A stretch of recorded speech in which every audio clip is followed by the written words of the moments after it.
てしなく広がる空に失ったものを嘆く声、迫られる選択の日々、正しい道の方へ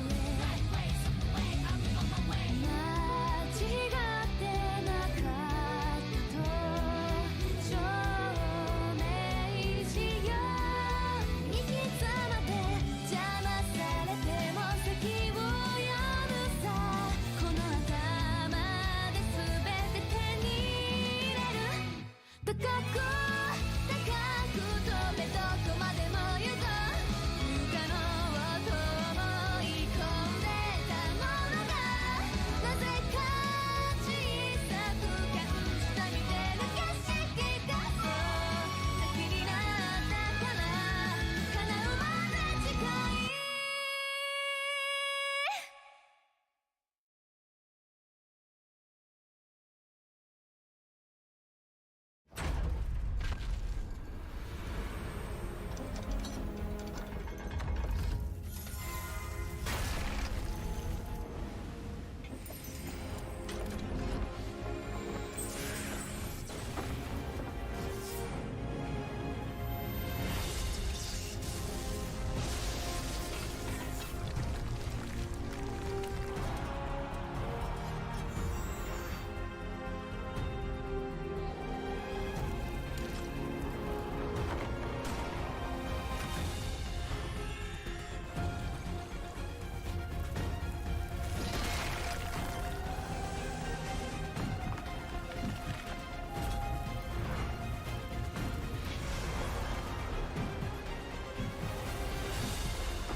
果てしなく広がる空に失ったものを嘆く声、迫られる選択の日々、正しい道の方へ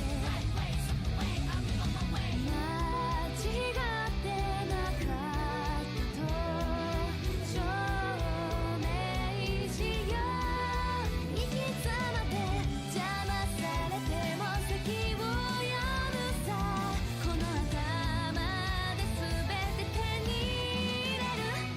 高く高く飛べ、どこまでも行こう。不可能と思い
しなく広がる空に失ったものを嘆く声迫られる選択の日々正しい道の方へ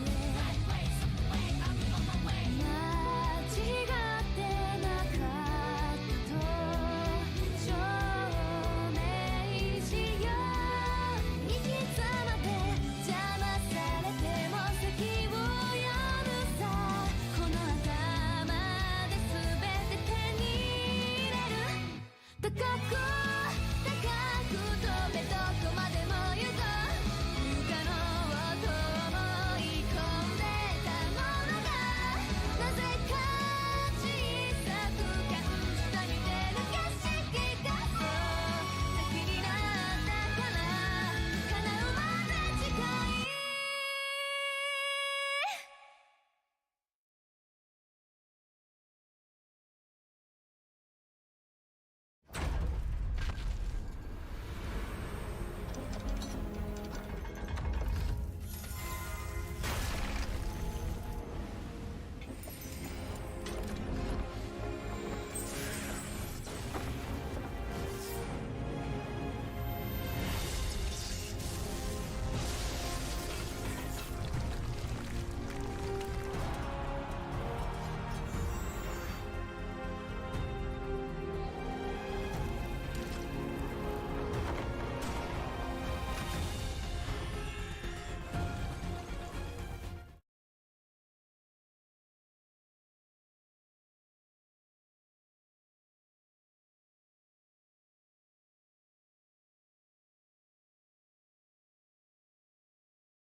Yesterday, just dominating with a deck that I think a lot of people didn't put a lot of faith in. Especially the Crux variant. I think a lot of people were more interested in playing the aggro variant of Fire Lorraine, where they don't go to level 3, but they still do play the new Clarent. Yeah. Jimmy's traditionalist, man. He loves his Ghost Pendragon.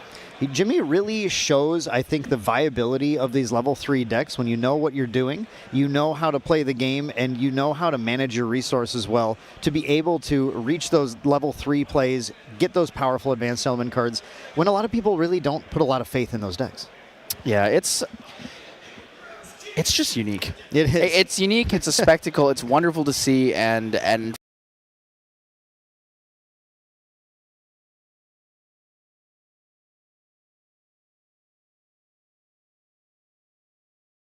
aware of Apex Players Guild, True Champion Gaming, Main Deck Chess Club. There are tons of these incredible players who are in here vying for spots for themselves, also to prove the value of their teams.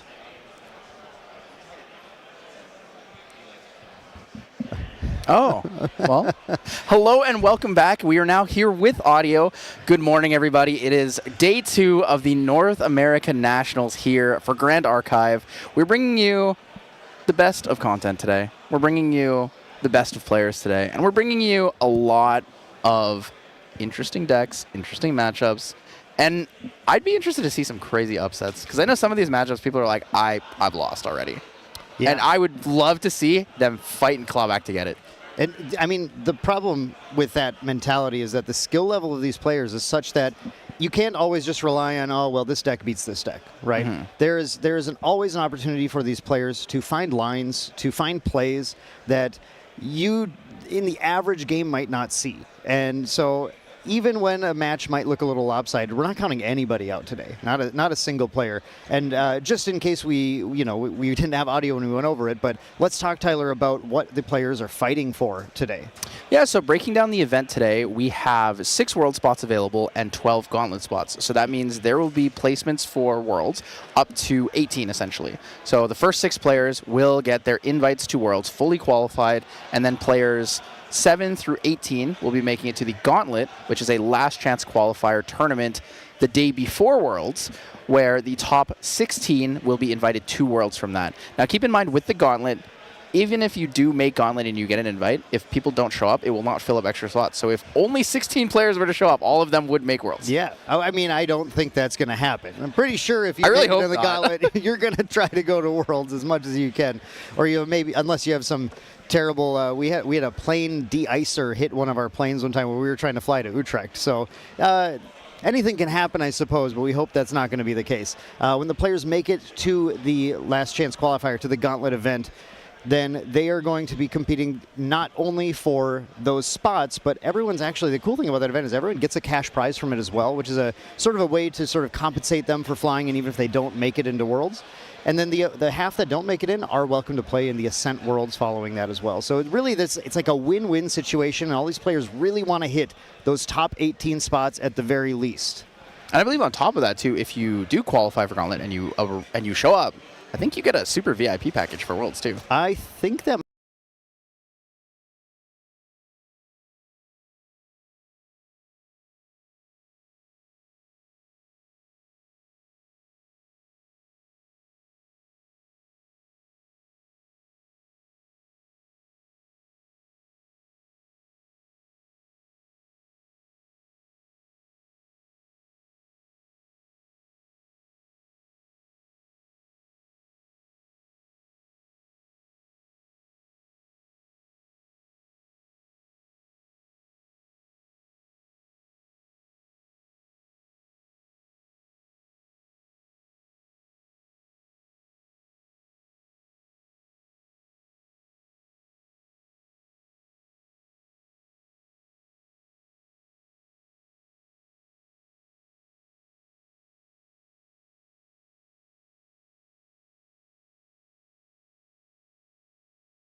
Hello and welcome back. We are here again with day 2 of the NA Nationals here for Grand Archive 2025. Joined with me, Mr. Main Deck Dan, again. How's it going, Tyler? It's good. It's good. We are excited for the matchups. We know what we're going to be seeing on the first round, and I'm really excited. It is obviously my favorite deck.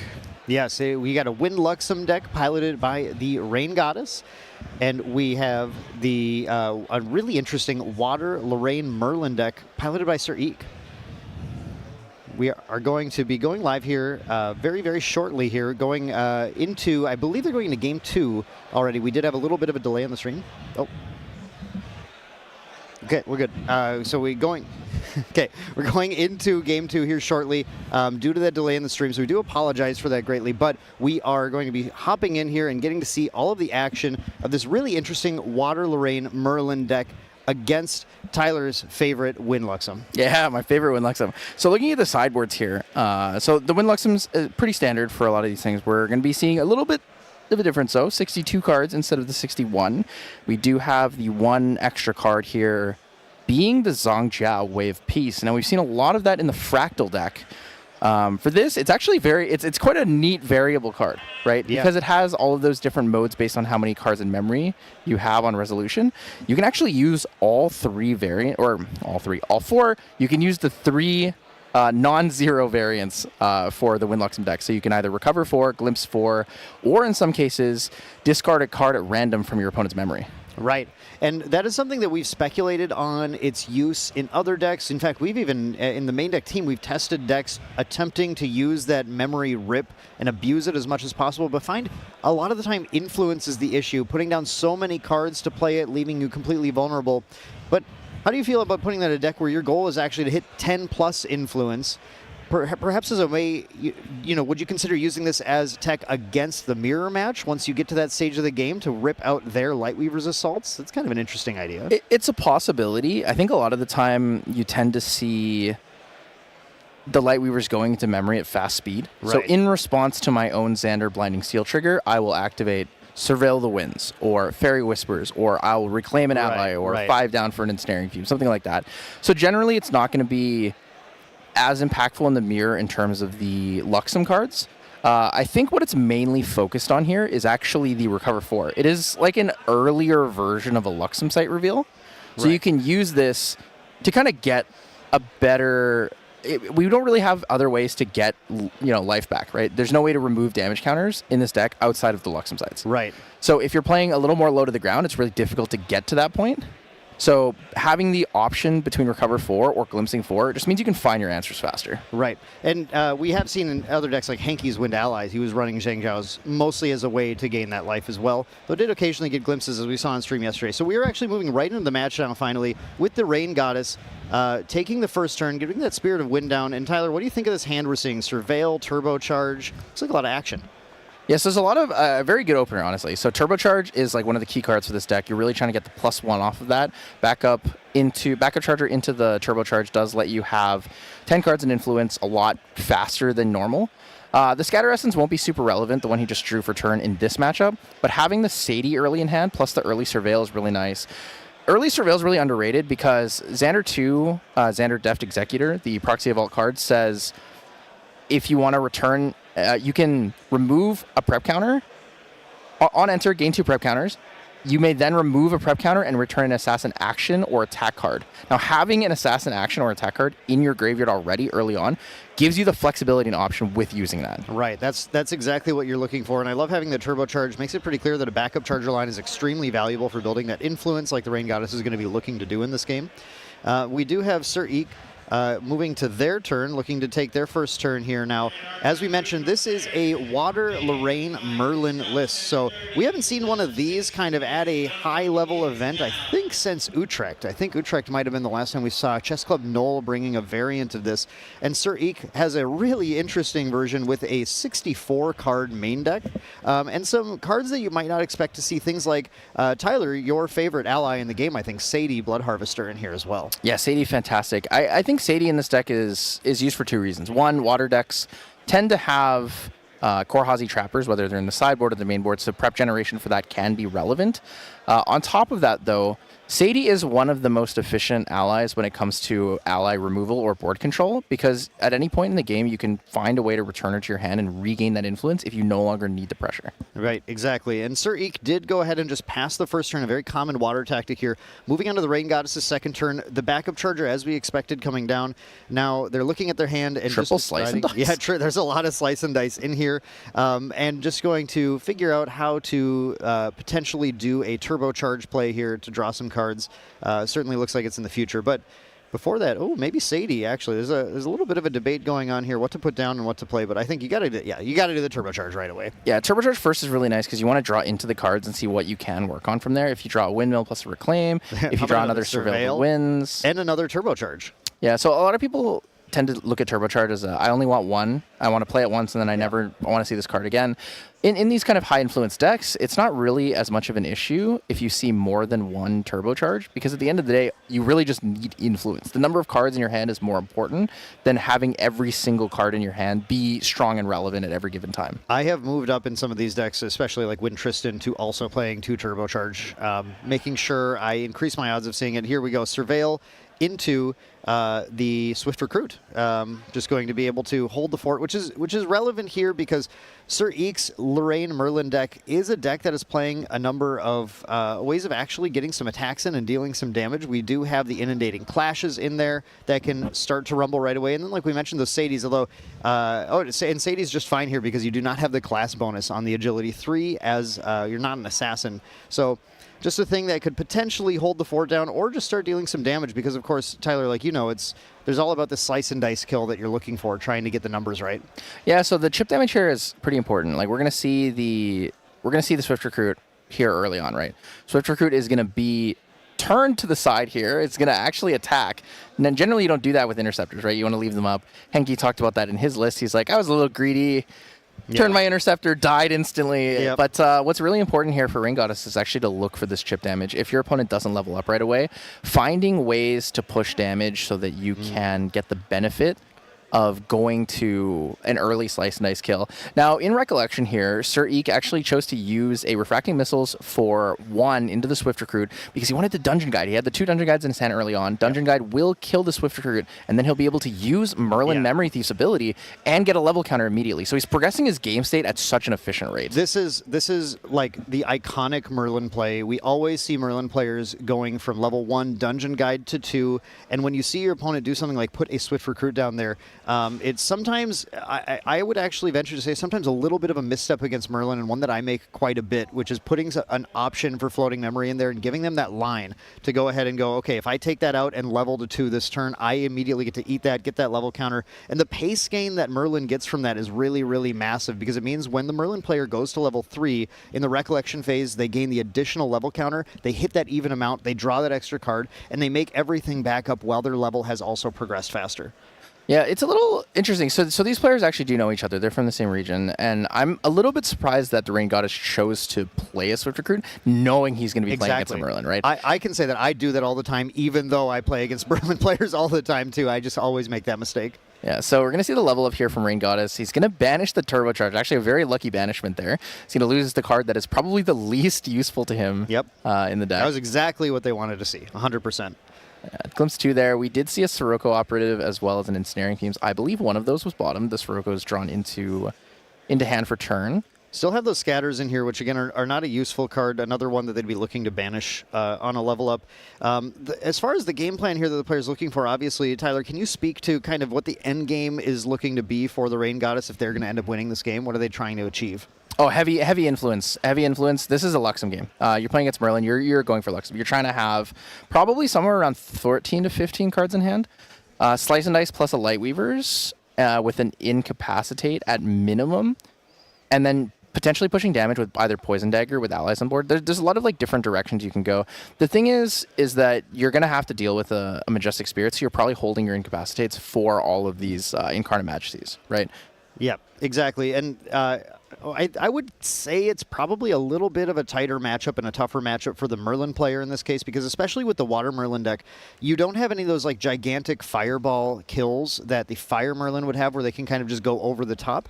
Instead, you're looking to kind of eke the win out through things like attacking with Ghosts of Pendragon, getting those inundating clashes in on the even turns when Merlin is level 3 to get like the maximum damage out of them, as well as just chipping in like with these Sadies in here, potentially even siding in Geldus. Terror of Doromedia is another just big threat to push damage, but all of those are like incremental damage sources, and the exact thing that Luxem with its Luxem sights is pretty good at holding at bay if the game isn't just ended too fast for them, which I don't think this Merlin deck is going to be able to very easily do. Yeah, definitely not. There's no Erendite, so there's no like really big explosive moment, but Cone of Frost definitely could fit that. Something I want to talk about actually that just happened here. Rain Goddess ended up putting almost every card in his hand down for Sirocco Operative plus the Sadie here to clear the Dungeon Guide.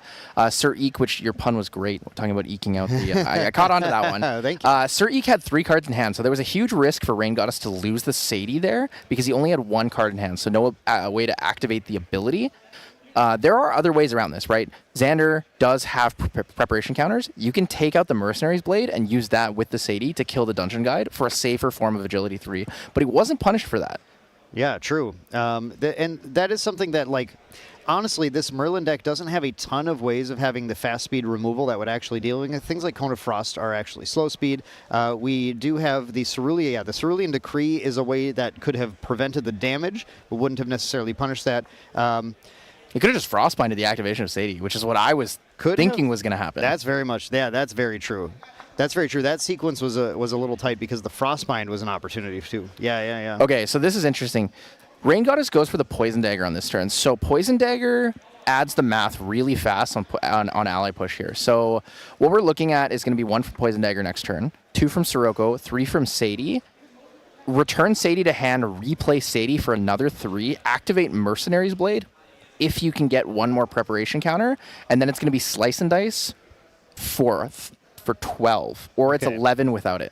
Oh, we return the Sadie here as well. But yeah, the Poison Dagger on the next turn is that's something that Sir Eek is going to be looking to fracturize. By fracturizing the Poison Dagger, can definitely disable a ton of the damage. You know, you're talking 1 from each ally, that it's 1 from itself, plus 1 from each ally, and then plus 1 on the first slice swing, plus 1 on the second slice swing. So you're looking at a minimum of an extra 5 damage that this thing is worth right now, which is why it's always such a priority. Oh my, that target, is but so wild. Sir Eek goes for instead a what might be considered a slightly greedier play by fracturizing this power cell. It is going to plus 1 Sir Eek, and that is something that is really powerful in Merlin because it means that using some of this float in this card, Sir Eek's ready to go to level 3 at this point and has now an extra influence, allowing him to play a little bit more on that level 3 turn after getting the draw for turn. Drew into a Ghost of Pendragon. Ghost of Pendragon is going to be a great way to build influence back. This is a greedier play, but it is one that is a little more proactive. And as we said, you know, the Rain Goddess is probably going to win the long game here. So Sir Eek might need to take some of these greedier routes to be able to try and find that finish. Yeah, it's going to be tough to figure it out. Sir Eek needs to draw into some sort of interaction here. Cerulean Decree is probably the most relevant one. Frostbind is decent. The Cerulean Decree into Xander for the -3 unit power is really, really strong against Slice and Dice. Yeah. Holding up a Cerulean Decree would be quite powerful. Now, we do have an interaction here in response to Ghost of Pendragon. So Ghost of Pendragon may not have even had the on-enter put on the stack yet. Yeah, we're going to do an Ensnaring Fumes here. Interesting. So Ensnaring Fumes for free. This is really curious because... Before the Ghost of Pendragon enters the field. Before the Ghost enters. Okay, yeah, before the Ghost enters going... Because you don't want to Ensnaring Fumes the Ghost back to their hand and give them the opportunity to draw even more cards off of that. Notably, I don't believe... One thing that I like to see in these Water Merlin decks is actually the Eventide Spear, which would have been an extremely powerful card in this situation. It's a Regalia that you can play for free if the opponent has a couple of rested units in play, which allows those Ghosts of Pendragon to do some pretty crazy loops. So actually, the fun thing is the Ensnaring Fumes line. It should have been in response to the Merlin's level 2 level counter trigger to stop the Eventide Spear from coming out. Yeah, exactly. And I think it's possible Rain Goddess was trying to play around the Eventide Spear. Maybe didn't do exactly the right timing, but it's a timing that does make sense. It still is a play that makes sense to attempt to disable those Eventide Spear plays if that is something that Sir Eek had. Yeah, so he's going to have 5 cards in hand. Interactions available. I do believe he has a Frostbind. So 5 cards in hand plus 1 reservable Fractal here. So Rain Goddess is going to have to play around this. I think it's going to be a Blinding Orb or an Assassin's Ripper here. Assassin's Ripper would be interesting because there's no preparation counters for the Slice and Dice, though. Yeah, using the preparation counters on that Ensnaring Fumes kind of disabled the Slice and Dice play this turn. And given that Merlin did go to level 3, I mean, it's a large amount of damage that needed to be dealt. But yeah, we were talking 5, 2, 1, and then 3 and 9, 10 and 4, 14, 15. I think that would have actually been, we were potentially at a lethal line if we didn't Ensnaring Fumes there. We're actually still going to see the Slice and Dice potential come back because we're going to go to Xander 2 using 1 floating, 1 for memory, loses the Sadie, going to go to 3 prep counters, remove We have a Surveil 1. in hand too. Okay. Well, he returned the Surveillant to hand. Yeah. Return the Surveil, exactly. So we get the prep counter from that. But no Ripper here. So without those allies already in play, I don't know if the influence is going to line up to be able to get a lethal line. But Tyler, you know this deck better than me, so maybe that is still available at 22 damage needed to be dealt. 22 damage needed to be dealt. We're going to get 1 from the Poison Dagger. We're going to get 11 from Slice and Dice. Sadie will be 3, so that puts us at 15. Sirocco for 2 more is 17. Replay Sadie again to 20. 2 off lethal is pretty good. You're kind of in a position where, that's a very punishing line here. The Scatter Essence. The Scatter. We were just talking about how we didn't think this would be very useful, but yeah, when you actually fracturize your own Power Cell, now you open yourself up to this kind of value-oriented line where you're going to -1 Sir Eek, and you're going to kind of +1 yourself once you go ahead and spend this float to go to 3. So that is quite a little bit of a punish, but it does mean, I think if we're starting to scatter here, we're going for a value play. It doesn't look like we're quite ready to dive, and maybe it's possible that we are just going to go into that late game instead. With the Scatter Essence, I think the line here is to actually next turn go Assassin's Ripper, play Sadie now, swing into the Ghost of Pendragon, return Sadie to hand, swing again. Kill the Ghost of Pendragon for the agility. Get the agility trigger. Yeah. Alternatively, because he is choosing to play the Swift Recruit, it does make me think that he wants to lead more towards level 3, but there's no Luxem cards in hand, no Luxem cards in memory. So going to level 3 doesn't really gain any value in this situation. You'd be better off going for a Blinding Orb to slow your opponent's kill turn, or set up your own kill turn, or play the Assassin's Ripper. We do have to keep in mind, with Sir Eek's deck here, there are a number of pieces of interaction that could be holding up. Things like Coriolis Ward, especially powerful once you reach level 3 against those Slice and Dice lines. Even with a weapon of some kind, you can completely negate it, so there's negate the damage. There's no on-hit effect, and that disables a lot of the ability for Rain Goddess to actually get the kill. So I completely see the long game attempt here. There's a lot of interesting things you have to keep in mind, right? Coriolis Ward, Frostbind, Cerulean Decree. The biggest thing that the Rain Goddess is missing here is an Incapacitate. Incapacitate in hand changes all the math, makes it a lot more flexible for you as the, burst. I mean, you're basically just bursting here, right? You're going for a big combo kill line. So we are going into Sir Eek's turn and just doing a little bit of thinking here about where to go. We did get another Sword of Seeking again. Sword of Seeking is going to enable more Ghost of Pendragon plays to be made. Still, that Poison Dagger is sitting out there as a bit of a threat. It's something to think about, but there's our Ghost of Pendragon. Of course, let's try and draw some more cards. This is the power of the Merlin deck. What Merlin has always been known for doing is once they reach level 3, every other turn you get to draw a second card, and then as many Ghosts of Pendragons as you can play. You're basically turning your Materializes into double Grand Crusaders rings every time. That builds your influence remarkably fast, to the point where the longer you give this deck, the sort of more inevitable it tends to become. The issue is just going to be getting through if Rain Goddess can find the Luxem cards and do the Luxem sites, do the Lightweaver's Assaults. That's pretty much the out that Rain Goddess is looking for to not succumb to this mounting pressure. I believe I see a Cerulean Decree in hand. I know there's Frostborn Paladins there, so choosing not to go for an Interceptor, waiting for that floating memory, is a little bit interesting to me. I think playing the Interceptor here when the Poison Dagger's up is actually pretty safe.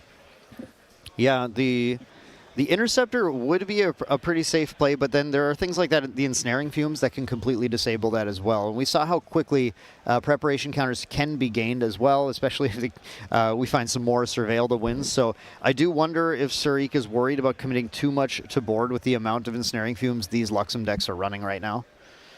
I think you're probably okay with it, though, because you get your Ghost of Well, you do Pendragon's get your back, ghost, right? but not if you die. That's the problem. Is like Not if you die. If the but Ensnaring Fumes is more the cards lethal per line. interaction is pretty good, right? Yeah, yeah. Because so we know he has a Frostbind. I'm fairly certain he also has a Cerulean Decree in hand, but I didn't see a Coriolis Ward, so I'm not sure if he feels comfortable playing defensively there. I think the big concern is the amount of cards in Rain Goddess's hand could be any number of things. Ensnaring Fumes we know is in there. Things like Incapacitates and Slice and Dices are all things that Sir Eek has to think about and play around. And if we go to just rely entirely on Interceptor for defense, I think there's just too many things that could get around that.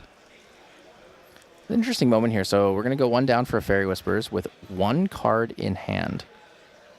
1 card in hand, a little risky there. We find a Purifier, we find a Scatter Essence, and an Aeson Protector. So we're keeping the Aeson Protector. The only thing, wind card that actually is going to be relevant at this point. Go ahead and draw that off the Fairy Whispers. And the Aeson Protector does create some more lines for putting pressure on, or more importantly, probably killing these ghosts off. Setting up a line where Rain Goddess can put the allies in play and then take out those Ghosts of Pendragons opens up the door for that Ensnaring Fumes to go back to just being a massive value and not just a way to try and clear the way for a kill. I'm a bit interested why he went for Grand Crusader's Ring instead of going for a Blinding Orb here. Threatening the lethal can kind of push Sir Eek to make, I guess, hasty decisions in a sense.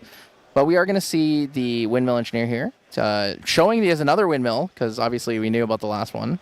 This is all just digging for Luxem cards right now, isn't it, Tyler? I think so. He's not using the Floating Memory to level up yet, which means he's trying to just draw into as many Luxem cards as he has. So we do know that there's 4 Lightweaver's Assaults in the main, 3 Luxem Sites in the main.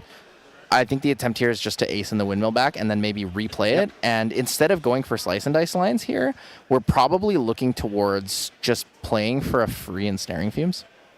Yeah, we're playing to board. Again, Sir Eek's deck is not super explosive. So sitting at 6 with 22 means that Rain Goddess is not in a particularly precarious position right now. It would take quite a bit for Sir Eek to put the kill together, though Sir Eek's influence is getting so high that it is possible to string together a couple of Cone of Frosts and get that explosion.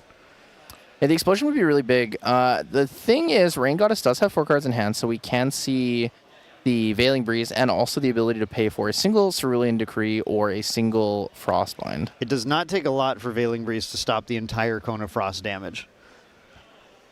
That's going to be pretty big here. So Merlin back with another sort of Seeking, believe it or not, and going to be looking for some more Ghosts of Pendragon plays, continuing to gain that influence. Another thing that Sir Eek really would love to find here is get that Incarnate Majesty online, get the Majestic Spirit out. Majestic Spirit is the traditional kind of Merlin endgame, a gigantic 4-power taunter unit that's just going to chunk damage in with vigor, waking up every turn, pushing some serious threats on the board, and also is going to, importantly, make it so any sources of damage to other Crux element units are halved, which makes it really, really difficult to kill the Ghost of Pendragon and especially your champion.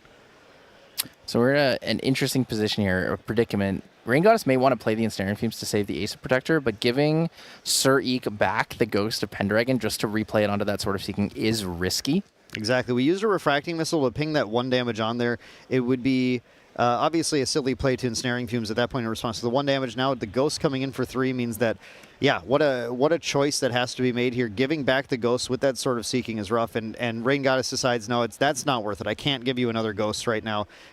Just go ahead and lose the Aeson. And now Merlin gets in on that even level turn with the +2 damage, swinging in for 3, chunking in even more damage. And there we see, with the influence up now, that Frosthorn Paladin coming into play, getting to use that Floating Memory on the Refracting Missile to be able to draw another card, continuing just to try and find things like Incarnate Majesty, Ghost of Pendragon, or ways to win with things like Cone of Frost.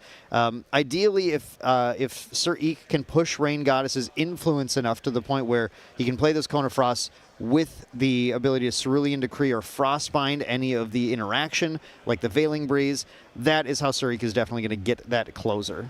Yeah, so we're seeing 7 cards in hand here with a pass. Rain Goddess really thinking about whether or not it's time to go for a Blinding Orb. I think putting the pressure on the kill line here exists. Assassin's Ripper is possible, a little risky. You can't just return Sadie, so it's going to be a 6-card combo plus 9 for the Slice and Dice. So we're going to see Blinding Orb materialize. Do we see a response from Sir Eek? I don't think he has another Fracturize in hand, does he? No, there is a Frostbind, though. Or wait, that might be a Fracturize next to it, actually. All right, so Blinding Orb is going to be activated here in Recollection. It's going to force Sir Eek to put 2 cards down. Found that Surveil again, building up those prep counters. Yep, so we now know that there's 1 more damage here potentially for Slice and Dice. Activation of Mercenary Blade into the Slice and Dice is going to be for 10, and then it's going to be for 12 with the Poison Dagger. Sir Eek does have the defensive Frosthorn Paladin, but Rain Goddess does also still have at least one way to remove it in Ensnaring Fumes. Again, if it's going to be a lethal line, even though it gives the Ghost back at that point, that might be valuable. It's also not a terrible line to just Slice and Dice with the Mercenary's Blade into the Frostborn Paladin and then 6 to champion. You could Poison Dagger if you want to push for like a higher aggressive line here, but you're also still only Xander 2, right? You only have 13 damage counters available to you. You could very easily die to Cone of Frost. Yeah, instead, looks like more value generation is what we're going to start with. Windmill Engineer. We did deal 1 already to it. We're going to do... That one's going to go 1 to the Ghost. Oh, I wonder, would you ever consider just using a slice line to clear the board, given how many slices Rain Goddess has found? You can. Generally, I think at this point in the game, you probably don't want to use your 3 preparation counters to clear the board here. I think we're just going to go for an ace in play. If not the ace in play, it would have been Mercenary's Blade plus Sadie to clear the Ghost of Pendragon. Both were viable. And lots of choices here. Rain Goddess really trying to find... I think he's really just trying to dig for Incapacitate. I have not seen a single one in his hand or his memory. I'm not seeing yellow cards or incaps. Yeah, I don't think he's glimpsed into them, anything. Yeah. Rain Goddess has sort of hit the unfortunate break in Luxem, which is very rare, but not finding any of these endgame cards that they need to close the game means that they have to continue to sort of just play this longer game. This is really scary. Playing the Sadie here, only having 2 cards in hand means very susceptible to being Frostbinded. Yeah, Veiling Breeze is really your only option, and if Sir Eek has found the Cone of Frost and the Veiling Breeze and sees just the 2 cards in hand, that's definitely like a blood in the water situation. I just want to point out, too, one thing. Blinding Orbing that turn didn't actually get the full benefit of being able to put 2 cards down for Rain Goddess. That starts to look to me like very much a desperation play, because you really would rather use that Blinding Orb to sort of shut down potential interaction and go for the kill. So Rain Goddess really just backed into a corner here, and Sir Eek has every opportunity right now to try and find that line if they have found it. But again, this is a 64-card deck, and I have to stress that occasionally, when you go over that 60-card limit, it becomes tougher to find the cards you're actually looking for. So we'll see if Sir Eek was able to overcome that here.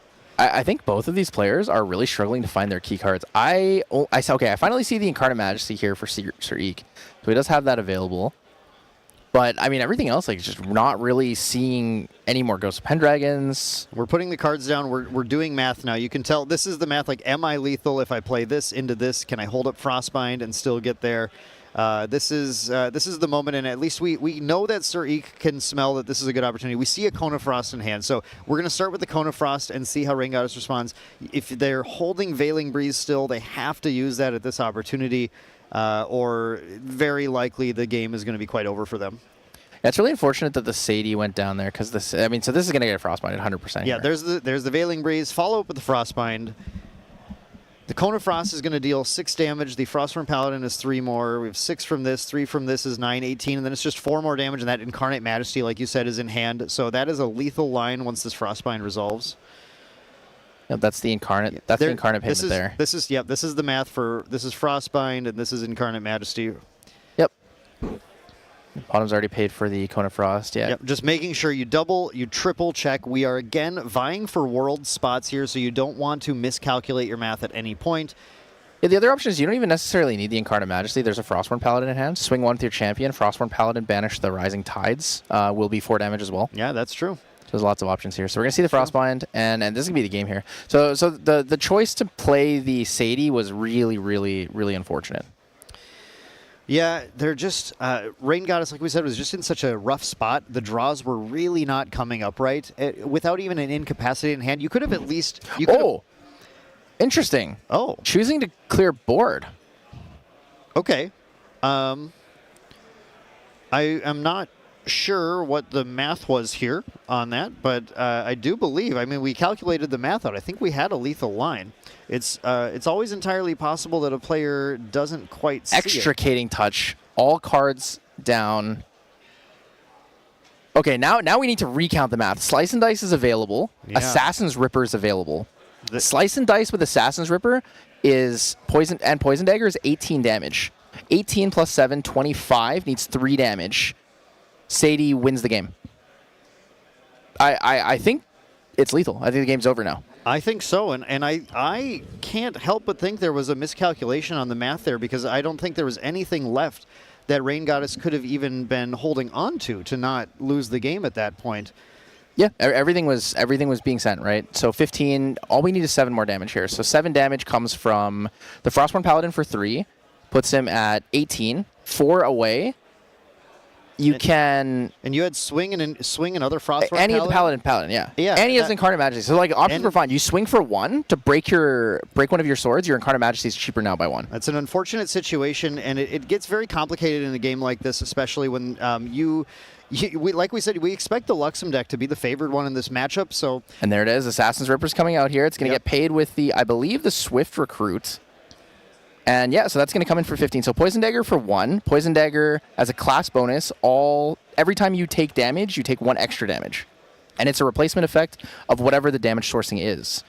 So Assassin's Ripper will be rested for 1 preparation counter. It'll gain +3 power, and it has 2 durability. So Slice and Dice will come in for 6, deal 1 extra, then 9, deal 1 extra. It's wild to me, too, that if we're going for clearing board and we're going hands down, we ended up also resting this Frostborn Paladin, so we don't have the Interceptor, at least forcing Rain Goddess to play around that.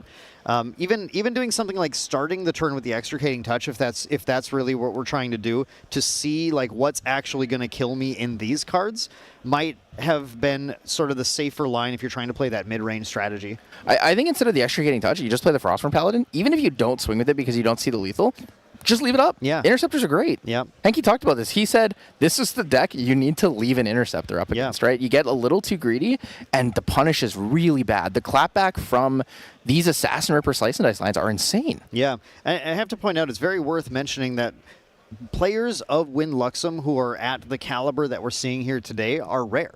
And so it's often that players actually playtesting these decks haven't even always seen those like maximum damage lines coming up, because the amount of sort of the math and the thinking, the foresight that's needed to find them sometimes isn't always available. Okay, so we're going to see an imbued Windmill Engineer here. Okay.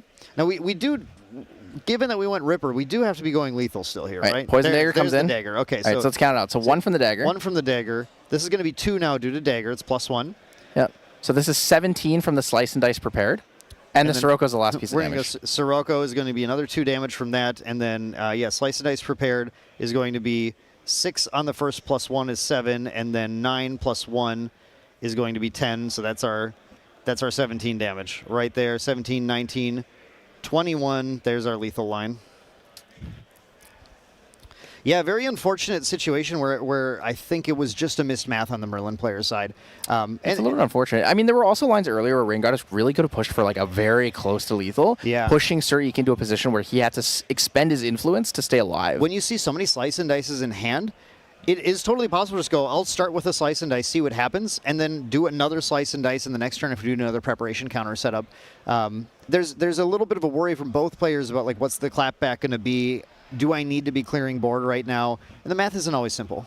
Yeah, one of the big things I love to talk about this with Merlin, right, and also with Tristan, is the damage feels very permanent on these champions. Maybe less so if you're playing Harmonious Mantra in Merlin decks. Right. Fast cures only resolve to a certain point. Eventually, your influence gets so high it's impossible to resolve a fast cure to recover anything. So if you're just pushing Slice and Dice with Slice and Dice 3 prep, I have 2 more Slice and Dice in my hand. I have ways to generate prep. I have 3 Sadies in my hand. Right. Right. Push the damage. Yeah. Put them on the board and make them feel the pressure. Make them really think about how they want to make actions. It slows their game plan down naturally. The only thing I'm really concerned about is those Coriolis wards, but I believe we were mistaken. This was actually game 1 that we went into. The players did delay for us while the stream was down. So I believe that we are now going to sideboarding for the first time here. And that meant that going into this match, we have to keep in mind, too, that the Rain Goddess did not know really, it'd be hard to predict anything that's necessarily in a Water Merlin list because we've seen some weird variants. We've seen some different, and it's just not a commonly seen deck. So they could have been attempting to say, okay, maybe this deck has 4 Coriolis Ward. Maybe this deck has a bunch of other healing sources. It's not Kongming, so we're not going to see things like Harmonious Mantra. But yeah, like Fast Cure gets run in Merlin decks pretty frequently because you do go down on resources a lot before you start to build up, and it's a great floating memory source as well, even though we don't actually see it in this list either. That is crazy. Isn't it crazy? Wait, did you see what he just sideboarded out? No, what happened? He took out a Safeguard Amulet. Okay. He took out Safeguard Amulet for the Viridian Protective Trinket.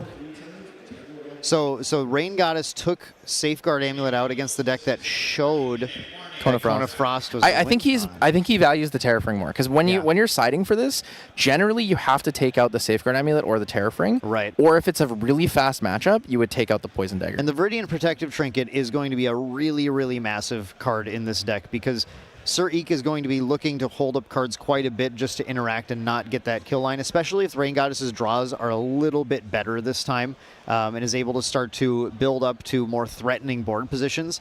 And that Viridian Protective Trinket is the perfect card to put down after you've already gone to Xander level 3 and you are ready just to dive in for the kill. So a lot of cards coming out here for Rain Goddess. I did see 5 cards being sided. I believe Heavenly Guide is coming in. Cleansing Reunions are coming in. One of the Veiling Breeze is coming in, and most likely the Luxem Site. I don't think it's worth going for the Diablo or the Mystic Purifiers in this situation. You didn't see Fractal Variants. You didn't see a lot of Fractals. You only saw the Fracturize. So you're probably okay with just playing the one of Purifier you have and then keeping the 3 Scatter Essence. Something that I think is really important, though, is the Cleansing Reunion is quite good against Sir Eek, right? He plays a lot of end-step Rising Tides, end-step Refracting Missiles, end-step Lost in Thoughts. Being able to punish those, especially if there's more than one in the graveyard, is very significant. And as far as Sir Eek's side, there's a couple of cards that I think they're definitely going to be looking to put in here. Sir Eek is actually going up a card in here, so some up to 65, so not necessarily removing for all these cards putting in, but yeah, we're going to be looking at putting in things like Blanche. Blanche is going to deal with those Lightweaver's Assault plays a little, at least give you some sort of interaction with those. I think the Geldis is likely to come in just as another threat because you do have to put enough threat on the board, and that is one that's hard for Luxem to get rid of without running anything like Excalibur. I think the Mandate of Honor is actually potentially useful here, especially in conjunction with the Geldis as a way to hold down a unique ally that's going to stop Rain Goddess's influence from building too high as long as it's in play. And then, Tyler, you were just highlighting here, the Resolute Stand is a great card to use against those Slice and Dice turns to prevent that lethal damage from coming through. Yeah, it's definitely going to be an interesting matchup here because the sideboards are like fairly well teched for each other. Even Korhazi Trapper is a card that can really hold back those Slice and Dice turns if needed. I think Korhazi Trapper is probably one of the most core choices against this. Yeah. I'm interested to see if the Sadies come out, though, because I don't think you get much value from Sadie as the Merlin player here in this matchup. But in conjunction with the Korhazi Trapper, it can actually allow more activations of that minus attack by getting those preparation counters, because there's nothing class bonus about getting the preparation counters. So it is actually a little cheeky, a little useful that way. Sadie's in hand. Sadie's getting played first. Sadie did not come out. Sadie is on the field. Yep, so Sir Eek is taking the first string of Spirit of Water into Sadie, holding cards up.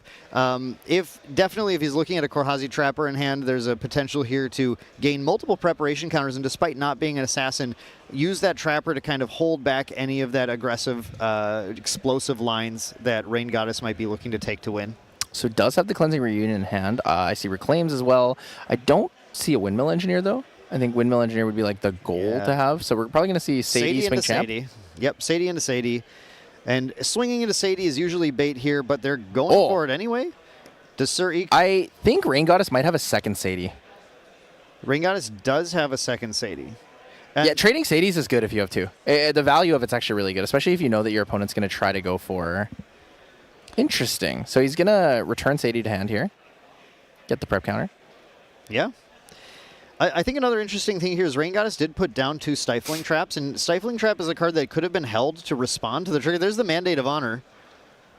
Yep, the Mandate of Honor coming into play, perfect. And using that Sadie, actually, this is a really great combination. We have to point this out. These two work beautifully together, where the Sadie is really, really difficult to get rid of permanently, so you can always keep this unique ally in play for that Mandate of Honor to try and prevent that gain as much as possible. He's going to kind of force Rain Goddess to keep attacking into this thing to try and bounce it off the board, but then all of the card draw has to be built around after Sadie leaves in order to get any card draw to actually happen past 8. I think playing a little greedier here might actually benefit Rain Goddess, knowing that the mandate looping kind of is coming here. Because what you can do is you can now just level up and just press Sadie aggressively into champion. Yeah, absolutely. You can just start punching face and trying to find that close as much as possible. Surik, with this setup, is basically saying, if we go to the late game, you're not going to get the advantage, but I will. Yeah, I really like the way that he chose to go for Grand Crusader's Ring here. It was level 1 or Grand Crusader's Ring. Both are fantastic. Grand Crusader's Ring is just a delayed draw card. You can just draw whenever you need to. It really just depends on what direction Rain Goddess wants to go in, because Surik has 4 cards in hand, so he has the ability to double activate Sadie. We do have the Stifling Trap in hand from Rain Goddess. I don't think he has 2. I think I did see 2. I thought 2 were put down to play that Sadie initially. I could be wrong, but I see at least Oh, he's actually going to go for it. Yep, if we have the there it is. There, I was gonna say I got stymied by what was going on, but it actually is the double Stifling Trap in response to the Sadie activation. That's a spicy one. Because that Sadie and that mandate, it's just such a powerful interaction against this deck that can prevent Rain Goddess entirely from building the influence that Rain Goddess needs to build. Again, we look at the last game. Has another Sadie. Oh my God, has another Sadie. But we look at the last game and see how much Rain Goddess was digging to try and find the out here, and Rain Goddess does not want to be stopped from doing that. Now, using those 2 Stifling Traps is actually going to make it so that if, Rain Goddess probably would have ideally saved one to hit a dungeon guide to prevent that key like Merlin level up turn or something, but that's no longer going to be an option. Sir Eek is really dictating the pace of this game right now and forcing Rain Goddess to respond to everything that's happening. So an unfortunate situation here is he went backup charger. If he does backup charge, he'll go to 8. Cannot draw to 9. So he's actually going to not activate the backup charge. Yeah, no waits. This mandate is already, I mean, it's worth highlighting. This is going to be one of the key cards in this game, and a lot of what's happening is going to be built around this mandate interaction, especially with Sadie. Mandate is pretty good at slowing down this matchup. Now, the issue with slowing down this matchup is Surik is down a game at 23 minutes in the round. Exactly. As a Water Merlin player, you don't necessarily have really fast kill lines. Sir Eek is almost playing for a tie at this point, playing for a draw game, because I think the best that Sir Eek will do with a slow game like this is win one more and then take it to a draw, but that will be better for their record than a loss, at least. Yeah, potentially it does have the way to get there. We'll have to see. I mean, so far this Merlin match, you're not even Lorraine yet, and we're several turns into the game. So it will take a very, very fast, explosive level up into 3, into a Cone of Frost to get there. So this is actually a really good timing for Rain Goddess. In response to the activation of Backup Charger, what he could do here is bounce the Sadie to his hand, then activate the Backup Charger. Actually going to do so with a Reclaim, specifically. Just going to Reclaim to hand. We're probably going to see the... Yeah, so no cards in hand means you can't negate the Reclaim, right? So the Reclaim will go to... He'll be able to level up in a comfortable way here. Right. Reclaiming Sadie is a bit weird, though. It's not something you want to do, but something that you sometimes have to do. It's something I've had to do a few times. It always feels very awkward every time.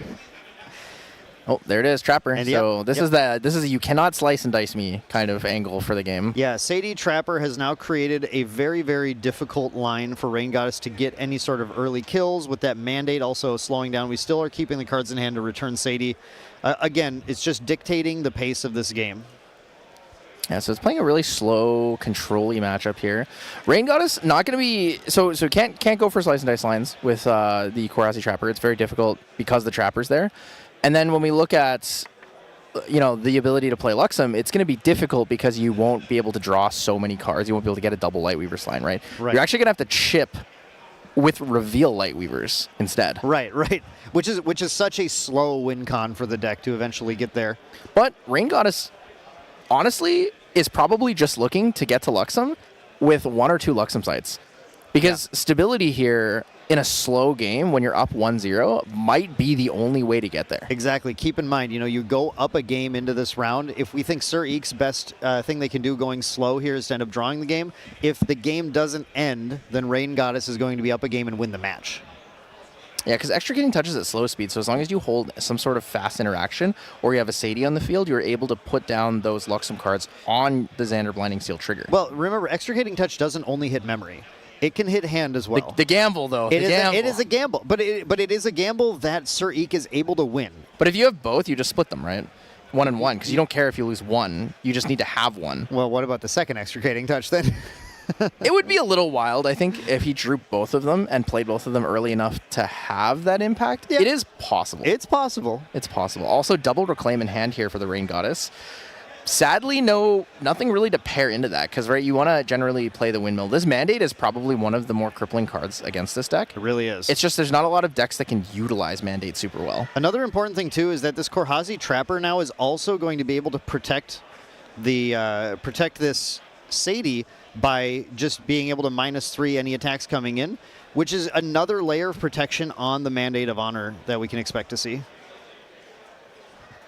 Yeah, tough situation to be in here if you are the Rain Goddess. Kind of just playing around very safely here. Okay, now we see the return of Scepter of Lumina. After its errata, it became a little bit weaker. It is now just pay 5 banish to draw a single card, and it no longer can be put out for activated outside of your materialized phase against the water decks.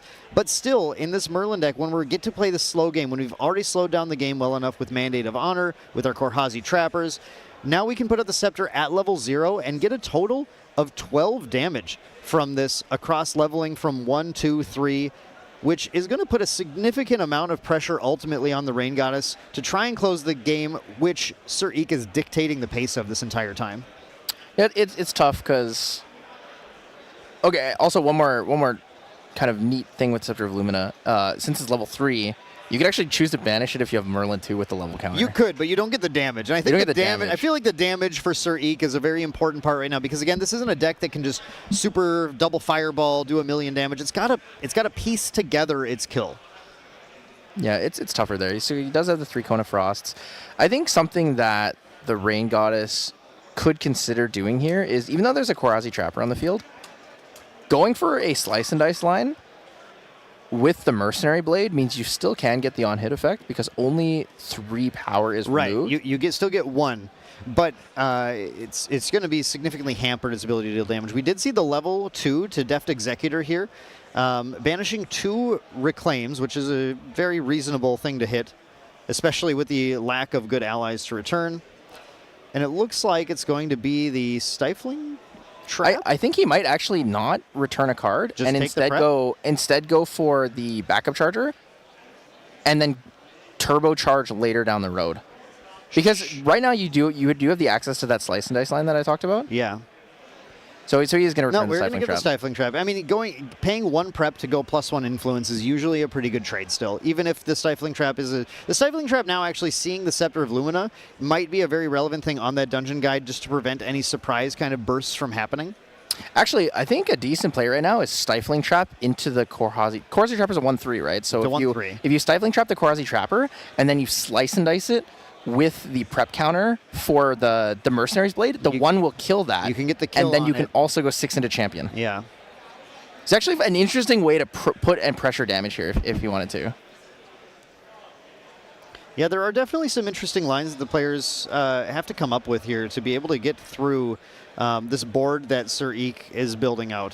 So we do have a Luxem Sight in hand now. So 8 cards here. Luxem Sight was the top deck. We found one. A 1 yellow card found at last.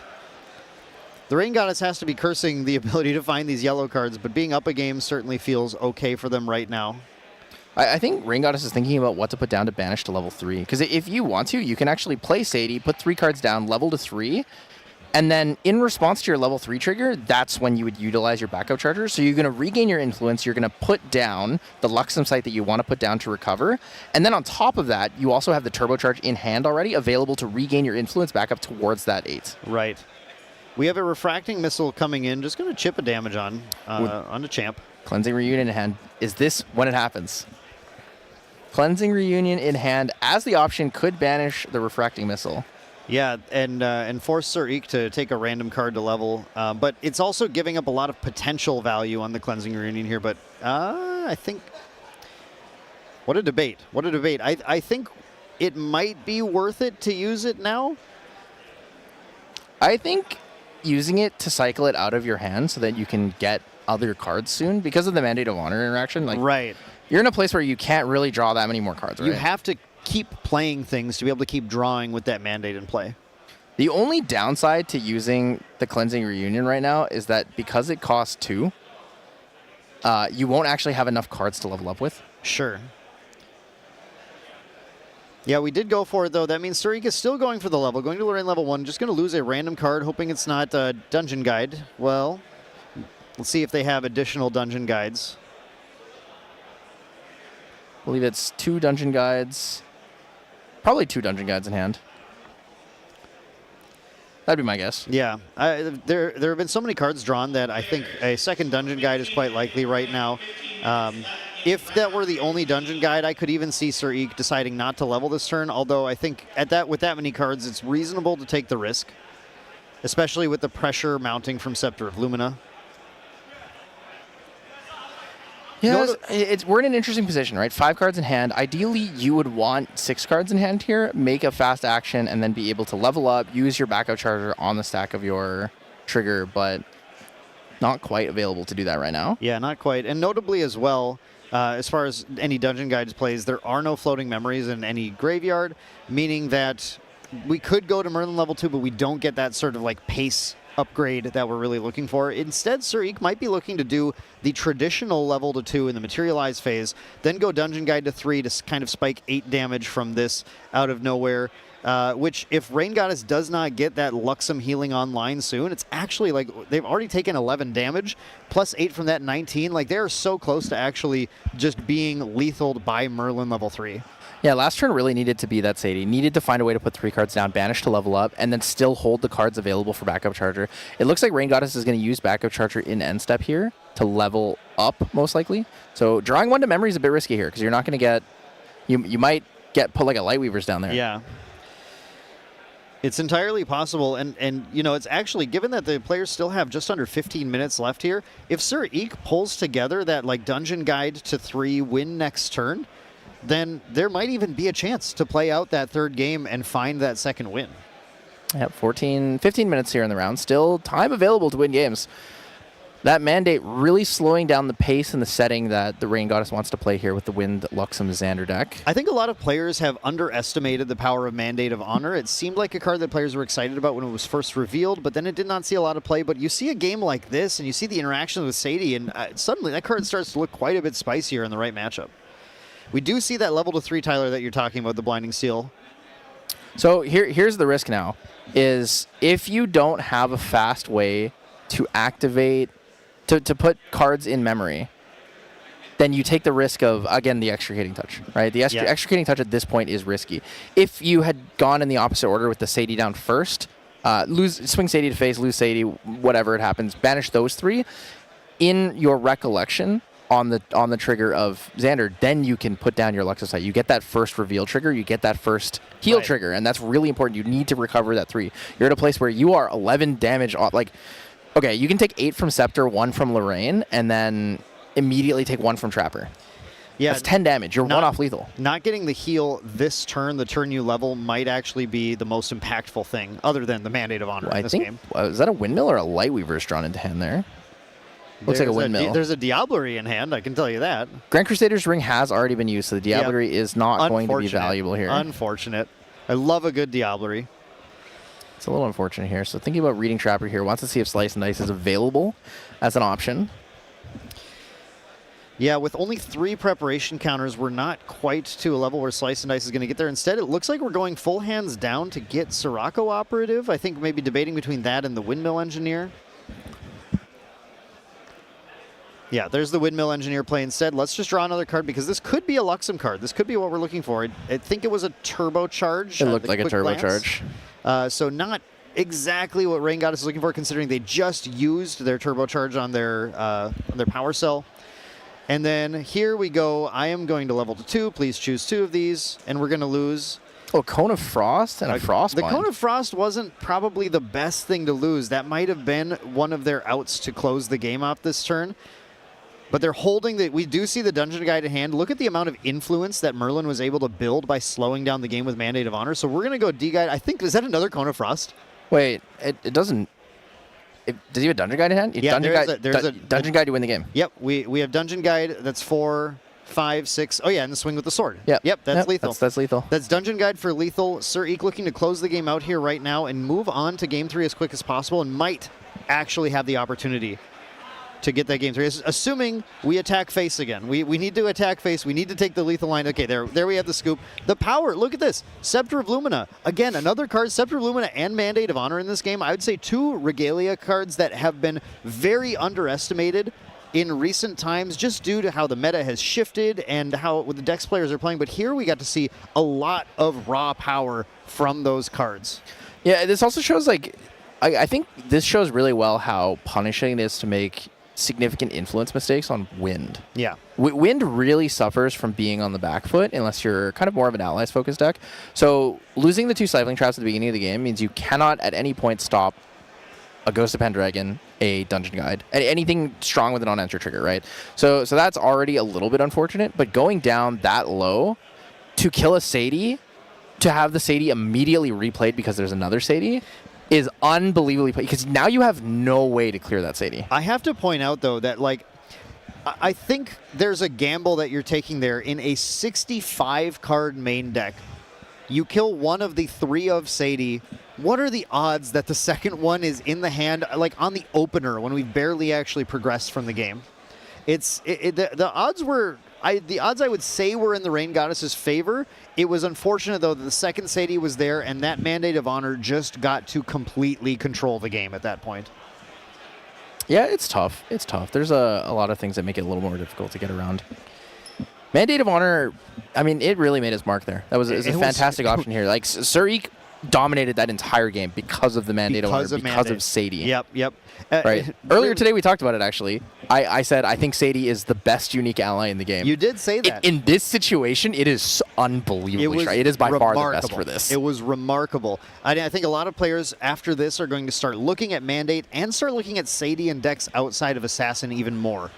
Rain Goddess getting the first turn play here, going with Spirit of Wind into Sadie. Oh, this is so greedy.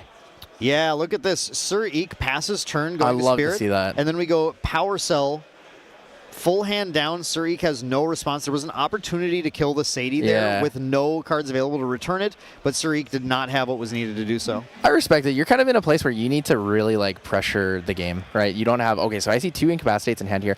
Rain Goddess actually has a lot more of a combo here. So I'm going to see 2... So we see the Turbocharge, which is the fantastic influence gain. There is 2 Incapacitates, but I don't see a Slice and Dice in hand. So not every piece of the puzzle is here for us right now. I want to point out that, again, we talk about increasing your odds by running multiple turbocharges. Rain Goddess has been able to turbocharge every single game. Yeah, that's kind of like the main goal for the deck. It's like you need to turbocharge because you need to have 10 cards I in just hand. need to point that out for all the players who think I only want to play it one time, so I only want to run 1 copy in my deck. Look at this. If you want to turbocharge every single game, run more than 1. Yeah, because the thing is, you don't necessarily need to play every card in your hand, right? You need influence, and as long as you can pay the influence, then that's pretty relevant, right? He did draw into Surveil as well. I just saw that off the Turbocharge. Yep. Did draw into Surveil, and here we have Sir Eek going with the backup charger into Fracturize in the Recollection phase, which is not going to give him that resource back immediately, but it means that we're just getting a lot of value and setting up this floating memory to potentially level into Lorraine next turn, as long as that Cleansing Reunion doesn't come down again from Rain Goddess. Rain Goddess also has a Verdigris Decree. Ooh. Oh, does he have a Cleansing Reunion in hand on the stack of the on-enter trigger? Would be unbelievably punishing if he had it. Does not have it. Does not have it. That would be a pretty incredible punisher. But instead, going to actually use that Fracturize to play the Frostborn Paladin, draw a card, and we'll have plenty of opportunity to set up another floating memory before the level next turn. One of the other neat punishing lines here is end step, imbue Verdigris Decree, destroy your Fractal, and suppress your Paladin. Yeah. So it doesn't. You don't have any protection. Sure. Until your end step. That is powerful. Here we have a level to Xander losing a Dungeon Guide, which we would assume means there is a second Dungeon Guide in Rain Goddess's hand that's being protected. 1 top, 1 bottom. And notice that Sir Eek kept our Frostborn Paladin up this time, respecting the Slice and Dice lines, worried, I don't want to deal with that right now. Oh yeah, Surveil, Sadie, Slice is the kill line. Like that is just like the kill line. That's the line that you ran through the math with us back in Seattle as well when I was chatting with you about it. The line. Yep. So this is. I mean, this is really exactly tough. what you said. Imbued Vertigo Decree. This is really tough. So it's interesting to me the choice to play this in Recollection. If you use this to +2 Sadie, you can actually go for the kill on here, potentially, and get that agility, but then the Retaliate can take you out, so that's probably not a great plan. But yeah, going to go for the Suppress on the Sadie, go for the Destroy the Fantasia, or Suppress on the Frostworm Powder. Frostworm's going to come back. We'll have an opportunity for Sir Eek to play a Floating Memory in response to the on-enter, though. So there is like a chance. This is kind of an interesting line, because there's a chance of it like backfiring and allowing some more dig to happen instead. He has a Refracting Missile and also has... Refracting Missile with this Windmill as a great target for that 1 damage now, too. He also has a Rising Tide, but he won't be able to draw off the Rising Tide. So it's most likely the Refracting Missile. Yep. But at this point, you also there's like damage on board. You kind of need to respect damage on board and probably level up, right? Yeah, that's very likely. But damage on board is also prevented by having an Interceptor, to be fair. So, going to go for the... this is going to come back in response to the on-enter trigger. Going to Refracting Missile. And it almost looked like he targeted face. I think he did target face. He's targeting face. You know, again, realize the amount of time left in the round. Sir Eek does have to win the game. Playing to board is not going to result in a win for Sir Eek, which is still a potential outcome, if not like mega likely right now, just due to the 5 minutes Mandate left. of Honor comes out again. Going to go for the Mandate. Does that mean Sir Eek is holding on to that Sadie? Recollect draw here. Does have the Frostborn Paladin.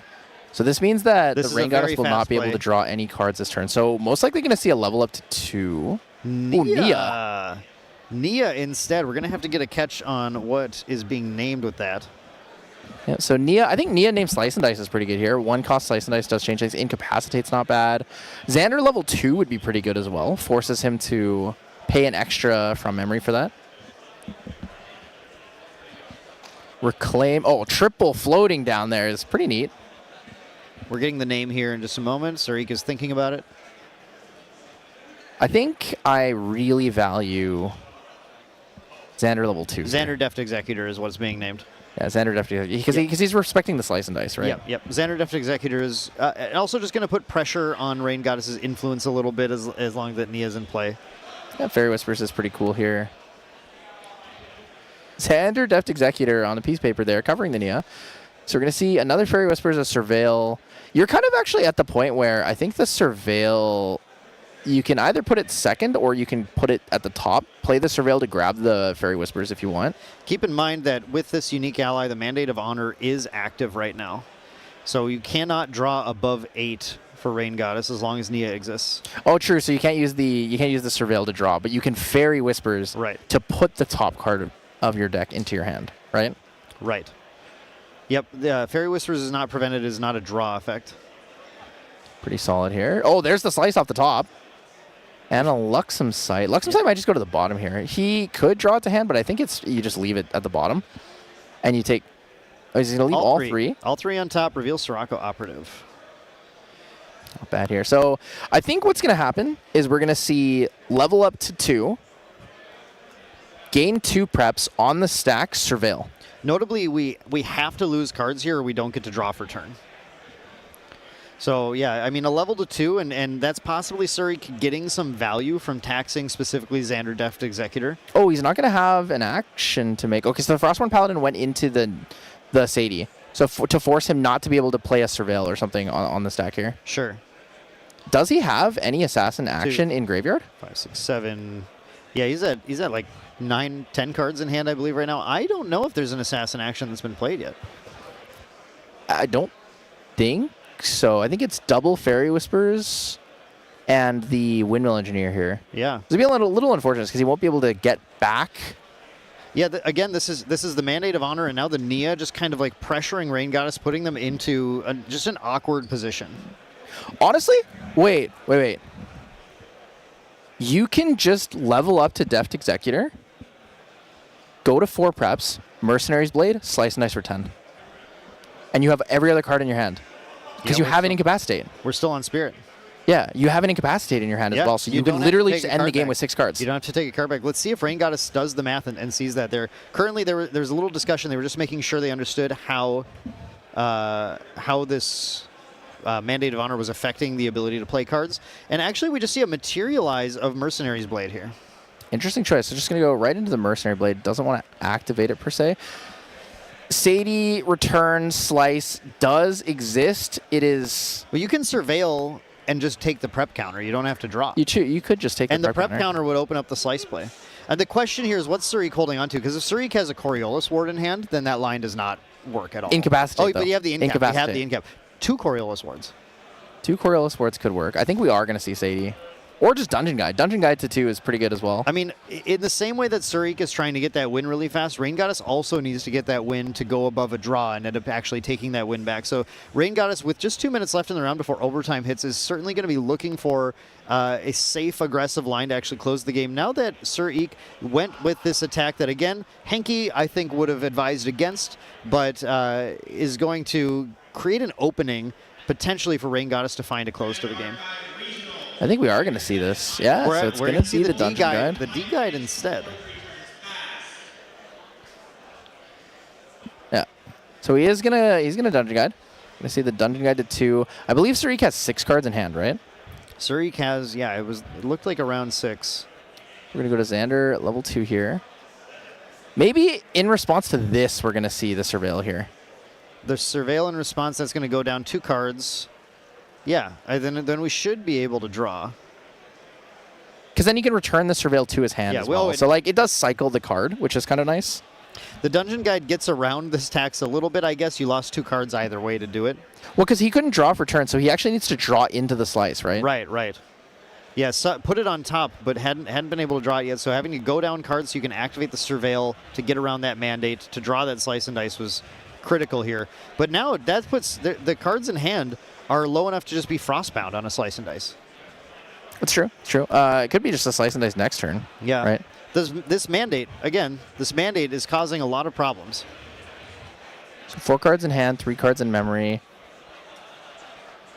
What do we see for the damage here? I mean, the in-caps held. In-caps going down? A raw slice and dice here is really ballsy. That's saying you don't have it. I believe he's going for it. He's going for it. Yeah, here he comes. He's going for it. Especially the judges called time in the round, so we're going for the slice and dice. And we're going to Rising Tides. Oh, he's digging. He doesn't have an answer. Oh, my God. He actually forced him to have it. He said, I'm going to make you have it. And he didn't. He lost. Oh, my. Didn't he lose a Frostbind earlier? I thought he lost one, too. No, that was the previous game. But, yeah, this is, wow, remarkable. He just made him, he just said, all right, man, you got it? No. Rising Tides, lost in thought for 1. It literally has to be a Coriolis Ward. Yeah, had to have Coriolis Ward at that point. And, again, a 65-card deck. That's a hard ask. That's a hard ask. Did not have it. That was absolutely the Rain Goddess saying, I am going to win this game right now. If you don't have it, I'm okay taking a draw. Because I don't think there was a crackback coming with no Scepter in play or anything on the next turn. This is saying, look, I'm going to play this right now. It'll either win me the game or we can just end up drawing. I got to say, that was a big one. The first thing, I don't think we have very much practice against Mandate and playing around having only 8 influence. Absolutely not. It really changes the math. Like, we can see it as the spectators. It's a bit easier when you get the overview, right? Just raw level. It's safe. You can draw into the slice and dice for your turn. You don't lose the draw. You still have the ability to get the Mercenary's Blade from the activation. And you can also use that activation to bait out a Frostbind. Right? If they choose to use the Frostbind there, you let it get negated. They have less cards in hand to play around your interaction. You have your Incapacitate. Right? So then you can play something else, right? You can just play a 1-cost ally to level up, or just push any form of that last bit of damage. Or you just push them to 14 and wait. Yeah. You kill them on the future turn. One thing players need to do is respect that Mandate of Honor now. Going in, especially if you are one of these Luxem assassin players who loves your influence going up to 16 or whatever. Yeah, you're going to need to explore how to actually play against that Mandate of Honor. We are really, I think, blessed to be able to see Sir Eek showing us some really, really cool interactions with this Merlin deck. Unfortunately, it ended up being a loss for them. Rain Goddess making a very, very brave play that ended up paying off very well despite the risk. And that was a really awesome game to see. I was really happy we got to see all that stuff. Yeah, I'm really glad that people got to see why the Poison Dagger's in the deck, right? A lot of people look at the Poison Dagger and they're like, You're not Yeah. Fire Xander, dude. Yeah, Like you're exactly. not pushing lethal turn 2, whatever. It's because it allows these explosive plays. It turns these multiple 1 power allies into a threat. Right. Right? Slice and Dice gets 2. Yep. You could just Mercenaries Blade for 2 if you Yep. need to, right? Yep. It's exactly the same as if you're playing Fire Xander in that regard. Exactly. Sadie becomes 3. The scary thing is that Sadie is replayable if she's already on the board too, because it doesn't require as much influence as people would think to do it. Right. And it gives you the prep. So if you don't have Mercenaries Blade used already, that prep can be converted to 2 damage. Exactly. A lot of really cool interactions in both decks. A really great game to get to watch here. Now, we are going to be heading on a break here. We will get an interview later on with the Rain Goddess, the victor of that match. But for now, I want you guys to stay tuned because we're going to be going to another game very shortly after that delay. Everything is running on nicely with the stream, so stick around. We'll catch you for the next game very soon. And thank you guys for joining us today.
Hey everybody, welcome back to North American Nationals 2025. I'm here with main deck Dan. Hey Dan, Hey, how's your day going? After great. After just a short little break here, we finally had an incredible game. Round one, Water Merlin against Windluxem Assassin, and a crazy back and forth with an explosive finish. We didn't even expect to see the end of that game. Right? Yeah. There it was.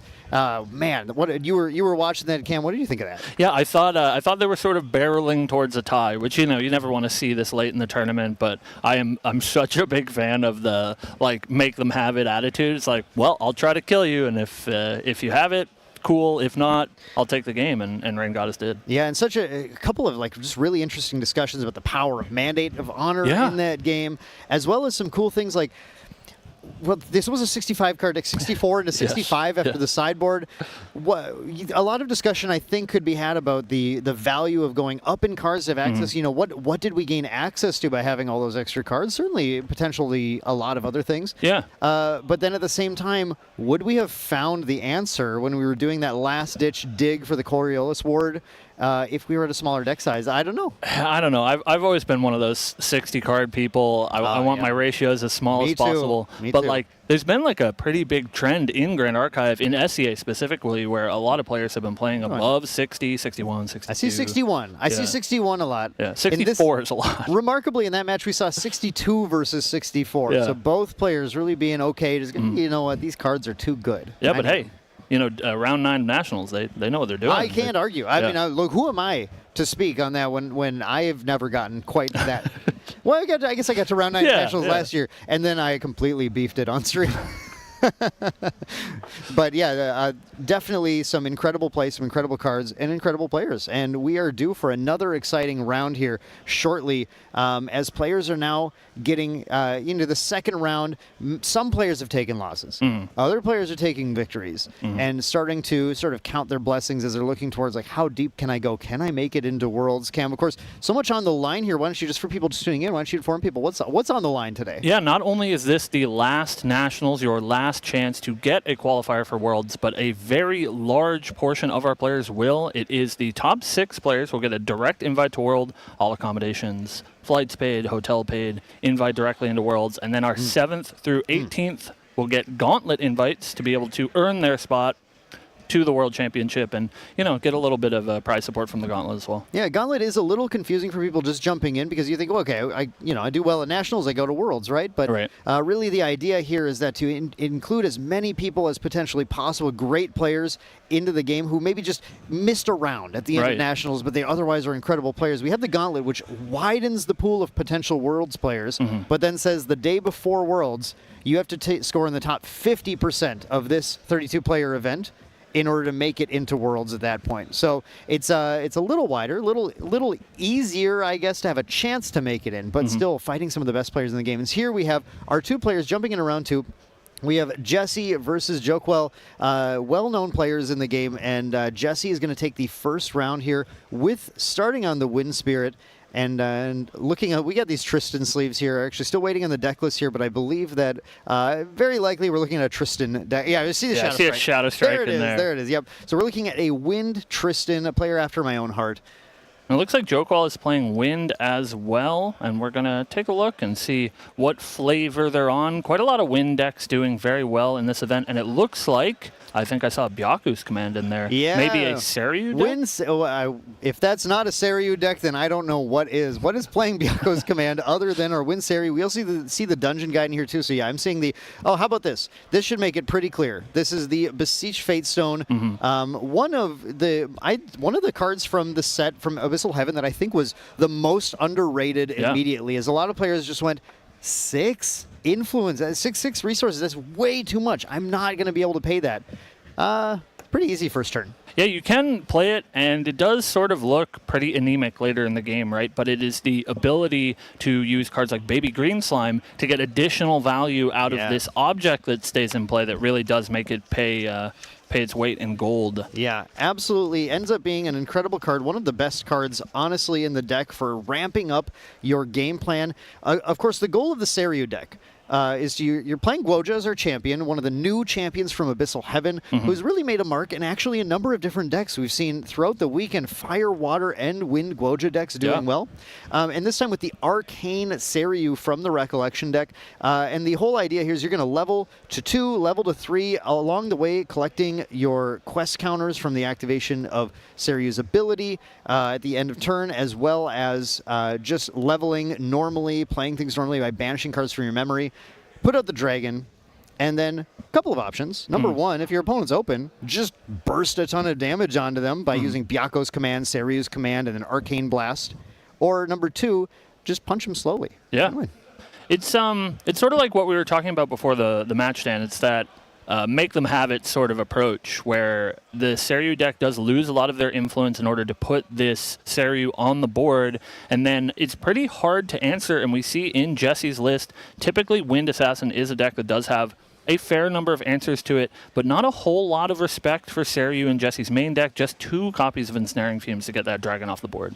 2 copies of Ensnaring Fumes. And I am a longtime Tristan player. I'm looking at this list. This is a very, very standard list. You see 2 Ensnaring Fumes all the time. This is one that's respecting ally decks a little more, going for the 4 Dream Fairy. But a very common thing right now is going all the way down to 3 Dungeon Guide, which is a little greedy, but because that Dungeon Guide is so good for Tristan to get. But it tends to work because you do draw a lot of cards in this deck. And importantly, only 2 Shadow Strike in here, but we did see that Jesse drew it in his opening hand. So has it already, and that's actually going to potentially pay dividends by taking that slightly riskier route. Yeah.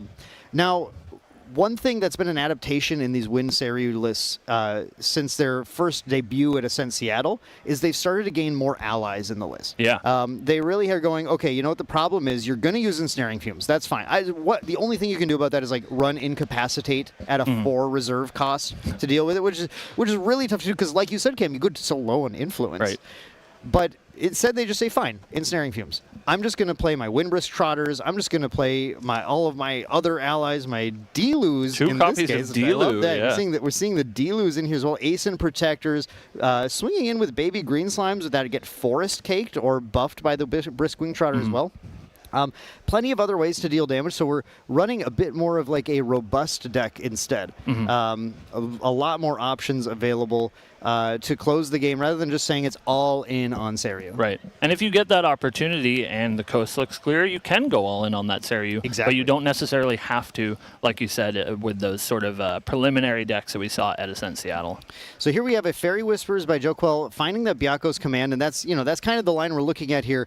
The thing about the Tristan deck is it's outside of having that 2 of Ensnaring Fumes in hand or getting to level 3. If there's a coast clear moment before we have those shadows in play with preparation counters, there's going to be a time where that Byako's command could be played and just swing in with a massive Seiryu attack, and there's not a ton that can be done. Yeah, it's pretty hard to interact with. Just those Ensnaring Fumes, as we said, and then maybe a Dream Fairy that can get forced through, but that has to get through sort of protection like Stifling Traps. And it's that slow speed too, right? It's like it's possible for Joquel to set up this flip the Fabled Fate Stone at the end phase of Jesse's turn, so that there's no opportunity to Dream Fairy it, and then just go right into like a Recollection phase, command up, and swing. And it is a lot of damage that gets represented, but we're not there quite yet. We're going to see a Forest Cake deployed by Joquel. Just try to build that influence a little bit. Maybe we can find that very... Ooh, okay. Yeah. Forest Cake, of course, a great card that's getting played in a lot of these Tamer decks just as a way to gain some, incremental advantage in the game, especially with Baby Green Slime. But then we see the activation of the Besieged Fate Stone to transform into Daunting Panda, which is a 3/4 with Vigor, which is really cool in this deck because you can go ahead and do this during your main phase just like Joquel did, and then that Vigor kicks in and will wake the Daunting Panda up. So this is something where, like, Sadie... normally love having Sadie here against allies, but Sadie can't really attack into a woken up ally because it just kills her. Yeah. So yeah, we'll see if Joquel can ride this Panda to victory. At least, like we said, it's that sort of backup plan, right? Yeah, We're going to exactly. put some allies on board, start pressuring your life total a little bit, and typically Tristan is a deck that wants to go into the later game, so she doesn't want to see you playing Daunting Pandas and Aeson Protectors in the early game and really pressuring her. Tristan is a deck, like you said, Cam, exactly right. This later game deck where it's really important to Tristan to dictate the pace of the game. Right. And other decks, typically the Tristan deck has trouble with decks like ally decks and aggro decks because they are going to be the ones who are setting the pace of the game instead. Which is why we see Jesse respecting those decks with the 4 Dream Fairies in the main. And Dream Fairy here against the Daunting Panda is a really interesting interaction that that could, get rid of that ally entirely, but then put the Beseeched Fatestone back in Joquel's hand. Yeah. And we'll see what the plan is. Level up to Tristan 1, grab a preparation counter. Looks like Sadie coming in for 2 at champion. Yeah, Tristan just to face, or Sadie just to face here because, like I said, no point in trying to attack the Daunting Panda and just lose the Sadie. He is quite daunting. He is indeed a very daunting panda right now. We do have another Sadie in hand. We're looking at an Incapacitate on Jesse's side. There's that Shadow Strike. Looking to see, we have a Slime Shield. Now, Slime Shield is a card that I think a lot of people think is kind of curious and twisted if you don't realize the interaction where you're actually using Slime Shields to prevent damage from Staggering Strike, which has become a tech card against these Assassin lists to deal with all the prep counters that they gain. And we might see that come up this match. Dan, there is 3 copies of Staggering Strike in Joquel's sideboard. Yep. So maybe those Slime Shields will come in handy later on. Well, yeah, and especially for the Seiryu list, that's a really important card to play because it can disable the prep counters that would otherwise be used to pay for the ensnaring fumes. Yeah, exactly. The ensnaring fumes. That can be a really strong setup where Jesse may end up at some point going hands down. Expecting to use those 3 prep counters to pay for the otherwise 5 reserve costs and snaring fumes. And Joquel can easily go Staggering Strike your champion and then flip my Seiryu out and command it all in one turn before Jesse even has a chance to respond. Very smart. And we'll see what the plan is on this game 1 before any Staggering Strikes are available to Joquel. Looks like he's thinking about leveling up his champion. Very interesting part about the way that Goja works is her level 3 becomes free to materialize once you have a Shenju in play. So thinking that's not going to be the option here. Just going to grab a Grand Crusader's Ring. Add to that influence a little bit. As we said, you do have to lose quite a lot of influence by banishing cards to get those quest counters for the Azurite Fatestone. You have to lose them to go quickly into Seiryu, which requires 10 quest counters to be able to transform. Yeah. But Seiryu does slowly set itself up without losing you influence. In fact, kind of gaining you temporary influence in that it will banish a card at end of turn from your memory and then let you draw a card into hand so you can kind of interact with your opponent a little more as well. Yeah, a little bit of card selection, and especially if you can sort of either get rid of cards that you don't want to use later in the game, or if we see, a Harness Lightning here in hand, get extra arcane cards in banished for that late game arcane plan. We did see the Daunting Panda go ahead and swing at the Sadie just to get it returned by Jesse, gaining these prep counters. Jesse already looking at I believe that die next to him is marking the prep counters. It's a healthy 4 prep counters already. Yeah, it's a good place to be. Does leave Jesse with that opportunity, as Tristan's want to do, to level to 2 and get that immediate influx of influence back from the cost of leveling, and then can allow him to play a Dungeon Guide, which I believe he does have in hand. Dungeon Guide in the hand of both players this game. Very thoughtful game from Joquel so far. This is a matchup where if you do not play very carefully, the blowout potential is really there, like we mentioned. And in this case, Joquel hasn't found kind of the other ally lines. This is one of those decks where sometimes your hand is, happens with Tristan as well, to be fair. Sometimes your hand is very ally focused, and sometimes your hand is just doing some of your other setup cards or your interaction, and you need to kind of play to what you get. So in this case, Joquel decides to go for the Dungeon Guide, to go to 3, and we have Jesse with using the 2 prep counters to play the Stifling Trap out of memory, which is going to deal 2 damage to the Dungeon Guide, which is probably less important in this situation, but more importantly, it will negate the on-enter triggers of the Dungeon Guide, preventing that level up from happening. Yeah, so Joquel going to be stranded at level 2. He does get to put some cards down for that Azurite trigger that we'll see him resolve here. 1 gets banished. a card drawn, an additional quest counter, but he was definitely looking to get up to that magic number 10 that turn, it looks like, and maybe start attacking with this Seiryu. It looks like Joquel was choosing specifically to protect 2 cards in his hand, the second copy of the Dungeon Guide that he's holding onto, and then a Veiling Breeze, which can definitely prevent some of these spicier kills that Jesse can enable with things like Slice and Dice. And of course, we've seen a lot of win cards in Joquel's hand, so it should be a pretty effective card. And then the card he drew off the Seiryu is the Aeson Protector. Actually, maybe starting to get a bit of an ally plan. Aeson Protector is kind of a cool card here, too, because it does mean the Dungeon Guide is potentially losable now. Yeah. Because you can Aeson Protect the other Dungeon Guide back into hand and get the level if you want to. Yeah, very smart. And we did see Jesse go for the Windwalker boots, so taking a little bit of a slower approach, and that does leave him at some amount of risk. The damage that the Seiryu deck can output is very, very large, and so not getting that extra 3 life could be detrimental. Yeah, the Windwalker Boots are obviously like an extremely clutch card in this deck because they're the card that allow you in the Tristan deck to continue to gain the resources that you need to win the game, which in this case is the preparation counters. Well, you're still committing your cards to doing other things like interacting with the board or interacting with your opponent's effects. In this case, Jesse chose to lose the 2 prep counters to Stifling Trap, meaning the Windwalker Boots became sort of a mandatory grab for him unless his hand is like the God hand stacked with Surveil the Winds or something.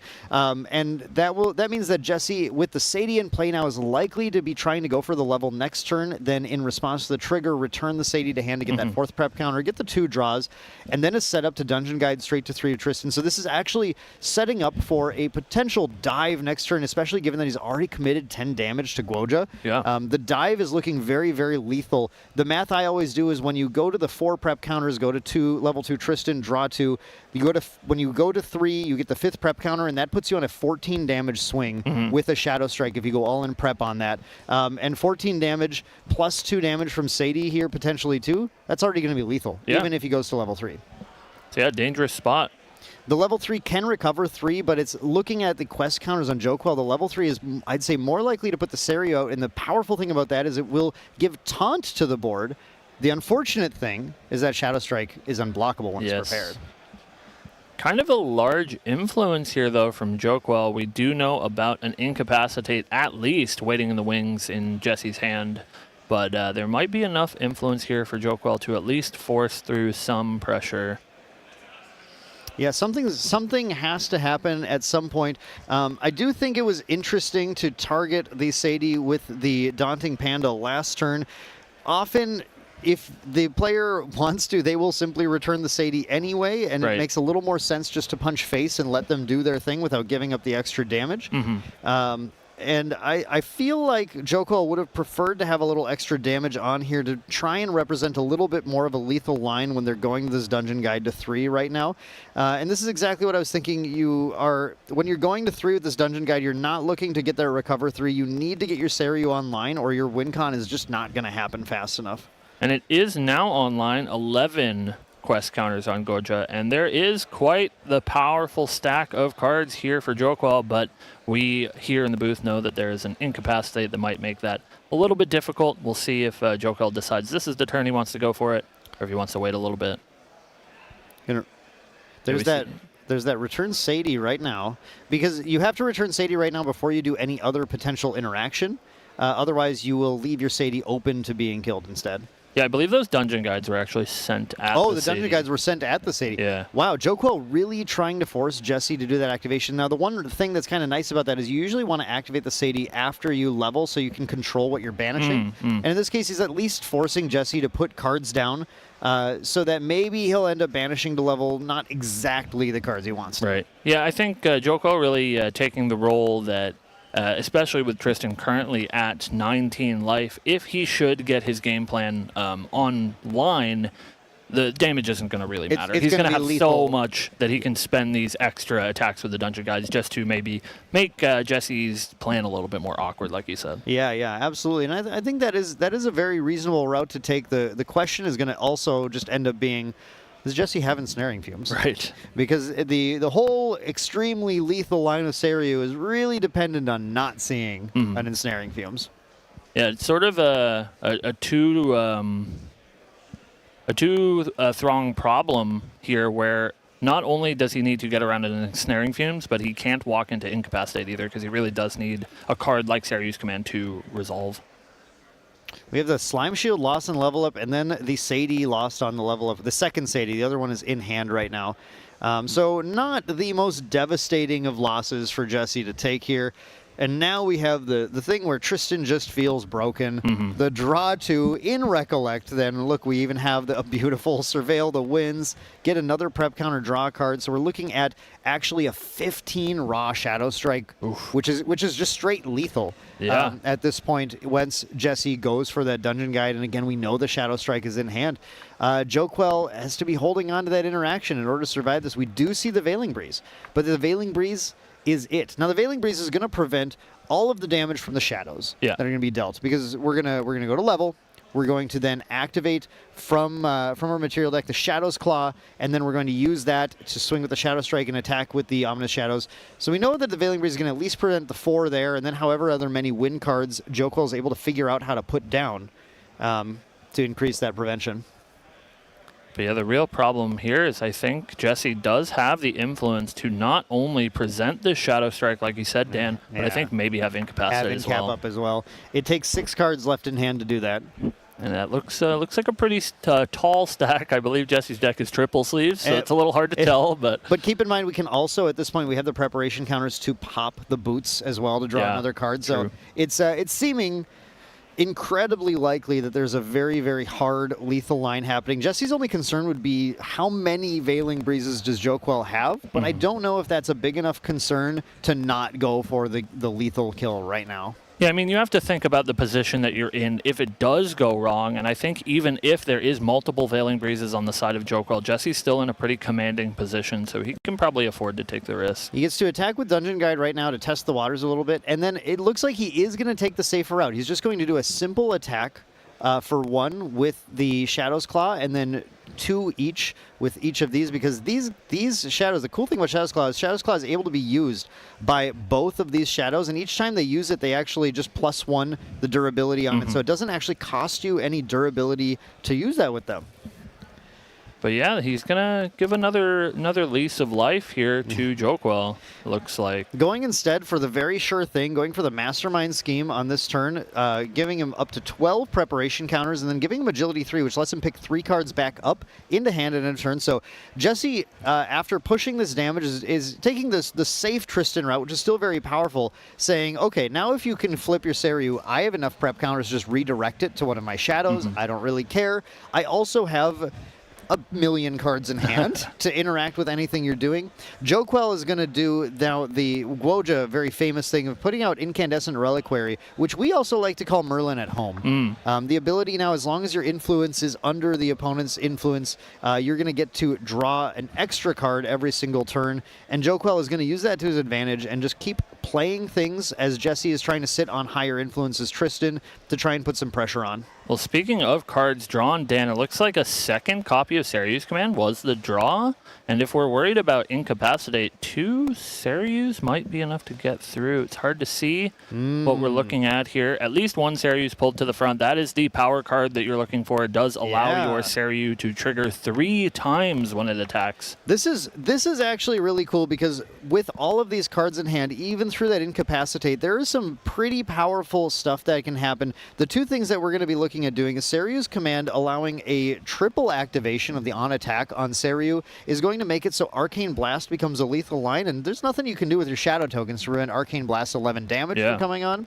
Additionally, the Byaku's Command actually wakes the Seryu up, so even if you redirect to 1 Shadow, as long as you can get that damage to potentially be high enough, which would take you can't use the Forest Cakes. Ooh, it's a little tricky. It's a bit dicey. You got to get to 7 damage as the magic number to be able to ace either of these shadows. But if you can find a line to like double Byaku's Command to 6, you still need to find 1 more. You could potentially swing and take both shadows out, and then maybe get some Arcane Blast action to happen as well. But the influence required to do all of this is quite high. And instead, what we're going to do is actually just play this Ace and Protector, put an Interceptor on the board, which prevents, which is going to basically force Jesse to have Shadow Strike to get through, and currently Joquel, that might be Joquel's safest route to being able to get through this game. Yeah, as you mentioned, Dan, Shadow Strike unblockable. So even if we can block this Shadow's Claw attack like we saw last turn, there is no way to get that Ace Protector in front of a Shadow's Claw. And this is rough now. Jesse putting out the Nullifying Mirror, which is going to force the activation of the Veiling Breeze right now.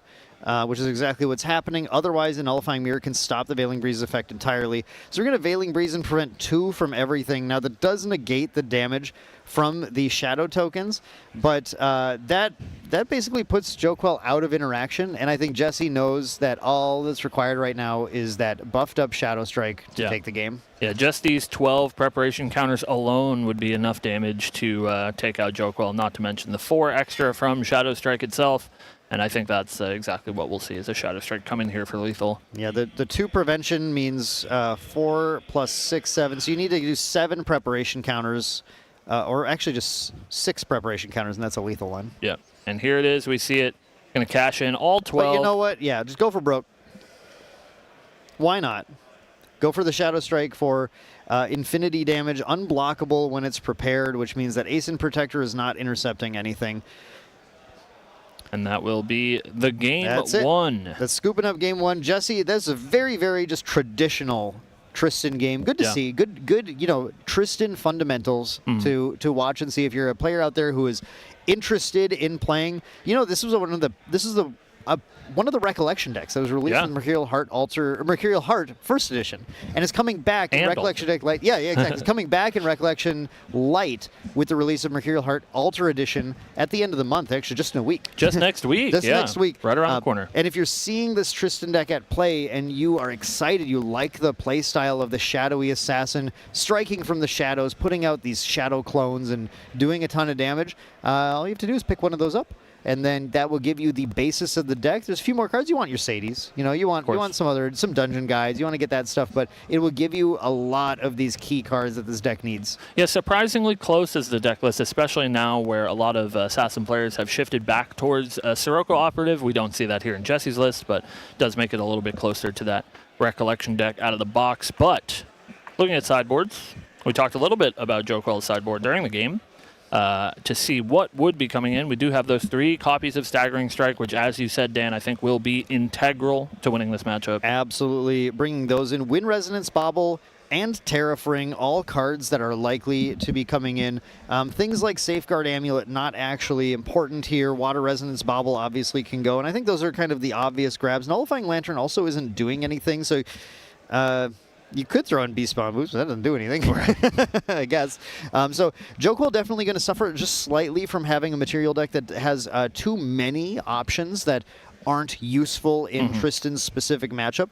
But the Staggering Strikes coming in to try and hold those preparation counters off are obvious. And now one thing is interesting is you could bring in the Scatter Essence. Sure. Now a lot of people don't realize, they say, well, that doesn't make any sense. Dan, why would I put Scatter Essence? And this isn't a fractal deck, but you have to keep in mind that the shadows that are brought out by Tristan level 3 are in fact Phantasias. Yes, sir. And if we're sitting there going, Jesse's route to not losing is to redirect damage to shadows, there's a world where you can go, well, that's fine. I guess I will just scatter the shadows then and then swing. I mean, it does have floating memory. Maybe pays for itself in the back end.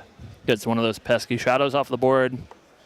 It's probably not my first choice here to bring in, though. You're really looking, I think if you're Joquel's position, what you're really looking to do is close the game before Tristan gets totally established. As far as Jesse's list, now, Jesse... man, does have that 4th dungeon guide in the side. If Jesse is worried about losing before he gets to 3, that 4th dungeon guide might make sense to put in here. Penumbral Waltz and 2 Shadow Strike, to the other 2 copies of Shadow Strike as well. Penumbral Waltz can be such a powerful guard for keeping the math in your favor and not losing ground. Innervate Agility also, very strong card in here. Innervate Agility is a strong card because it prevents either end of that kind of like robust kill with Seiryu as a way to both get Spell Shroud or prevent the attacks, whatever kind of route you see your opponent going for with the stealth. But obviously the most important thing here, Cam, is Snaring Fumes number 3. Yeah, there's a lot of heat coming in from Jesse's sideboard, and I think a lot of these cards will sort of pay for their slots in this matchup. Not necessarily, I would assume, included for Seiryu, but sort of have that crossover where cards like Innervate Agility are pretty like widely decent against a large variety of matchups, but in Seiryu specifically could be pretty backbreaking. Maybe we'll even see him bring in that Shadow Reaver if he is worried about actually de-leveling with Innervate. You get that sort of cheeky ability to de-level from one Tristan to the other without losing any sort of life total, and so maybe we'll see that come in as well. You could potentially Shadow Reaver to steal their Beseeched Fate Stone, and then... Oh wait, maybe it's class bonus. No, it's not. It's not because you can do it in Spirit. There's no bonus. So yeah, so you can absolutely Shadow Reaver their Beseeched Fate Stone and then play the Beseeched Fate Stone to go to your Tristan level 3 Shadow Dancer from there and draw a card. That's cheeky. And only Tristan would have the 7 cards in her hand able to do that after level 3. Yeah, only an Assassin deck for sure. Yeah. But yeah, I would say it's unlikely to see that because Jesse is really just looking to lock down that Shadow Dancer and prevent all of Joquel's routes of winning the game. But of course, Joquel's going to get the first turn this time. Now, it looks like we did not see that beautiful Beseeched Fate Stone first turn that we're looking to see every game. Instead, we're going to start a Fairy Whispers. We see a Seiryu's Command, a Dungeon Guide, and what I believe is a Stifling Trap. And that's a pretty good Fairy Whispers, Dan. I think those are all cards that you want to keep.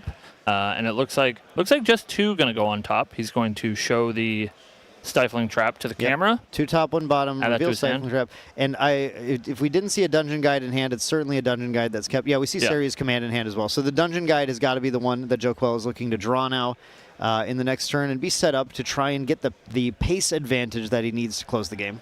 Yeah, Seiryu's sort of a combo deck, and it's looking for each of its individual pieces and has a lot of access to that in Win to find any sort of missing parts of this machine that he's trying to get rolling. Yeah, both decks, honestly, like a very similar play style, looking to kind of get to level 3 and do an explosive finish. So both decks actually surprisingly similar in a number of ways in deck lists, like this reliance on things like Fairy Whispers and Windmill Engineer to be able to just like dig, find the pieces you need. But yeah, a bit of a slow start from Joquel. Did not find that Besieged Fate Stone on turn 1. And we'll see what the rebuttal is from Jesse. Looks like some cards going down here for a Black Market Broker. Yeah, you have to imagine, Joquel is already feeling a little bit on the back foot, not getting to start with that Besieged Fate Stone. And instead, Jesse is going to just do this ally aggressive route that Tristan is able to do as well, putting down a Black Market Broker, gaining a prep counter, and now there's a 2-3 on the board that Joquel will have to deal with, or that pressure is actually going to mount really fast.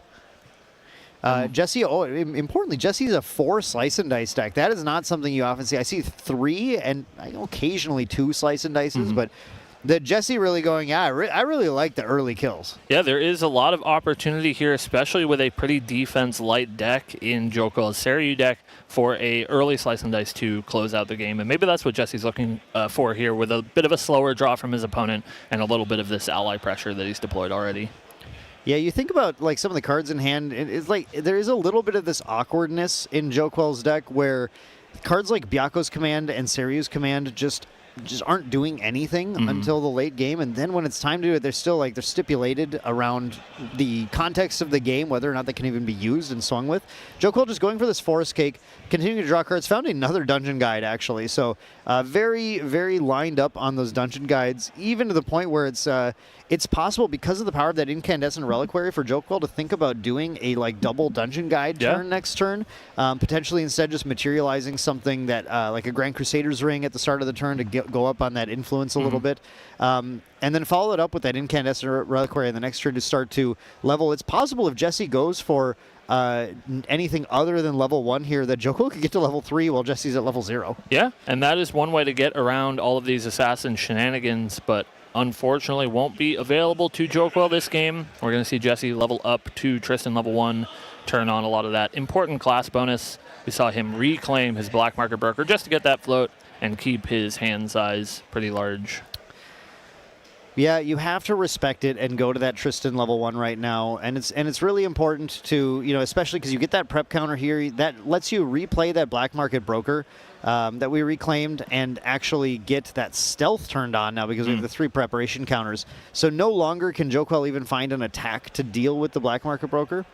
And what we're going to do after taking the damage here is just go with the, now that we reach Tamer, we have the fast activation on Baby Green Slime. So we're going to do that classic, if you remember, Cam, do you remember Slimes, or did you block that out of your Just memory? a little bit, yeah. Okay, you're a little bit, yeah. So Slimes, Baby Green Slime gets to suppress this Forest Cake now, and when it comes back, he gets to draw another card. So basically, through a roundabout method, making this Baby Green Slime have on enter draw a card. Right.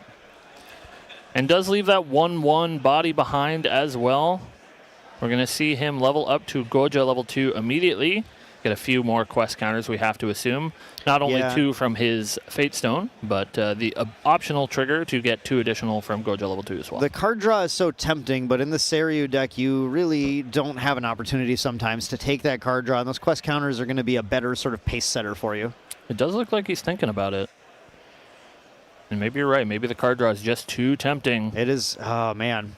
You know, it depends. What's really fun thing about Guoja is it depends on what Auspicious Beast you're playing. Yeah. I know like the Seiryu, not the Seiryu, sorry, the Suzaku decks, the fire ones are more often going to take that card draw because it's easier to get those quest counters. In this case, though, he did go for that card draw as well, saying, I don't think I can go that low on influence here. It's the best 3 cards that you want to see. It's really hard to say no to draw a card. Yeah. And Joko could not resist temptation. And now, yeah, here we have to see at this point that no, we don't have to see any dungeon guides. Instead, let's just Baby Green Slime. We're still in Rec, aren't we? Though, yeah. Baby Green Slime in Rec. So we're gonna draw another card back at the end of turn, and now we have to be going for that dungeon guide play. Go to 3, and that will get us up to 6 quest counters, and then the 7th at the end of turn, which is 7, 8, 9, 9. So we're getting close, but the math is just so it's just so close, but not quite there on getting that Seiryu flip online. Well, I think maybe from taking the card draw at level 2, Joko is going to choose to take a bit of a slower approach, and we do see that very powerful sideboard card in Staggering Strike, waiting in his hand. 3 prep counters on the side of Jesse to potentially steal away with this Staggering Strike, and maybe that's what Joko is thinking about. You're absolutely right, Cam. It was a full art Staggering Strike from the player reward promos from the last season. I did not realize that was what was in hand. That makes the play a lot more enticing to go for it. And I think right now we're going to see Jesse just trying to put Joko trying to put some pressure on the board to force Jesse to do a little interaction just to see if the Staggering Strike might land. Just doing a little horsing around. Brisk Wind Trotter does have that level 2 ability to give an additional buff counter. Joko wanted to remove the Black Market Broker, but did not realize that it had the stealth from the preparation counters now. Going to send the 2 in at Tristan from each one of these, putting some significant pressure on the board. And I'm really surprised to not see him go for that Staggering Strike. Yeah, the Staggering Strike with the 3 preparation counters was it's a perfect opportunity. Would unlock that Black Market Broker as well, allow you to take that off the board as it loses stealth. Yeah, that's he's going to wait on it. A little unfortunate here, but that does mean now that we've gained this prep counter, or excuse me, this quest counter on this turn, we can dungeon guide the next turn and get all of the quest counters that we need to have Seiryu able to flip at the end of Jesse's next turn. At the earliest. Or it could be that turn, actually, if we materialize something that costs 1, but I don't actually believe we're running anything like that, unfortunately, either. Oh, the Tengu hasn't been used yet. No Tengu yet. No Tengu yet. Tengu So on there's the our table. route. Yep, so Joko's route would be to do Tengu next turn, holding those cards up, and that might be some of the thought process there, too, wanting to hold 3 cards up to activate Tengu to get that card right away. Gets the quest counter, and then we can go Dungeon Guide, flip, get Seiryu out, and actually go for a kill. So Jesse has to respect right now that the Seiryu is potentially coming. Yeah. Does make me wonder, though, if we had gone for that Staggering Strike and forced him to have the Slime Shield or lose those prep counters, how safe that Seiryu might have been, because no longer then do we have to worry about that ensnaring fumes for free. Right. And maybe that's his plan next turn. We do see that Jesse took that, as you said last game, sort of mandatory Windwalker Boots materialization. So it does give one more chance to Joko to remove some of these prep counters before Tristan level 2. And that can be really backbreaking for these sort of card advantage based Tristan decks that don't get that extra draw off of Tristan Hired Blade. Right. We just see Jesse taking maybe a bit of the more of the aggressor route and playing that Ace and Protector, going to potentially return this Black Market Broker, and then push some more damage onto the board, or keep that Interceptor out there. Is he going to respect the Seiryu? No, he's going to go for the kill on the Baby Green Slime. You know, there's a lot of pressure actually mounting on the board, so it makes sense that Jesse wants to clear it. And he does have to feel like he's in a pretty good position, but as you said, there's always the threat of a big dragon arriving as early as this turn. Do we see an Incapacitate in Jesse's hand? I don't think so. I see a Shadow Strike, and I think I see some win cards. Yeah, so maybe not. Maybe the coast is clear. No ensnaring fumes as well. We are going to see that Tengu, Dan. It's going to get that 5th counter, allow an extra card to be put into Joquel's hand, and also unlock that dungeon guide up to 10 quest counters, as you said last turn. As a former Erupting Rhapsody player, my strength in Grand Archive is counting to 9. Counting to 9. You know, I'm learning to count to 10 here as well. It takes a little bit. It's a huge step to go from 9 to 10. I'm still not used to it. We'll see if Joquel is used to it and wants to take that route. It's going with that dungeon guide actually does, I think, give you the influence still to activate the Seryu's command. And that is the powerful one. Byaku's command is sort of second rate to the Seryu's command that just provides so much value. So many triggers for your Seryu can really just like create arcane blasts out of nowhere. As simple as empower, make an arcane blast usually makes it free, or at least very, very cheap. And we still at Tristan level 1 as well, Dan. It's potentially quite a remarkable opportunity for Joquel to make Jesse have it, just like we saw in the last game. Sometimes you don't. Yeah. And so we'll see. That is the plan. We see 2 cards banished for Dungeon Guide. That's going to be 2 quest counters for Goja, and we'll see what his choice is, and we have to assume it's those quest counters. It's quest counters. We're not recovering. No way. Nope. No way. We're going to 10, and now Joquel can decide. All right. Do I have lethal here? 4 in hand.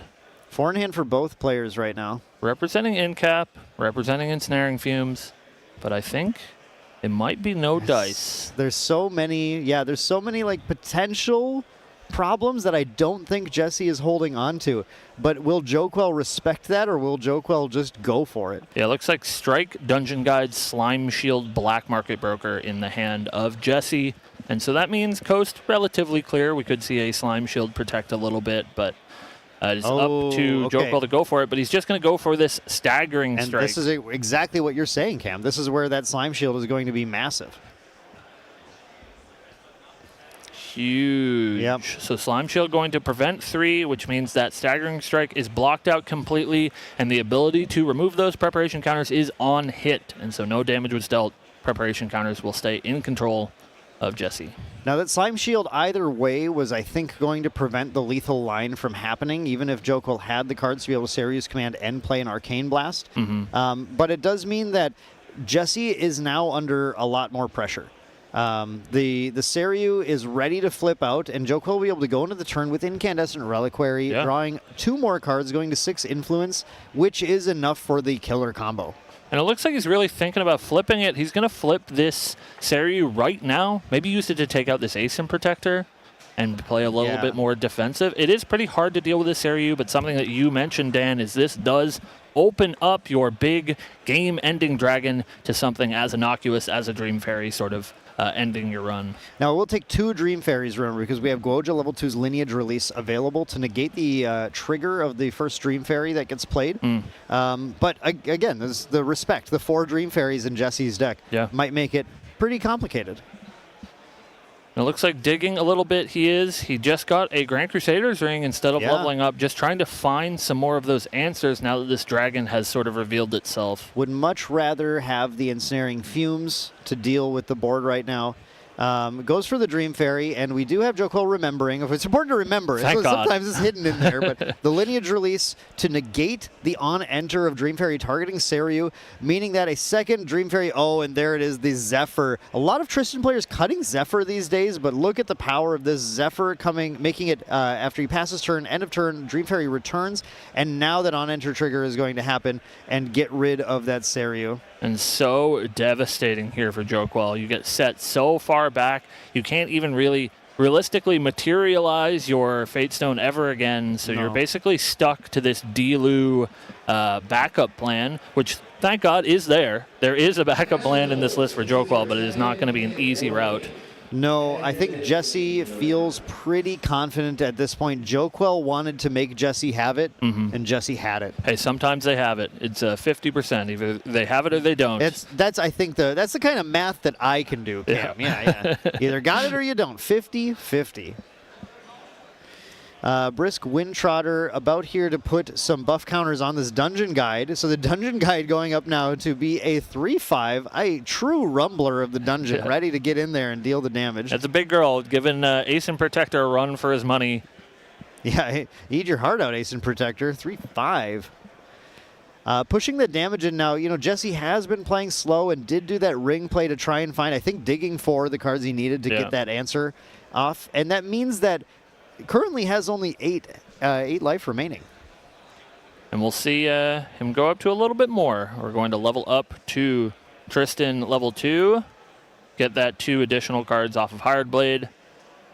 And we'll see if he wants to rocket towards that level 3 game plan with a dungeon guide this turn as well. That seems like a likely play here to me.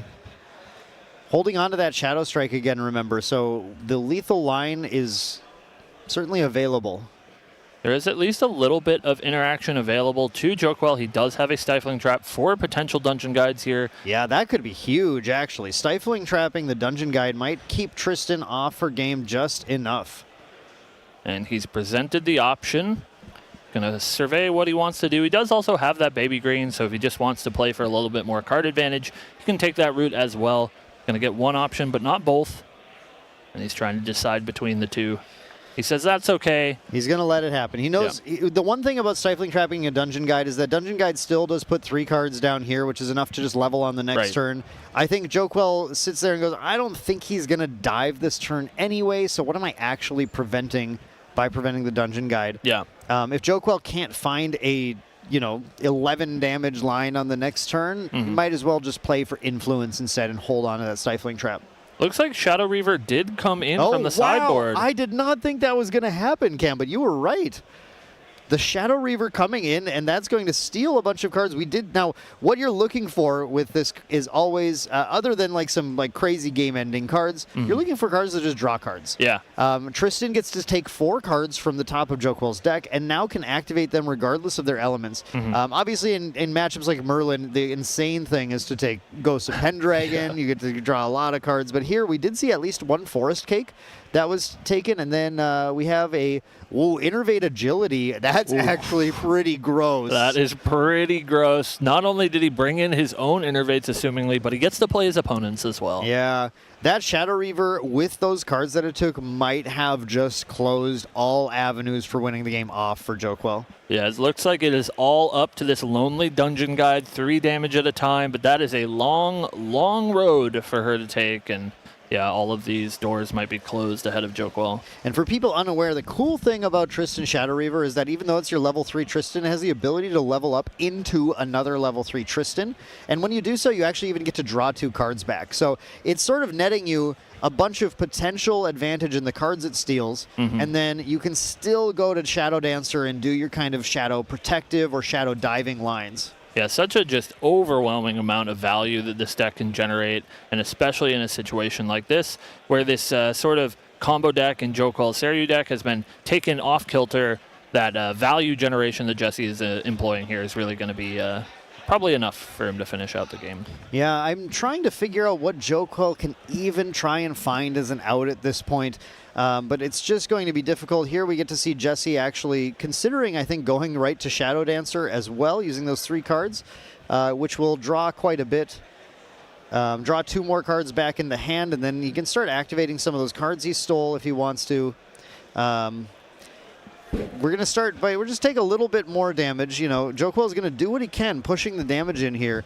But look at, things like Byako's command, not particularly exciting anymore. Seiryu's command, not even usable anymore. You get some sort of bizarre lines, but none of it really works without the dragon in play.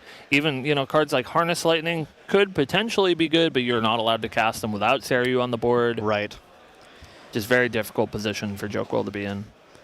Yeah, just really looking at his list, just having things like, relying on things like Ace and Protector or like flipping a Beseech Fatestone, which the amount of influence required to do that at any reasonable pace is just going to be a little too high. Yeah. I think you mentioned Dilu earlier, probably the only like fast enough ally to get there. Dilu, maybe a horse strategy. Dilu with the Brisk Windtrotters can get enough damage on the board. Yeah, the best friends forever. You know, Cam, friendship truly is magic with these horses. Oh, God. Looks like we're going to do some magic of our own. 11 cards in hand, 8 cards in hand allows him to cast this Arcane Blast that he Look at this. generated, but we are going to see that really gross Innervate Agility. Going to D-level Jesse, give him Spell Shroud for the turn. Yeah. So even this big spell for 11 is going to get shunted by Joquel's own Innervate Agility. You may wonder why Jokel is able to cast this Arcane Blast, but it's a condition of the resolution of the trigger on Seiryu that until the end of the game you're able to cast that Arcane Blast even though you don't have the elemental requirements. Yeah. It's something we didn't bring up just because the amount of influence required is so high and you have to put all 8 cards down and your opponent could just incapacitate it as Tristan, but in this case they get to activate instead that Innervate Agility that was stolen, which is an even stronger way to use it. Yeah, so brutal. But, you know, Joquel's got to go for it, right? His margins here are so thin. You take any opportunity that you can, but it looks like he's just going to get slowly whittled down by these allies, 2 Dream Fairies, 1 of his own, an Ace and Protector as well, until Jesse can find a line to push for lethal. Yeah, Jesse is under basically no real pressure at this point. Having a lot of influence, a lot of potential to just kind of control the game. Is only at level 2 again, though. 22 is not the most health. Yeah. We'll see if Fairy Whispers, surveying our options. Going to grab, looks like another copy of Fairy Whispers. Maybe really looking, like you said, Dan, for cards like Dilu, cards like Brisk Windtrotter, things that can actually apply pressure. Going to see another Fairy Whispers fired off. 1 horse waiting there. There, we're finding the horses. Looks like 2 on top, 1 on bottom. Joquel also if we think about time here, is really looking again to just try and at least get a draw game here with Jesse. If Joquel can string together enough horses to deal damage, get that life total down to 0, then it's unlikely, unless you get a really crazy Seiryu game, that he'll be able to finish game 3, but at least getting to that draw game will be a stronger finish than taking the loss here, as both players are trying to get their record as buffed up as possible to try and make it into that gauntlet. Yes, sir. We do see the Dilu deployed. The Dilu with the Forest Cake. And it looks like he used that GCR to pick up a Brisk Windtrotter, Dan, exactly like you said, trying to use these 2 horses to mount some sort of cavalry offensive. Oh, mount cavalry. I'm loving this, Cam. You're good at this. Wow. Yeah, look at all these horses that are coming in here. This is a line where Jesse could be in a little bit more trouble now, looking at the sort of the damage that's coming out really fast, because is only at level 2, wants to get back to Shadow Dancer at this point, I think, to get those shadows in play and start to defend a little bit more. We're taking a read of Dilu. We hear Jesse musing about his unique ally text. Thankfully, Goja is level 3, so that pride is just turned on. I do think a lot of players lock in on that requiring a unique ally in play, but that pride is fine if you're just level 3. And this is a pretty big horse coming in for 5 damage to this Ace and Protector. Have to take up, Jesse did respect it a little bit and kept the Interceptor Ace and Protector up, but Dilu is way too big to be taken out by the Retaliate on that. Yeah. And 2 Dream Fairies already in play. Maybe this Dilu gets to stick around. Jesse is actually going for Backup Charger here. Does Jesse have another Dungeon Guide? That's the question, because a Backup Charger Dungeon Guide play is very strong. A Backup Charger without the Dungeon Guide is a little precarious. Oh, I see there's an Ensnaring Fumes in play, though. Okay, Jesse has a whole other turn for sure. Yeah, he's got that sort of defensive option buttoned up, and he does have, you know what? Also has it all. So yeah. we have the dungeon guide. We can go to level 3. We also have the prep counters to activate that ensnaring fumes, even without keeping the influence up for it. So there it is. Jesse, again, just like showing this commanding position. And it looks like in response to the dungeon guide trigger, he's going to cast an ensnaring fumes. He is sort of inadvertently giving one influence back to his opponent, as that Dream Fairy does belong to Joquel, but after that he is going to level up. And we'll see which Tristan he chooses, Dan. It's got to be Shadow Dance. Oh, going for Shadow Reaver again. You know what? It felt really good the first time. Let's do it again. I just figure at some point, don't you want to get your shadows out and just go for the kill? But I guess Jesse is not too worried about that, right? Yeah. Because Jesse is up the game. Jesse can make this game take as long as he wants to and just play very, very defensively. And he has it all, Dan. He just finds the dungeon guide from Joquel. Joquel. Dungeon guide. Joquel's promo dungeon guide goes for the level. Now we get to see the Shadow Reaver into Shadow Dancer line, that really, really fun Tristan line where you get to go from level 3 to level 3. Yeah. And in fact, to the beautiful CSR level 3 from the first edition of the Recollection decks. And you've got a feel for Joquel here, showing a smile and being a good sport, but this is one of the worst feelings in Grand Archive, is your own dungeon guide turning against you. And there's the Shadow Strike in hand. We're at, let's see, 4 from Shadow Strike, 5 here, and then we have 1 from me activating the Shadow's Claw. So we're at a basic 15 line here, 9, 10, 11, 12, 13, oh no, 14 line. Yeah, 5 is the 14 line. So we're at the 14 damage line at 7. So not quite lethal, right? Not quite lethal.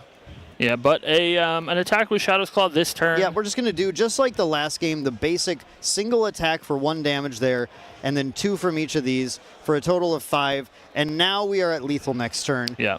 Joquel has 1 turn to mount a defense or an offense that can get through Tristan, but Tristan has this ability to redirect any potential attacks into the shadows. She is defended against basically Joquel's only routes to win now that the Arcane Blast has been activated. And so, unfortunately, the writing here is on the walls, but not a whole lot that Joquel can do, but, tries best, see if he can find any sort of defense. I think here is the option for him to find some sort of defensive options. But again, as we mentioned in the first game, Shadow Strike being unblockable makes it pretty hard for any sort of defensive options to be viable. Even worse, because we did actually end up going Mastermind Scheme again. If you guys didn't remember it the first time or missed the first game, this is exactly the same thing happening, where we're going to double up on our preparation counters, agility 3, hold up defense, and we still also have the +1 card from the activation of the boots as well. So there is so much that is available, even though Jesse's hand actually is a very, no, those are the cards he stole. There's a Byako's Command in there too, which is, I don't think, a very useful card unless you get the right other cards with it. But yeah, fun to see. Jesse is just so commanding right now. And yeah, looks like that horse is going to come back down. Let's Dilu again. Try it one more time. And, maybe he can set himself up sort of the way that he did in Game 1, maybe some interceptors, some protective tools to sort of force Jesse to have that Shadow Strike. But we know here at home that he does indeed have it waiting for his next opportunity. Now, this is a powerful interaction. Dream Fairy on the shadows is a great way to get rid of those and can actually shut off some of Jesse's damage as well. That's one reason why that Mastermind Scheme was so important, because a double Dream Fairy play from Joquel that would potentially remove both of these would mean that just 5 prep counters before Mastermind Scheme would not have been enough to get a lethal line back.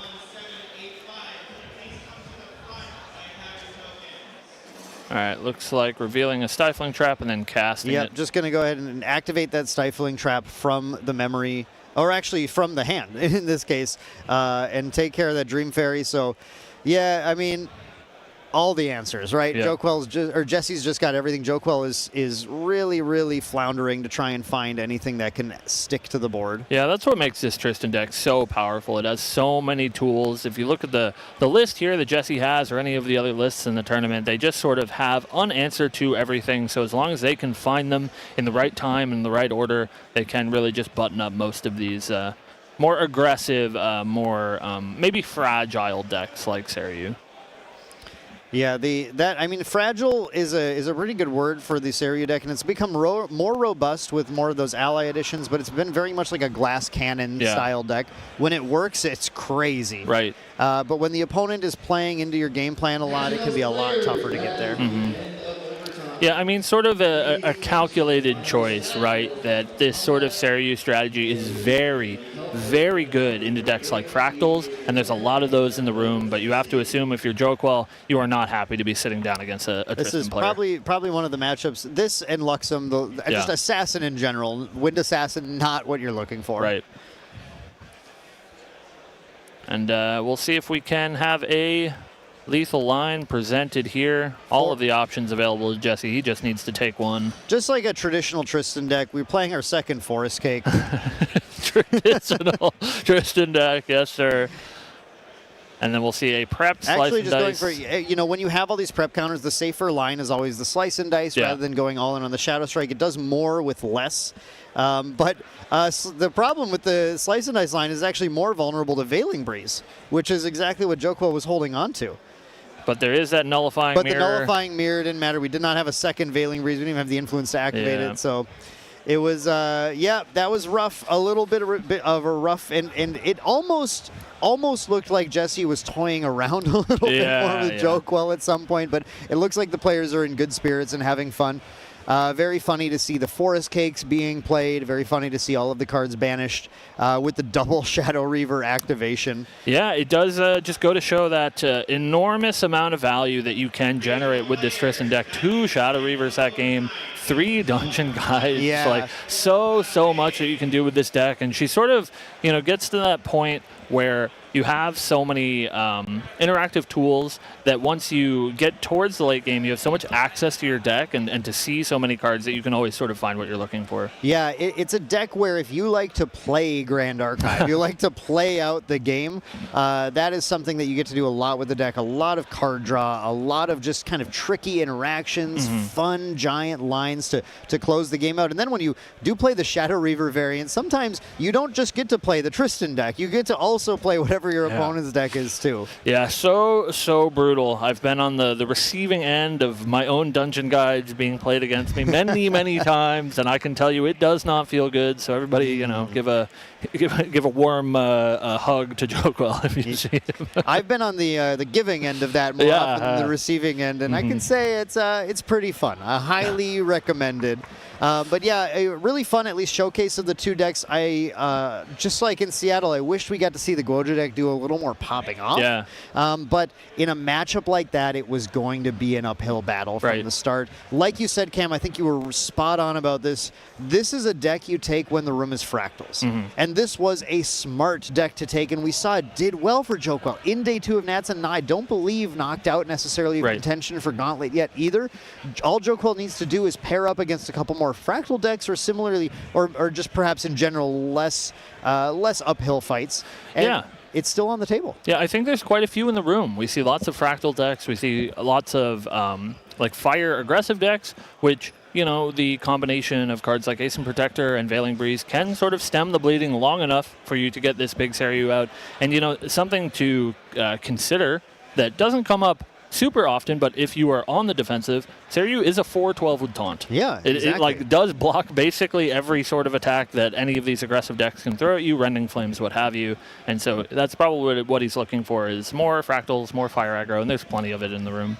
Yep. Very, very much still a reasonable deck to play and a reasonable take, and hopefully, if we're lucky, we can see another stream of Joquel later on in the day, and maybe we get a little bit more of that like fun, exciting, like Seiryu triple trigger and then double Arcane Blast and all the really exciting stuff that it gets to I do. love an Arcane Blast, and I was so excited to see Hyoka this weekend playing Arcane Rai. I love an Arcane Blast. And unfortunately, Steve-O didn't let Arcane Blast happen in that game. That wasn't on the table there. And I don't think I agree. I love a good Arcane Blast. I love a good Rai deck, but I think you and I both agree we would love a Cosmic Bolt a little bit more. Yeah, well, unfortunately, I think that ship has sailed for us this national season, but hopefully we can see that at Worlds coming up in June. Be some Ari players there to Kevin, do you think you'd play represent. Astra Ari in Worlds teams if you were playing in teams? I would, but that is a very selfish choice. But your team might not want you to. They were like, "You're taking my dungeon guides for what? Just to play Ari?" For Ari. But very, very fun matchup to see. Very shortly here, we'll be going to an interview with Jesse. We can hear about his approach to this matchup. Again, I think it is a strong deck into this matchup. And it's also a deck that has a lot of game against these Fractal decks too. So for Jesse, taking this win now, road into getting into Gauntlet just became that much easier to travel. Yeah, for sure. And I agree 100%, Dan. I think that similar to Joquel's choice, I think Tristan is a great choice for the weekend. She's very strong into a lot of the decks in the field, and we do really see Jesse leveraging that here at Nationals Day 2. Yeah, absolutely. And, again, interesting choices in Jesse's deck, too. Things that I think were paying off pretty well, like those 4 Dream Fairies there. Yeah. Like, how good was that? But let's hear from the man himself. We're heading over to Jesse for that interview right now. Interview here with Jesse. Jesse, I've looked at a lot of your stats. I've seen you play a lot. I've casted a lot of your games, both at Ascents, at Nationals, and as some of the online things. Notable wins for you. The Luxera's map open. You won that on, I believe it was Fire Rai. You also won the Invitational on Win Tristan, and since then, you've really just played only Win Tristan. Can you tell me about why you feel like that's the deck for you so far? Midway through MRC season, I just decided to build Tristan. I just had so much fun playing the deck. I just haven't stopped. Even after they ban Korhazi, just change the deck every season, keep playing it. Just the most fun deck I played. Yeah, so looking at your deck, I did pick out a couple things that I thought were interesting. So I noticed that you split the Shadow Strikes 2 and 2, 2 in the sideboard, 2 in the main. Do you feel like we're kind of in a more aggro meta where you need to rely more on the slice and less on the Mastermind Scheme Shadow Strike combos? Most of the decks in the format are level 1 decks. I just don't need the damage Shadow Strike gives for those decks. I have them in the side because there are like Xander and like Gojira decks running around. But on average, mostly I think I've only won 3 games of Shadow Strike this whole event. So we did talk about how you are pretty much Tristan main. You are hard Tristan main. Did you have any other decks you were thinking about playing at this event, or was it 100% Tristan under all circumstances? For this event specifically, I did not consider any other events, possibly because I had to spend the last 3 weeks at college and I didn't get the test at all. So got to go with what I know best. Yeah, that makes sense. There's a couple other things in your deck that I thought were interesting. Tell me about the Zephyrs. So I know a lot of people don't necessarily play Zephyr right now.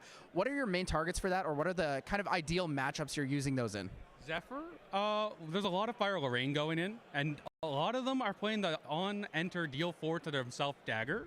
And I have killed 3 people while Zephyring their daggers.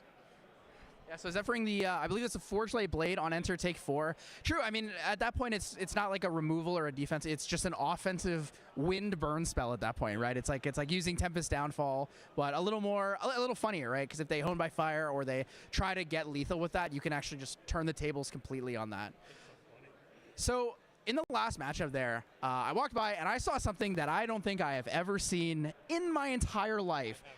Did you double Shadow Reaver your opponent? Awesome. I stole first Shadow Reaver, I stole his Innovate, and I used his Innovate and de-leveled. And then I Dungeon Guided the 3 again. When the Shadow Reaver stole one of his Dungeon Guides, then Dungeon Guided the 3 again. That was the greatest thing I've ever done. Never done it before, double do it again. Yeah, so I mean, that's a huge influence swing, right? You steal 4 of his cards, you're able to play them. You use the Innervate to go back down to 2. You Dungeon Guide back up. You steal another Dungeon Guide, so you get to cycle those 2 cards on top of that.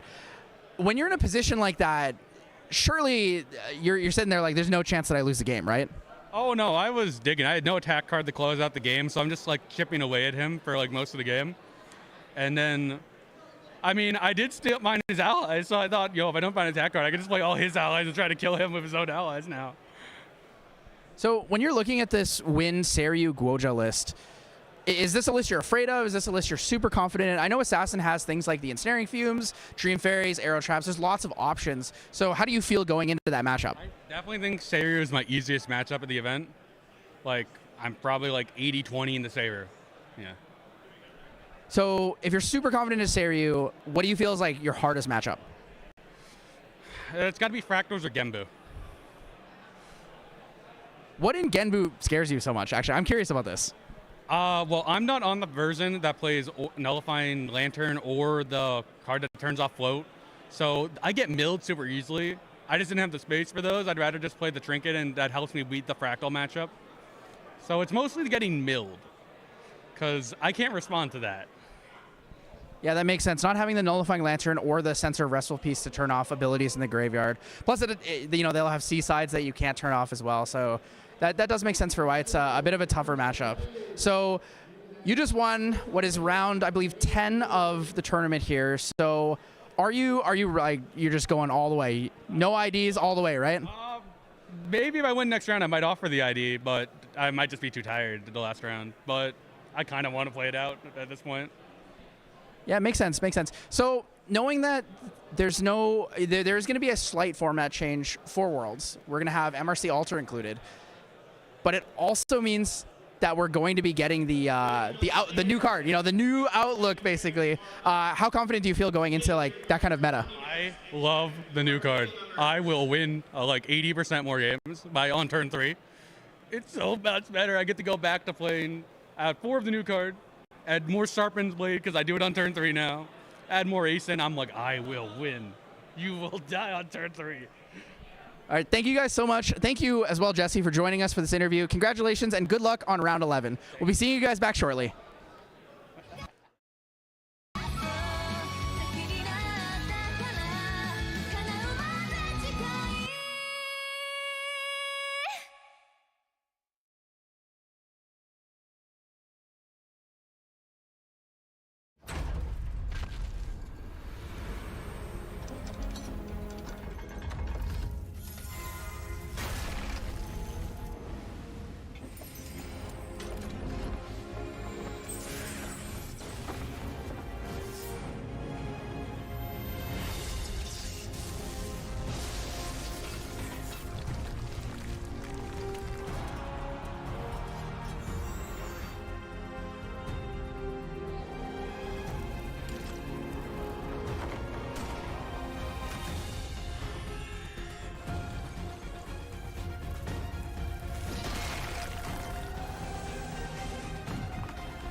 高く飛べどこまでも行こう不可能と思い込んでたものがなぜか小さく感じた見てる景色がそう先になったから叶うまで近い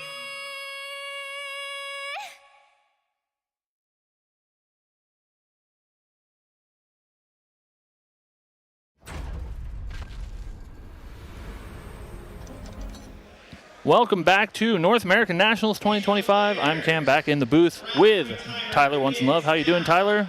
Welcome back to the booth. I'm once in loving. You're Once in Loving, I'm once in loving. and we're glad to have you Once in Loving here with us at Nationals. Yeah. That was a crazy match. Yeah. I walked by. I wasn't even looking at the screen. I walked by the feature match and I was like, did he steal 8 cards? Yeah, it was tough. It was fun to watch. It's cool to see Tristan do her thing, but man, that was a brutal one. Man, Double Dream Fairy's pretty good. Double Dream Fairy's pretty good. Trapping. Dungeon Guide from your opponent's pretty good. Innervate from your opponent is pretty good. Yeah, it was a good one. We do have our next round already paired though, and we are looking back at some people that have been doing quite well. First, we have not a Fractals deck, but we have Superior playing Water Goja in that Genbu style that we've seen show up a couple of times this weekend. Sort of the second water deck that not a lot of people are talking about, but has a lot of terrific tools to deal with so many of the matchups. A lot of different avenues to win the game, Tyler. Yeah, I've seen a lot of people putting in these young Beast Wanders as kind of a newer tech. Some people were playing Forest Cakes and they felt it was a little too bricky, which is interesting to me because, you know, it's a draw card.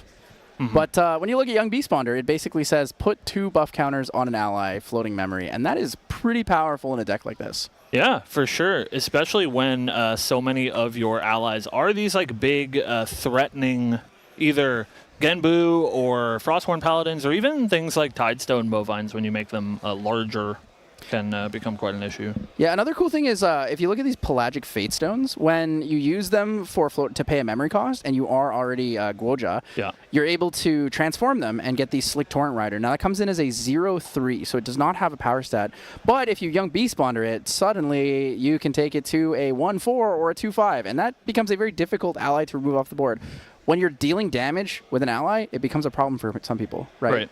But when Pelagic Fate Stone dies, it regains value instantly. Right. Yeah, and a 2/5's nothing to scoff at. It's pretty hard to remove from the board, and yeah, like you said, if you remove it, it just gives them some more value. So we can see maybe similar to a lot of other decks that we've seen this weekend, where they have sort of an A plan, and then there's this B plan, assuming that people have a way to deal with, in this case, Genbu. You can sort of rely on the smaller allies to chip away at your opponent. Yeah, I think Genbu is like a really solid deck, right? A lot of people look at Genbu and they're like, this deck is good. This deck is not necessarily the best, but it's very, very strong in making like a good presence. I think every game you play Genbu, unless you mill every single one of your allies, you always have a decent game plan, right? And not every deck has an answer to Genbu as well. Genbu is really, really unique because it has a one-shot mechanic, right? You can activate Genbu's ability with enough water cards in graveyard, gain a significant boost to your life stat, and then suddenly go Resonating Fugue. I will swap my life and power, and I will hit you for 25. Yeah, and it's pretty hard to interact with too, especially being on the back of one of these Shenju that does have some abilities to dodge some of the potential interaction that your opponent could have. It is a pretty solid way to end the game. Yeah. But returning to our feature match area, we have Jimmy Lee playing probably the most rogue deck of the format. We do see a couple of Crux decks floating around our top tables, but none of them this Fire Crux Knight, specifically Lorraine deck that Jimmy has been piloting to currently 8-0-2, which is quite impressive.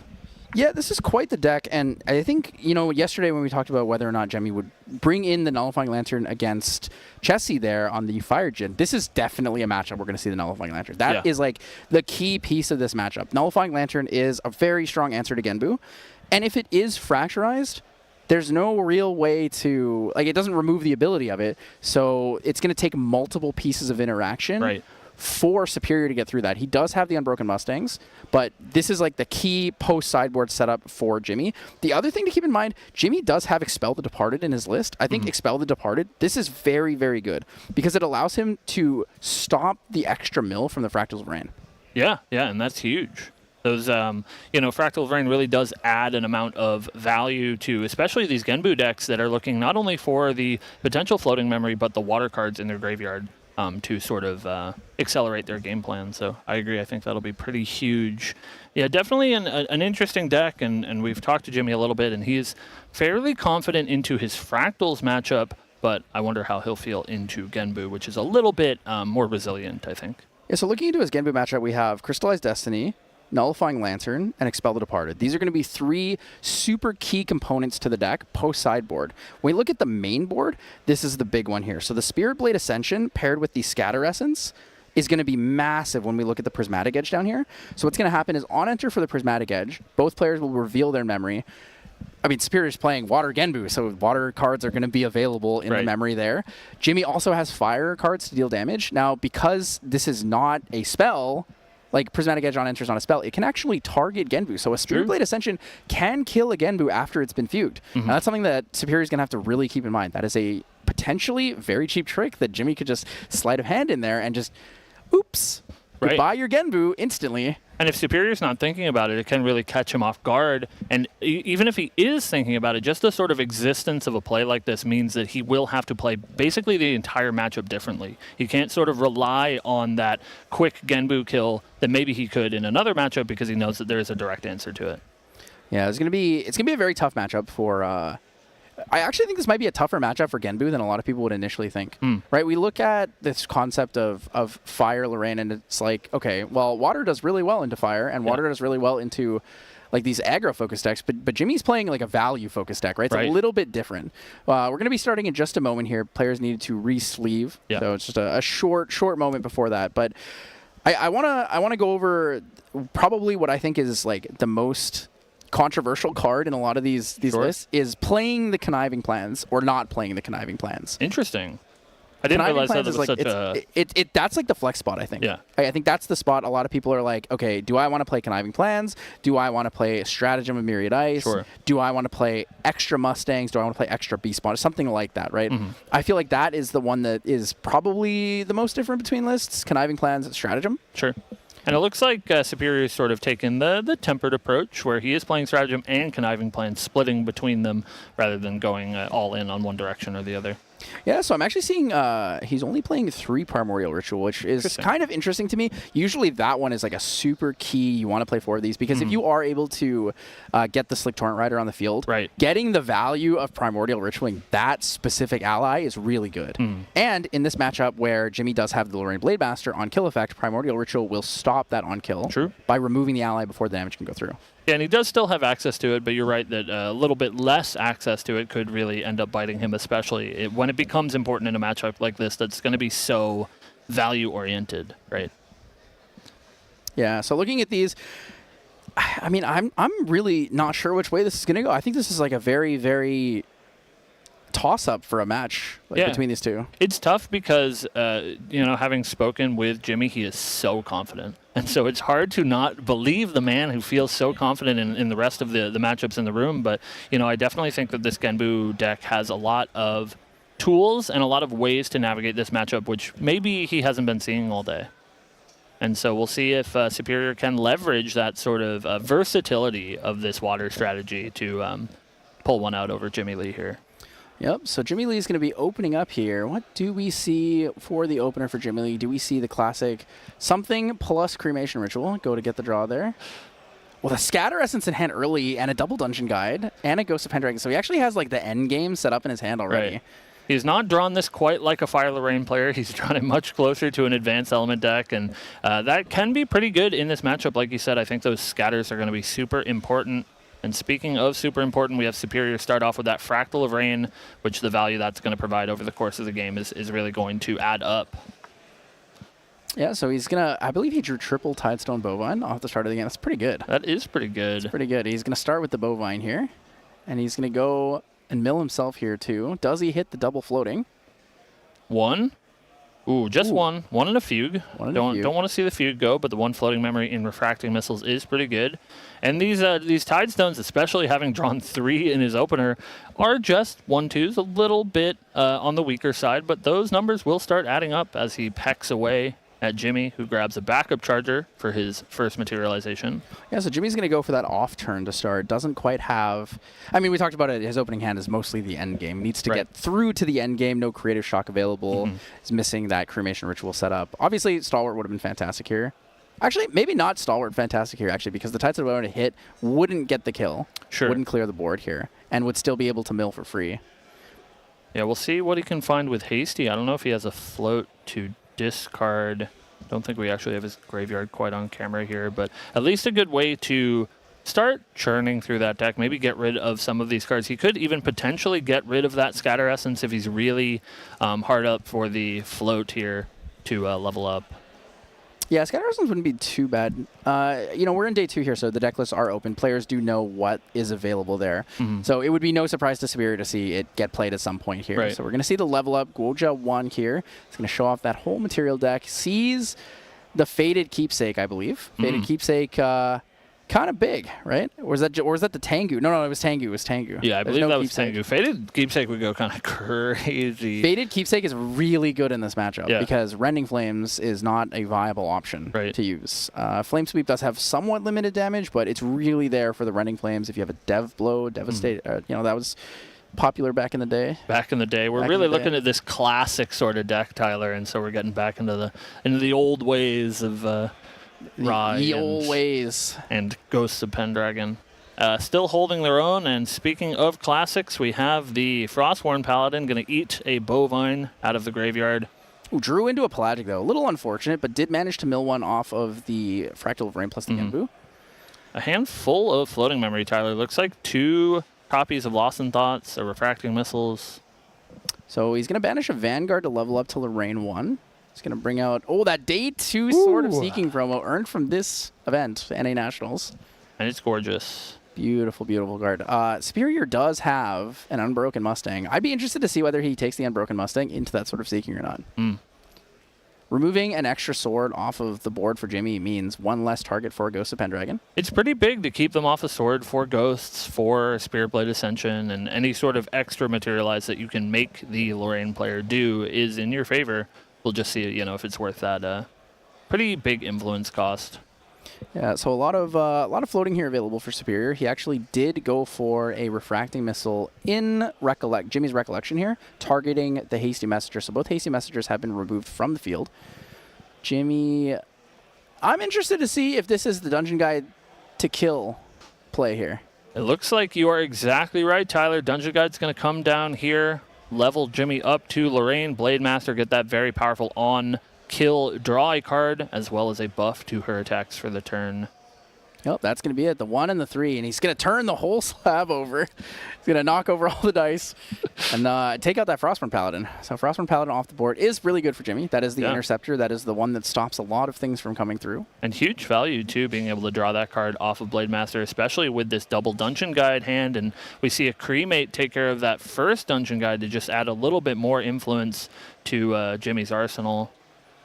Yeah, so he's got 1 Floating Grave. We do know that he has another Dungeon Guide in hand, as well as he just drew into that Refracting Missiles. He doesn't need that. Obviously, Superior has the water available for the Ascension, so we are probably going to see Drawn Blade into the Dungeon Guide, the classic Jimmy Lee line here with the classic Kurt Crux setup. Yeah.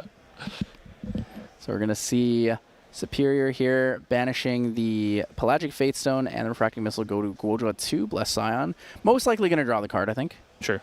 Yeah, I think that seems reasonable. Genbu not really going to be, I think, the main way that Superior wants to win this matchup, so he's not in a rush to get those quest counters. He's going to get them a little bit over the course of the game, and especially with this Slick Torrent Rider now on board. He actually chose to get the quest counters. Interesting. So mill 1 for the Genbu is going to be the Cerulean Decree here. Fractal of Rain. Unbroken Mustang. That's a pretty rough one.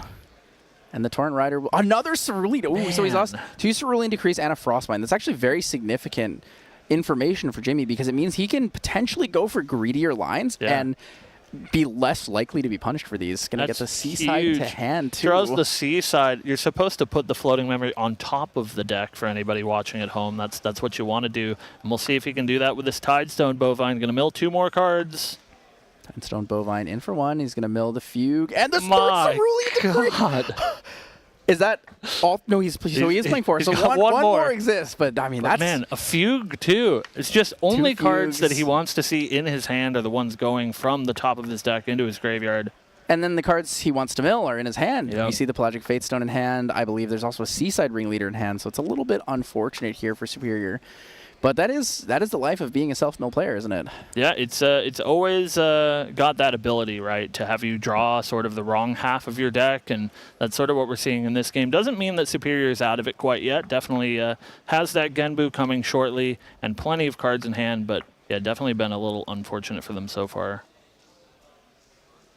We do see that Drawn Blade, as you said, the Jimmy Lee Classic, Tyler. And then So we'll in see. Recollection, he's actually going to put its entire hand down for Creative Shock. Wants to see if Superior will interact now. But, 3 Cerulean Decrees, a Frostbind gone. You're feeling a little on the confident side, surely. Yeah, it's just the one left, I believe. Just exactly Cerulean Decree. Only And one 2 Frostbind in the Tidal list. Locks. Oh, 2 Tidal Locks as well, yeah. That's about all. But, I mean, if he Tidal Locks your Creative Shock there, you probably don't mind going 1 for 1 on the cards, right? Yeah. You still get a Fire Engrave. You're in a position where you can now spend the most of your turn just sending it. You can really just send it. We'll see if he wants to send it anyways. 3 cards down. It is going to be that Dungeon Guide. And it love looks like it's Dungeon Guide. resolving. All right, here we go. A second Hone by Fire and a Flame Sweep. So Jimmy Lee did lose a Crux Sight. That is worth noting. So he only will have 2 Crux Sights available to him. But this is a pretty commanding spot to be in, especially, as we've said a couple of times, with less interaction available to Superior than he normally would have had. We're going to see that Ghost of Pendragon come down, try to pick up one of these swords and build that Crux influence that we're also familiar with. Yeah, this is pretty good. It is Pretty good so far. So Ghost of Pendragon will return the Drawn Blade there. It's going to get to draw 2. The Crux thing that we love to do, draw cards. It's like pretty powerful. It's like the OG Zhongjiao, I guess. Not unique though, so it's kind of better. True. Can play- Cost less, is a 3/4. Crux is fine. Don't worry Real, about it. so real. And we do see Oh. that Ghost clear the board a little bit. Yep, Jimmy gonna just pass turn there. I wonder if Superior's gonna go for a level up here. It's probably going to be. Honestly, a Blinding Orb is pretty good right now. I think Blinding Orb, use one of your floating, and then next turn in end step you can flip your Genbu should you wish, Right. and then level up to 3 for free. Yeah, and we do, of course, have to worry about, as you said when we were talking about the decks, Tyler, that ability for Spirit Blade Ascension to put a Thorn in Superior's side if he does find a Fugue line, and so maybe Blinding Orb can help him get around that as well. Looks like we're gonna see. Ooh, interesting. So we're gonna see a Refracting Missile for 2 into. So I think he's trying to do this in end step before. Yeah, so he's trying to do it, sure. and he said, "Oh yeah, the Fractal was already resting." He goes, "Oh yeah, you're right. Let me just put the card that I was gonna hold up down." Right. Ooh, Big oh, swings. spicy. Tide Hollow Claymore does cost 1 less for each water card in your graveyard, starting at 10. Probably pretty cheap now with Superior's graveyard. Ooh, so there's the mill. Fracturize going to get another floating. So Fracturize is kind of something you don't want to mill, actually. It's probably something you want to draw into, especially against a Crux Knight deck. Oh, and milling a Frostborn Paladin. Could be worse. At least he hit a Pelagic. He hit Fracturize, not the best, but still a card with floating memory. But yeah, these mills have been pretty brutal.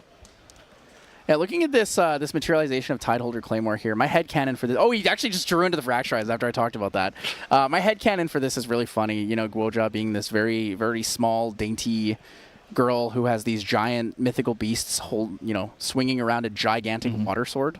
Well, she gives the sword to Slick Torrent Rider, surely. He's the one holding it, right? True. The buff dolphin there with no buff counters currently. Need to get a young beast fonder for that.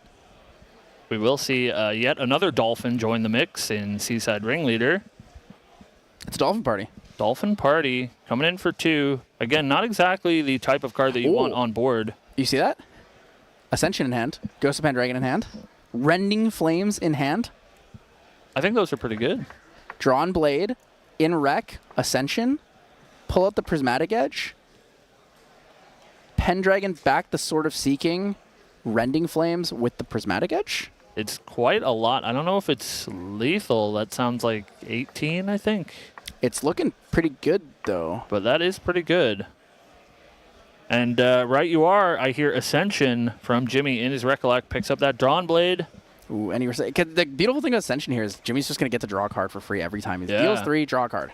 Always water. We see pretty good. Prismatic Edge. Requires both players to reveal their memory. Oh, the Scatter Essence is there. He's got the full Monty. And because he kept the Refracting Missile too, it doesn't actually matter what he banishes on Superior side. True. Because he'll still have a water available if he wants to use a second Ascension. Mm-hmm. Yeah, this is massive. Superior going to lose one of these cards. Jimmy Lee going to draw a card and deal 3 damage to Champion. Ooh, and the Mustang. Mustang grabbed. And this is all in Jimmy's Recollect, mind you, so he still does have his full turn available to him. And as Tyler pointed out, he does have yet another Ghost of Pendragon ready to join the fray. Oh, he drew into another Ascension. That's kind of crazy. He really is him, Tyler. So one of the lines you can do to bait here is you can play the Rending Flames. In response to the Fracturize that's going to come out on the sword, you Ascension. Huge. And then yeah. you punish him because every card's down in memory and he has nothing to play around. That would be crippling here for Superior. Jimmy Lee would actually sweep the whole match like that. No, no pun The intended. game, at least. No pun intended. No He'd pun sweep intended. game 1 here. Yeah. We Loren loves to sweep. Hurricane sweep, Tidal sweep, That is true. Flame sweeps in Flame the list. sweep. 2 down And it for looks the like Ghost Ghost of Pendragon. first. Damn, Ghost right on top of the... Ghost now riding a dolphin, apparently, as it's on top of it on the field. I mean, he rides a horse. It's like basically the same thing, I assume. True. I'm interested to see right now whether or not Superior tries to fracturize one of the swords. I believe Jimmy has 2... I think he has 2 Ascensions. That would be crazy. And we'll see if there's an opportunity given. I think you're right, Tyler, that maybe Jimmy wants to sort of deploy something like a Rending Flames to make the Fracturize so enticing that he can angle for this blowout with an Ascension. I mean, it's a super punishing line, right? Yeah. The thing is, there's 2 Fugues gone, so if you don't have another Fugue, you can't really find a way to insta-kill Jimmy with the OTK combo. I mean, there's a lot of different choices, a lot of different lines here. Do you want to kill the Seaside Ringleader? Do you want to take Seaside Ringleader, put it in the graveyard, give him the ability to draw cards? Probably just damage to face, right? Yeah, he was really thinking about it, but he did decide for damage to face, putting 8 damage counters total on Superior, and still at Goja level 2, so a pretty small life total to protect. Jimmy really deliberating his choices. He might just pass the turn, actually. He's holding. I mean, he's at a significant influence advantage. He's waiting to see whether or not Superior makes any actions in end step. Yeah, I mean, he is in such a commanding position that he can really just leave the ball in Superior's court and wait for Superior to make some sort of a point that he can interact with, or at least, show what his plans are, because he's got so much life to work with, so much higher influence than his opponent. Yep, so he's gonna go and transform that Genbu there in end step so that he can level up to Goja 3 for free. Jimmy seems like he didn't quite know that that's how that worked, actually. You do get Goja level 3 as a free materialization. Well, free. It is 3 less, so it can be influenced by things like Nia and other things. But, yeah, so he's going to get the Recover 3 here because he doesn't need those quest counters anymore. And Recover 3 is pretty big, especially when he's being pressured by Ghosts of Pendragon. Every Recover 3 that you could get is a Ghosts off the chain. Okay, so this is interesting. So a stratagem was milled, which means 1 of 2 stratagems are gone. So another win con is gone. 2 down for Lost in Thought. This is the punish moment. Does he go for the Ascension Loop to stop him? He does not. He lets him draw the card. He doesn't, yeah. So he's going to mill 2 here. And is that a stratagem? Did he draw into a stratagem there? I can't see. It was so quick. It looked like a Primordial Ritual to me. No, it was a fugue. And he did find that fugue, Tyler. Maybe that's his route here. Fugue route here. Counting water in graveyard, it looks like we have 11. Genbu at... I mean, you can swing for lethal with that, right? Seaside Ringleader, swing with the Tideholder Claymore, and then swing with... Pay 3 for Genbu, use fugue, and swing. But you have to assume Superior knows about the interaction available with Ascension, right? Yeah, surely he knows. Because if he makes that line and doesn't have a way to stop the Ascension, it's going to be really crippling too. Yeah. At least this past couple of rounds, we've seen a couple of people just go for it. And maybe he decides to just go for it, but I don't think that Genbu is really the deck that's your A plan, is just going for it. I think you just chip in with the Title Holder Claymore. You're just comfortable, swinging that big sword or asking your Slick Torrent Rider to pick it up for you. Yeah. Jokes aside, if only the Slick Torrent Rider could attack with the sword, that'd be pretty sick. That would be sick. Be pretty slick. All right, I gotta go. Yeah, so we're going to see 3 down here. We're going to see Superior playing a... Oh, Bovine. He's going to mill more. More Bovines. Comfortable I mean, position. he's milled all of his good cards. He surely has to mill some float now. Or Goodbye, not. Cerulean Decree number 4. Frostborn Paladin number 2. 1 was killed, so that's Frostborn Paladin number 3. We're running out of win cons here That's in the brutal. deck. Yeah, I think Superior is looking at a deck of 25 cards with floating memory that he's going to draw for the next dozen turns or so. So what I am interested in, though, is does Jimmy Lee know about the interaction of Prismatic Edge with a Fugued Genbu? Because he didn't know about the level 3 level up for 3 less. That's fair. So he might not actually know that that's the way to... But he's holding his Ascension. Like, he's really holding. So surely he's in the know here. Yeah, He's waiting for his opponent to make a mistake and have an unwinnable potential setup. Yeah, I think I'm giving the credit to both of our players here, round 11 of North American Nationals. I'm sure they know what's up. Is that a Creative Shock? It does look like a Creative Shock. As the... I believe it was in Taiwan. Mark was telling me they call it Fire Hat. Fire Hat. That is indeed a hat on fire. So they look like they're wearing a hood. Regardless, we're going to see a Clarent reimagined join the field, putting a couple of swords, notably in the banish for Lorraine Crux Knight, who will make some pretty large attacks, and we do know a Rending Flames in hand for Jimmy Lee. This is a really heads-up play because he saw the stratagem. He knows there's a lot of floating in there. He doesn't want to just randomly die to a stratagem of Myriad Ice. Mm-hmm. The boogeyman card of previous sets. True. Now relegated to a 2 of in the Skembu list. Yeah, still can't hit the high roll with it, but Jimmy is playing very respectfully, slowing down the gameplay because he's not at the point where he feels like he can necessarily lose easily. Mm-hmm. It's kind of just comfortably trying to figure out how to get there. One of the other things with Superior is if Superior does put down the Fugue to pay for anything, and Jimmy Ascensions it, and it's ripped, he has, what, 1 Fugue left? Yeah, especially with the amount of win conditions he's lost. That might be one of the last few that he's clutching on to. Reduce to Ash, not going to be very useful in this matchup. We do see the Scatter Essence rending. Another dungeon. Oh, he's an Incapacitate. Huge. He drew into the 2 of Incapacitate. I wonder if Jimmy will just use the Prismatic Edge to attack.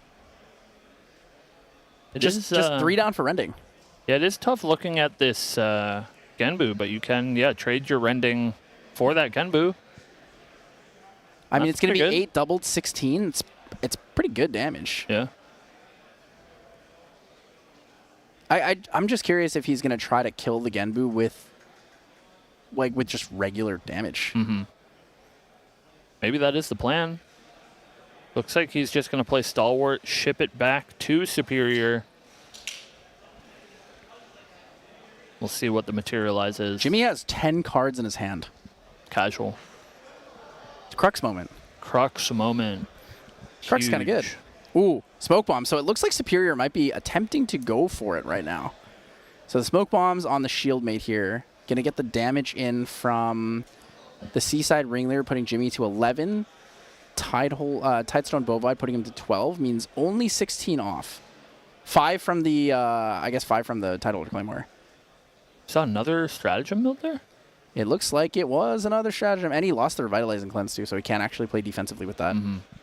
So yeah, maybe he does have to go for it. He's sort of getting pushed into this position where he doesn't have a whole lot of options left. We are going to see a Primordial Ritual pick up that Slick Torrent Rider, add a couple of Float, and 2 Fractal Vrains to the bin. Double Fractal Vrain is not the one you're looking for, but I think he's just trying to fill the graveyard here. He's trying to go for like an overkill one-shot. Does have Young Beast Spawner, so that Slick Torrent Rider could get some buff counters. Gonna save the Smoke Bombs here, maybe for a future turn, next turn. He's gonna mill himself again for 2. Float. Another float. Okay, so less Fracturize, less options to use it on. I think at this point in the game, though, it's not really that important for you to use the Fracturize. You don't really need that much here, right? Yeah, especially with the assumption Jimmy Lee's holding 10 cards in hand. If you try to go for any of his swords, he's just going to pick them up. Oh, I think Jimmy should actually incapacitate this. It's pretty big. He's got like 4 or 5. It looks like there is a pause here. Superior isn't paying costs yet because Jimmy Lee is thinking. Maybe in cap on the books. Pulling some cards to the front of his hand. Yeah, the double ascension here. Like, you kind of want to just put it down because you want to stop. I guess he's afraid of not holding in cap for Fugue, but stopping him from drawing cards here is actually more important. Because of how many Lost in Thoughts have been banished and used, this should be number 3 or number 4. Yeah. And Superior only 1 card in hand as well. So if he does stop this, it's pretty hard for him to mount an offensive. He can't like play Fugue or anything of the sort. Yeah, so the Incapacitate did come in here, stopping that Lost in Thought for 3.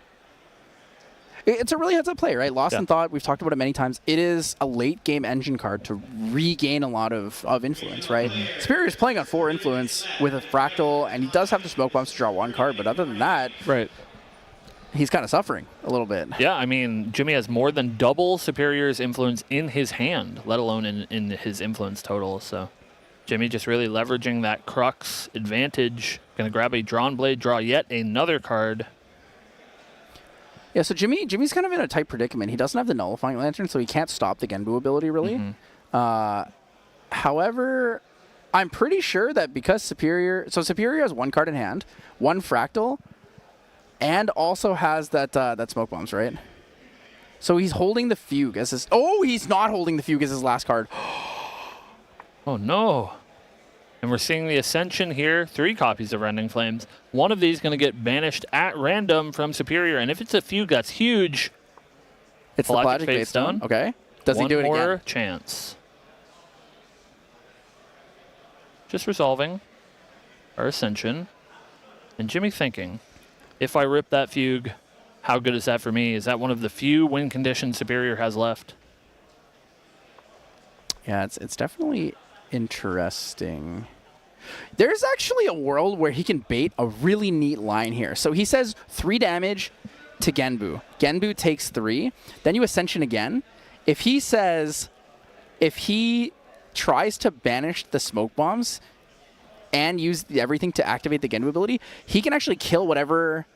He can Ascension again, and if he has it, and kill whatever the Smoke Bomb targets, so we can't draw the cards, we can't activate the Genbu ability. Huge, actually. That'd be a crazy, like, really heads-up line, though. But he needs to have another Ascension to do that. And like that 2 would be more. the 4th, right? Yeah. He's going to play it again. Yeah. Show a Flame Sweep. See if he gets lucky. So 3 damage to the champion here. Fracturize, so the Fugue is down still, so... Keeps the Fugue. Still has it. Still has it. The question is, does Jimmy have a Crux Sight or another Ascension to deal with this Genbu if the Fugue gets played? Pendragon comes through. Pendragon's pretty good. Next best thing, have a Ghost to draw your next copy of Ascension. So he can't clear off a lot of things on the board here. It's a very, very slow War of Attrition. Oh!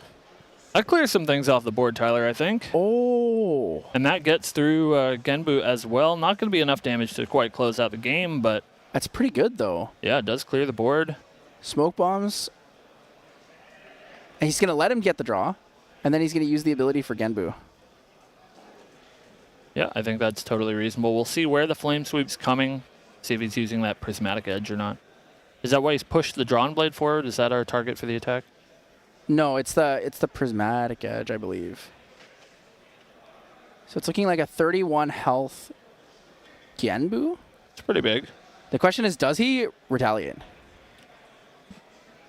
Talia would be pretty greedy. Is 10 damage counters. Yeah. 21 life left is a pretty big turtle. Yeah, I don't think we're getting through that. That is a big frozen meatball. Big frozen meatball, but a real amount of damage dealt to Superior. Does leave him in range of some potential lines that Jimmy can take. We're going to start with a Ghost Pendragon. Interesting. So he sends back the Prismatic Edge and not the Drawn Blade. Maybe he did draw that Ascension. It's possible. Yeah, it's possible. Trying to keep his Prismatic Edge safe, tucked away in his material deck. Jimmy thinking. Oh yeah, so he can't return it because he used it for the weapon. Yeah, so they're correcting. Oh, sure. It They're had correcting attack. something. Yeah, Yeah, yes, that yes. makes sense. Okay. I thought because he left it next to the other swords, I was like, okay, maybe he actually used the drawn blade. I was like, how did he get 10 damage? Yeah. Yeah, so that makes a lot more sense. A little bit of a clearer board. Drawn Blade returned. Ghost Pendragon picking up 2 additional cards. Just Clarent left on board for Lorraine's sword collection. Yep, so that we do know he has that Fugue available. We're going to see Cremation Ritual here. He's going to try to draw into, I guess, another Shieldmate. Well, Shieldmate here works because he used the Smoke Bomb to draw the card to keep the Genbu alive, so Yep. it's actually not bad. she block. That's not bad. I don't think he has any other answers in his... Because he's used the Tidal Holder Claymore already, so he can't just have that to swing into the Stalwart Shieldmate. Has, like, no influence available. We Right. have 3 cards in influence and a Fractal of Rain, and that's it, I think. Yeah, not a whole So- lot. Blinding Orb doesn't do anything. And Grand Crusader's Ring should still be available? Terrafring, maybe, if you really want to live. You just Terrafring pass, hold everything. Yeah, GCR is still available. It is there, yeah. I mean, honestly, Blinding Orb's not bad either, It's too. okay. If Jimmy goes to attempt to kill, you just Blinding Orb him so that he has less of a chance to push that lethal. Looks like GCR is a choice. Draws 1 additional card. And then Mills. Mills Conniving Conniving Plans. Plan. Doesn't have float, by the way. Just every He card. drew a Fractal of Polar Depths. Okay. That is a route. We haven't really seen a lot of those this game. And there is quite a large graveyard here for Superior. Can take the optional Fractal of Polar Depths mill route like the old days. Classic water cleric from last format. 26, so it'll be a mill for 27 if he does use it. Jimmy's drawn a lot of cards. He might not have that many. It looks pretty It's close. He's got 20. Yep. Mill you. He It's- says it's you're not all banished. down. But I think that might be the game here. Yep, That and might he's just, calling it. Yep. He's just said, let's go next game. Man, out of nowhere, that top deck of the Fractal of Polar Depths, we weren't even really calculating those. We hadn't seen one all game, and he is playing the full 4 copies. Yep. Maybe that's what he was looking for this whole time. Yeah, I guess so. It was tough in that position.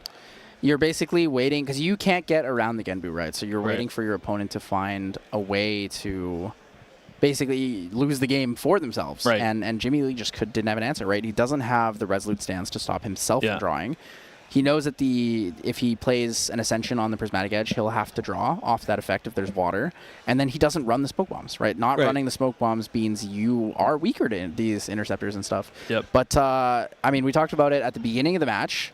The post side is what we're really looking for here. Jimmy Lee nullifying Lantern, the big one, Expel the Departed, an extra copy of Incapacitate, and the Crystallized Destiny. That is the really big one here. Yeah, huge. I think all of these cards massive. I mean, Nullifying Lantern specifically was the only route that Superior had to win that game was because there was no Nullifying Lantern.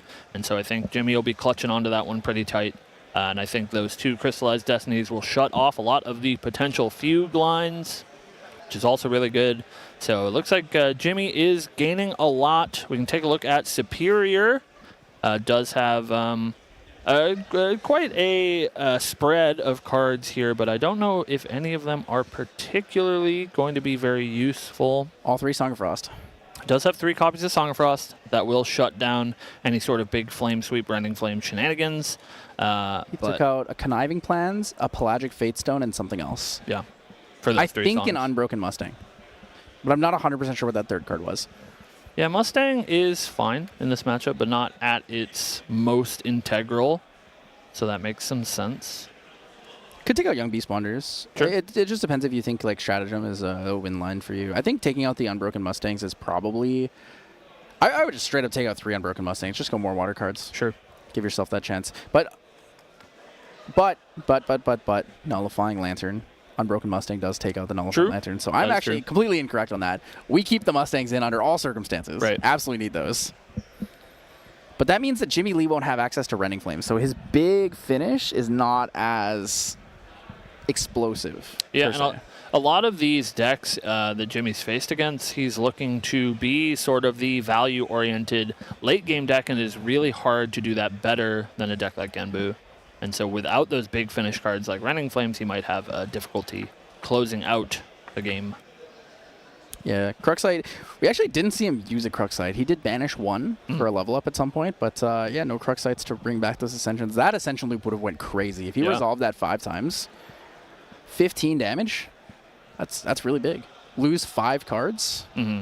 That's pretty unrecoverable, I would say. Pretty massive for sure. Yeah, especially if he does bring in the Expel the Departed, you can use that into, you know, Imbued Fractal of Rain. So we're going to see the opener here from Superior. I believe I do see a Fractal of Polar Depths in hand. Yeah, looks Primordial like Ritual. Primordial, Lost in Thoughts. Is that a Revitalizing Cleanse, the Christmas promo? I believe so. Pulled to the left side here. It's not like the best opener. I don't see... Ooh, okay, this is very punishable. Yeah. Very punishable. I think Jimmy is looking to Creative Shock here. The Fire Special looks like no, not. He's Just going straight for the backup He's prepaying charger. for his backup charger. He's trying to zoom through the rounds, right? He Right. realizes, I'm down a game. It is 28 minutes left on the clock. I need to push. Yeah, Genbu does typically take games pretty long, and so he does realize that he has to win 2 games in the next 28 minutes, which means he's going to play with a little bit more speed. Yeah, so Hasty down is going to discard, most likely a float. Can't quite see what that is off the screen, but he's trying to get there faster. Cremate the Hasty, just go. He's sending it. This is the turbo that we know and love in the fire aggro variant per se. This is the... I mean, this just feels like Old and Soul at this point. Right. We'll see if he can leverage that same sort of card advantage that an Old and Soul deck would. Over on Superior side, we're going to see that Guoja come down, Fate Stone. It was Tabula for something. I didn't quite see what he swapped, but he did say Tabula. He swapped in Tabula. Interesting. And I saw it at the edge there. We're going to see... Oh, Tidal Lock Mild is a little unfortunate. 3 down for the Ringleader, though. The Dolphin beatdown never ends. Never ends here at the Grand Archive NA Nationals 2025. It is a Pelagic Fatestone, Slick Torrent Rider, Seaside Ringleader.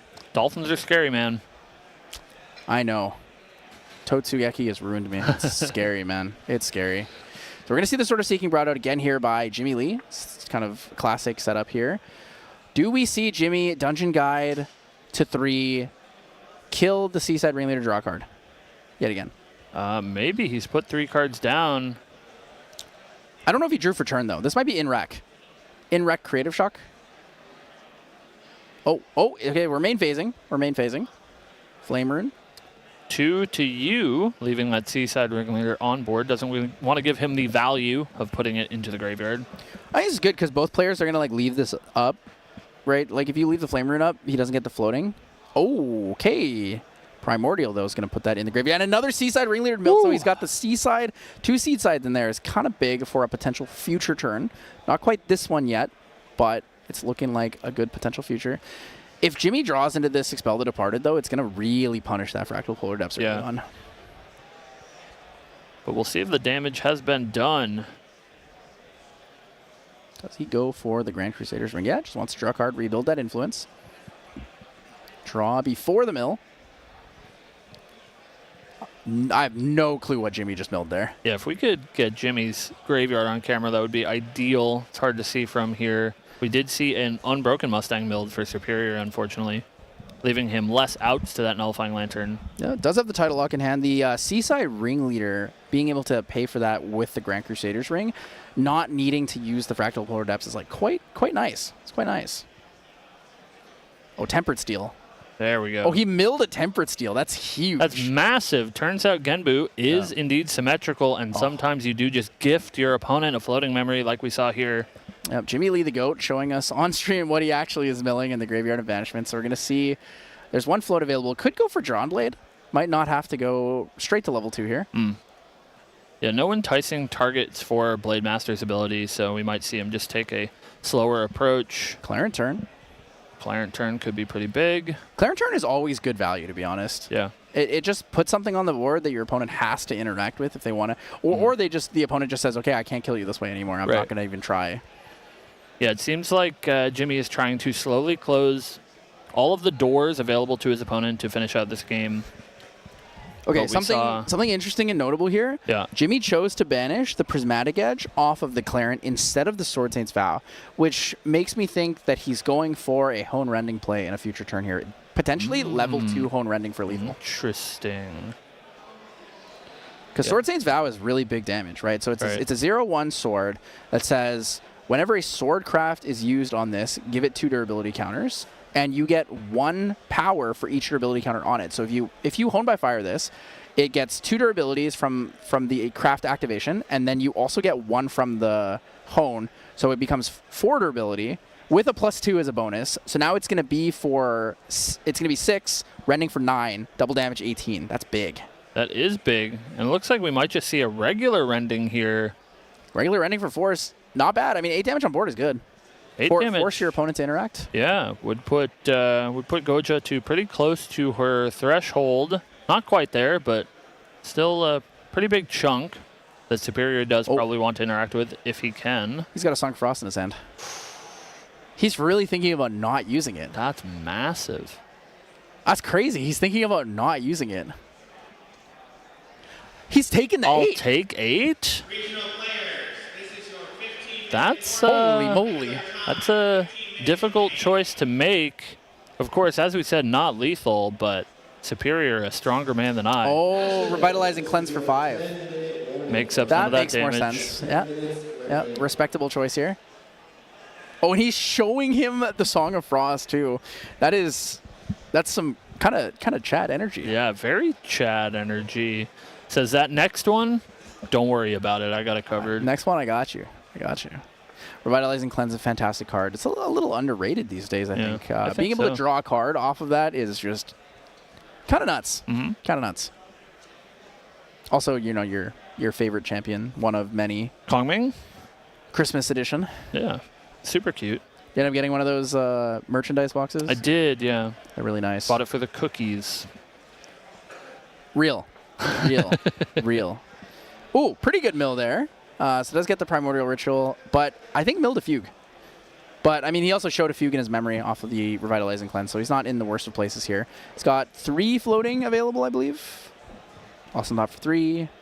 Stratagem for 9 at any points. Yeah, it's been a little bit more reasonable, the mills for Superior this game, because they were pretty horrific last game. So he's getting a bit more of an average mill here. And that is going to give him way more tools to leverage than he had the last game. And so we might see, Jimmy Lee be a little bit more on the back foot than he was in that first game where Superior found that fractal kill. So the level up to 2, most likely drawing a card this time. Always the quest counters. Always the quest counters, man. I feel like Superior might be the only player I know who goes for the quest counters. In and this doesn't house, just we draw love cards. Genbu, but we also love Dolphins. We see another one milled. Another Seaside. So he's got the Mustang in hand. Oh, another Polar Depths. Okay, this is about to change the game. So he has the Mustang, has the Polar Depths. Jimmy Lee doesn't quite know if he needs to go for the Nullifying Lantern yet, but the Nullifying Lantern could die in the same turn that he can double Polar Depths him. Yeah, we're pretty close to getting to that point where, something sort of a tale as old as time that we saw so many times last format, this double Fractal of Polar Depths, is pretty deceptive how quickly you can get there, and especially with a Genbu Fadestone milling you every turn. So Rending Flames in hand, Ghost of Pendragon, Flame Sweep, second Ghost of Pendragon. I think there's also a dungeon guide in there. But yeah, it's gonna be interesting because Jimmy knows that Superior has the Song of Frost, has every card available to him now, Right. and has a title lock. Yeah. So you kind of really have to play around in some awkward ways. You're not going to be able to get the on-kill draw card here, so you can just comfortably chip in for damage. Honestly, could even just use the Clarent for an attack here. It's a pretty big attack, too. It's coming for 3. Yeah. It's not bad. Jimmy Lee deliberating. Has the Crux Sight available too. Honorable Vanguard was drawn for turn. Yeah, you cannot commit any of these attacks, I think. It's just a little bit too costly. Could just be 3 down for a Rending Flames. If he has 2 Rending Flames in hand, it's all right. You force the Song of Frost out, and then you see if your opponent has it for the next rotation. Just any additional turn. I guess Jimmy doesn't have the information that we have about Superior's hand, but the clock is ticking. That second Fractal looking pretty frightening. We are going to see that Rending deployed. It looks like it is going to resolve, and then we are going to see the Song of Frost to end the combat phase. I mean, that was lethal, if not. Yeah. So, kind of has to Song of Frost it. Yeah. Did not use the Tidal Lock on Jimmy. Didn't need to use it. Just a Song of Frost. Let's end it. Yeah, Tidal Lock a little bit more ubiquitous in its application. Song of Frost obviously only for these situations. So This is the attempted deck out right now. yeah. Ask cards in library. So what's going to happen here is superior cards in water for graveyard is going to be looks like maybe 12. He's going to get 2 more from the Fractal Polar Depths. One's going to resolve at whatever it is plus the 2 Fractal Polar Depths if he mills himself first. Well, you mill your opponent, and then on the stack you mill yourself. So you mill yourself first as it resolves. Right. Then your graveyard increases, and then you mill out your opponent. And if you're at 12, you go to 14, you double that to 28. You're milling your opponent for 28. Pretty big number. And that assumes that he can't put any other cards into his graveyard, which we know this deck can. He's going to at least get another one from his Genbu Fatestone trigger. Are those Freezing Hills? No, there's no way, right? I think those are Fugues. I don't think he plays Freezing Hill, but it looks like a Freezing Hill. Yeah. Which is funny. Yeah, I don't believe so. Tengu's not bad, so he's going to get the quest counter. Yep. And we're going to see the mill. Rending Flames milled. I think that's the play set. That's a lot of Rending Flames in there. A lot of Rending Flames. So one more left in memory or hand, I believe. Tengu to draw the card. Does he go for the win here? This would be a pretty big win. If he sees the 3rd Polar Depths, he wins for sure. Oh, that's actually not bad at all. Primordial, pretty big, but you do need something in play to get rid of. So he has 9, so he would be able to Polar Depths for 11, 22. Does he have another ally he can play off of this? You could even potentially eat your Genbu, right, if it's going to be lethal with these mills. You can, but he needs one more quest counter to... Actually, you cannot, because it's Spell Shrouded. Primordial Ritual is a spell, I'm pretty sure, not a skill. Right. I think it says additional cost, but it doesn't matter, Tyler. Why would it matter? We have our 3rd fractal. Yep, that's it. Why would it matter? I hate to say this, but Jimmy's cooked. Yeah, he's so cooked. That's so many cards. He's being put on ice right now. Right. He is frozen. So he is 12, the frozen meatball. 15. There's no way it's not enough. He's milling him for like 40. Yeah. Even if it was 12, we go to 14, 28 twice. The really important thing is the order and how you declare this. Yes. Because if you order this wrong, you might lose the game. And on camera. And look foolish. You need to use the first penguin, sacrifice it to mill your opponent. Yes. On the stack, activate the next one, target yourself. On the stack of that, target yourself again. All 3 are sacrificed. It will resolve in the order of you mill yourself, you mill yourself, you mill your opponent. So you can maximize the amount you mill your opponent. However, in this case, I think it's equal or the same or better to just mill yourself once, mill your opponent twice. So that way you can't lose under any circumstance. But he does have the Tabula of Salvage. True. So he's always safe from his own self-mill, right? Smart. Yeah, he says sack them all. He's going to order the effect stack, say this is how I want it to resolve. 1 at me, maybe 2 at me, the rest at you. As we said, doesn't really matter. Just an insane amount. So he actually chose to order it as you mill, I mill, you mill. Okay. So it is basically the same effect. Sure. I don't know that you could mess this one up. I think with 3 fractals, basically no matter how you slice it, it is going to be a massive number of cards sent to the graveyard for both players. The funny thing is, next turn you just go Tabula of Salvage, Stratagem of Myriad Ice. That's pretty good. Or you pick up the same thing and you just do it again. Yeah. Tabula has made this a very fun combo to play. Actually, you can completely mill yourself out, materialize Tabula in your recollection, activate it, put up to 5 cards from your graveyard back to the bottom of your deck. Do it again. Have fun. Yep. I think. It's looking... and there's the fist bump. Man. You know, I was talking earlier, I was like, are there any Canadians in day 2? I forgot Superior is in day 2. Yeah. He's, Head Judge Herman always talks about him as his protege. And now moving on to a very impressive 9-1-1.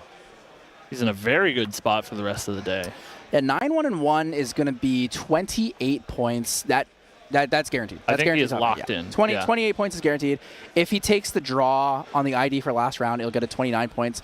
I believe that should put him in the top 3, maybe 4 seeds after what we've seen. And we know that you want to play for seed, right? Yeah, of course. One of the biggest advantages in Top Cut is higher seed chooses first or second. Yes. Now, that is especially important today. Of course. Because if you lose your Top Cut match, you play another match, and you're still top seed, so you get to choose first again if you want to. And you just have to clinch one of those to make it into the top 6 because there's top 6 invites are directly into Worlds. And so if you play your quarterfinals match in our top 8 and you lose, we're sorry, but you do get to play a playoff match to see if you make it into that 5th or 6th slot for that full invite to Worlds, which is huge. Yeah, that's a big one. And I guess for me personally, Canadian in the top. That's huge. Canadian, Congratulations, man. I mean, Toronto was pain. We had one Canadian in day 2. It's true. And now we have one Canadian making it in top 8 to top 8. That's fantastic. It's very, very impressive. Like, it's hard for me to cheer against Jimmy Lee. He's the people's champion. Right. He's my goat. Not Henky the goat. But yes, it is hard to cheer against Jimmy, but expertly played by both players. I think that maybe one of the strengths of this Genbu deck is Jimmy came very prepared to this tournament to play against Fractals, to play against aggro decks. He has all of these ways to prevent that sort of damage win condition that almost every deck in the game has. And then he does use that to block out some of Genbu's ways to finish the game, but cannot stop that Fractal Polar Depths kill that we saw happen in both games. Yeah, so we don't have the Tabular Salvage to deal with that. But then on the other side, we also don't have the smoke bombs to get over the taunt, the intercept. So it's really tough in that situation. Like we saw Superior mill what we thought was almost every single win condition, right? 4 4 Resonating Fugues, 3 are gone. Yeah. Holds 1. Frostborn Paladins lost 3.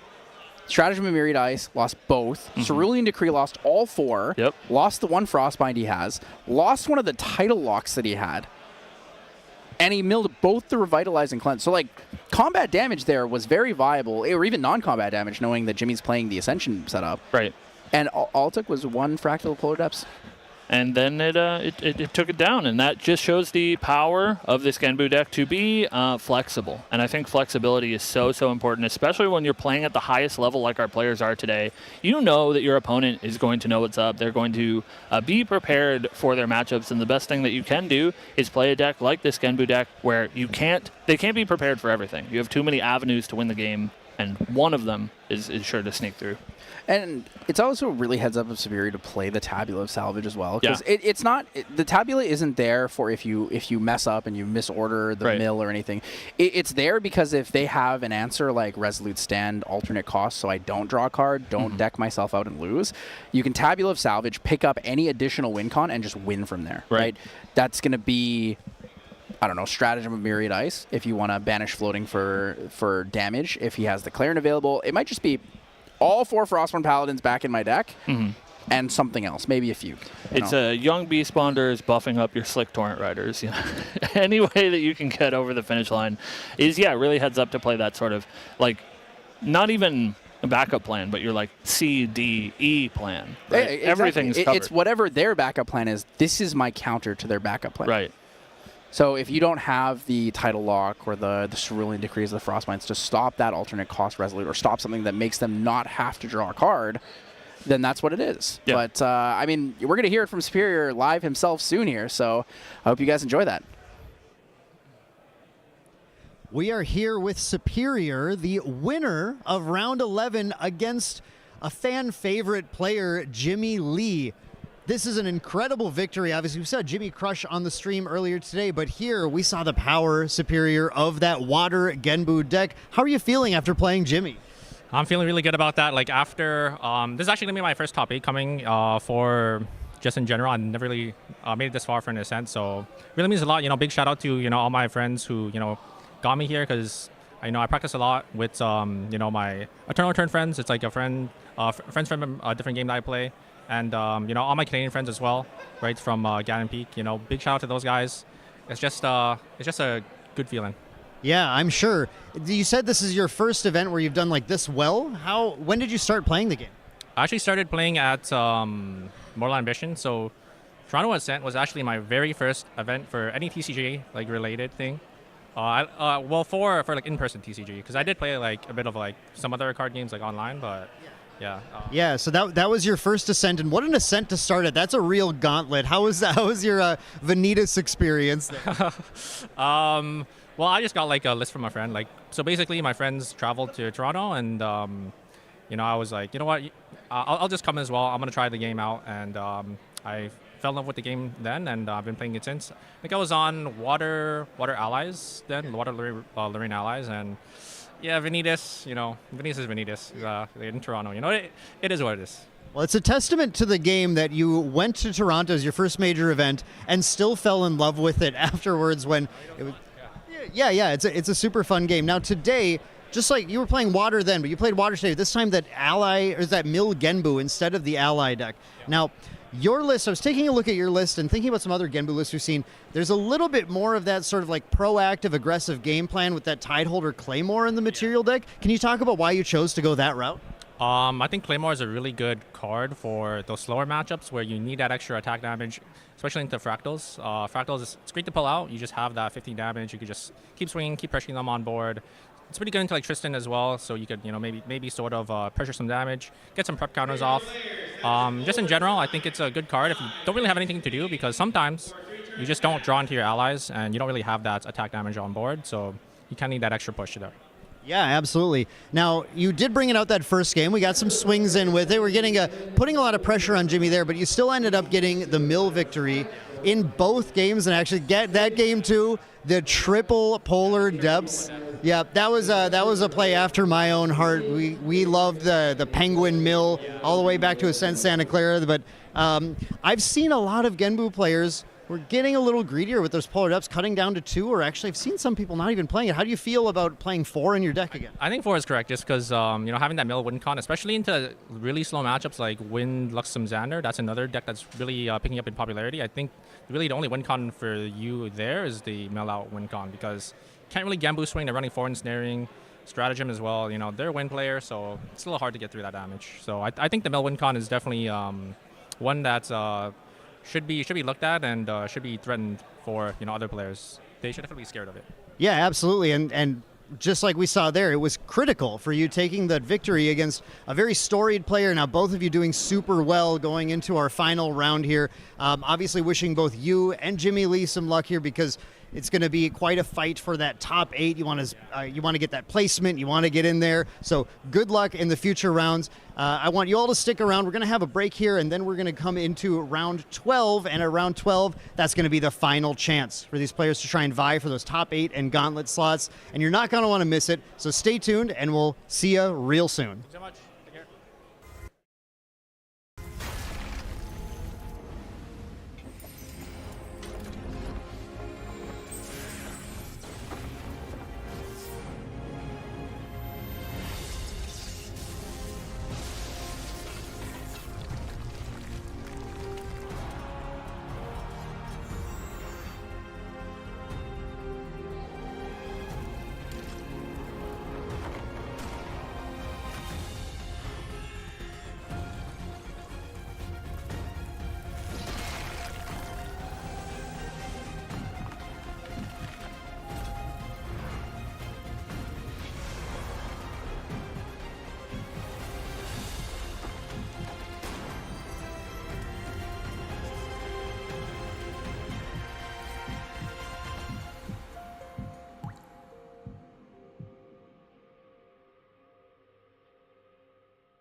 Hey guys, I'm down here in the feature match area with Rain Goddess. That was that last game was pretty crazy. What was going through your mind when you played that slice?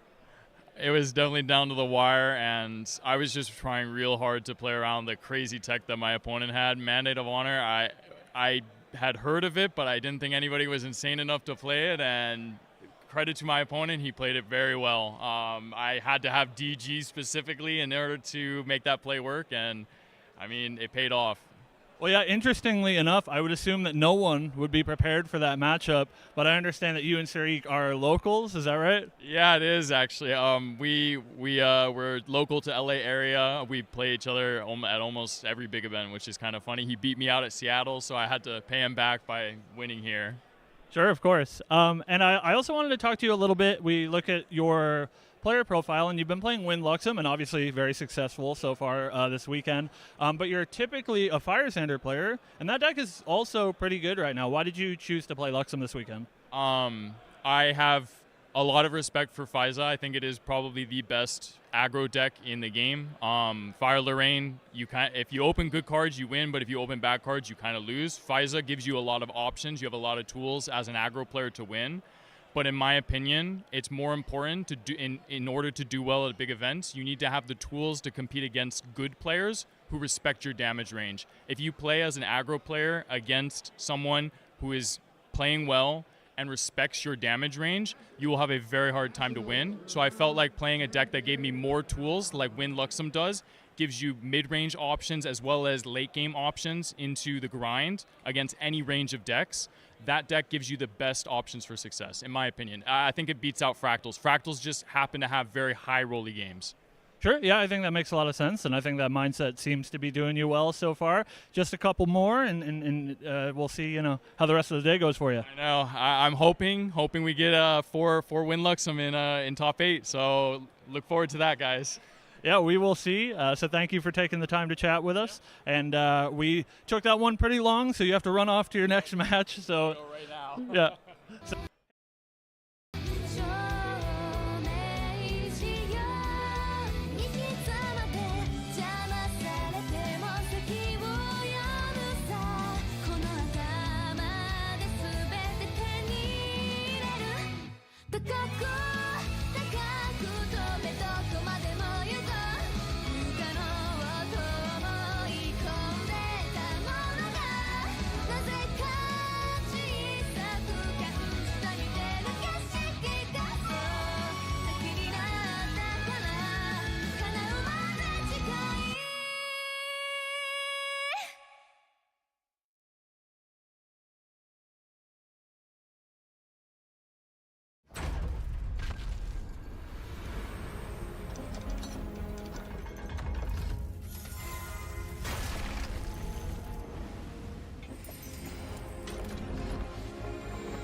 Welcome, everyone, back to Grand Archive TCG North American Nationals.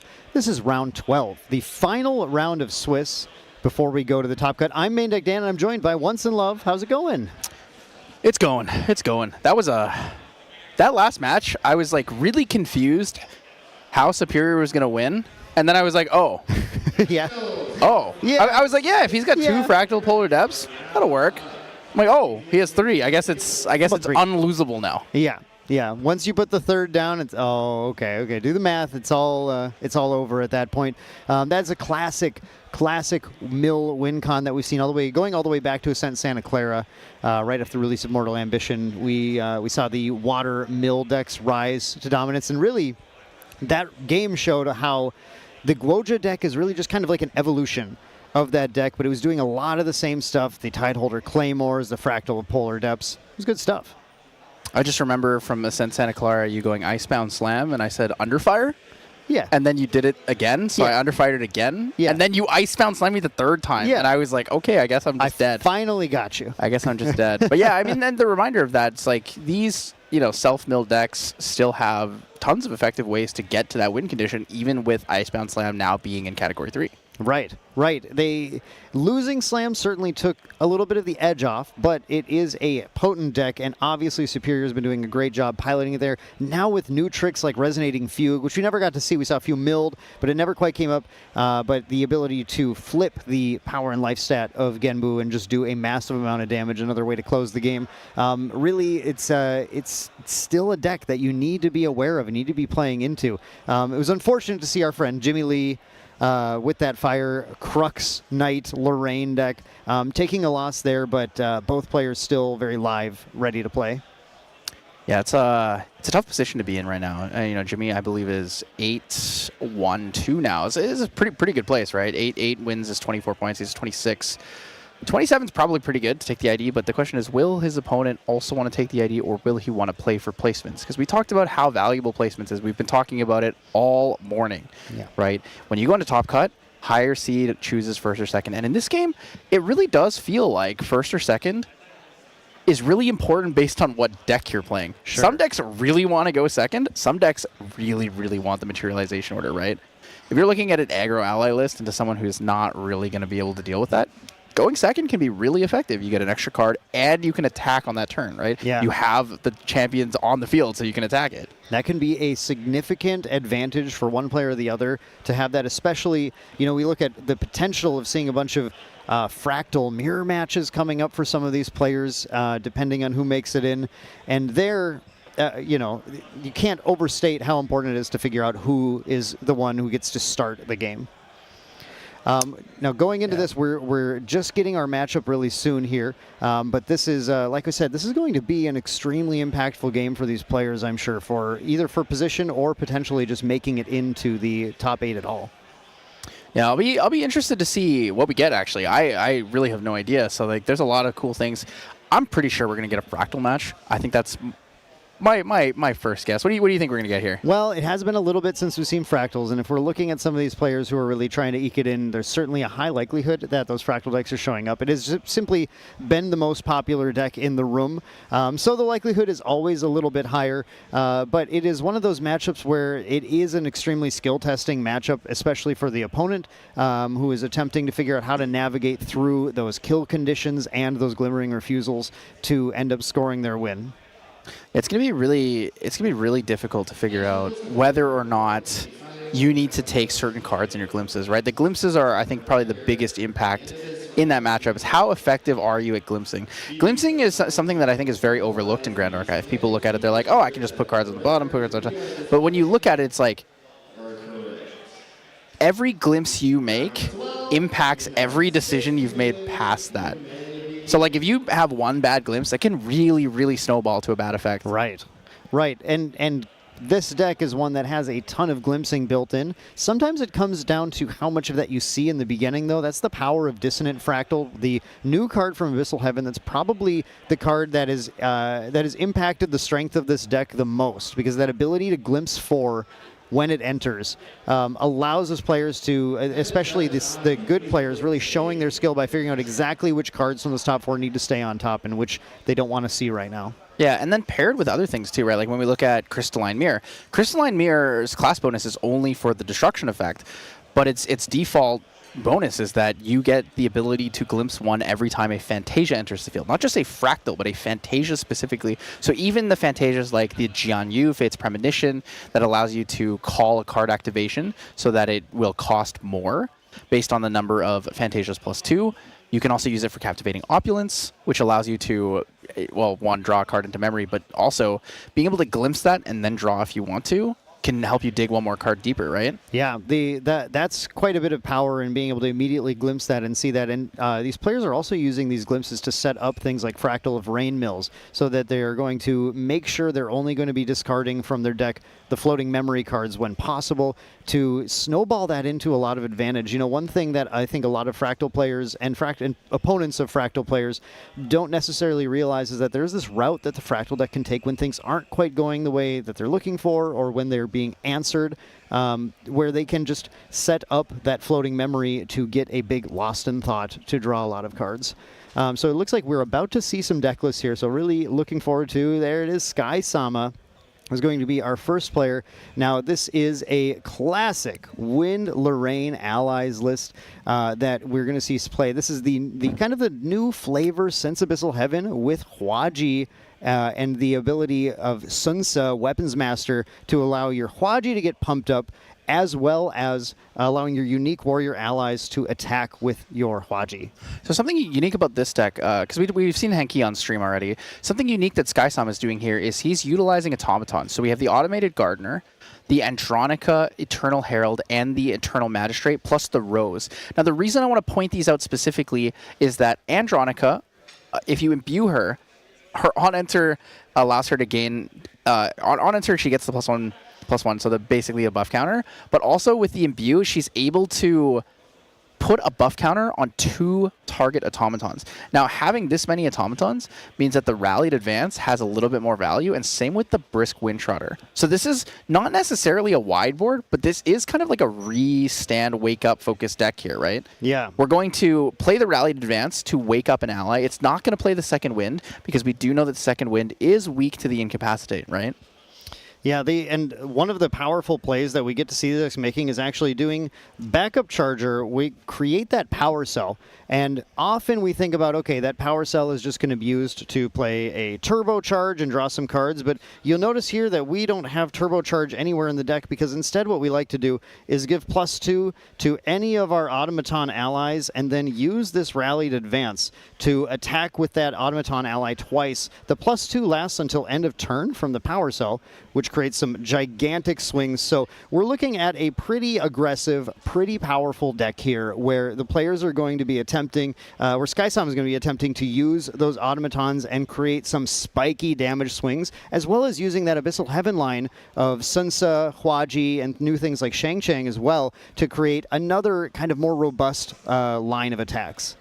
Yeah, so this is definitely going to be a really, really interesting match. I like the way that when we look at different Wind Allies decks, and speaking of different Wind Allies decks, we are actually going to be seeing a Wind Allies mirror. I wouldn't call it a true mirror. The style of deck is different on both sides, but both of them playing the Lorraine level 1 Hwaji-focused warrior unique allies, essentially. Yeah, we tricked you all talking about fractals. Apparently, we're not going to see any fractals this round. Instead, it's great to see these Wind Ally lists both in play. Now, this one is less automaton focused, right, Tyler? We're not seeing quite as many of these automatons, but it's important to remember that despite that, we still do have some. The Shimmer Cloak Assassin, also an automaton, meaning that backup charger line to Rallied Advance after getting +4 is actually live in this as well. So this is going to use some of the same things that we still do have the Hwaji. We still do have the Sunsa right here, and then we have our Shang Changs. These a lot of really, really similar cards coming in here that these players are going to be. It's going to be a really, I think, skill testing, especially like game fundamental testing game from both of these players, is trying to figure out who's going to be aggressing and who's going to be controlling the board throughout the game. Yeah, so there's a couple significant differences between Caleb's deck here and Skysama's deck. The most notable thing is Skysama does not play a Terraf Ring. Caleb plays a Terraf Ring in the sideboard. The second thing, a quarter of this deck is interaction. He's got Zephyrs, Veiling Breeze, Stifling Traps, Reclaims, the one of Innervate Agility, and then Staggering Strikes and Deflecting Is. He is running the Rallied Advance as well, but when we look at these two decks, Skysama is basically running the Hanky special, Yeah, the Hanky 53 special. allies, Yep, right? yep. Whereas Caleb is playing way more of like a more traditional ALC, MRC style of allies, where you play a lot of these interaction cards. You play the deflecting edges, you play the reclaims, you try to get a little bit of value that you can get there, right? You play the Zephyrs because that was traditionally one of the cards that Wind allies would like to play. You can use Zephyr and end step on someone's Terrafring if you're trying to go in for an aggressive play. You can use it to remove a weapon from combat, especially now with the Hua Ji. That could be, you know, a big removal of that kind of combat. If the power cell is activated or is sacrificed and activated towards an ally, you can remove the ally from combat, and that is a significant thing that we need to watch in this matchup. Yeah, this will certainly be fascinating to see the Hanky version versus the traditional version that's trying to hold up interaction. Who is going to come out on top? We're actually going to get Skysama going first with that heavy ally list. And, of course, I think the player who goes first obviously is going to shift the win percentages just a little bit in this matchup as well. And Skysama is going to get that lead. Oh, my goodness. That is a shiny That's a shiny deck. So it's so shiny, I can't even see one of those cards. Yeah, so it's the double lurking CPR, I believe, and the Gildis CSR for an imbued Shang-Chang CSR. Imbuing a CSR with 3 CSRs is about the craziest and most Grand Archive thing I think I've seen today. Yeah, Skysama is actually, I would say, fairly well known. He, I believe, is the player with the highest veterancy points in the game right now. Yeah, I believe that's correct. A player who's been involved in the game for a very long time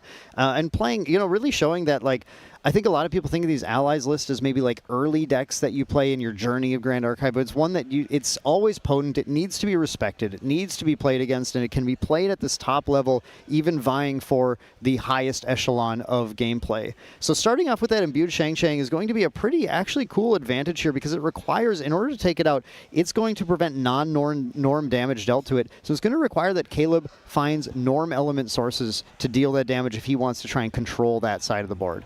Yeah, so he opened up a Staggering Strike, and that is a norm attack. However, his Spirit is wind and only wind. Yes. So it actually will prevent the damage. So he's actually in a place where that's not going to help him yet until he levels up. Yeah, the attack is actually, the source of the attack is the champion. The attack just creates the damage.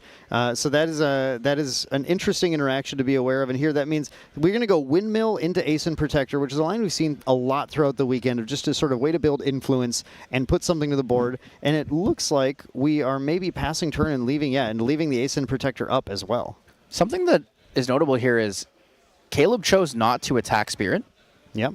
With the Windmill Engineer. So if he is short 1 damage, turn 1 might have been the decider of the game already. You're right. It went so fast. I missed that, but the 1 damage not being dealt to the champion, and boy, I don't know. Going into these matchups, I want every single piece of damage I can get, I think. Yeah, especially in an ally's mirror here, right? Chipping damage, you're playing for a lot of board control.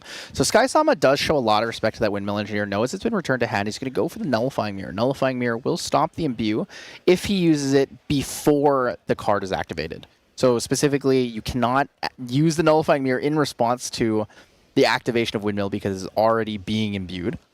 Yeah, this is now that we are finally seeing some Gildises in play, it's a fun time to talk about Gildis math. It's something that these players are both going to be thinking about a lot through this game, but Gildis is a card that needs to be balanced in order to get that extra +3 power, and in order to do that, players need to keep the same number of cards in memory as they have in hand. So what a lot of players like to do is balance kind of their gameplay around the number 7, because 7 is the amount you need to play the Gildis for 3 and then have 3 left up to either hold for interaction or potentially play something else. And there's a lot of little tricks you can use here, but one thing was playing the Nullifying Mirror simply allowed the Skysama to not have to end up going down an extra card by going to Lorraine or something, or up a card by popping a Grand Crusader's Ring, and kept himself at 7 so he could get that Gildis down and take that Aeson Protector off the board.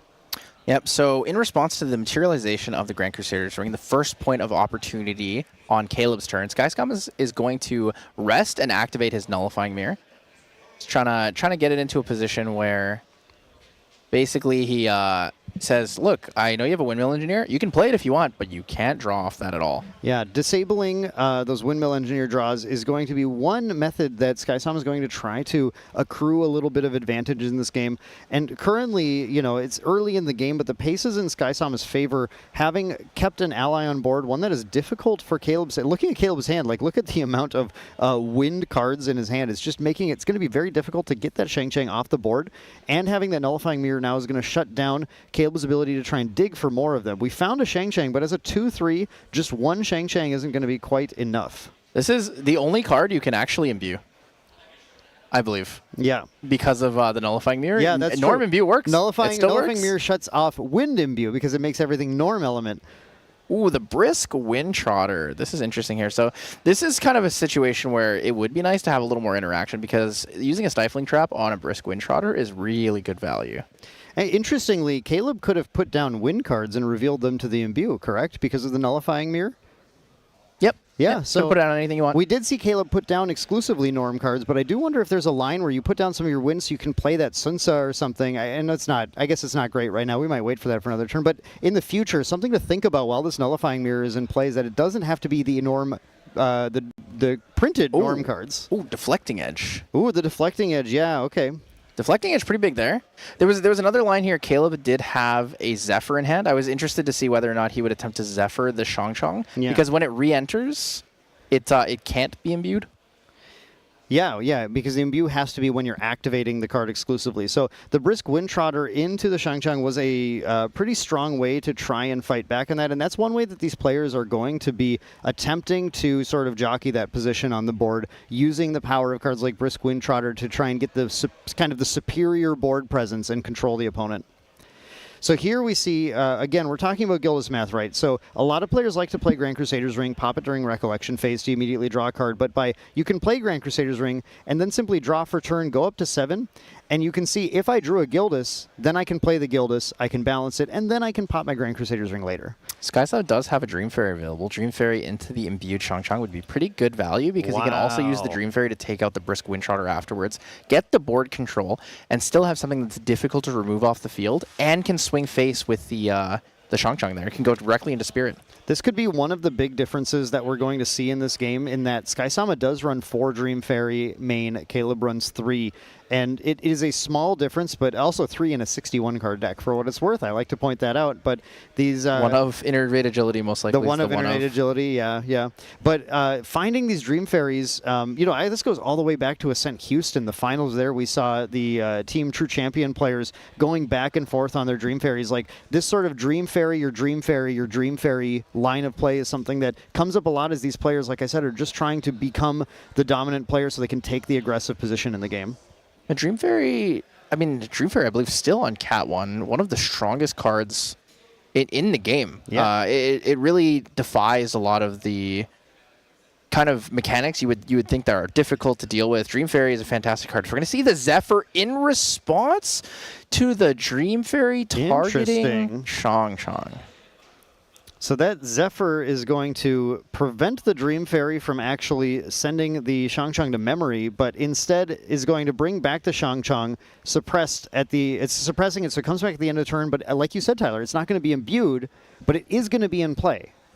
It is going to be in play, so it will be a 2/3. It is also a normal ally, right? As a normal ally, it can swing into the opposing Shang and still deal 2 non-prevented damage. The way I like to think about this play is that Caleb is really trying to stick a Norm element ally on board, and that Dream Fairy was going to effectively remove Shang from play as long as the Dream Fairy exists.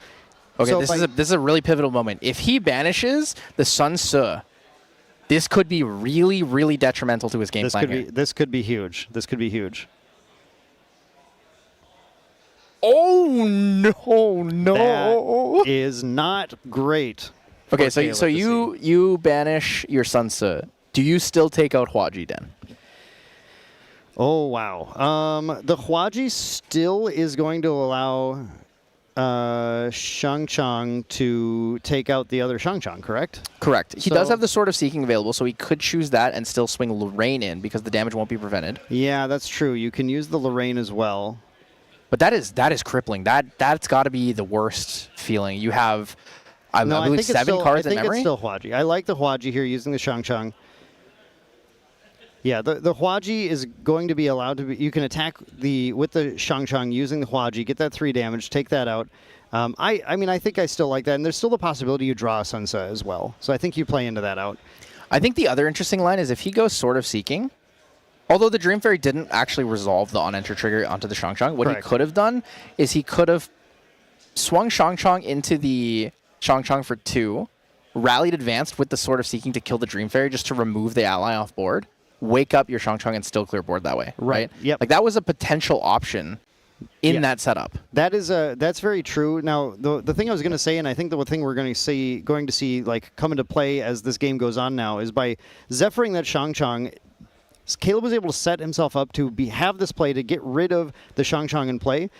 At the same time, he basically discarded the Dream Fairy, or discarded the Zephyr instead of losing his Shang-Chang, and then nullified this Dream Fairy effectively until another Zephyr or something comes into play. This Dream Fairy is a 1/2 with stealth, and that's it. And that's usually not quite enough to turn a game. It's something now Caleb can more or less kind of ignore on board and play for the rest of the game until it needs to be Zephyred. Yeah, it's difficult. Like 1 damage doesn't feel like a lot. I think in the ally trades, the 1 damage tends to be what pushes you over to kill an ally, right? Because we're going to see a lot of these 3 reserve cost, 2 power, 3 life allies. Lurking Assailant, Shang-Chang, Automated Gardener.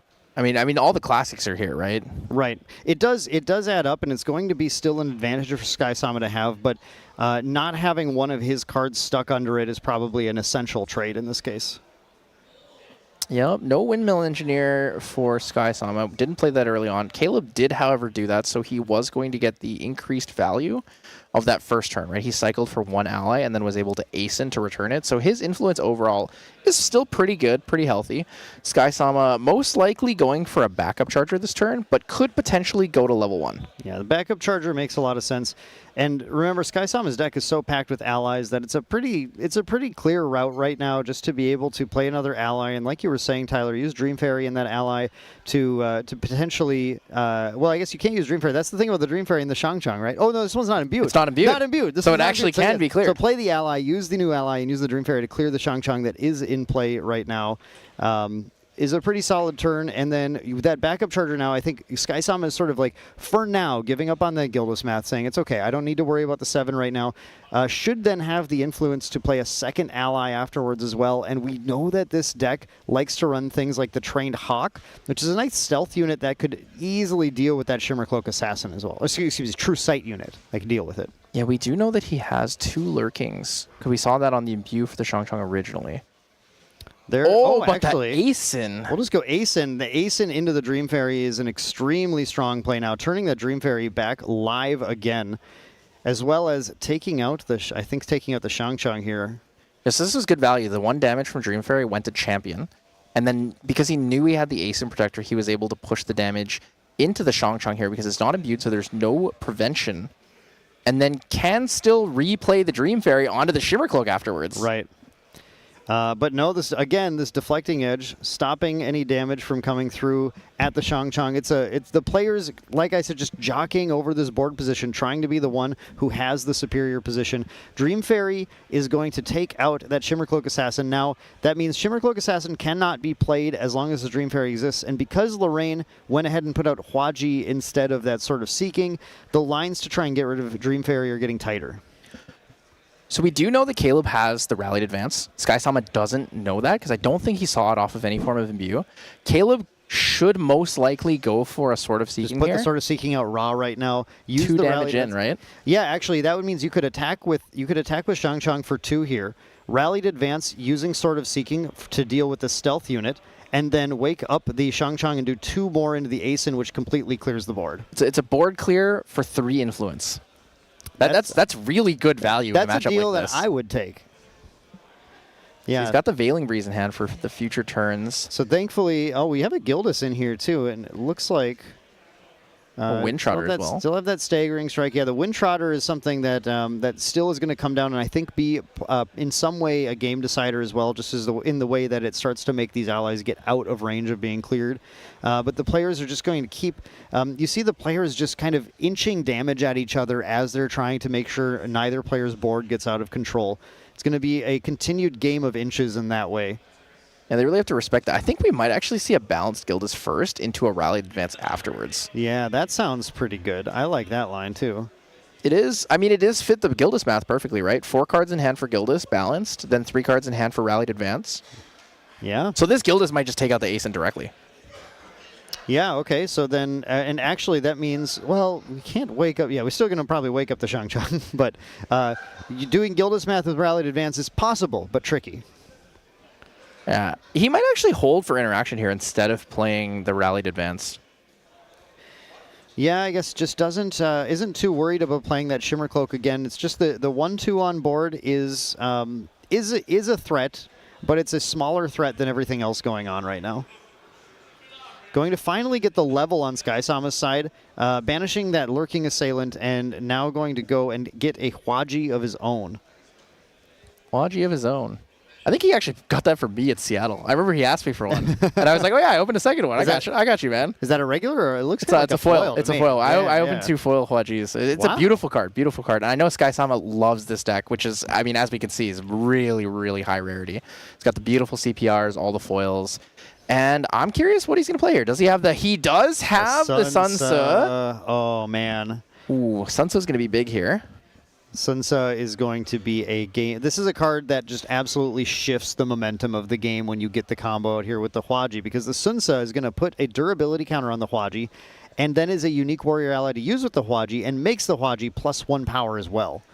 So what I'm interested in here is if Skysama is going to go face, if he's going to target champion, or if he's going to go for board clear. Because if he targets champion, Caleb might have played the Veiling Breeze in response, to which Skysama would then shift over and go for board clear afterwards. Right. But in this case, I think leaving the Gildas was not really a good option. It would just leave you susceptible to being cleared back on the next turn. In this case, now, we've also got the Brisk Windtrotter coming down, going to put a buff counter on that Dream Fairy, making it actually out of range of the Rallied Advance sort of seeking line on its own, and then plinking in enough damage to take out the Shang-Chang as well. Look how quickly the board has shifted now in Skysama's favor. This is actually a significant punish that I'm not sure Caleb was ready to see.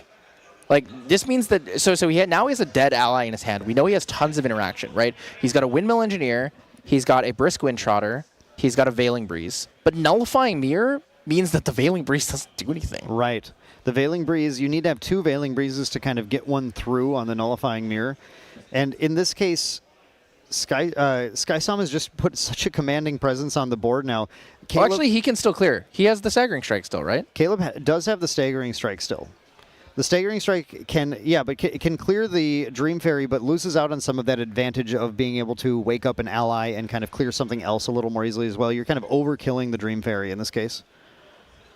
We're going to see 2 down here. Do we see 3 down for the Staggering Strike, most likely? Yeah. Staggering Strike has True Sight on its own as well, so we don't actually need to even use either of the weapons' durability. We can kind of preserve those in case that's going to come up on future turns. The other possibility is to Staggering Strike with the Sword of Seeking into the Sun So to remove it. It is a 4-life ally, so it's a little stickier on the board, more difficult to take off. Caleb has a fair amount of influence here. I have to imagine there's got to be a line that is somewhat impactful into this board. We're going to get the... that cannot be played because the Dream Fairy is still calling Shimmer Cloak Assassin. I think Caleb may be trying to set up a Shimmer Cloak for that power cell that he just got out from the backup charger this turn to potentially do something in the next turn, but not available yet. Yeah, it's going to be a little on the tougher side here. So what we could see, Staggering Strike takes out the Dream Fairy, then you play the Shimmer Cloak, take out the Brisk Windtrotter, and just accept that you can't fully clear through the way that you want to. If Skysama has a Rallied Advance of his own in his hand, that opens up to the Sword of Seeking Rallied Advance from Skysama instead, which would be a pretty devastating line as well. So there is the Staggering Strike on the Dream Fairy, taking that out. Now Shimmer Cloak Assassin may be played, and I think that's exactly what we're seeing. So let's see if Skysama can punish this right back. So let's see. We need to find 12 damage if we're Skysama here into Caleb for lethal. Damage that can come in would be, so 5 cards in Influence. I believe we have not used the GCR, correct? I guess maybe we have. There's the Sword of Seeking. Okay, so Sword of Seeking does get more damage. Both players use GCR. Okay, so both GCRs, both backup charges are gone because we see the power cells here. So it's going to be Sword of Seeking for 2 because of the Sun's ability. It's yeah, actually going to give him so much more board presence here. Yeah, exactly. That Sansa, like I said, is completely shifting the momentum of the game here. It's creating so much more value from all of Skysama's plays. Yep, and he does have a... So, interestingly enough, he has a Lurking in hand, and he can actually just play it and leave it up because whatever ally gets played, he could use Ambush on. Right.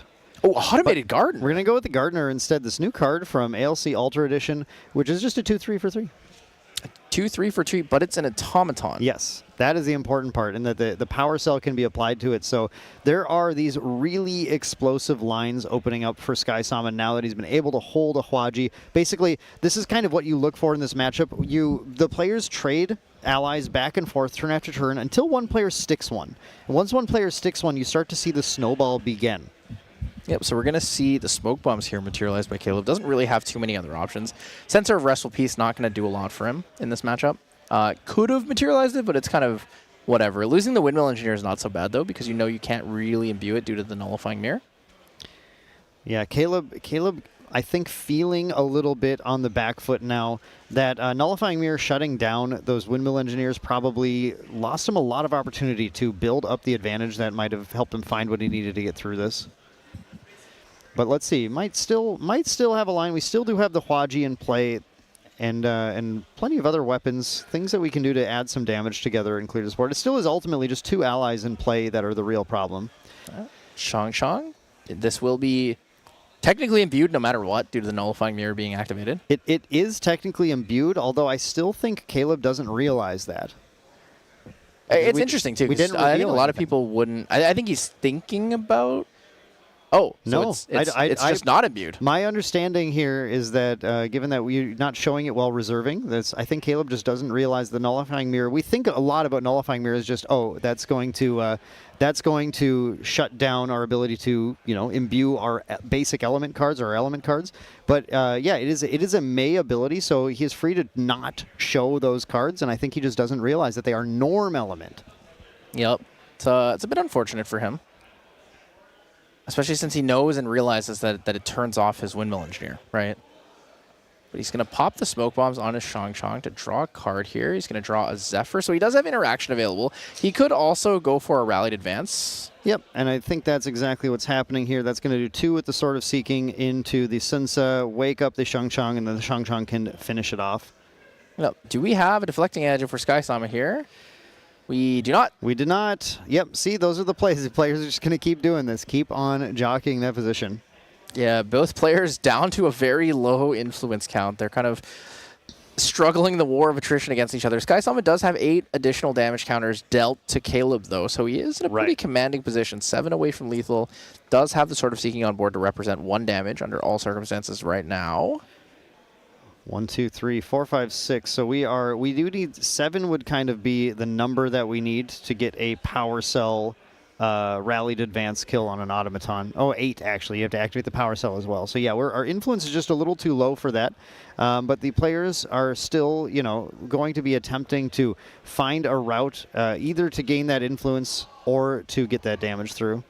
Looking for the Smoke Bombs here. Smoke Bombs has already been a clutch card for keeping allies alive in this situation. Neither of these players are playing anything, I think, that is intercepting, so we're not going to see that use of it instead. Just going to be one of the tools that they're going to use to keep... We do have the Rallied Advance in Skysama's hand. So the Power Cell Rallied Advance line that we talked about before the game began is something that is in his mind.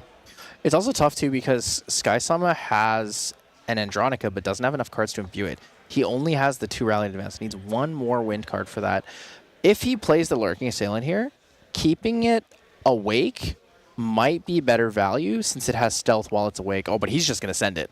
The Sword of Seeking could be paired with not Rallied Advance. You have a small number of attacks. It would have to be, if it's stealth, it would probably have to just be a Staggering Strike if Caleb's going to string a kill together.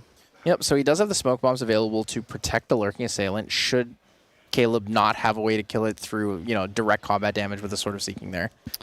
Caleb going to materialize a Safeguard Amulet. These players are completely running out of things to materialize. That's what I was going to say. It's like Clarent, Sensor, Null Lantern. There's like nothing left for them in this specific matchup that's going to be super relevant here. When we go to the sideboard, that's even only changing a little bit. Caleb's going to be able to have a Tariff Ring to bring in at that point instead, which is certainly going to be more useful than the Safeguard Amulet. So it looks like to me, Brisk Windtrotter is going to give. Ooh, I'm not sure if he knows the interaction here because of the stealth. It's going to protect the lurking assailant here, and then Lorraine swings for. Oh, so he did it in response to the attack of the Eternal Magistrate, so he won't have enough damage with the Windtrotter and Lorraine. Correct. Yep, Yeah. yep. Timing really important there. It looked like the players were about to take the damage, but Sky Sama said, wait, actually, in response to the damage, I'm going to use a Smoke Bomb here. So he realized it just in time. Yep, the perfect timing there. So let's see. Damage on board, Lurking for 2, Lorraine for 1, Lurking for 2. 5 damage on board with the combo there. Probably not going to set up for the Rallied Advance lethal kill yet. Just going to wait one more turn, clear board, play safe, and then push for it on the next rotation. Did we, Tyler, am I missing something? Is there a reason we didn't attack with the Brisk Windtrotter, at least at face? I'm honestly not sure. I think something that you should actually do here is instead of materializing Censor or Wrestle Peace, you should genuinely take out Clarent Reimagined because it is just a 1/3 sword that you can use. Yeah, it's got 3 durability. Yeah, it's just extra damage. Yep. The Clarent would make a fair amount of sense here as well. Oh, Imbued Andronica. So it's going to be Imbued Andronica just for herself. So she will get +1/+1 in Vigor, and then she'll be able to put a buff counter on herself. The problem with Clarent Reimagined is we've already used Sword of Seeking, so we would still have to pay 1 for it, and I think Sky Sama just doesn't want to go down on Influence at all. Oh, There's no other sword. You need 2 to make it But free. I mean, that's game right there, right? Yep, So he's gonna get 2 from the Lurking Assailant, and then he's gonna get a 5 coming in from the Andronica because it'll be a 3/3 after the Imbue plus the Unenter. And then he also has the Power Cell to pop on it for 2 extra damage. Andronica, one of the stronger allies that's been printed in the game, does require a couple of things. It requires that Imbue. It requires that Automaton, at least that sort of Automaton mass to be able to get counters on things. But once you do that, it is a potent ally. But she dies to reprogram. Does indeed die to reprogram. Let me see. How many reprograms do we have in this matchup? I see none. I'm actually surprised that... I guess maybe not so surprised here in North America. In North America, I feel like allies are a less played deck. It's generally more of the aggressive fire allies and water allies, if you're going to see that. Wind allies, the robot decks, the automaton focus decks here, not as popular as in other regions. I know in Southeast Asia, when we played there for CNATs, it was actually really popular. We really thought about playing Reroaring. Yeah. There's a lot of players out there going Shimmercloak, Eternal Magistrate, Andronica, pop a Power Cell, Rallied Advance, Second Wind. Yeah, and it's that's crazy. the OG deck, right? It's so powerful. Those lines are powerful. Those lines are nuts. And actually, when we have the release of Mercurial Heart Altar Edition in just a week, there are some more new cards in the new set of cards in that set that are going to pump up these robot decks a little bit more. Yeah, and there's a brand new mechanic where you have attack cards that command automatons. The commands, yeah. And I think I'm really excited to see what kind of build adaptations we have to decks like Sky Sama's here to be able to pump even more damage out at the opponent. Yeah, and if you guys are excited for Mercurial Heart Altar, that will be coming out in just under a week here. Yeah. So very, very exciting. I can't wait to open up a box of that myself. It's going to be fantastic. Those new alternate art URs, fantastic. Oh, beautiful. I really like the spirits. I think having them sit on those kind of Greek mantles, it's just the perfect aesthetic for me. It's really cool to have alternate art, alternate spirits, right? That you can actually pick which one you like, even if those aren't spirits that they're printing at these Ascent level events where you can get the really cool ones. Now you can get foil of your choice. Yep. So looking at the sideboards here, we did talk about these early in the game. Caleb has the Tariff Ring. That is the biggest and most notable sideboard card, I think, between the two players. I'm really curious whether or not Sky Sama chooses to go for the Veiling Breezes for more interaction. I think that it's a risk you can take for Game 3. I don't think you need to do it for Game 2 when you're up a game already. Are you interested at all if you're Sky Sama at bringing in the Ensnaring Fumes and potentially trying to just accumulate an influence advantage? You're never going to have enough cards to resolve it properly. Yeah, you can try. These guys are playing on 4 influence all game. Yeah, you're right. I'm so used to Tristan where I have some prep counters to use instead. That's not really happening. Also in this matchup, so Caleb did bring in the Rose Eternal Paragons. I see them in his opening hand. But something else that I want to talk about with here is Caleb chose to go first In this matchup specifically, do you value the materialization order more than you value the 1 extra card and the ability to attack on your first turn? I personally, I used to, in these ally decks, I used to like going second, but I've moved to going first a little more when I play these. I think there are enough good first turn plays. Like we're going to see a great example here of Lurking Assailant, something that is just going to stick on the board. And unless Sky-Sama has a Dream Fairy right now, there are not a ton of things that are going to deal with it, at least without it getting some damage back in. I see double Rallied Advance. I'm looking at an Automated Gardener, Veiling Breeze. So he did bring in the Veiling Breeze. Okay. Did bring in the Breeze. So the respect for that is unique and interesting. The Windmill Engineer. So he's actually going to have a Windmill potential start. And the Doodle Trained Hawks. The Doodle Trained Hawks. So funny story about that Doodle Trained Hawks. Last year, NA Nationals, I get matched into Caven. I'm playing Lorraine Wind Allies Animals. Yeah. And I play the Doodle Hawk, and he stops the game, swears, and says, "What is that?" And it is, everyone around us looks at us, and he's like, "That is the funniest thing I've ever seen in my life." And he's like, "You just made my day." That's so But good. I mean, it's beautiful. The Doodle Trained Hawks are just fantastic things to have. We're going to see the Windmill come in here. They have beautiful, beautiful CPR Windmill, and then showing 2 rallied advances, showing that you want to show the thing you have 2 of just so you give away as little information as possible, but certainly a lot of potential from Sky-Sama with those rallied advances to punch a ton of damage in quickly. I don't think we're going to see the Automated Guard. I think we're going to see a Lurking Assailant. No, oh, he's going to hold on to the Lurking Assailant. Damage to face. Yep. Sky-Sama won the last game having that damage advantage and wants to just keep it. So Caleb here most likely going for a Grand Crusader's Ring and not a backup charger, specifically because he has 2 Gildas in his hand, I think. So the Gildas Mass you talked about, having 7 cards in hand, important. The delayed draw from the Grand Crusader's Ring is what really makes this value. Oh, wait, maybe he is going for the backup charger. I saw him attempt to put 3 cards in memory early on, so I mean, I guess it's happening. Yeah, we're going for the backup here. Extra card, kind of good. Maybe wants to draw it early. Does have the Shang-Changs. Maybe he needs more normal cards. He might actually have too many win cards. We talked about that before, where he had too many win cards and then he didn't. How about all those Sunsas, huh? I guess this time he won't banish his only Sunsa. No, there's plenty of those to go around. We got lots of norm cards. We have multiple Gildases.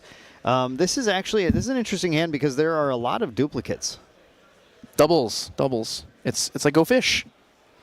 So we're going to start with, I mean, we the last game, a lot of that early game was really built around trying to keep a Shang-Chang in play. So it looks like Caleb is going to go for it here, revealing those norm cards, 2 Gildases and a Sunsa, to get that imbued Shang-Chang. The Automated Gardener is currently a potential threat to it, but I have a feeling that Automated Gardener is not going to be on board.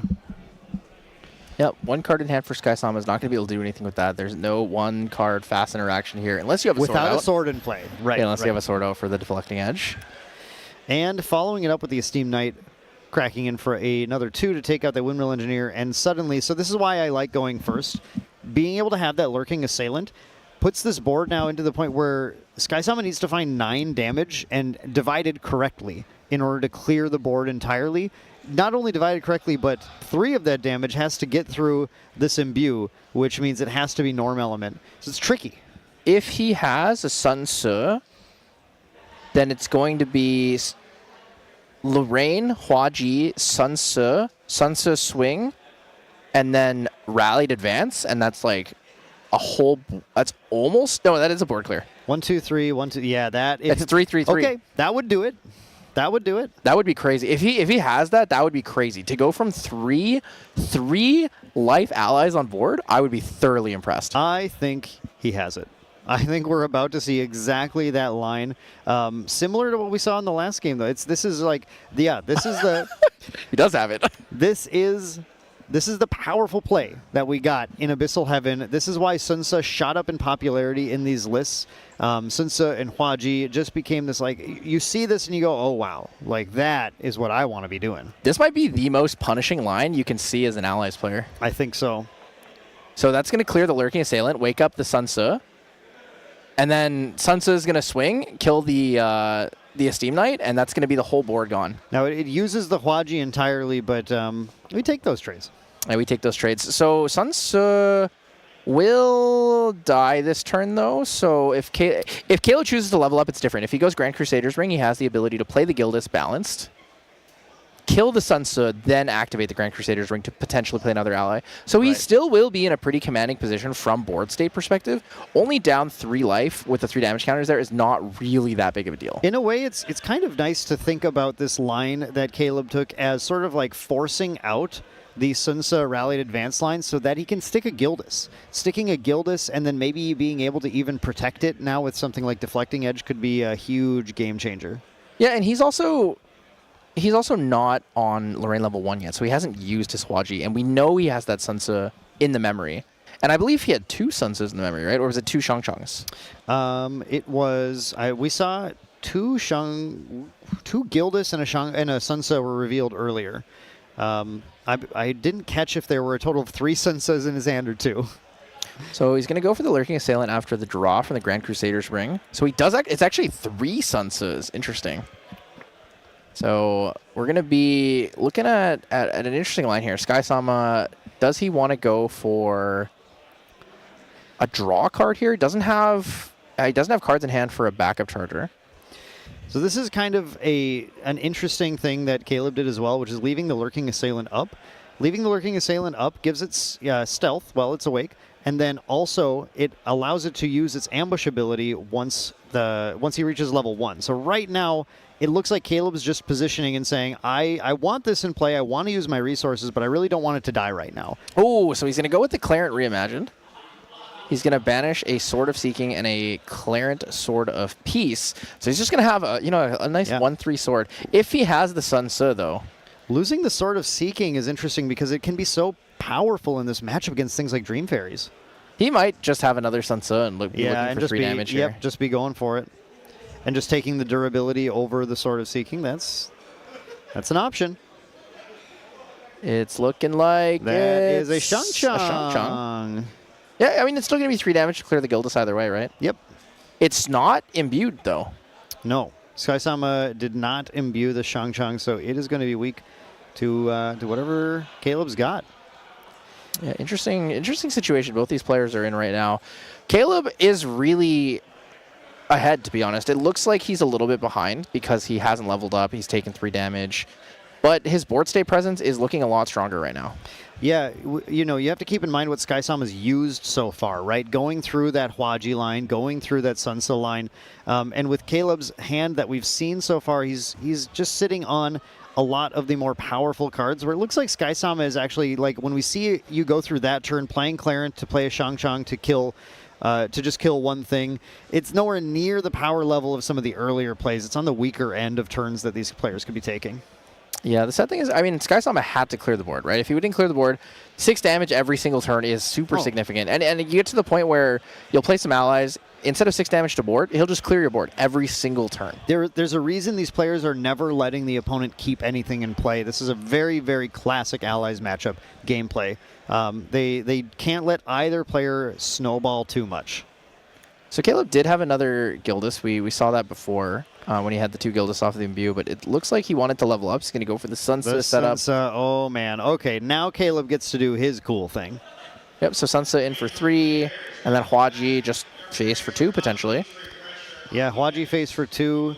And now there is an interesting option where Assailant can go face for 2, which is likely, but I love this idea that you can also keep it up, and if the opponent tries to attack the Sun Tzu, you can ambush into one of the attackers as well. Yeah, we're kind of at the point now where Caleb feels he can start pressuring the board. Yep. Right? And at this point, I think pressuring the board is really significant.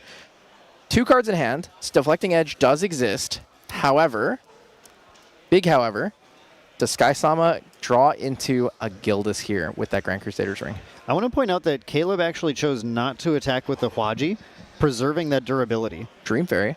The durability could be pretty important because it will allow the Sun Tzus to attack for 3. It's just a way of getting your math correct. Instead of having a couple 2-power swings, you have 1 3-power swing, so you don't have to waste 2 2-power swings on a 3-life ally. This would actually be really punishing. Dream Fairy onto Sun Tzu means that you don't have enough damage to kill Dream Fairy with Sword of Seeking unless you have a Rallied Advance or a Staggering Strike.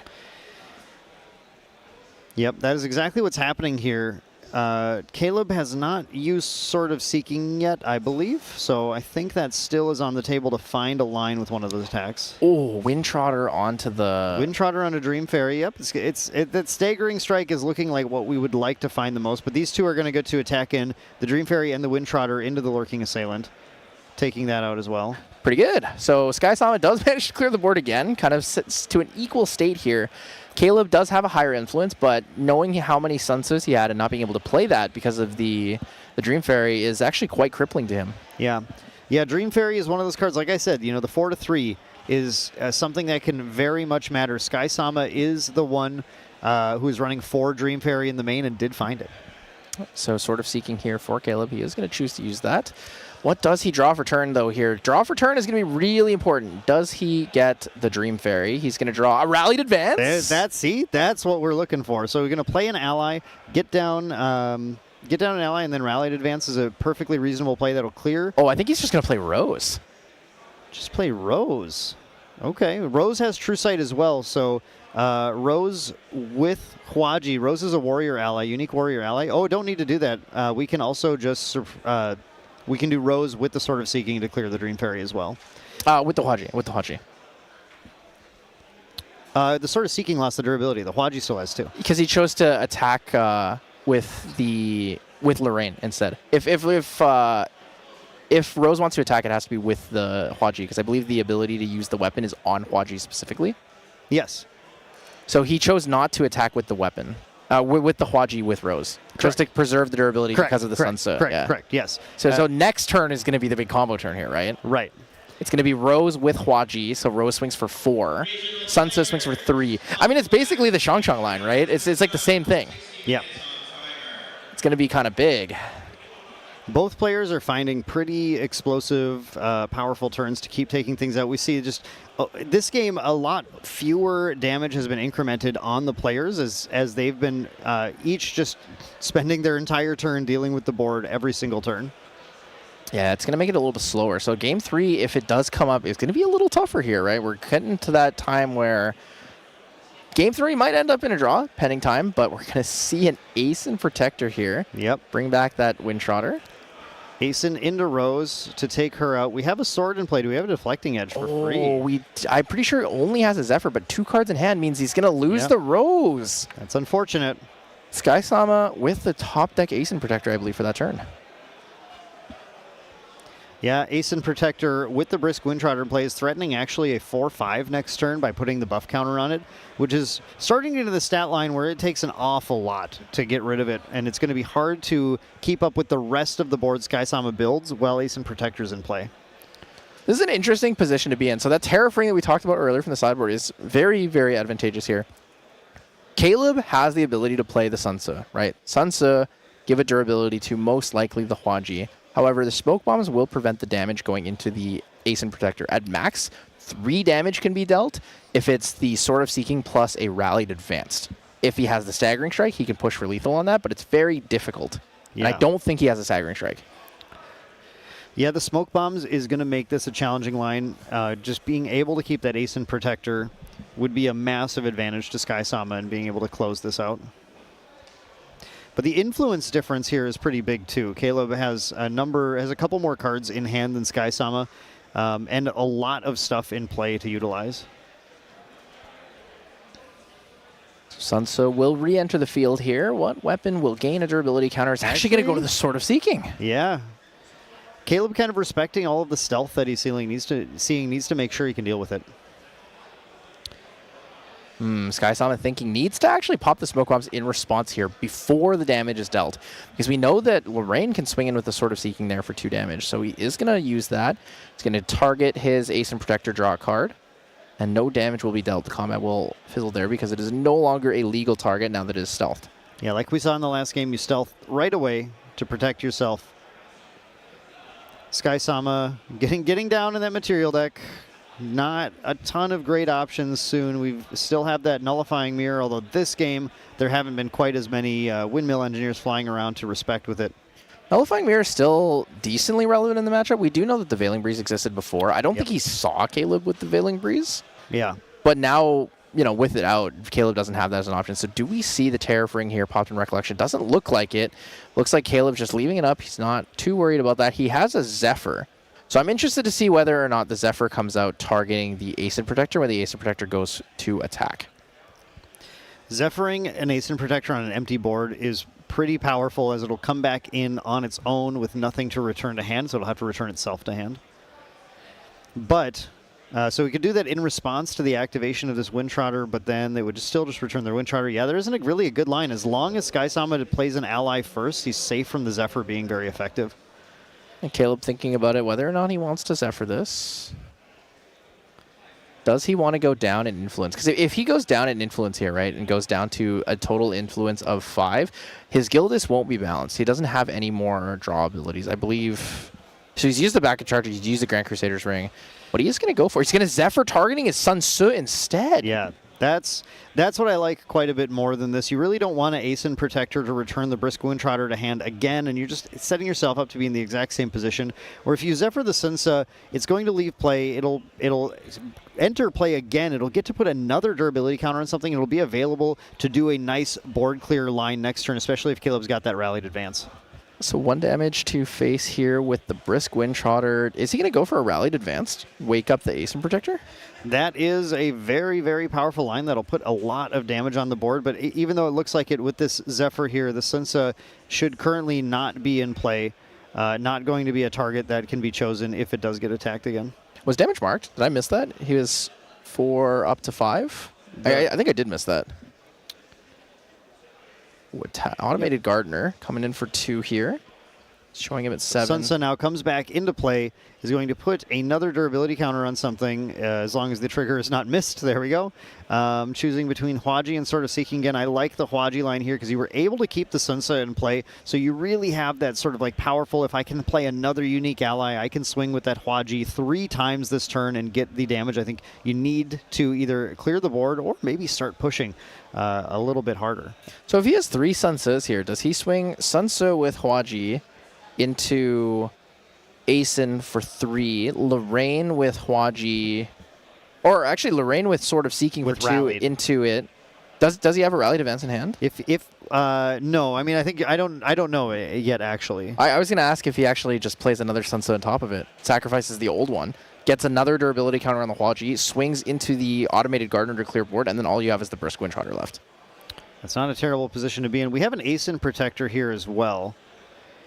Ace value is pretty good. Asen of our own, that's not terrible. If you use the Sunsa to swing to get that damage marked on the Asen, then you can bounce the Sunsa back into hand. Potentially, one way that Caleb could decide this match is just keeping Hwaji in play a lot longer than Skysama was able to, because we already saw Skysama is basically down to just Clarent as a way to actually reasonably have a weapon on board to increase his damage threshold counts. In this case, then, continuing to replay that Sunsa could be critical. So if he goes for like a board clear here, let's say he does play the Sunsa, right? Whatever he wants to do, he can actually fully put all of his cards down into his memory, can comfortably play that, and then next turn, go Tariff Ring. Skysama won't be able to clear the board. He'll have a Windtrotter, he'll play 1 ally, and he can only attack once. A lot of players think of Tariff Ring as just a way to prevent yourself from dying, but one thing it's really good at is taxing these ally decks in their ability to effectively deal with your board. So we're going to see the Ace and Protector removed here. This is the line you were talking about, Tyler. Exactly. 3 damage from the Sunsa using Hwaji, and then 2 damage from Lorraine using Sword of Seeking, which is buffed because of Sunsa. Oh, Shimmer Cloak.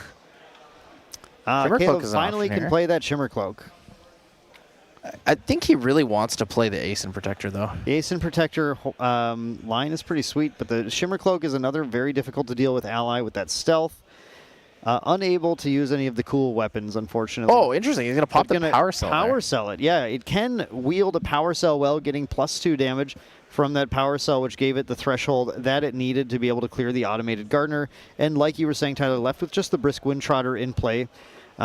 Usually a pretty okay position. In this case, Skysama doesn't actually even have the influence to be able to activate the backup charger in Recollection. Caleb thinking about whether or not he wants to Tariff Ring. I don't think he's going to. Yeah, I don't think he's super worried about it. One thing that would be a little unfortunate is another Asen Protector would be pretty strong here. I don't see that, though. We see the Dream Fairy, though. Trained Hawk is kind of cool too, actually, right now. Trained Hawk can clear that Shimmercloak Assassin. The problem is if you're Sky Summit, you want to hold 3 cards for backup charger, right? And that's the reason why Caleb didn't choose to use the Terrafring here. He says, if you're going to push my board, you can't backup charge, I'm fine with that. Yeah. You have to make a trade at some point. Eventually, this Terrafring will do its job. It'll cause a significant tariff against Sky Summit's game actions. So we're going to go for that Staggering Strike instead, just to get that 4 damage using the +1 from Clarent here, which is going to be enough to take out the Sinsa. Is he going for 3 instead? Oh, no, so he's going to use the weapon. Durability will be removed here. And then we get Champion for 1 with the Brisk Windtrotter. And that's it. And the Shimmercloak Assassin lives. And so here we see Caleb, you know, even though he's taking that damage, is really kind of winning the board race right now. Being able to keep that 2/2 into play with that Hwaji, still with just kind of like a lot of options, and now a Terrafring as well when he builds out again to continue to find ways to force his board presence to be the superior one. So we're going to see Nullifying Mirror used in response every single time. You got to get the Nullifying Mirror out early. Yep. You don't want your opponent to have the ability to play a windmill, gain a card, because right now you are both strapped for cards. You don't really have a lot of options. There's a second Sinsa. Again, put a durability on sort of Seeking, kind of respecting the possibility of Dream Fairy. Dream Fairy, Sinsa is still, I think, pretty potent because Caleb will have to find another way to get that extra damage on the Dream Fairy, but having that sort of Seeking is allowing Caleb to keep punching in damage while he maintains that ability to have that true sight when it's essential. That's going to be a tough position here. It's just going to pass. Sensor Restful Peace will come out. Not really doing much. Caleb does play Reclaims, but it's not really been used here. We haven't seen one yet. Haven't gotten that far through the deck, I guess. Skysama, the players are just informed they have less than 10 minutes as well. Skysama hoping to find a way to close this to secure the round. But of course, Caleb needs to end this in his favor if he wants to end up with that draw instead. The problem is I don't know in the 12th round of Nationals, I don't know if that draw is what these players are looking for. Yep, Trained Hawk's going to come in here. Take out the Shimmercloak Assassin. Trained Hawk. It's a very, very cute doodle here by Sylvie Heartsong. I can whistle and she comes to me.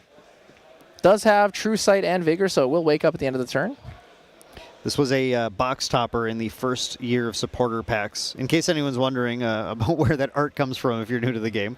It was the box toppers, they always do kind of fun stuff. Gonna lose a Gildas here for the Smoke Bombs. Smoke Bombs, another really nice card for kind of maintaining that board presence.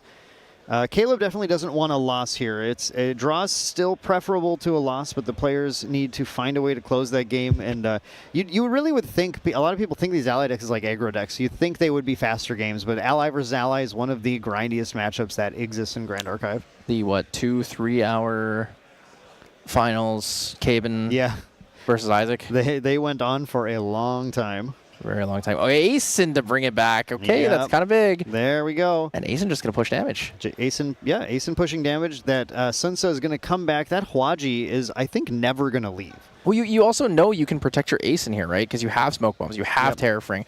Under all circumstances, you are not dying this turn. The thing you're just worried about as far as your ability to close the game quickly is Skysama having that Dream Fairy, which we do know that he has. It's going to at least be able to get the Asen out of here, but then Hwaji comes back down. Sunsa comes back down, and Hwaji comes back in for more damage as well. So my question here is, if you're Skysama, do you play the Dream Fairy into the Asen Protector knowing that it will get taxed on the future turn? Sunset comes back, sort of Seeking for 2, kills, and then he can play it again later. Yeah. You have to do what you have to do here. And I think, again, like Skysama, having run out of material deck influence, and Tyler, it's so important to point out the play around this backup charger.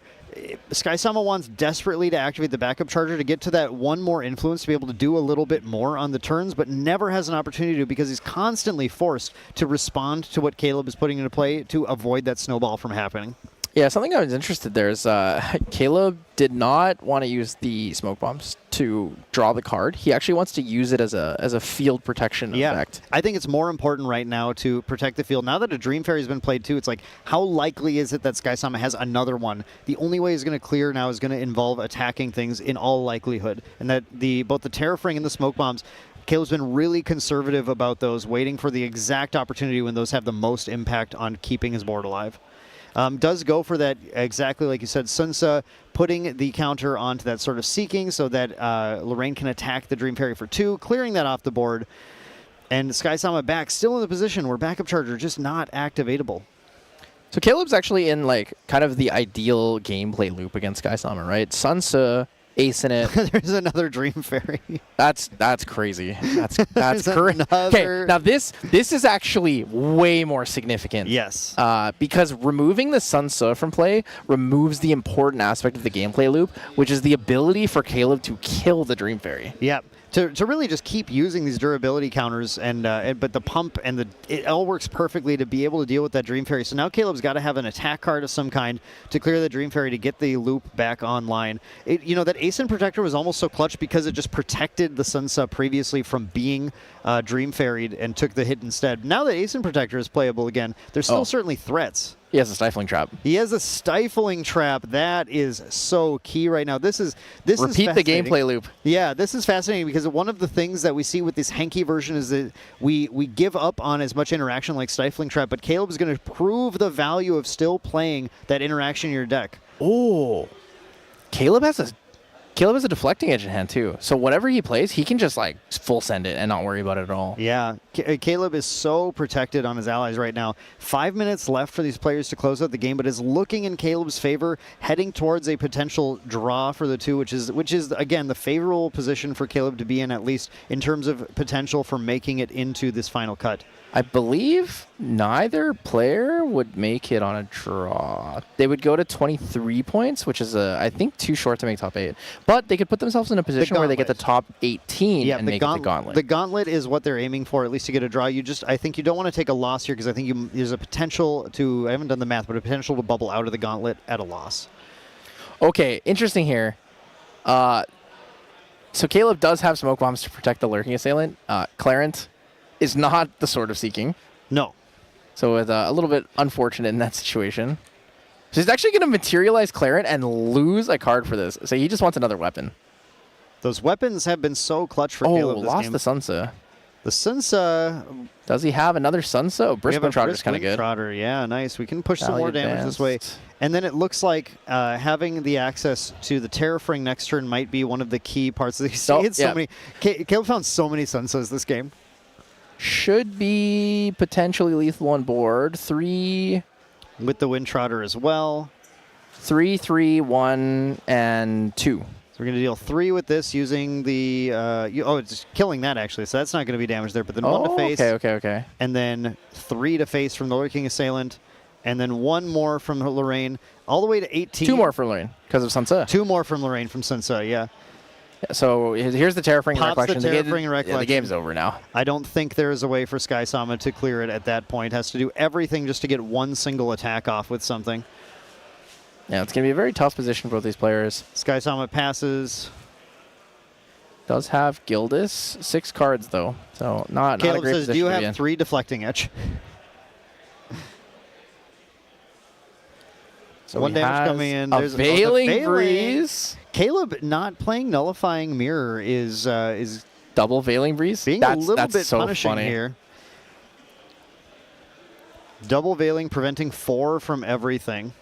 Yeah, so this is just a pass turn here. Yep. Pass turn, move on. You can still commit more to board. It's your advantage too. There's nothing that's going to totally clear your board. Neither player's playing anything like. Caleb doesn't have a mirror, actually. Yeah, that's what I was saying. Caleb not having mirror really hurts. Yep, it's tough in this situation. The Aeson comes out. Aeson intercept. Yeah. We got the ambush lurking available. Yeah, we have the stealth on this. We have the intercept here. We have just the giant 1/4. Since this is a board that takes everything to get through, and Sky Sama knows it. Yep, let's pack it up. These players will have 2 minutes to play a final game before it goes into overtime for 5 minutes. They can try. It is very unlikely, but it's possible that Caleb actually bricks on too much interaction and is and it's the interaction that's not Veiling Breeze and it's not Deflecting Edge, or even if it is Deflecting Edge, the 2 of Deflecting Edge will only stop 6 damage. Right? If Caleb doesn't have a way to pressure the board, Sky Sama could unironically push damage fast enough if he goes Backup Charger and then goes to level. Backup Charger, level up, can play a Rallied Advance turn with a Power Cell. Yeah. Yeah, could find it, but it would be pretty tough. the deck has a couple ways of spiking a ton of damage. I think there were a couple turns ago when Caleb was really hitting that loop with Sunsa, where Skysama might have been advantaged to just concede at that point. I think he should have conceded like 15 minutes ago. Yeah, I think the time is going to be the enemy of both of them now, and it might have been ideal for Skysama to try and take that chance to get that game 3. So there was a point where Caleb brought out the Tariff Ring. There was, I believe, 15 minutes on the board. That's when I would have scooped right there. I know That's the Tariff Ring comes out. But yeah. I am never maintaining board state advantage. And I am also down in influence, and I can never pay for my backup charger. Yeah, Skysama not having Tariff Ring anywhere in the deck is a pretty big difference. It's a big anti-fractals deck. Yeah. Not Yeah. afraid of allies. Skysama going for Fractals, not expecting to see a lot of allies or not worried about it. And it did work out. Game 1, he just beat up with the allies. So both players are going to play as fast as possible here. Going to Yeah. send it. They really have to send it because both of these players want the win. They want to have the chance at making the top 8 here. Would be difficult still on 25 points. Windmill Engineer is going to draw into memories. The Windmill same thing. into Windmill. Does Caleb remember to swing with the Windmill? He You does have have a Reclaim in hand. Okay, so he chose not to attack. Just get the Windmill. Get the Ace and Protector pass. That is the second time that's happened in that match. Yep. Sometimes it be like that. So I think we're going to see the backup charger here from Skysama. Skysama is now being signified as turn player. Turn 0. Yep, so it'll be 0, 1, 2, 3, and game is going to be over. Yeah, they have less than 5 minutes here, but with those new end of round procedures, we will see the entire stack resolve if we're in a combat phase or if Combat seems anything. more likely Yeah, in this more case. likely in this case, yes. So power cell. So it's going to be a power cell. She does have the chance to level up on his turn 2, which will be the last turn for Skysama. Caleb kind of looking a little further away. However, that Ace and Protector will keep him alive for longer, right? Yeah. 1 into the Ace-in. The Ace and Protector is just going to force damage to come at it, and I think really shut off. You know, you think about it this way: Skysama has exactly 2 turns, right, to win the game, and that's it. After this turn, in which everything kind of has to go at this Ace in this turn, there's just going to be 1 turn of trying to deal damage to Caleb. Honestly, all Caleb has to do is level the terrain. He's staggering striking the Ace-in, so it's going to be 3 damage as a retaliation, but it will clear the Ace and Protector off the board here. If Caleb simply levels to Lorraine, Skysama, I don't think can win the game now. It would be really difficult. If he played an Imbued Andronica requires class bonus for the buff counter. Caleb levels to Lorraine. Yeah, I think it would have to be. It would have to have been Shimmercloak Assassin. Shimmercloak Assassin pre-recollection popped the power cell on the Shimmercloak Assassin, but he doesn't have an ornamental greatsword to give it 1 bonus, so he would have to go Huaji Sun Ce Rallied Advance. Huaji Sun Ce Rallied And it's still not Advance. enough. It's Shimmercloak can't use that. 5, 10, 12. If you had a Rose, if you Rosed and then Huaji Sun Ce, Rose can use Huaji, Rose can get the backup charger. True. There's a pretty big line that was possible there. But yeah, it's very, very difficult to deal 20 damage in 1 turn from Skysama. Not to mention we still do I think have he has this another 5-minute Ace time limit as well. Yeah. Just put another Interceptor down. I think Caleb goes, I don't think I'm taking this. So I'm just going to make sure he does. I'm just going to make sure we draw. Oh, he's gonna send it. Oh, no, he's trying. He's trying. All right, attaboy. I like that. Let's try. Let's get there. Okay, interesting. Let's go. I mean, I respect it. Both of them are trying to get the win here, trying to push for as much possible damage as they can get. Still choosing to roll, even with the limited amount of time, just not just picking one. There is the Rose. There was a Rose. There. There was a Rose. So Huaji will come out here. Huaji. Oh, man. All right, pre-recollection, does Skysama have any actions? Interesting that he put the Rose down. He actually could have pre-recollection the Rose, huh, since it's fast. Yeah. I was just trying to do the math here. So 1, 2, 3, 4, 5, 6, 7, 8, 9, 50. It still isn't close to 20, though. I think you get 15 with the Rose Power Cell Huaji line, 16 after you attack with the Sun as well. So pre-recollection Rose, pop the Power Cell. It's going to go to 4. It's going to get 2 more from the Huaji if you have a Sun Ce. I think he would be 1 card short of the combo, even with the back. Okay. Oh, no, maybe not because the Windmill Engineer did draw a neutral card. We do have the Sunsa Hwaji. We had actually funny. We had all 4 components of this. This was a viable line for Skysama to chunk a ton of damage in, but I think this really required the Lorraine level not to happen. I mean, let's check the math on it, right? So if you do have Rose and you pop the power cell, she goes to 4 power. 4 Sunsa gets 2. plus 2 from the Hwaji. Hwaji. So you're looking at a 6 damage Rose that's going to attack twice for 12. You also get 1 more attack in from the Hwaji for 15, and then plus 1 for 16 from the Sunsa. So 16. Yeah, was the rallied very- advance only gives you 1 damage. Yeah. So Like a little bit short still. 16 was as far as you could get. So if Caleb had not leveled to Lorraine there was a line. There was a world. There was a world where it Yep. existed. It would have been super hype. But in this case, it looks like this is the final turn of the game, Caleb's turn. Caleb's going to see if there's a way to deal 14 damage himself. But given how insane that line had to be for Skysama to get there, it's not super likely. It's going to be really tough. Skysama might also still have a Veiling Breeze. If he has any form of Anything. defensive interaction, He it's could going to be simply impossible. just show the Veiling Breeze and they could back it up. If he has any form of defensive interaction, it's completely impossible for this to happen. Yep. So they're just calling it as a tie. He knows he can't kill him. He knows he has no answer to it. Yep. So that is Tyler. That is an ally grind. How do you are you used to seeing these things in all your play? When I first started playing the game, it was all wind allies. Yeah. and one of my friends, Chiharu, that I used to play with all the time, she only played wind allies. So it was just always us. We play a game, and we'd be like, we'll go have dinner in like 20, 30 minutes. And it's like, nope, we're playing the 1 hour, 20-minute game 1. Yeah. Trying to think of how we get there. But, yeah, no. Wind allies, definitely grindy mirror match. Even with the splashes of different styles, right? An interaction-based deck where a quarter of the deck is interaction attacks, whereas the other one is half of that. You really saw the difference in the draws. Yeah. Yeah, the difference in the draws, there was a difference in some of those interaction things. I can't help but think the 4 Dream Fairies with the slim 60-card deck helped those Dream Fairies come up more often for Skysama. But in that case, it just ended up being who had the better set of like Sunsa, Hwaji stuff, able to keep that in play. A lot of jockeying, like a lot of skill, a lot of making sure you find the number lines right. Ultimately, though, just took too long. That gameplay loop of Sunsa, Ace and Protector, Powerful. Dream Fairy, Sunsa, kill the Dream Fairy, Ace and Yeah. Protector again. That was a crazy Yeah. gameplay loop. It was unfortunate, though, in our final round here, we didn't get a decisive winner. We just had a tie, but it was nice to see a little bit of that side of the gameplay of Grand Archive 2. All weekend, we've seen things like explosive fractal decks, some of the fire decks doing giant rending flames. This was good, old, fair, ally swinging Grand Archive. Yeah, it's the OG GA in this case. Something I want to talk about though is going into that at what was 7-3-1 for both players. That's a 22-point setup. If they won, go to 25. If you tie, go to 23.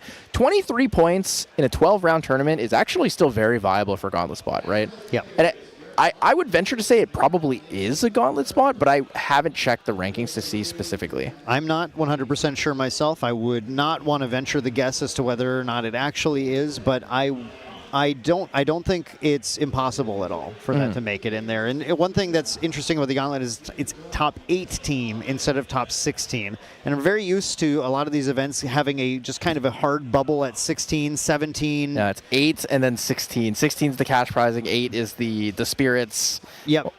But if we're getting that close to the edge of the bubble here, the fact that it goes to 18 instead might be in the favor of these players in order to sneak in. Yeah, it's going to be tough. But what I'm really interested in is who made top 8. I haven't had a chance to look at the Omni decks here, and there's going to be some really... So we know Superior made it, most likely, right? He came in with, 28 points after that Fractal of Polar Depths game. Yeah, that was crazy. That was a good one. Jimmy Lee, probably also pretty close. He was 24 points with the 8 wins. He had, I think, 2 draws. 26, that's like super likely to get through as well. We were talking through with some of the main team members of Main Deck and True Champion Gaming before this, as these players were getting some pretty rough pairings. Some of the Main Deck team members paired against each other, and everyone's just trying to figure out are IDs possible, who's making it in. There was a world where if the pairings are right, that this top 8 was going to be like 3 Main Deck members, 2 True Champion members. Jimmy could make it in. It would have been a pretty wild and pretty exciting for our team. But then a lot of pairings are, with each other happening. So I'm not really totally sure what's happening now. But very much looking forward to that. For now, we're going to be heading on to a lunch break. There will be no interview for that game. We're going to be coming back at 4:10 to our time to be able to start the next rounds of gaming. Until then, you guys are going to want to stick around because we're about to set up something really fun, really exciting. We've teased a few times in the stream, Mercurial Heart Altar Edition, all the exciting things is coming up for it. Sky Sama hit 18th and bubbled in, just like we were saying that those last two spots were essential for bubbling the gauntlet. But stick around while we go to this lunch break because we're going to be opening up a booster box of Mercurial Heart Altar Edition. You don't want to miss that. So we'll see you guys in 40 minutes, and thank you so much for being here.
しなく広がる空に失ったものを嘆く声迫られる選択の日々正しい道の方へ間違ってなかったと証明しよう行き詰まって邪魔されても先を読むさこの頭で全て手に入れる高く高く飛べどこまでも行こう不可能と思い込んでたものがなぜか小さく感じた見てる景色がそう先になったから叶うまで近い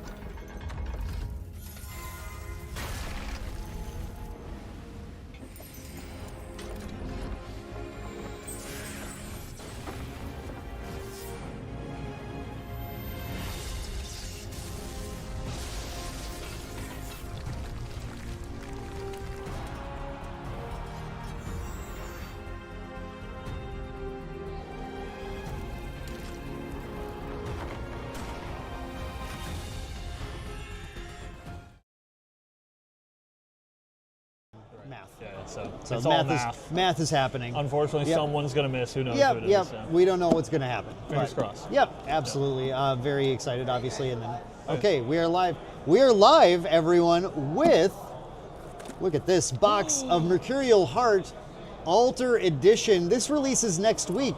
You can't even get this anywhere. I'm here. I'm Maniac Dan. I'm here with Cam from Hey. Lineage Break. Cam, you ready to open some I'm packs? excited, man. There's a couple of cards in here that I'm very excited. Couple of for. cards in here that we're excited about. Man, they should give me a scissors or something. That's okay. I like the struggle. Do we have? Oh, we don't have a little emoji on this one. The alternate ones don't have that. It's little, only first edition. It's only first editions That's have your our cute secret. little stickers of our characters at the bottom. But in this case, beautiful. Look at this. Shinja would love all this beautiful Diana artwork here. Cam, let's just go ahead and split this. Yeah, dude.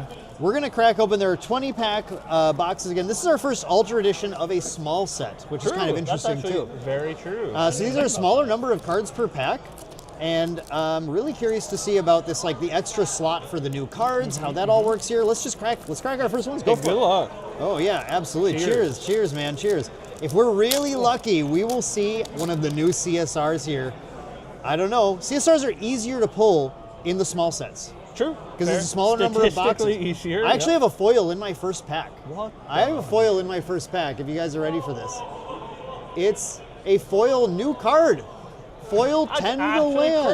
crazy. Yeah, our first pack is actually a foil 10 to land, which is one of the new cards from the new set. Dan, I'm gonna have to fist fight you for that in the parking lot. This isn't mine. You have Look to at fist fight this. Look at Shinja this. for it. You have 10 to land on your phone right there. Wow. And actually our rare was an SR Andronica, one of the best SRs in the set to get as well. That was a cracked That's first pack. crazy. What was These our are new card? These are like really hard to get. Here's our new card as well. There should be a slot for new cards. We have Radiant Repudiation in here, which is like a Neos version of Searing Rebuke. So wow, what a cool first pack. Nothing crazy in this one. We do get a Scathing Seminary though. Scathing Seminary. Beautiful new card for your Fire Cleric aggro decks, whether that be Arasana or Daochan, Those actually. people that like to do math. You know, I don't like to do math. Math is hard. Math is for blockers, dude. Just attack. Math is for interceptors in this game. Ooh, that's We have a a good one. double rare pack because of the new slot. So in this case, we have the new Accursed Strength. This is a really sick new card that Diana can use to draw a lot of cards really fast once she gets to level 3. And then Cleansing Reunion. We saw this actually be really effective on stream earlier, too. Ooh, there is a foil in this pack. I think it is not a new one, but very nice. Sinister Ooh, foil Mind Sinister Reaver. Mind Reaver. Oh, this is a I've card. heard a lot man. of people talk about that one. Yeah, that's because we all like super underrated this card when it first came out, and then we realized it destroys Luxem. So sweet against that. Sweet, sweet, sweet. 2 down. And the last one, obviously, is... Yeah, what do you got there? No, we have a Powered Defender. Powered nothing Defender, crazy. let's go. But we do surely have... I totally lost track of how I'm organizing. Just throw it somewhere. it's a pile. Throw it somewhere. It's all piles. So we have 2 rares. This box is going to have either 2 or 3 rares in it because it's a 20-pack box. Or foil, sorry. 2 or 3 foils in it. Lots of rares. 3, of course. It might have 3. We also could have a backup charger in here. That'd be fun. That's a valuable card. I wasn't even thinking about baby that. Silver Slime. For all of the fans of Sylvie, she's back. We got the Silver Slime to use instead of Baby Gray now that Baby Gray's been banned, and a Crystalline Patrol. And it's important that that is also in the booster set and not just in the Recollection set is the new Baby Silver Slime. I don't know either. I don't know. We're just making piles. I'm not sure. Yeah, you don't have to buy the new Recollection deck. Oh, Tidal Claymore. Hey, nice. We saw that earlier, too. It's a good one. Being played by Supreme against Jimmy Lee. And now Superior is in top 8 as well. Superior. I said Supreme. Yeah, Superior. Hector Praetorian Guard SR. This is one of the new SRs in the set. Hector is here as a new kind of Neos option to summon a bunch of drones. You have to imbue him, though, so you need a lot of Neos cards to do it. Yeah. But for the Tony fans out there, he's right there. And then a Memento Mori is our rare in that pack. Nothing crazy yet. We have a Counter Interference for all of you Automaton fans out there. This card is so good. It is super good. This is a spell, or this is a reaction, right? So that is exactly what we're looking for. Hey, a cleric reaction Yeah, too, exactly, you know? exactly. Oh, it's a skill, never mind. It's You a can't, skill, can't yeah. do Dao-Chan That's the one things, thing, is it's not a whatever, spell, right? It's not a spell. It'd be really sick if Dao-Chan could use it, but so close. Regal Expulsion Also is a good rare one. here if you want to negate Polaris. You love this, right? Here, let me just, I'm going to negate your Polaris. No. Yeah, don't play that card. It's bad. Don't listen to Dan. Yeah, terrible. Take it out of your sideboard. You don't need it. What you got there? Come on, where's our More CSR? This is 10 10 lands. lands. Maybe you can So walk cute. away with that when you steal it. You have a hard time getting away with the foil, though. In this pack, still, see, I really hope we have the 3rd foil in this box. Oh, of course. We have a Meteor Strike, though. Damn, bad you love a one. good Meteor Strike, I right? do. Nice I do love a Star good Calling Meteor card. It's gonna be the last pack, Dan. That's always how it goes. Last you pack know? magic, baby. Here we have a Scathing Seminary, another power. You love those powered Apparently, defenders, this huh? is my combo right You here. love opening powered defenders. I would prefer to open foil. Cordelia. Cordelia? I would prefer to open Cordelia. Oris Kaiser as another card in our big Neos package, probably alongside that Hector. And then we have a Charge Directive. These directives, these new command attack cards, that you can command your automatons to attack. This one is also sick. It summons a Power Cell token, so you can set up your turbocharge, set up your big swings with your rallying cries, like we're seeing. Rallied Advance, I should say, in the last round we watched. I think they're both really good. I think robots will probably make a comeback. Yeah, I with some new really directives. like these robot lists now. Have some Radiant Repudiation. There's that again. So the thing you can expect when you open these boxes, you're going to get at least one SR from the new set of cards in this slot. You're going to get a chunk of rares, and then usually it's quite possible a couple of each of several, at least, of the new uncommons in the set. So it's not too hard to track those down if you're just looking for the new cards and want a chance at a Geldis. Geldis, Terror of Doromedia, here's a rare, and then Armed and Dangerous. This is actually a pretty sweet new Ranger card from the new set of cards as well.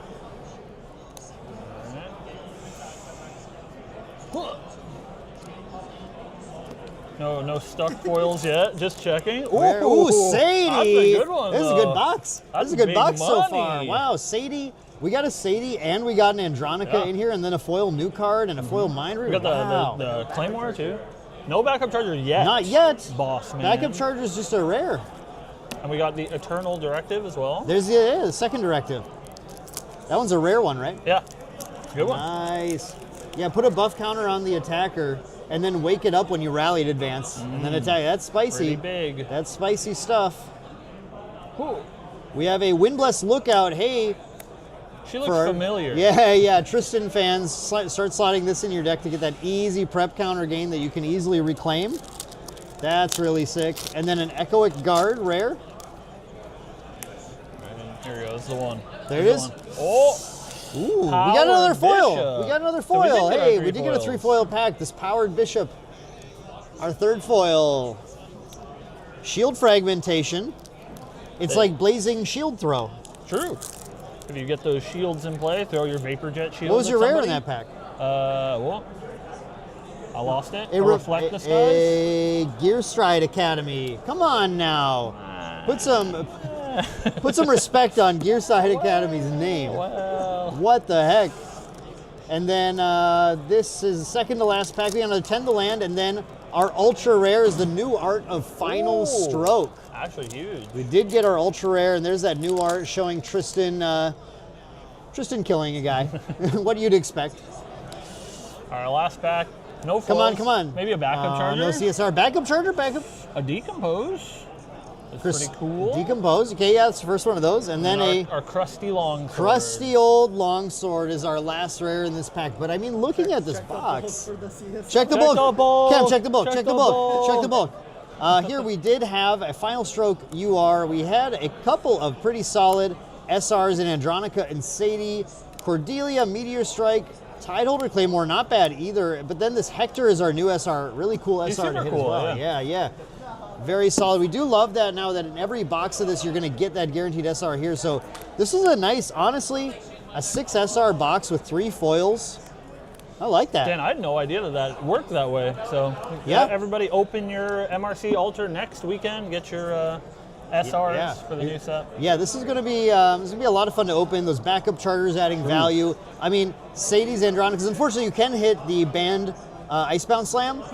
Don't worry about it. That's not the one to hit, but there are still plenty of high value cards that you can hit in this. It's going to be a lot of fun. And then, of course, those new CSRs. I wish we had one to open here, but maybe that means we saved one for you guys out there. So definitely going to want to get to your LGS, get some Mercurial Heart Ultra Edition, crack it open, have some fun. Yeah, I mean, look at this box, Dan. So good. This like pays for your box already. Yeah. Your I mean, Sadie's like $40 right now. It really does actually pay for the box pretty quickly because it's 20-pack boxes. They are a little lower MSRP also. Yeah. Really cool stuff. Yeah, super cool. No CSR in the bulk. No CSR in the bulk. Check here. Everyone check your bulk. Remember, Check your bulk. You'll find a CSR in there maybe. No guarantees. 310 the lands. Here, let me here you go. Okay. Sure. Okay, yeah, sounds good. So we are going to be heading on a 20-minute break, folks. Make sure to stay tuned. After those 20 minutes, we're coming back. It's going to be so exciting. This is the top 8 now. This is one of the most important matches you're going to see today. I'm going to say the most important match because the winner of this match locks into Worlds. Locks into Worlds. So you don't want to miss this round. Stay tuned for that. We'll see you guys real soon.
てしなく広がる空に失ったものを嘆く声迫られる選択の日々正しい道の方へ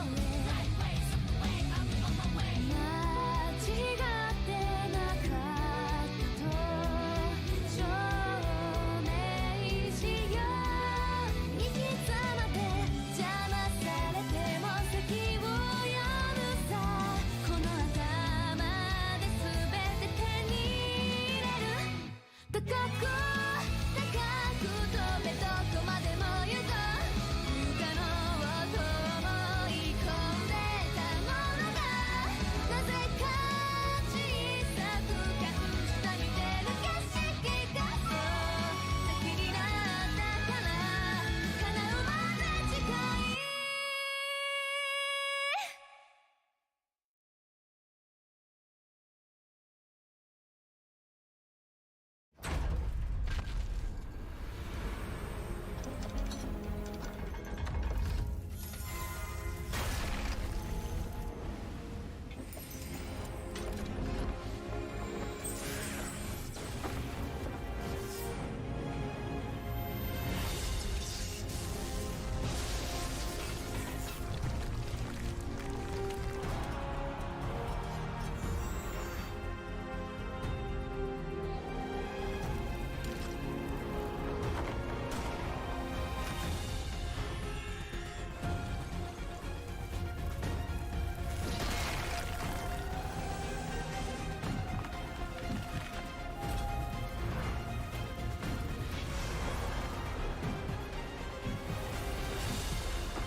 果てしなく広がる空に失ったものを嘆く声迫られる選択の日々正しい道の方へ間違ってなかったと証明しよう生き様で邪魔されても席を読むさこの頭で全て手に入れる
てしなく広がる空に失ったものを嘆く声迫られる選択の日々正しい道の方へ間違ってなかったと証明しよう行き詰まって邪魔されても先を読むさこの頭で全て手に入れる高く高く飛べどこまでも行こう不可能と思い込んでたものがなぜか小さく感じたみてる景色がそう先になったから叶うまで近い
果てしなく広がる空に失ったものを嘆く声迫られる選択の日々正しい道の方へ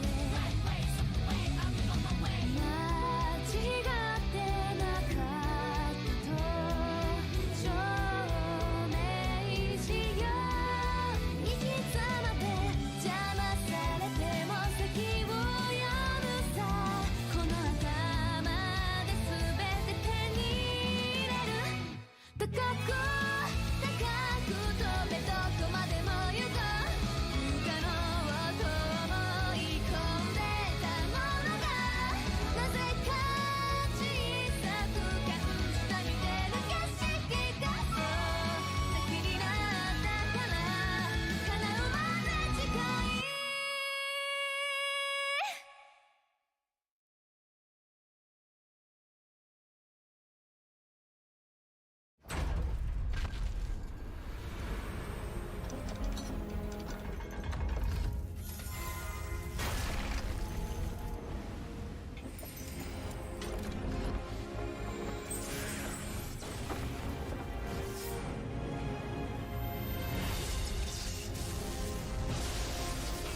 しなく広がる空に失ったものを嘆く声迫られる選択の日々正しい道の方へ間違ってなかったと証明しよう生き様でじゃ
しなく広がる空に失ったものを嘆く声迫られる選択の日々正しい道の方へ間違ってなかったと証明しよう生き様で邪魔されても先を読むさこの頭で全て手に入れる高く高く飛べどこまでも行こう不可能と思い込んでたものがなぜか小さく感じたみて抜けしてたそう先になったから叶うまで近い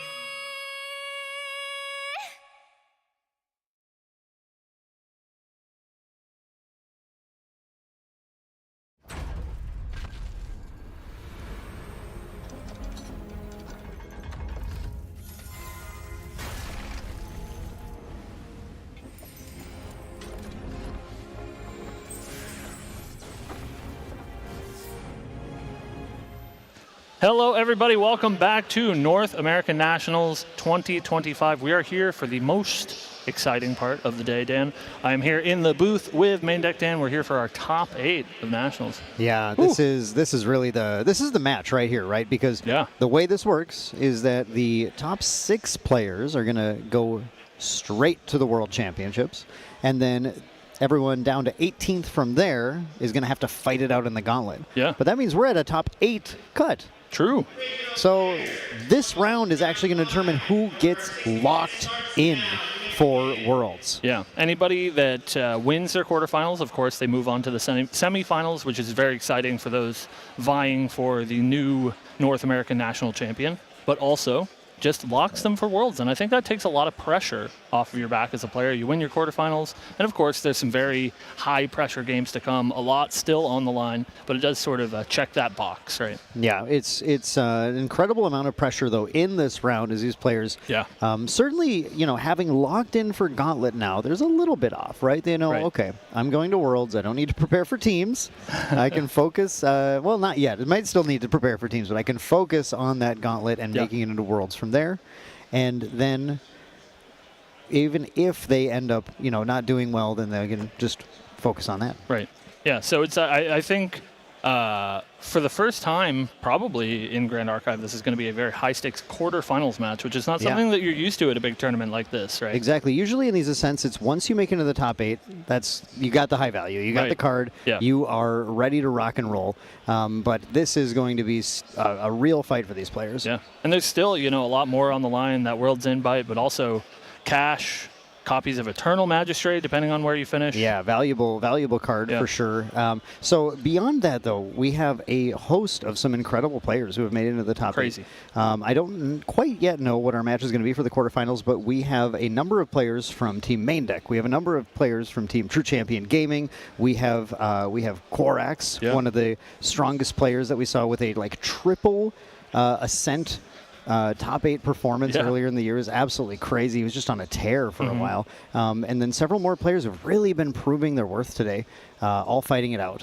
Yeah, I think some of the best, for sure. I would be remiss if we didn't talk about the amazing performance from, True Champion is nuts. There was 5 of them that came to this tournament.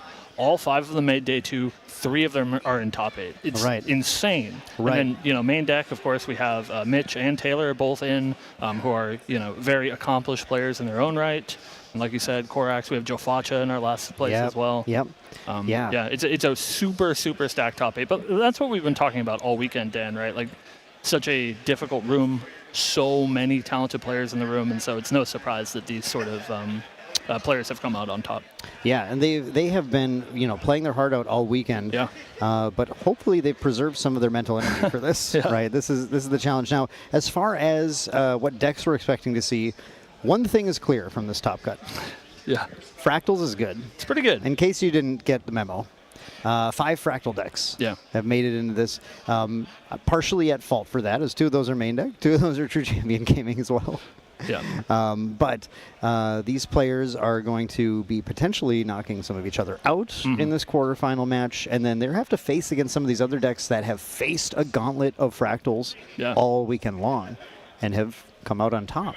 Yeah, it's such a hard deck to sort of prepare against and prepare with, because it does have this sort of linear strategy, fractals, I mean, but it does have such a tremendous skill ceiling, and that's why we see so many of these top players playing it. If it was a sort of more linear deck that didn't have that room to breathe, none of these top players would be playing it. Right. It's because it has that floor that is very high. You can just high roll people.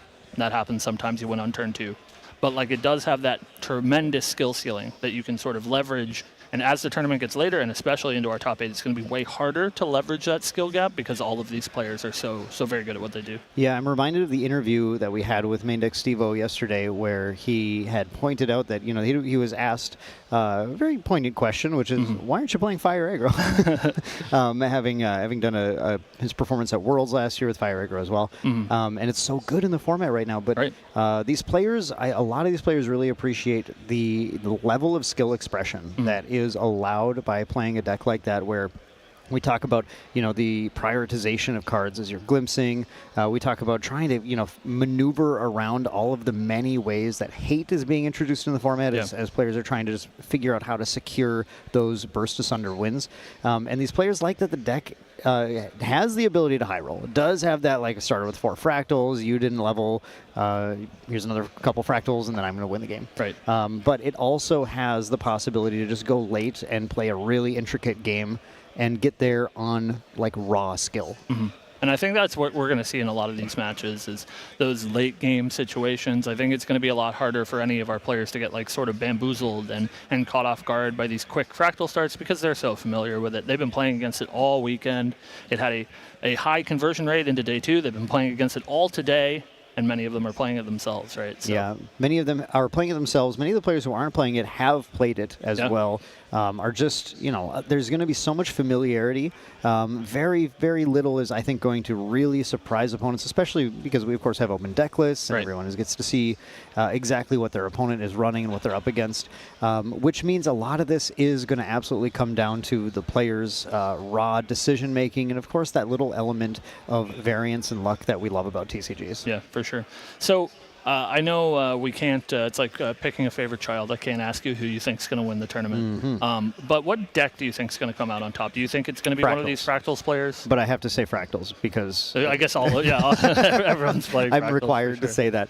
I think it is going to be an interesting fight, because, again, we have some pretty powerful decks. We have a Genbu, we have a Luxum, and some of those matchups aren't always super cut and dry for Fractals being able to find that victory.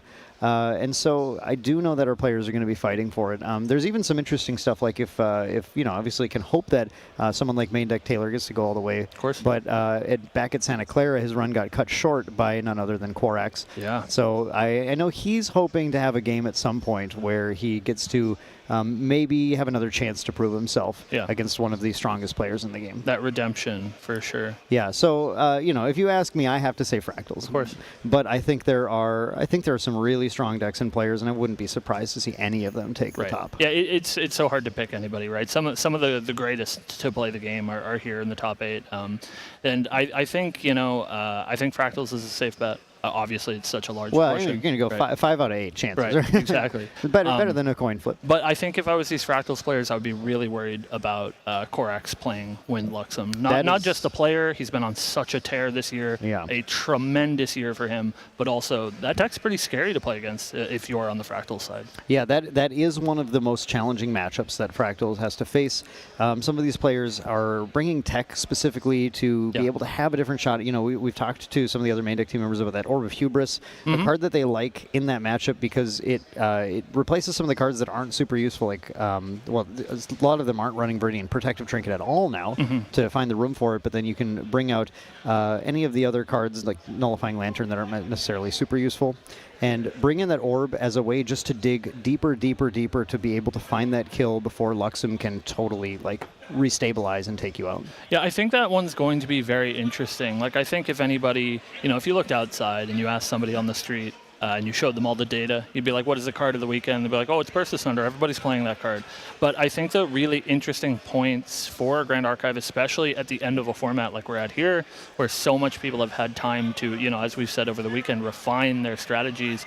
I think the really interesting choices are cards like that Orb of Hubris that, has been widely regarded as bad and written off as not really a relevant card. People scoffed at getting it as a regional prize card. Right. And now it's, seeing some real play in several copies in the top 8. Yeah, that we saw the Orb of Hubris we saw earlier today, Mandate of Honor. Yeah, I can't get over it. That was like a lot of people. Similar thing with the regional prize right now with the Mandate of Honor pack. There's a regional running right now concurrently with Day 2 of Nationals, where 16 players are going to leave with the Mandate of Honor. And I hope a lot of them are a little more excited about that now. After we saw that Water Merlin just really, speaking of Win Luxem, it turns out that card was just so effective in that matchup.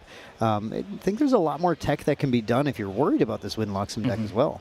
Yeah, I think there does have to be something to be said about them making these prize cards for a reason. And so maybe you guys just aren't on to the Mandate of Honor tech yet. Trust. It was crazy to see that match, and their opponent reaches over and says, I have to read this one. Yeah. And it was so impactful in that matchup. And, we're seeing that sort of across the board, and that's what you get when these players play so much and they refine their decks to this sort of perfect machine that they need to be at this place in a tournament like this. One thing that I'm really excited to see is, as we start to see these Fractal decks filter out from quarterfinals into semis and perhaps finals as well, is how the individual differences that the players between main deck and True Champion Gaming, who I think we haven't been shy about mentioning it this time, but this season, main deck and TCG were actually collaborating together. Where at Seattle, people wondered if we were, and we weren't. Sure. Now we started doing that, but it still ended up in some personal choice affecting each deck list. And I'm very, very curious to see if that ends up being a deciding factor as well. Things like Taylor's Gentle Respite, if that ends up being different than Caben's more just direct approach. Well, I think the little edges are really, really important. And any of these tech choices that anyone's made to differentiate themselves from the normal core of a deck like Fractals are made with a meaningful intent. And so if that meaningful intent does come relevant in a very important match like this, I think that will be sort of the difference maker. Yeah, absolutely. We've got 2 main deck and 3 TCG members all on it, and all of them with their own little spins and tweaks. Right. And so, that'll be really fun to see if they can even make it there, or if they all just knock each other out. Yeah. I mean, that's bound to happen, right, when there's so many people on that same team. But, we've seen this in Grand Archive, and this event is no different, that when a team really refines a strategy like this, that they can perform. And that doesn't mean that, any other team couldn't do this. It's just, it happened to be TCG and main deck that figured out the secret sauce for the tournament. Not that anyone... it didn't was a think secret. Fractals, we had no idea that Fractals was good. Yeah, that was the surprise, everyone. Right. But it is those little tweaks that matter, I think. And really, it's about the mental strategy. Yeah. I think you can give anybody a Fractals deck and they'll do okay, but you really have to have a peak mental state to be able to play it the way that these players do. We've seen that with other decks in the past too. That was something that would get thrown around a lot for Slimes. And to be fair, Slimes was probably an even more forgiving deck. Yes. But these are decks where they present you a pretty linear, like you mentioned, just like this is the pretty easy win con. You put Fractals out and then you play Burst Asunder. And it's not too hard to look at a hand and go, okay, I will play Fractal, play Fractal, play Fractal. Right. And then play Fractal, play Fractal, play Fractal. And then you die. Yep. But ultimately, there was a difference at the end of the day, even with Slimes, between a lot of the players and then a player like Caben, right, who could consistently perform with it at that top level. A lot of those plays that you make, the basic plays, would have the potential to get you from a day 1 to a day 2. But the plays that you have to make to get from a day 2 to a top cut tend to be more nuanced, more different, more impactful. And that is, I think, one of the key separations that you really get from other players when you start to really focus in and play over and over, get those reps in and play at a really high level with a lot of other players. Yeah, I think it comes to this sort of mixture of half and half, right? Like half is your deck. You can't play a bad deck. We're not going to say that Fractals is a bad deck, right? You have to play something that has the access to the power level to perform the way that you need to win a big tournament like this. But the other half is the player themselves. And so it's great when we can see these high, powerful strategies like Fractals, like Slimes, but I do think much more so Fractals is a way more technical deck than Slimes was. And so I think that those players can leverage that, and that's what we're seeing. Yeah, and it's something that I think, a lot of players can approach as they're starting to even just getting into maybe competitive play in Grand Archive, to approach those events with that mindset of, I'm going to take this good deck. I'm not going to be the best player in the room here, but the key is, if I'm new to this game, the key is I'm going to start playing against some of the best players in this room, getting those reps in. One thing I always encourage people when they're getting is ask your opponent, hey, at the end of the game, even if you lost, and especially if you lost, what did I do wrong in that game? And especially if you're playing against some of these higher level opponents, they're going to be happy to sit down and talk to you. The community is really wonderful. They'll help you grow, and that's the best opportunity. One of the best things you can get out of traveling to an event like Ascents or Nationals even. Yeah, it's a huge benefit of Grand Archive being the size that it is, and we're growing, and the community is rapidly sort of outsizing what it looked like last year. But it is still that small sort of grassroots feel where you can walk up to these people that are winning these tournaments. You can walk up to the world champion, if you can find Glenn anywhere, to talk to him about, hey, why did you play this, and what was behind your decision making here, et cetera, et cetera. And that's not something that you necessarily have access to in other games. Yeah, it's really funny. You could walk up to any of the members, any of the people we've talked about today, Aaron, any of the TCG members, any of the main deck members, and if you even know their name in the first place, they'll think that's the coolest thing in the world. Yeah, of course. Yeah, that's the benefit of the small game and the small community that we have, and I really hope that feel continues going forward as the game does continue to grow. It's on a pretty crazy growth spurt right now. Yeah, I think it's a real dedication, not only from the community to keep it that sort of very welcoming feel, and we're all very passionate about making everyone that's new to Grand Archive feel welcome in that way, but I think the developers are too. And it's apparent, I think, by events like this. The organized play circuit for Grand Archive is crazy. As somebody who's played other games in the past, this is not anything that you would expect for a game the size that Grand Archive is, and I think that is why it's growing so rapidly, and that's why hopefully people are checking out the game. Yeah, and hopefully soon, when they start checking out the game, they're going to see who the most recent world champion is. True. Maybe it's one of these 8 players over here. Yeah, maybe. And I mean, not a bad chance. There's going to be 6 of them moving on to the World Championships, which is only going to be 32 players, right? There is an interesting bit of math happening with this as well, because one of the players in the top 8 is already confirmed for Worlds. Our Oceania national champion, Caben Schwarzentruber. Right. So if true champion Caben makes it into the semis or the finals again, it is actually possible that it's not just the top 6 who will make it in. Yeah. So there's it's going to be interesting and fascinating and kind of hard to necessarily know immediately who's making it and who's guaranteed. We can know who is guaranteed making it in, right? But we don't necessarily know who's not making it exactly, yeah. And I was talking with some of the folks out here while we were on break.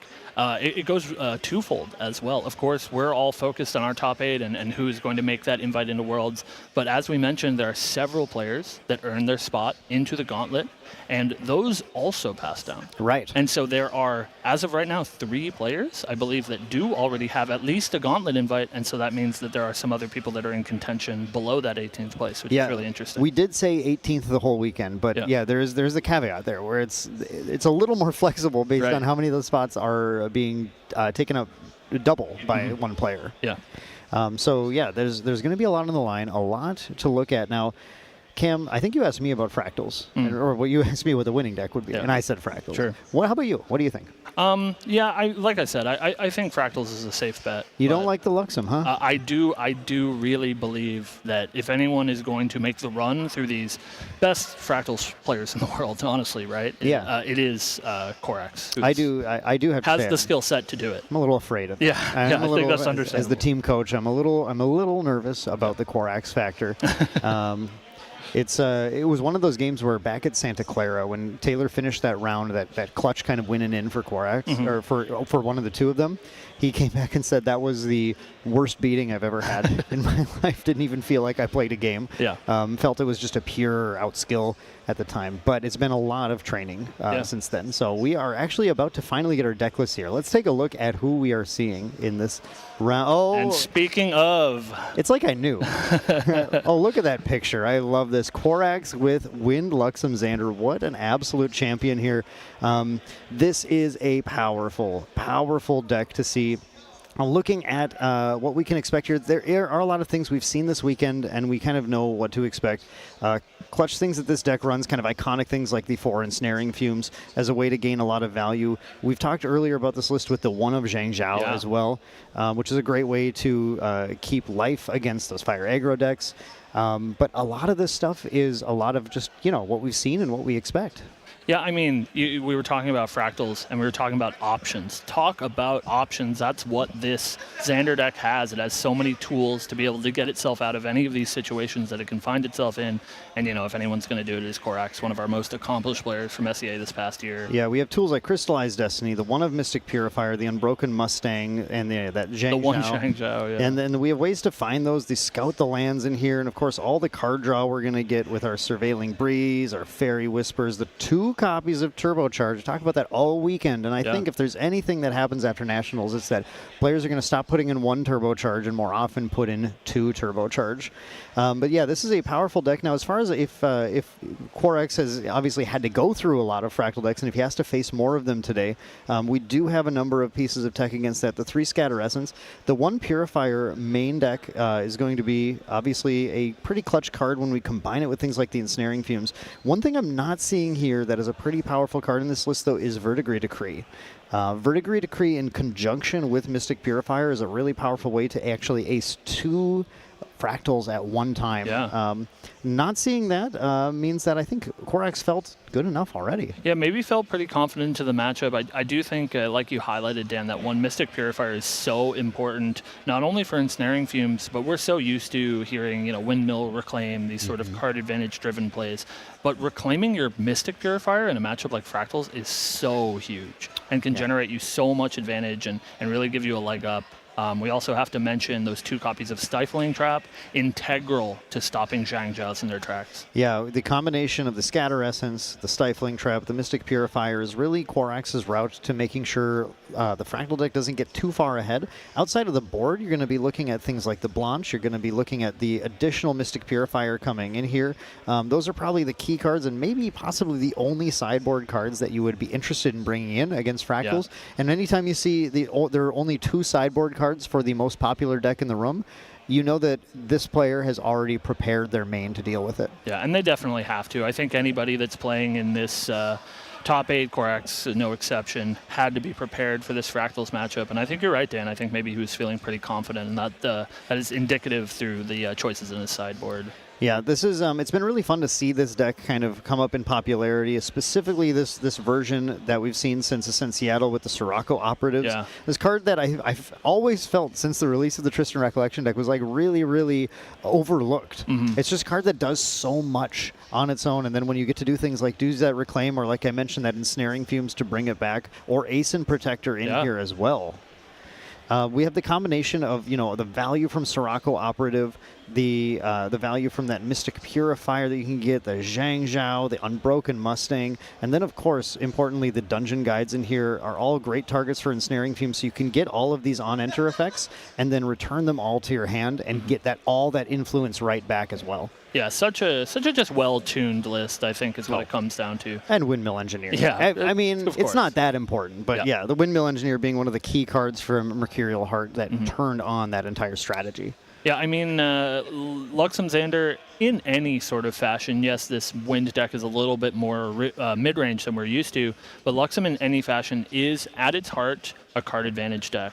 And they're going to be looking for these giant kill lines, especially in the slower matchups with cards like Lightweaver's Assault. And in order to enable any of that, you just need a tremendous amount of cards in hand. And so, yeah, cards like Windmill and Reclaim are really going to be integral. One of the big power plays that players should be afraid of, though, and I think that's certainly going to come up in playing this matchup, depending on who the opponent is, though, is that Slice and Dice play, right?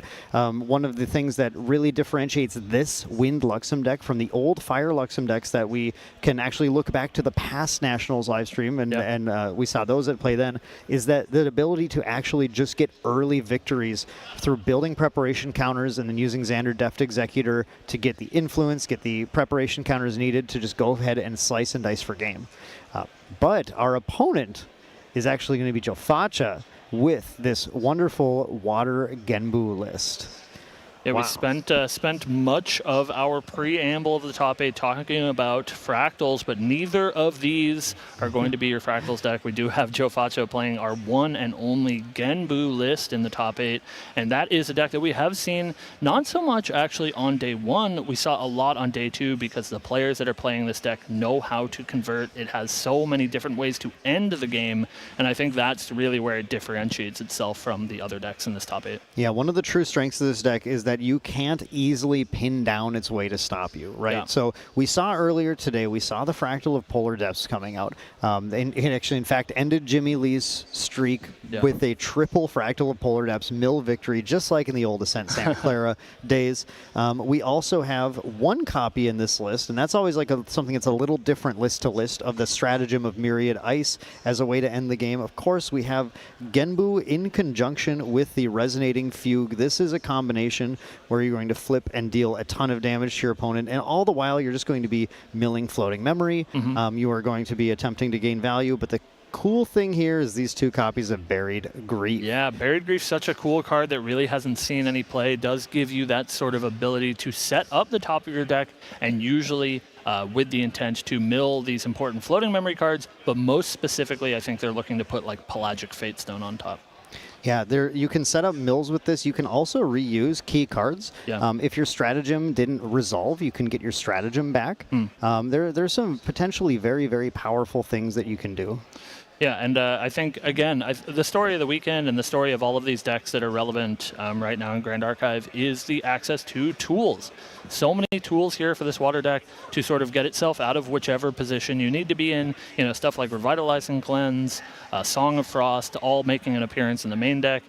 Even, you know, something that we can't discount that we've seen a lot this weekend is this suite of water allies that can just beat down your opponent. We have Frostworn Paladins, we have Tidestow Bovines, a suite of different dolphins that can take out your opponent as well. Yeah, we can't overestimate, you know, just how much damage is going to be dealt by just simply attacking with Seaside Ringleaders and attacking with those Frostworn Paladins for game. And it's also worth mentioning too, this is a unique thing here, but Joe Facio's got the 3 copies of Revitalizing Cleanse. Yeah. That's sometimes at 2, sometimes at 0 in these lists.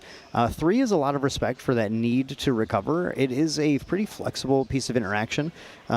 And if the game is going to go late, it gets more and more value as Joe Faccio is going to be potentially able to build a giant hand with Lost in Thoughts.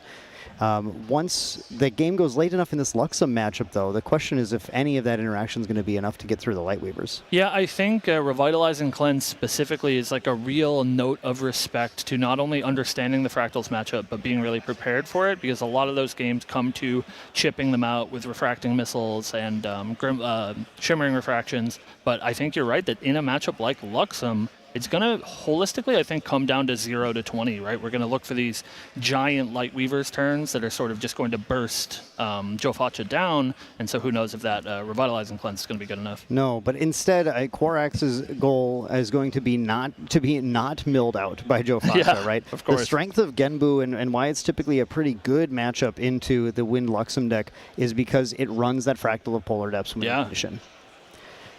So we have Korax getting the first turn of the game. Very, very nice to see due to the seeding. And he's going to start with an opening hand with a Spirit of Wind, actually a Gwendolyn Spirit of Wind that I believe one of the ones he won himself, into a Scout the Land to set up and figure out exactly what he wants to be dealing with this game. Yeah, an interesting Scout provides a lot of different options, a Veiling Breeze, an Aeson Protector. We'll see, maybe by the way that he put these ordered on top of his deck, what his game plan is into this matchup. He's going to start off with a Fairy Whispers, knows these top 3 cards, and maybe wants to send some of those away. A real benefit of Fairy Whispers over Scout. Scout, you do have to keep them on top, and so he can choose which one of these he wants. Looks like just one. Going to get that Aeson Protector. Worried about being milled out. Korax can take the long game, but if Joe Faccio finds all those Polar Depths really quickly, the long game is not going to be Korax's. So it's important to get things like Aeson Protector right now to find a route to not only gain value off of things like Windmill Engineers, but actually threaten some damage. Yeah, and maybe start digging for some of those Scatter Essences as well. That's maybe something that he could use that is in his main deck to disrupt that Fractal of Polar Depths game plan, which otherwise wouldn't be super useful in this matchup. All right, we have Joe Facha getting that Tidestone Bovine down, immediately getting a mill. Let's see how lucky gets one float, one class bonus float. It's not bad. Not a bad start. Not bad. That's exactly what you want to see. That's fantastic. Korax is going to take the turn now, go for a backup, immediately just draw. Joe Facha obviously just sitting pretty right now, very happy with that float, ready to be able to level to Guoja next turn, immediately put out that Genbu, immediately begin milling both players. Yeah. And I believe holding on to a Cerulean Decree as well since he went second. So in case Korax overextends a little bit here, he can maybe grab some value with that Decree. Sometimes it's not even about overextending with Cerulean Decree, but it's just about taxing your opponent to force them to go into kind of awkward lines. You know, it's one of those cards that is actually surprisingly good against Zhang Zhao. Yeah. As a way to just say, well, if you don't have 2 more fractals right now, you're not drawing cards. Right. We do see a turbo charge from Korax, one of those 2 copies, like you said. See, the power of 2. Allowed him to see it a little bit earlier, and I'm sure that is part of the equation. See what he can do with these extra resources. Maybe start deploying some of these threats. You all have to make me a promise. If Korax sees turbo charge every single game this match, then you need to start running 2 in your deck also. We'll take a tally. End of games, this is 1. 1 for Dan. Yeah, that's right. We're going to go for another Scout the Land. Digging even deeper, we do find a dungeon guide in there. Yeah, really Crystallized Destiny as well. There's another Ace Protector. And I can't quite tell the third, but there's a selection of already some powerful cards. Korax is going to get to ensure that he's got the dungeon guide to go for that level up. That's going to be pretty essential to establishing that level 3 power at a good pace so that he's able to go for that victory against Joe Facha. It's a slice and dice. Oh, it's a slice and dice. That is an option, I think. Again, really one of the benefits of all of these ways to dig is that you get to choose the best of your options. And if he wants to go for that quick slice and dice line, he now does have access to it. Yeah, very, very interesting set of options. We do see a Surveil the Winds in Korax's hand as well. How many? Is that 3? That might be, yes, that is 3 indeed. copies of Surveil? 3 Surveil the Winds. Are you sure Korax should just be playing Tristan? That's the, I mean, I guess it's a god hand either way, really. You can't ask for more than that. He gets to add so many preparation counters so quickly, and that does really unlock this slice and dice if he wants to. And so Joe Facha's really got to be terrified when he starts seeing these Surveil the Winds come off the top from Korax. Korax is respecting Joe Facha's play, though, here. That potential overextending with Cerulean Decree is something that could have come up, Cam, just like you said, but Korax did go ahead and back off and didn't keep surveilling. Showing the material deck as a part of resolving the on-enter of Guoja, putting Fabled Sapphire Fatestone into play, and then milling 1 from both players. Joe Facha, look at that, hitting another floating memory. Yeah. But something I find interesting as well is a Crystallized Destiny was milled for Korax, and he chose to put it there, maybe not super valuing it in this Genbu matchup. Yeah. Crystallized Destiny is good at stopping Genbu, but Korax knows Genbu's not actually how Joe Facha is going to win this game. It's mill. So we don't need that card. Joe Facha resolving a Conniving Plans as well. Conniving Plans is another new card from Abyssal Heaven that's really nice in this deck, because once you have just 2 cards set up in your yard, you can then go ahead and use this mill 2. As long as you don't hit one of your few number of Norm Element cards, you'll get that Deluge 4 turned on, which will let you draw a card in a memory and get a preparation counter. We saw another 2 cards milled with the Bovine as well. Both float. Yeah, the amount of float Joe Facha has milled this game is absolutely obscene already. Joe Facha already feeling very, very good about his position going into the mid-game here, where he'll have all the float that he needs to be able to materialize anything and potentially even get a big Lost in Thought off. Yeah, or even that 1 copy of Stratagem that we know is somewhere in his list is starting to look really scary. The early Stratagem kill is something that Korax probably isn't going to be too worried about, because the correct thing to do is really just try and focus on closing the game before the mill happens. Yeah. But Joe Facha might shut that door well before we get there. Yeah. Doing a quick glimpse too with Xander Prepared Scout. So much information with the Xander deck on what the top of your deck looks like. He's going to send them both to the bottom, recollect, and draw. I just think it's really cool, too, how even at the second year of Nationals here, we see a Set 1 champion facing off against a Set 6 champion. Newest versus oldest, and that's really neat. Yeah, still showing the power is Luxem Xander. Had a really good run last season around Nationals, and he's back with a vengeance using some of these new HVN cards to still use the power of those Luxem cards from Dawn of Ashes. We do have 2 Dungeon Guides in hand, and so far Corex has found 1 Lightweaver's Assault, and that's going to be an important number to watch here, the amount of yellow cards that we end up seeing, but especially in this match where the Luxem sites aren't actually as important. It's those Lightweaver's Assaults that Corex is going to need to find in order to string together the amount of damage to win through the triggers on reveal up to activating the 2 in a row to get that gigantic burst. Finds a windmill with his Fairy Whispers. Not bad. He did lose a reclaim on the level up, which is a little bit unfortunate. You really want to have the reclaim when you have the Windmill Engineer to accumulate all that advantage. Haven't been able to see if he's got a second one in hand, but it'd be pretty good. We're going to go for that Surveil. I wonder where he got that. Yeah, it puts him to that very important 3 preparation counters if he does want to use this Slice and Dice that we know he has. Yeah. Not quite lethal yet, but 9 is a lot. Yeah, let's talk about that because that lethal line is going to be coming very quickly now that we have the application of the Sadie as well.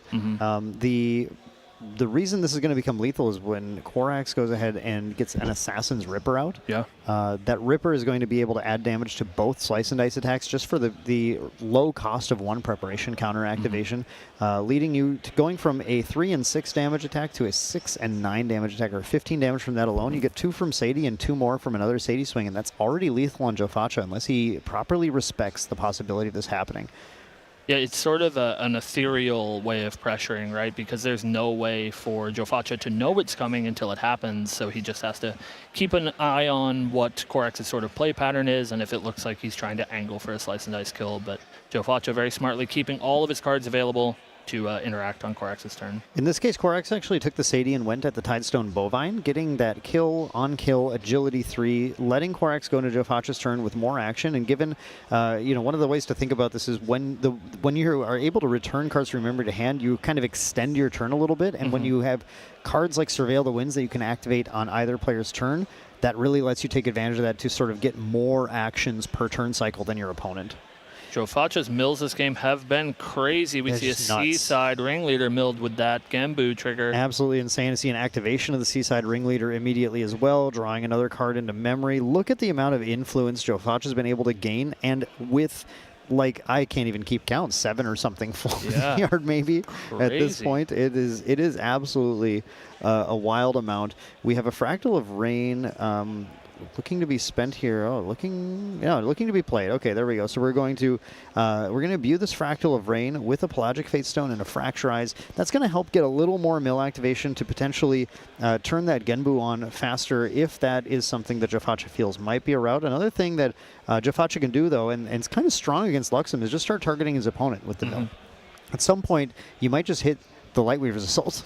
Yeah, not a whole lot of floating memory, so there's not a huge risk to milling your opponent, and if that is going to be your win condition anyways, you can potentially snipe some of those very powerful yellow cards. I am not positive. I feel like I'm seeing Fractal of Polar Depths in Jofacha's hand there. And that's going to be obviously the key. Jofacha really wants to be really careful. It's actually even better than just hitting float is the fact that he's hitting not Fractal of Polar Depths on milling himself.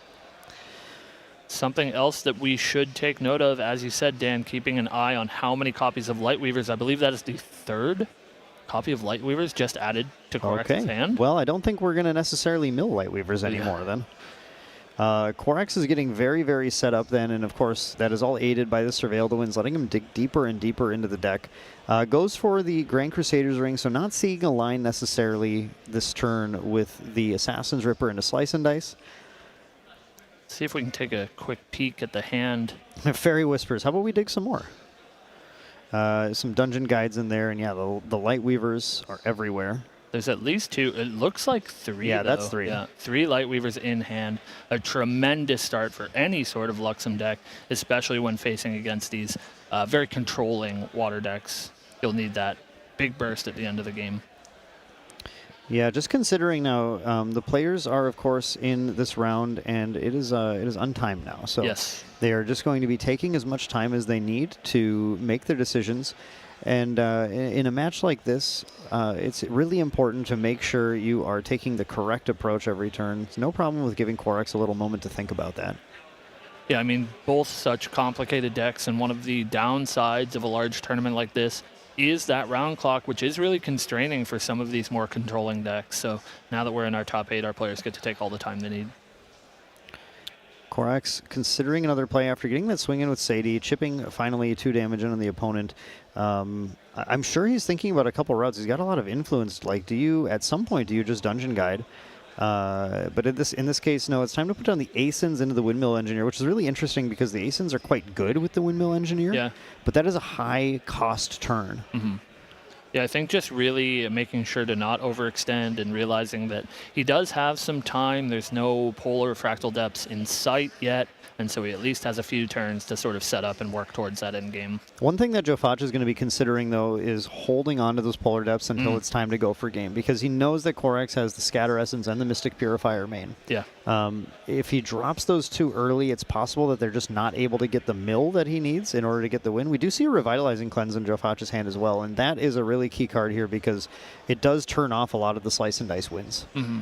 It can be done after the first attack is resolved and before the second. Joe Foch goes for a Quicksilver Grail with a card underneath.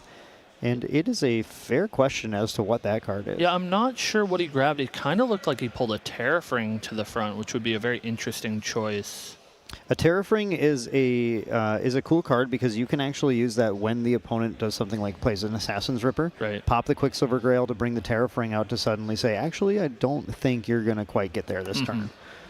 Or at least, if that Slice and Dice is not going to be quite lethal, you do tax the entirety of their turn. Right, two per, and you can make it so that it's going to just cost them everything in order to dive in like that. Right. We did mill there, finally a bad mill, the stratagem of Myriad Ice. You had to hit the bad one at some point. Eventually, and that is a one of, ladies and gentlemen, so that one will be out of contention for Joe Foch this round. There is a Lost in Thought, and in my opinion, that is what Joe Foch has been waiting for. Yeah, huge. A Lost in Thought with the amount of float that Joe Foch has milled so far. This could be one of the biggest Lost in Thoughts I think we've ever seen on stream, potentially. Yeah. And that could give Joe Foch absolutely everything he needs to win the game on the spot next turn. It's going to be important if Korax is found and incapacitate to be prepared to deal with it. Yeah, it's such a difficult card because you only lose those floating memory on resolution. So even with an incap, it just means the next Lost in Thoughts is just as scary. Right. So, yeah, definitely a difficult spot to be in. We're going to see that level up finally to Xander Deft Executor. Very powerful proxy as Vault replacement for Xander level 2. This is actually one of the turns, too, where I'd be thinking about trying to find an application of that Cerulean Decree just to tax resources a little bit to try and find that opening for that Lost in Thought to resolve. Yeah, I think that's very smart. Going to see him grab a Surveil the Winds and play it pre-rec. Not something that we're shocked to see. But a good play nonetheless puts him up to 6 preparation counters. Not quite what Xander's used to, doing his best Tristan impression. 4 Surveil the Winds. Yeah. Sometimes you're blessed. Hey, you got to be at least a little bit lucky to get here. I like to think of that as a skill. Yeah. At least that makes me feel better about myself. Korax going to be thinking a little bit more. I think it's now time to go that Dungeon Guide, though. Potentially going Dungeon Guide this turn, having hit that Xander. There's been so much influence building from Joe Foch. You have to respect that. This game is not going to go on forever. Yeah. Joe Foch holding on to that Cerulean Decree, maybe. Is it time? Yeah, let's do a little Cerulean Decree tax. Let's make him pay for it. Yeah, I think this is exactly what you said, Dan. Make him pay a little bit of extra resources so that he is more vulnerable on your own turn, but also in the face of a Dungeon Guide, maybe put down some cards that he does not want banished.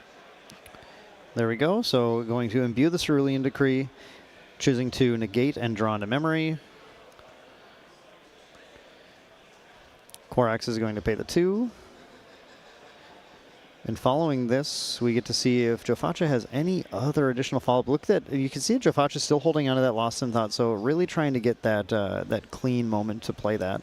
Yeah, if Korax doesn't have a whole lot else to do here, we can see a potential Lost in Thought for 6 at the end of Korax's turn.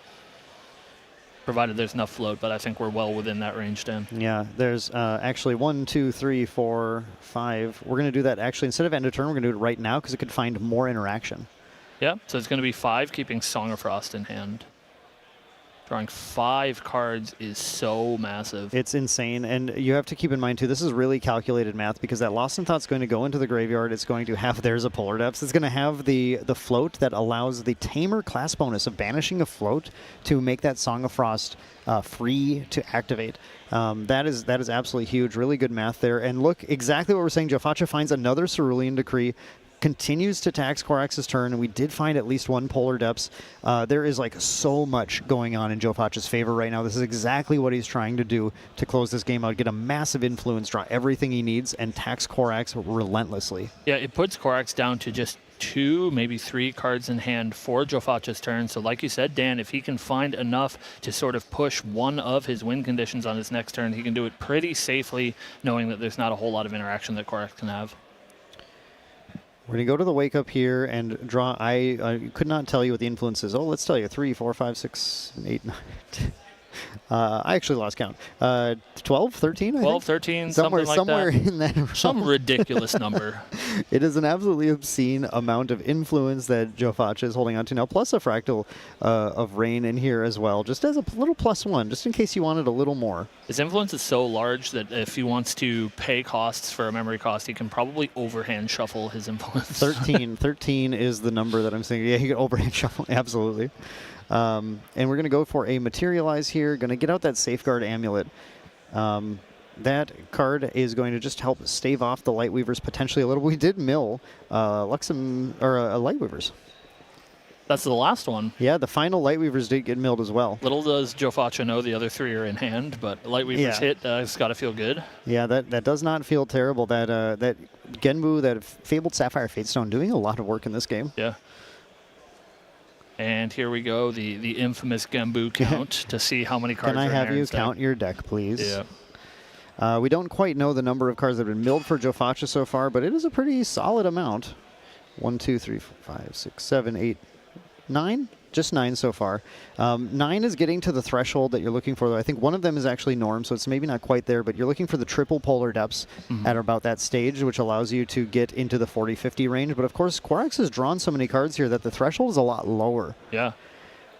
If we can find the 3 Polar Depths, then Jofacha might be able to go for a nearly uninteractable victory. Going to start off with a Frostborn Paladin. Thinks maybe it's not time just yet, so just keep building that pressure, building that influence. We do have to draw. We have to find more Polar Depths. Yeah, at least 1 in hand. I believe it is 2. I think there's 2 in hand. Jofacha shuffles his hand. Jofacha's helping us out a little bit right now. Looks like he's really considering playing it, which would indicate to me that he's ready to go off. It gets pretty out of hand pretty quickly. Even with only 9 cards in his graveyard, the first one can mill himself for 11. The second one would be milling his opponent for that many. So It's also possible, too, to play these at this point, because at this point, if you scatter Essence that Fractal of Polar Depths, you can just activate it targeting yourself in response, and that's going to have about the same impact that you kind of need it to have, even when you're going for game with it. So it's a totally reasonable thing just to put out here right now. Look at this respect, though. We have the Safeguard Amulet for the Luxem. We have the Frost Sworn Paladin who is being left woken up, ready to defend, ready to intercept, and then we have whatever is under the Quicksilver Grail, which we believe might be the Terrafring as well. A lot of respect, just trying to make sure Korax can't find a kill this turn, giving Jofacha just the time he needs. Again, the powerful thing about this Polar Depths is that there is pretty much nothing that can negate this out of the win deck. It's just going to happen. Yeah, he has so many layers of protection just to wait until he can find that extra copy of Polar Depths, even holding on to a Revitalizing Cleanse right now, which would be for a staggering amount of recovery. There's another really cool thing here, too, where if you use the Polar Depths to target yourself, that actually gives you +1 quest counter, which brings you to 9, which then lets you activate your Genbu to defend yourself as well. So even if Korax is going for an attack line and uses something like Smoke Bombs to try and get through the Interceptor, there's another thing that's going to be standing in the way. Yeah, very, very smart. Going to go for a Blinding Orb, and basically Korax right now just trying to tax everything that Jofacha has, because I think he sees that there's not a lot of time left. Yeah, we see in Recollection here in response to his trigger, activate Sadie twice, just trying to put those Luxem cards into his memory, but this does give Jofacha a huge opportunity to respond if he wants to. Yeah, all Jofacha needs to do is get through here healthy enough, but remember, he's still at Guoja level 1. That's just 19 life and 6 damage already taken. Going to spend a Refracting Missiles to take out that Sadie. There's the other Polar Depths. Oh. So he does have 2, just needs the 3rd for a nice clean kill. A huge Luxem reveal. Yep. There's a lot of damage that's going to be happening here, and I think, I don't know that our Safeguard is going to protect us through everything that's happening here. I think it is so important, though. Without that Safeguard Amulet, he might just be dead here to a double Lightweavers. It's still going to be close otherwise, but Safeguard is doing a lot of work trying to keep him safe. Jofacha decided not to pop the Safeguard in response to those. Is just going to take the damage. You're going to 12, just 7 life left. Did pop the Terrafring and Recollect. So there's that defense.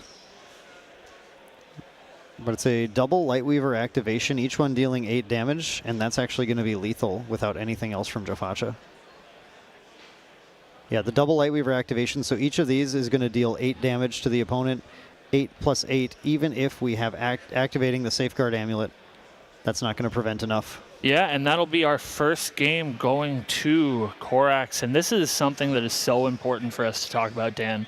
I think it would be crazy to say that Jofacha wasn't in a commanding position that game. The huge Lost in Thoughts, access to 2 of his Polar Depths, but it is so hard to stop when your Luxem opponent has access to that many copies of Lightweavers. Right. By far the most efficient card in their deck to deal damage, and just sort of out of nowhere they can do that huge burst. The addition of the Xander trigger to make your hand go down so that Revitalizing Cleanse was out of the picture. Yep. Absolutely massive. Yeah, that was a really difficult position to fight through for Jofacha. It is one of those situations where, knowing what we know, we can see actually that both players are really set up to go for the kill the next turn. It was just a matter of who was able to kind of pull the trigger first. Yeah, absolutely. And we'll take a look to see, how can Jofacha sort of react to that? Was that sort of a anomalous draw for Korax, or do you think there's some sort of adaptation that Jofacha can make? That was, from Jofacha's chair, I'm sure you're not expecting to see as many of those Lightweaver's assaults in Korax's hand, especially after you see one milled. The Lightweaver's assault count would be expected, certainly, to be fewer than 3. Right.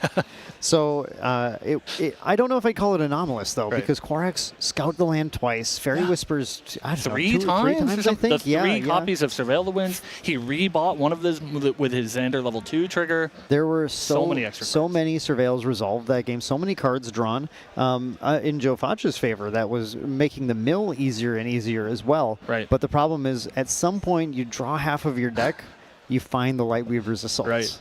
I think the players were joking to each other a little bit. We could hear Jofacha made a comment where Korax resolved the 3rd Surveil the Winds, and Korax said, "Well, that's everything that's in my hand. That's my hand isn't full of other good stuff. It's just Surveil the Winds." Right. And then when he revealed the Lightweavers, he said, "Like I said, that's everything. It was Surveil and Lightweavers." And hey, that's good enough. That's all you need in a situation like that. So, taking a look at sideboards, we can start with Jofacha, see what he's bringing in. There are 2 copies of Blanche, which is a bit of a difficult position to be in against Luxem. It does theoretically protect you from some Lightweavers damage, but the reveal on Lightweavers doesn't target, so it can just clean up those Blanches. Yeah. I don't think they're going to be super useful. I do think the 2 copies of Extricating Touch are going to be huge. That is one of the most important cards that I think Jofacha can bring into this matchup. Extricating Touch is difficult to play around. It gives you always a chance to be able to snipe those Lightweaver's assaults. I would even venture to say if Jofacha had that in that matchup and could have played it in an earlier turn, might have been able to potentially turn things around, although because of the 3, would have had to find 2 of them. Sure. It was a difficult situation, but definitely going to want those in the matchup. I do think you put the Blanches in anyway, just to you have to throw every hurdle in the way of your opponent to prevent damage. But otherwise, the Beast Spawn Boots is useless because we don't target. They do not target with Lightweaver. It's a card worded very deliberately. It's a skill. Is a skill. It does not target. Yeah. Both making Beast Spawn Boots pretty ineffective here. But definitely those extricating touches and probably those Blanches as well coming in. Yeah, there are not too many cards in Jaffacha, but potentially some impactful ones. And from the sideboard instead, of Gorax, we have access to Cleansing Reunion. I think that's probably the most important thing here. The additional copy of Scatter Essence, certainly something that you want to see as well. Korax could try and defend a little bit against Genbu if he thinks that there's a possibility Joffacha goes that route with things like Cry for Help. That's actually a pretty cute little card that you can use to send an attack at your Sadie and then pay 2 to bounce your Sadie. But I think the Reunion is definitely one of the big things that Korax is going to look for just to try and eliminate that mill win condition. I agree. And so we're going to start ourselves off with Joffacha going first. Does imbue a Fractal of Rain, and then we're going to pass back over to Korax here. Yeah, Korax went with the Gwendolyn. Let's take a look at the hand. We do see there's the Cleansing Reunion. It did come in, find Ensnaring Fumes. Hey, look, a Scout the Land. We see a Luxem Sight, and I think we see an Incapacitate there as well. Yeah, pretty reactive hand from Korax, and not quite as much dig as he had in the first game. So we'll see if this Scout the Lands can find him some more impactful cards for the early game until he has to start deploying these reactive cards. Scout the Land for Scout the Land. Let's see what we have here at the top 4 when we get to see what our future looks like. We see an Aeson Protector. That's another Cleansing Reunion. There's a Dungeon Guide, maybe 2? I believe, yeah, 2 Dungeon Guides. And we'll see what he wants to put on top. The players are joking around, and Korax says, you're going to go to Goja next turn anyway, so I might as well set up the top of my deck. Yeah, that's very, very true. Yeah, just considering there, looking at that, didn't actually see any floating memory, so unfortunately he can't get that really, really cool mill of free float. Right. At least not quite yet, but gets to kind of maybe get rid of like an extra Dungeon Guide that he didn't want to hit instead. It's you'd be very careful with how you mat this, but I think Korax has it all set up correctly. He goes for the Sadie and then cracks in just to get a couple of damage. Korax has exactly 2 cards left in hand as well. And those 2 cards will allow him to return Sadie. There is a potential, though, because we have that Fractal of Rain, that Joffacha could punish an attempted Sadie return with Refracting Missile. There's that extra Dungeon Guide milled off of the Goja. And Joffacha mills a Conniving Plan, so it's not looking quite as good as last time, but the Fractal of Rain did hit the Seaside Ringleader, so that's still really nice. A little bit more average, I'd say, not hitting the 2 float. We did see that he drew a Blanche for turn, so those did come in from the sideboard, important for us to note. Like I said, you have to put every hurdle in the way. Yeah. And we'll see if those hurdles are enough. Bovine, going a good start. In fact, if you listen to the players here, they're actually predicting each other's moves. Yeah. Before Joffacha even puts anything down, Korax says Bovine. Yeah, and Bovine it is, coming in with that buff counter from that Seaside Ringleader ability that was activated in his Recollection. Going to make Bovine a little bit more of a serious threat, turning him into a 2-3. It's nice to see these players in such high spirits, even though they're at such a high-stakes game right now. But again, both making it into Gauntlet no matter what. That's nice.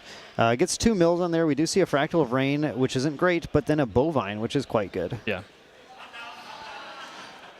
Tidestone Bovine actually a little bit more of a threat here as well. That 2 damage went in against the Sadie, and looks like it just let the Sadie return to hand, although I think we just didn't have the influence to refracting it. Right. Yeah, a little bit too costly at this stage in the game until we see those big Lost in Thoughts to build up Joffacha's influence. Korax thinking about his Materialize, it looks like. He asked how many cards in hand from his opponent. Really laboring over this decision. So his hand's not looking so good.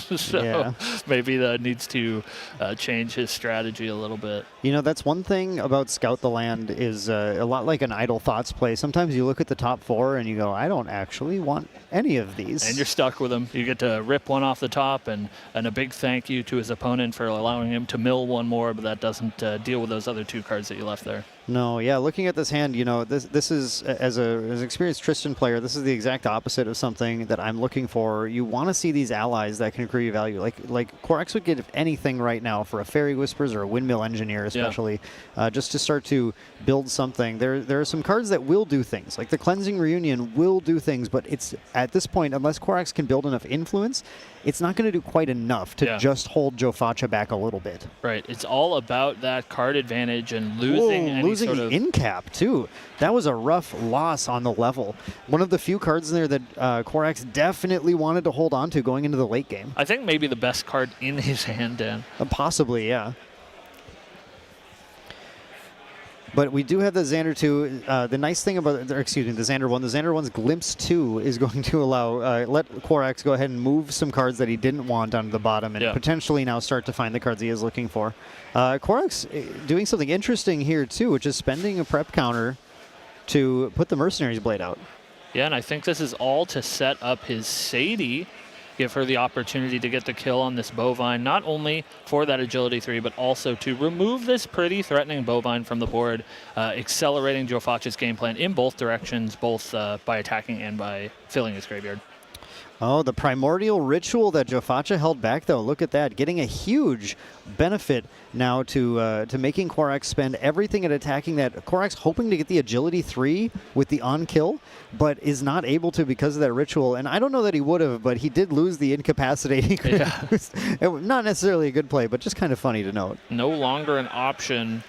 And he's really just not holding on to a whole lot here. He's thinking about maybe a Cleansing Reunion. The Cleansing Reunion is the thought right now. The Cleansing Reunion is going to let Jofacha choose cards to banish from the graveyard. So he has to apply it at the right time to try and hit the right cards for it. And once that graveyard gets too big, then Jofacha starts removing things that aren't floating memory with it. Yeah, thankfully, or I guess it depends who you ask, but there's quite a lot of floating memory in Joe Foch's yard here, so if Korax does decide to go for it, he will get some value, but probably not all of that floating memory, which is really the intent. I think as players who just want to see a good game get played, I think everyone's looking to see Joe Focha come back just a little bit in this game so we can go to an epic Game 3. Yes.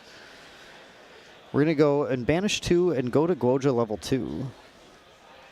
Goja level 2 is going to allow Jofacha to either take 2 more quest counters, which in Genbu is not very common, instead just going to go ahead and draw another card. Looks like it was the card drawn, and notably this Pelagic Fatestone was used for that level up, and so that is going to put this Slick Torrent Rider into play. Pelagic Fatestone has been a really, really powerful card in not just the Water Goja, but in some other Goja variants like Fire Goja, as a way to get some serious value out of doing something you already want to do, which is spending your floating memory. And there's an unbelievable amount of floating memory in the yard for Joe Focha. Joe Focha's mills have really picked back up again. Yeah.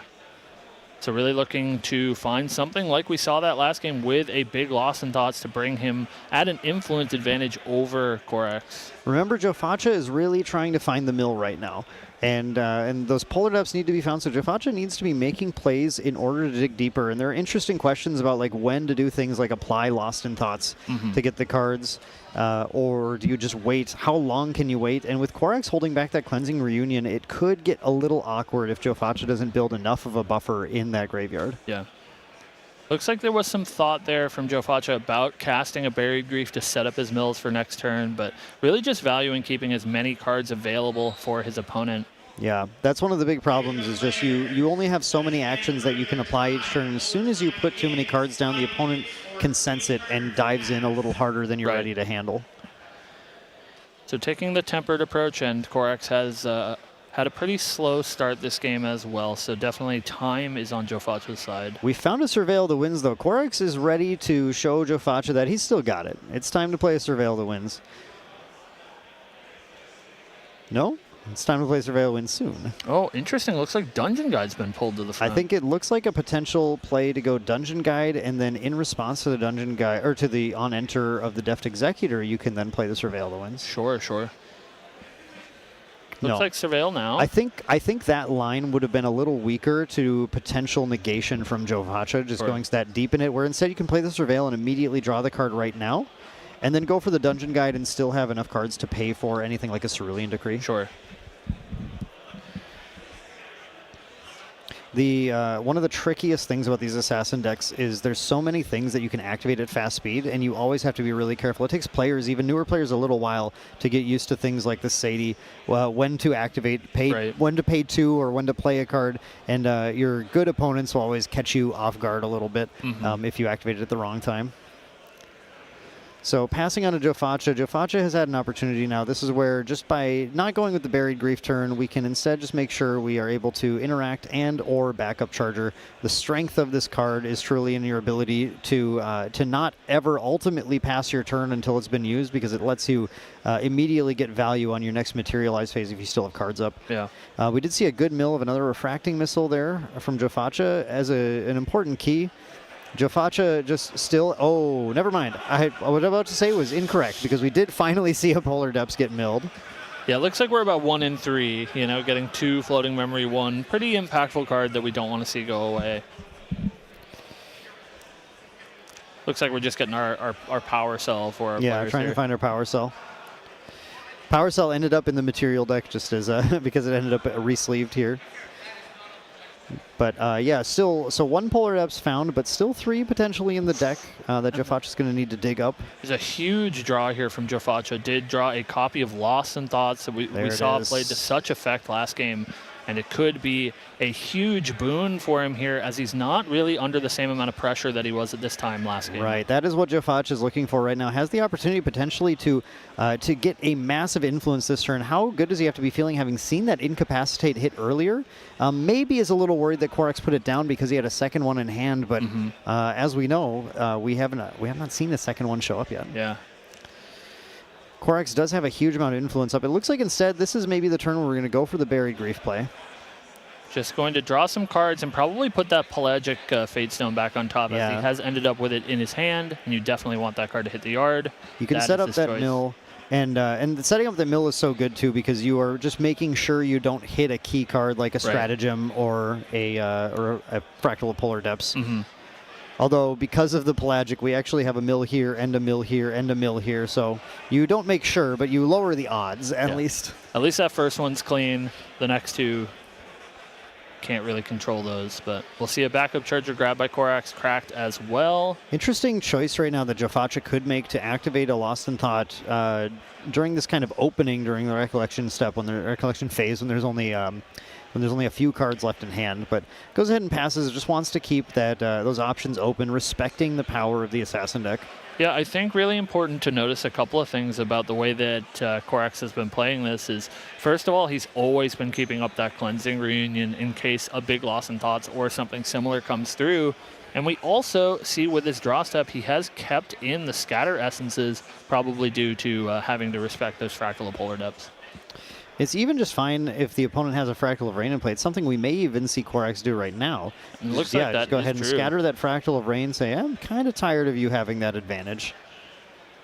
You've milled enough. And, you do have to keep in mind, every turn, +1 mill, +1 mill, +1 mill. It really doesn't take long for the Genbu to actually be a lethal swing that Korax has to respect. Right.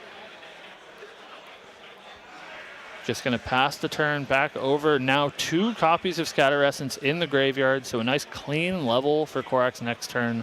But this is going to be a pretty scary one, I think. Jofacha has access to, like we said, that big Lost in Thoughts, and I would be surprised if we didn't see him try to do that maybe in his Recollection phase. I think we were looking at Quicksilver Terrafring again. He did move the Terrafring to the front here. As far as any of those Genbu swings, if Jofacha does decide to go for it, Korax is holding up Ensnaring Fume, so it's not going to get very far. How about just a raw Terrafring, actually? Maybe saving that Quicksilver Grail for something else. Wow, a Pelagic Fate Stone.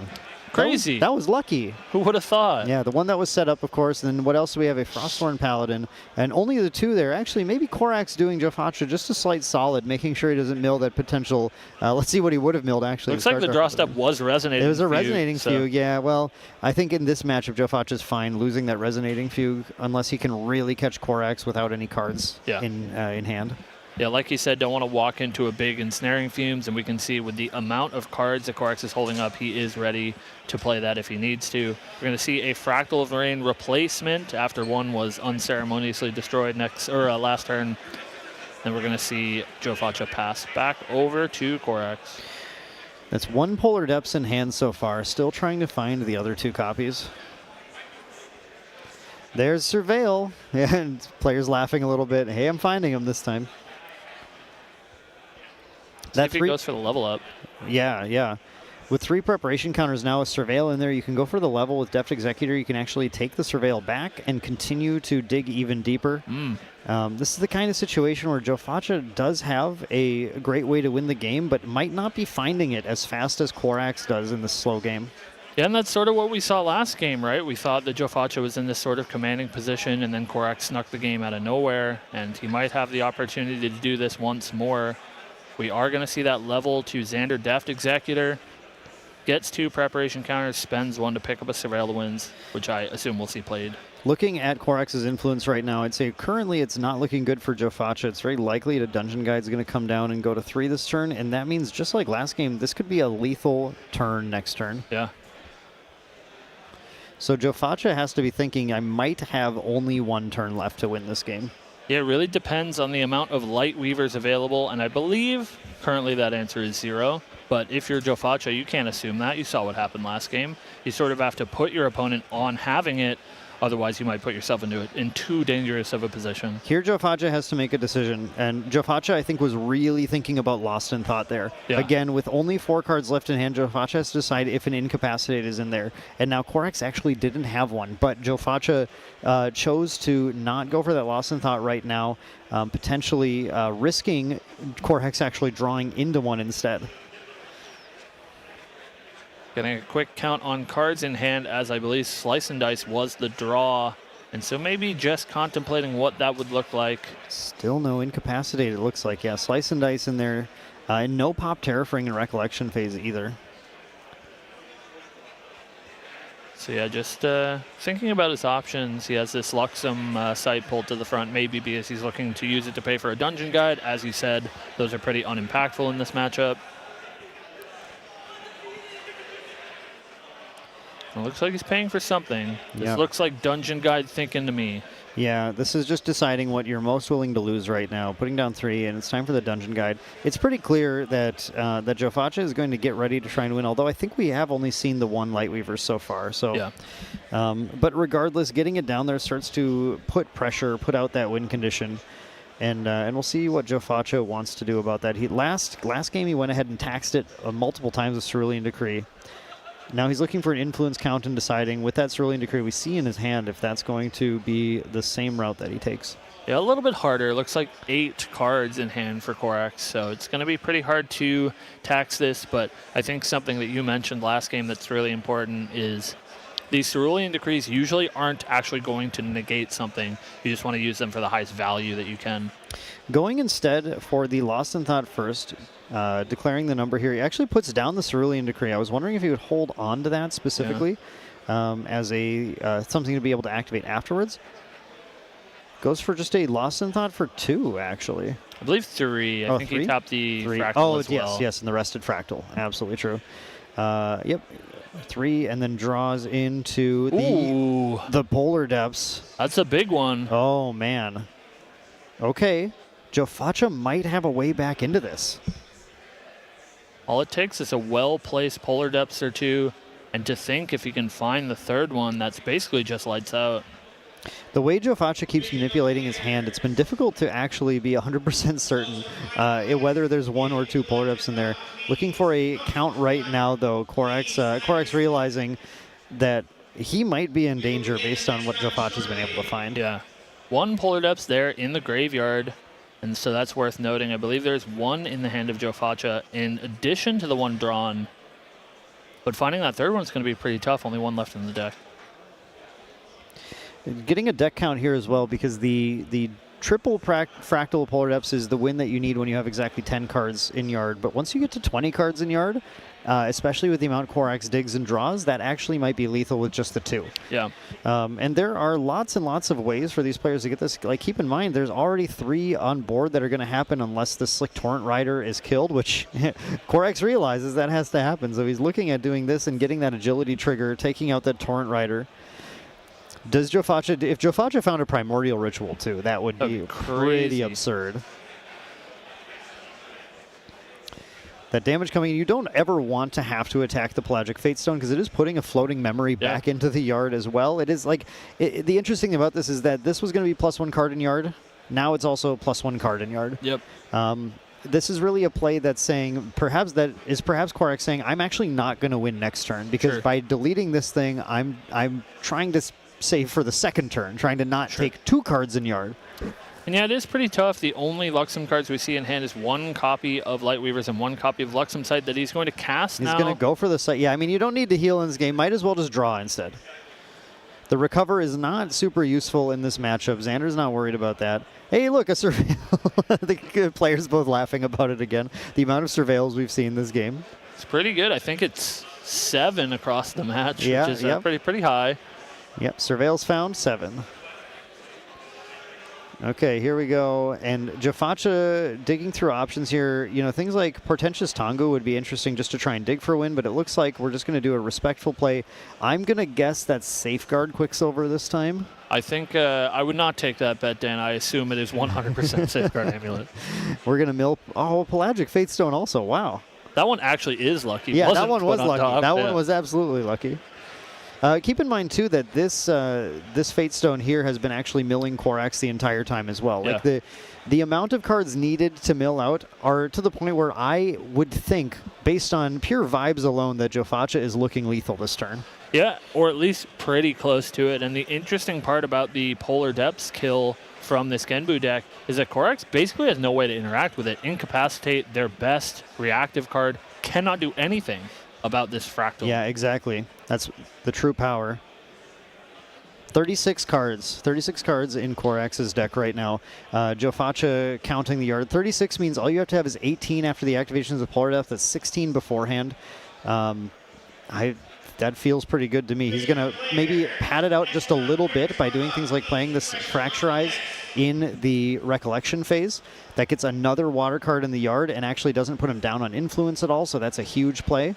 Yeah, I felt such an overwhelming level of confidence that Jofacha just said, okay, when he plays this Fracturize, he feels like the game might be in hand. Yeah, I think Jofacha is ready to go. And the cool thing about this is you're not risking anything with like the number of norm cards you might mill yourself. If you're going for the double mill, you just target your opponent with both of them. You know exactly the number of water that's going to be milled.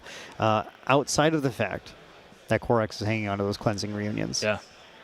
So I don't know. We'll have to see if Jofacha is calculating the Cleansing Reunions in here as well, because that is the one thing that Korax has that will stop Jofacha. Now, he has to be thinking about it because he knows the deck list. He saw the Cleansing Reunions were in the side. He knows the Cleansing Reunions are brought in, and the amount of cards in Korax's hand is ridiculous right now. But Dan, how could he have both? That's so unlikely. That is the question, right? That is the question.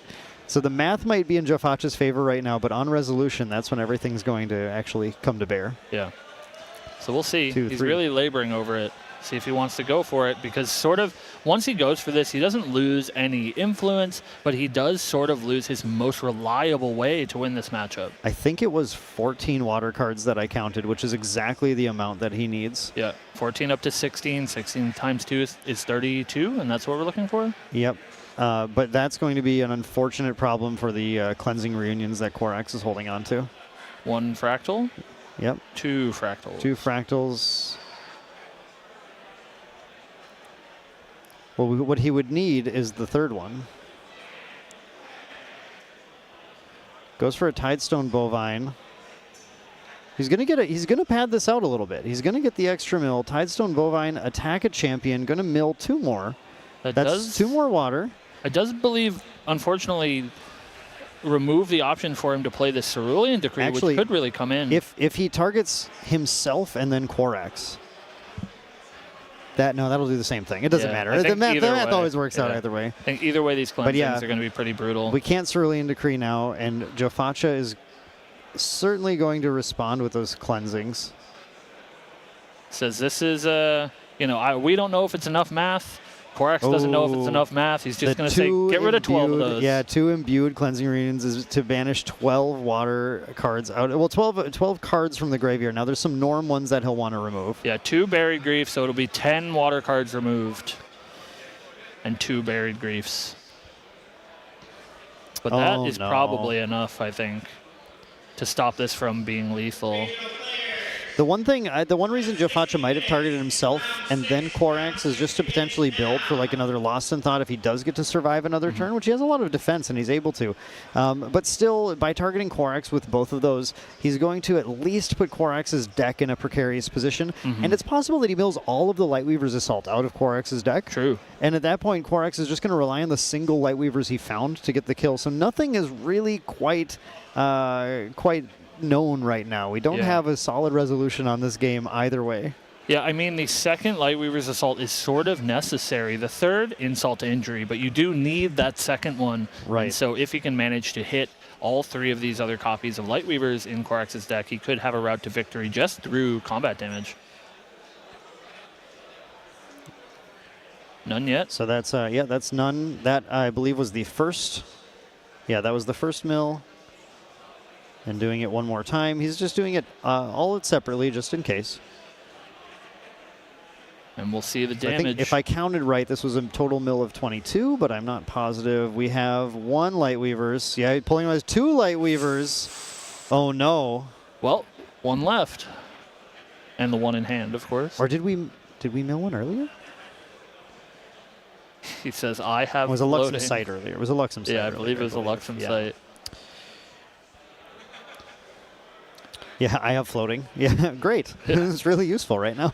Definitely a precarious place to be in for both players. Yeah. This is Jofacha's biggest payload in this matchup gone, but also maybe has slowed down Korax enough to be able to, find something like one of those copies of Lost in Thoughts, build that influence to a massive amount, and then be able to force through something like a Genbu attack. I don't think he's looking at a Genbu attack at this point. I think we're looking at continual mill from Fractal of Rain and from the Fabled Sapphire Fatestone, just simply targeting Korax. Sure. As well as Tidestone Bovine. That's another target player on attack. It's likely that Korax is going to attack into that one, of course. Jofacha deciding about activating the Tariff Ring right now, and that is one thing that could at least cost Korax a little bit to try and attack into that Tidestone Bovine. And we'll see. It looks like this is in response to the Blinding Orb. Yep. Blinding Good, Orb he is good. says. Going to go for the crack.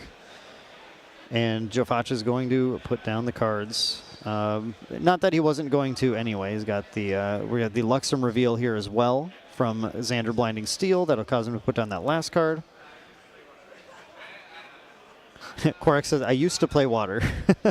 Well known for his many victories as a Sylvie Nico water mill player. So very familiar in this matchup, making sure he does everything correctly. And to get that Luxem reveal, we're going to see Sadie activated just to put down that 1 copy of Lightweavers that he was holding on to. We have to stress how key it was in this matchup that Korax did tech in the Cleansing Reunion, something that doesn't see a lot of, necessarily a lot of play, because often it doesn't sort of disable enough resources from the Water Mill player. But in this case, if your main win con against this deck is to do the Polar Depths Mill, it's actually quite impactful. Yeah, I mean, a card that has been sort of written off for a lot of sideboards and would have had Korax dead to rights if he didn't have those 2 copies of Cleansing Reunion that last Does turn. he draw the Lightweavers? No, he drew a Reclaim. So Korax is now in a desperate hunt to find that Lightweavers before Jofacha does. Both players are likely to be hitting Korax's deck up as much as they can to try and find that, and otherwise Korax needs to increment enough damage to take Goja out. Jofacha did respect a little bit more by going to Goja level 2 this time, getting just a slight bit of a health buffer. And another thing to be aware of is that he does have that enough float and that level 3 to potentially get another Recover 3 and go up to a 25 health buffer. Yeah. Just to make it a little harder if he's just biding time.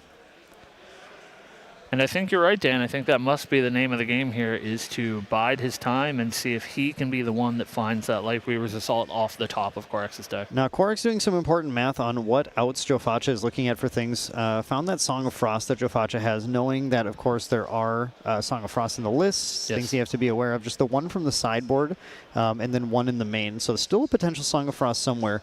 Korax just needs to string together that victory in some way. But doesn't have a great way to do it from looking at his hand. No, it certainly doesn't look like it's going to be this turn, although there is a Slice and Dice. It's not, I don't think, going to find enough damage this turn. Yeah, it could be max 410 if you grab that Mercenary's Dagger. The Mercenary's Blade came out early this game. Oh, true. To Yeah. deal with the bovines. Yeah. Only looking at 9 from Slice and Dice, maybe 1 from this dungeon guide, potentially 2 from a Sadie, but that's I mean, not that's gonna be getting enough. close, but it's not there. Yeah. And we don't have a deck count on Corax, but it's not huge. No, sir. He says, wait a minute. Maybe he's found a line. Did he do the math? Yeah, you can see this. This is the classic GA player math. Put down 3, put down 2, put down 2. Where am I at? Is that enough? Looking through his material deck as well, I think thinking about his next turn options. If he doesn't get a kill this turn, what's he gonna be bringing out next turn? It's a lot of defensive options still in Corax's deck, and that's kind of the funny thing about the mill strategy is that none of those actually impact it. Yeah. Unless he does the really spicy Tabula of Salvage. But that is not in his list. Right. We will see a Sadie put down here to maybe provide a little bit of pressure. Going to attack this Tidestone Bovine under the Terrafring. You have to get that Bovine out of here because the Bovine is 2 mil on its own. Yep.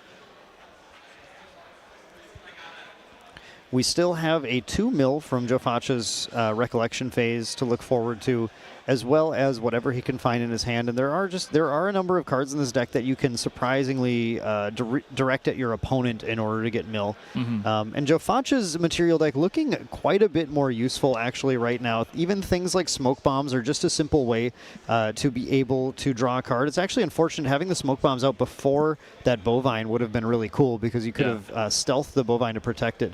Here, though, how about we have a Tidal Claymore, I guess, is something we can bring out. Importantly, that's a way to spend 2 floating memory in order to bring these pelagic Fate Stones out, bring out the Slick Torrent Riders, which is really, again, saying, Corax, you're going to need to either take these out or take me out next turn. Yeah, I think that's exactly what it's for, Dan. He's going to use those triggers both from the Genbu Fate Stone and the Slick Torrent Riders to actually mill 4 cards. 4 cards this turn because they're in play when the Recollection phase starts.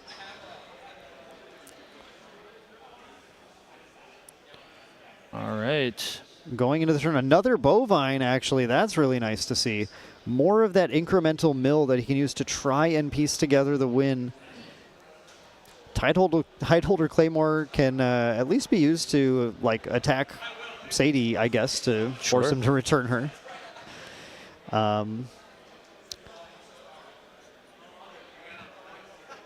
Okay, going to banish a float with that Frosthorn Paladin to draw another card, trying to find more of our mill options. And I would be surprised if we didn't see that Tidestone Bovine come down and start doing some work on Corax's library. And keep in mind, we still do have the Polar Depths. If Joe Facha gets very lucky, he can find the 4th Polar Depths and go for it. True, yeah. I didn't even think about that. Yeah, it's still there. It's still in there.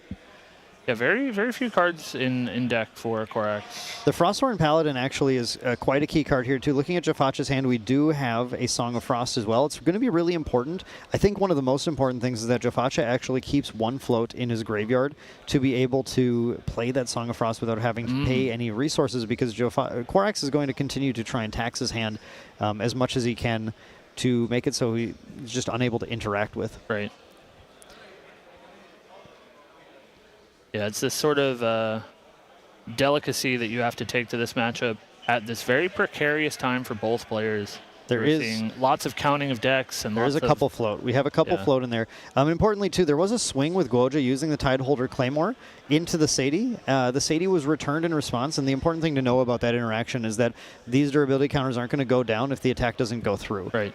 So as Sadie was bounced, the combat ended, and then no durability counters were removed.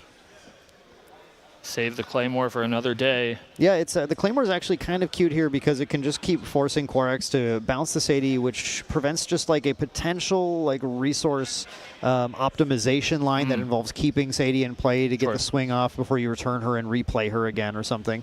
Joe Facha really does have to hold on to everything he's got right now just to make sure Corax doesn't get the kill because Joe Facha will get there eventually. Right. Anything to get one more turn. Any road bump to stop Corax from finding what he needs. Yeah, and right now we have Road Bump here in this Interceptor. We have Road Bump here and what we assume is that Safeguard Amulet. And that's what he's got, Yeah. right? We do have the Genbu that can flip out, but as we know, Quarks has been holding on to those ensnaring fumes all game, so that Genbu isn't actually going to get in the way of anything. Right. Speaking of, we do see an ensnaring fumes here. There it is. Just to Fumes. pick up these slick torrent riders is very smart. That is huge. It's also a lot of influence to give Jofacha. Right. It's a pretty fun little recollection phase play right now. Yeah, it just shows how important those slick torrent riders are going to be for Jofacha's game plan. But I think more importantly too, it's also going to get rid of this because we know Korax does have a line right now with the slice and dice to deal a lot of damage. Yeah, just has to worry about that Genbu that at any moment, if it was, for instance, some sort of lethal slice line, can jump in front, as he does have on. Yeah, this is the Assassin's Ripper. This is the part that makes the slice and dice line lethal. Did that, I thought that was recollection phase, excuse me. That was an end phase ensnaring fumes, setting up to be able to play that Assassin's Ripper here. We're going to reveal the Lightweaver's Assault, dealing 2 more to Guoja, and now it's going. The essential thing is going to be if Jofacha has a way to stop the slice and dice, and we do know that he does. He's been holding on to that Song of Frost for quite a while, and can either pay retail or use one of those floating memory to cast it if he wants to activate anything else this turn. A remarkable amount of back and forth for these players. Found another Surveil that wins. And over here we're looking at, still just that one Lightweavers though. How badly does Quarax want to see that second Lightweavers? It's just not coming up for him yet. Okay, we see that slice and dice prepared. Here's the slice and dice. Yeah, exactly. And what Jofacha is going to do, this is really smart actually. Jofacha is going to attempt to tax elements of this. Wants to go in response to activation. Or actually decides not to. I thought he was going to bring the Genbu out and force the cleansing, the ensnaring fumes to be played right away. But instead he realized that if he keeps this out, that's another mill on the deck. So it's a cool tax play, but I think it's actually in this really specific scenario not what Jofacha is looking for. Goes for the Song of Frost here, and now Quarax is digging for Incapacitate. Is that it? A redraw with a Luxem Sight. He found a Luxem Sight. Is that it? I think he said no there. Yep, that is no. That's a combat phase ended. A Cardin Intent is going to get banished, actually.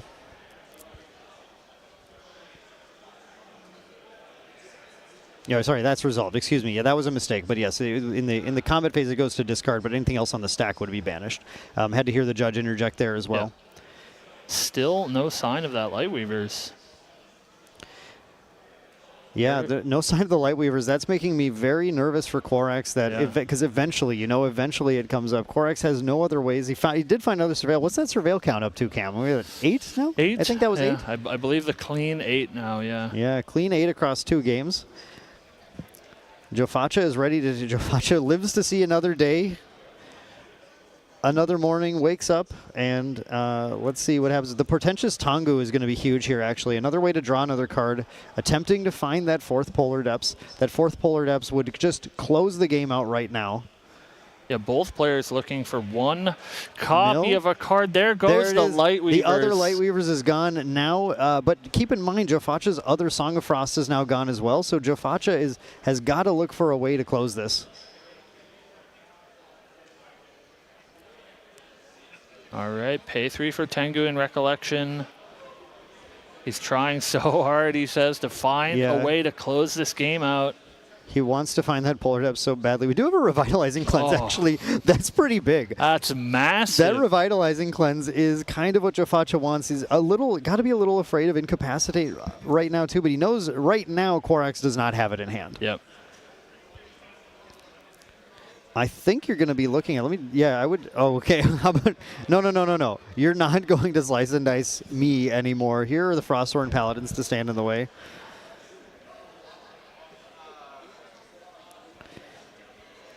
Digging and digging and digging. There's a Lost in Thought as well. Wow. Ooh. How many float do we have left? How much can we even draw with this thing? I think still quite a few. You know what? There is still the Seaside Beast Spawner in there. I'm surprised that hasn't been activated yet either. There's so many options. Yeah, I haven't had a good opportunity to quite yet. Lost in Thought for 3. I believe 3 is our max. 4? 4, yeah. It looks like 4 is the max. Corex, did you find the Incapacitate? Somehow?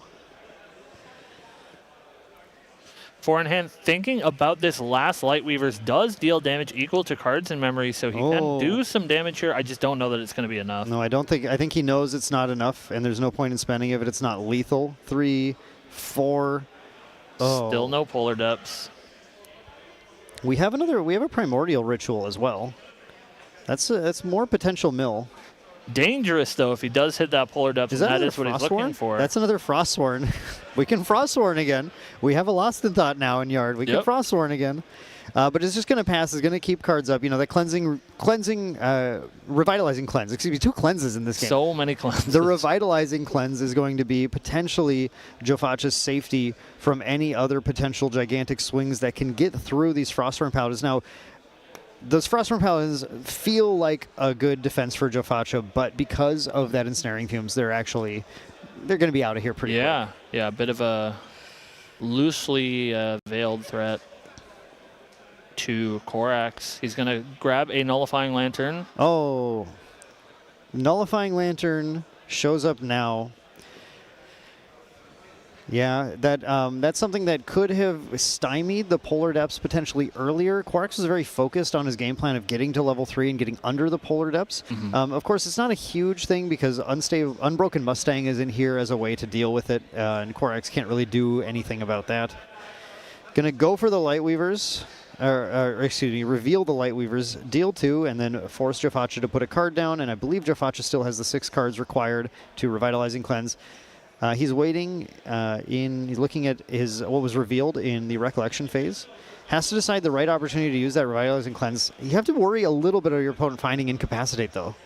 Yeah, that's sort of all Corax is looking for here, I think. He doesn't have a whole lot of ways to stop something like a Revitalizing Cleanse. I guess he's just going to... But he's going to start with a Slice. Yeah, he's just going to go for it here. Slice is kind of a lot, representing 15. Now, you can't Cerulean Decree this at all, but Revitalizing Cleanse is the thing Revitalizing Cleanse will basically fully heal Jofacha, just about. Yeah, but we can see that Genbu flip and the second Ensnaring Fumes this is the important been thing. cast. There's only 2 preparation counters on Xander, so another Ensnaring Fumes would require the full cost of 5 to be paid. Otherwise, this Taunter is going to stand in the way of the Slice and Dice. He does have access to it, but that would lock out any potential activations of a Lightweaver's Assault. And yeah, so this is what I'm saying. What I was saying earlier with this taxing route, right? So now we cause Corax to put his whole hand down, and now Jofacha is not worried. Jofacha can go ahead and cleanse now if he wants to, and that will then help him recover a ton. And he's going to Cerulean Decree to -3 the attack. Yeah, you can't negate it with Decree, but you can -3 the attack, which is going to neuter it pretty significantly. Or did he attempt to negate? Okay. Yeah, it looks no. The players know. The players know. Yep, -3ing the Xander.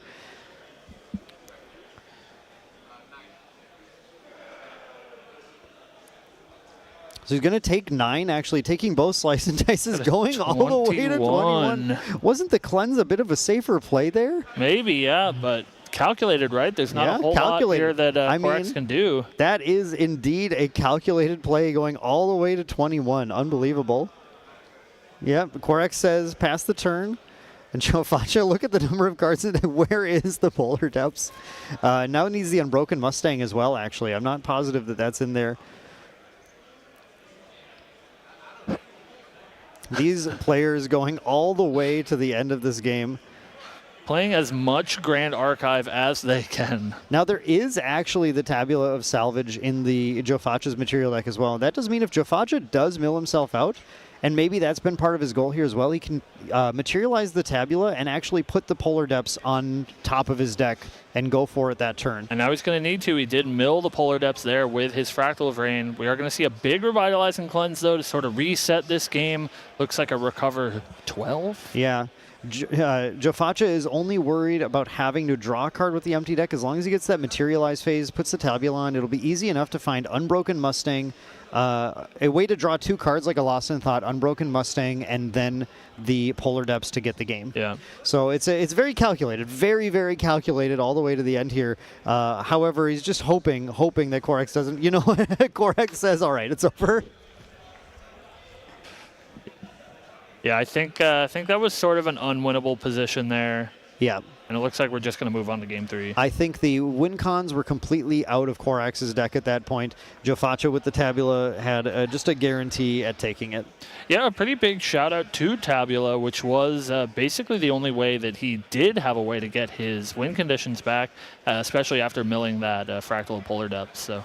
Yeah, that's an interesting element of Tabula. It's been explored a little bit in these matchups, but I would say it still feels like a card a lot of people feel is like a little memey. Yeah, right? yeah. Not necessarily one of those like top quality cards here, but if you get into a matchup like this where you have to grind all the way down, it is your savior. Yeah, Jofacha here to prove all those people wrong and showing the strength of access to Tabula. So going into Game 3 now, it does feel like it's been quite a while since we began this match. That was a very, very long game too. But both players have the potential to find that kind of spikier game this time and end it a little faster. It's going to be a very similar setup to what we saw in the second game, where it's really going to be about Jofacha finding those Polar Depths. Korax simply has too many answers to Genbu. I don't think if you're expecting to see a different win con aimed for by Jofacha, that you're going to be really excited about that. But what you can expect to see is a lot of digging, a lot of trying to play around what Korax can have. Remember, Korax had those cleansing reunions that game, and that was the big difference. It's really all about what Korax can use to interact with Jofacha. Yeah, I think very interestingly, this pairing of decks that are full of these reactive cards and these options to deal with their opponents are both sort of going to be dwindled down to searching for that one card that is really hard for their opponent to interact with. In Korax's case being Lightweavers, and of course in Jofacha's case being the Fractal Polar Depths. This is one of those matchups where if you plan to play either of these decks in competitive, you almost have to watch these two top players figure out how to maneuver around everything. Like, you can tell the entire time they're playing, they both know every single out that the opponent might have. Jofacha did not go for that Polar Depths kill thinking it was impossible that Korax had both cleansing reunions. It was tough to string together the rest of the game plan after that, but he managed to. In this case now, Korax gets the start on this game, goes Gwendolyn into Sadie, and then we have a nice Fractal of Rain start looking at Jofacha's hand. Yeah, it looks like a Fractal of Rain and a Bovine, I believe. Yeah, available. Fractal Rain Bovine. I think that's how we started Game 1 here as well. Yep, this is a great start, and let's see if his mills were as hot as Game 1's were also. We will see the cow you have to pay deployed. 3. There we go. There it is. Paying 3, and then, Target himself gets, this time, Decree. Okay. Not so hot. Okay. Not so hot, Mills. Kind of not what you're looking for. See a backup charger from Korax. You get that early backup in and just try and find the answers. Again, like Korax, if he can't find a way, now it is possible too. Korax can end this very, very rapidly if he gets the right setup. It doesn't take a ton to find that line to gain the prep counters to be able to put out that Ripper and do a slice and dice. It's just unlikely, I think, that Jofacha is going to quite let him get to that stage with protection, but that turbocharge is going to help. Now, I did say the players were forced to play 2 turbocharges if Korax had a turbocharge in every game. I don't think he saw one in Game 2. I think maybe we can discount that from the record, Dan. There was a lot of cards milled, which sort of changes the math a little bit. The math was certainly altered. Yeah. In this case, we did see at least a turbocharge in 2 of the 3 games, which is certainly above average, especially for those 1 turbocharge players out there. Going with an Asin Protector in here as well, able to just chunk in there and deal some damage. Yeah, I mean, that's something that we haven't seen in these games is this aggressive start from Korax and maybe looking to move towards what you said, possibly find a pretty quick slice and dice line, especially with the inability for the free level from Joe Faccia this turn. He did have to pay for it. Now, banishing that Frosthorn. These mills have not been the greatest. We did hit that Fracturize, which is solid, but hitting the Song of Frost is not what Joe Faccia wants to see. Yeah. One of the key outs to being able to deal with Slice and Dice. Does get a Frosthorn Paladin in play. You know, we have to keep in mind in that last game, too, is really skewed a little bit because Korax had 2 cleansings and 3 ensnaring fumes the entire game. A lot of play around all of Joe Faccia's other hurdles that he attempts to put in Korax's way.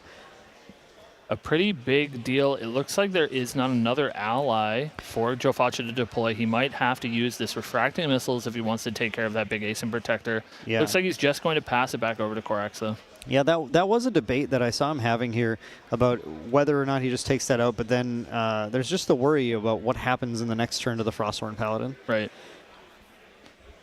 See a GCR grab. Staying at Gwendolyn is Korax. Just trying to apply as much pressure with a large influence as he can before he's forced to level up. Yeah, Korax is not super worried about staying on Spirit. It's not like Joe Faccia is going to quite push him to the brink there.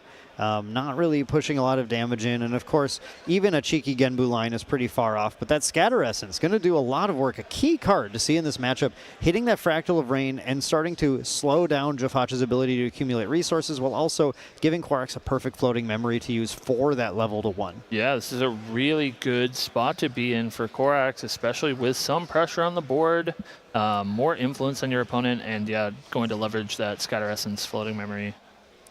We go for the attack in at the Frosthorn Paladin with the Ace Protector, and then we're going to follow up with something.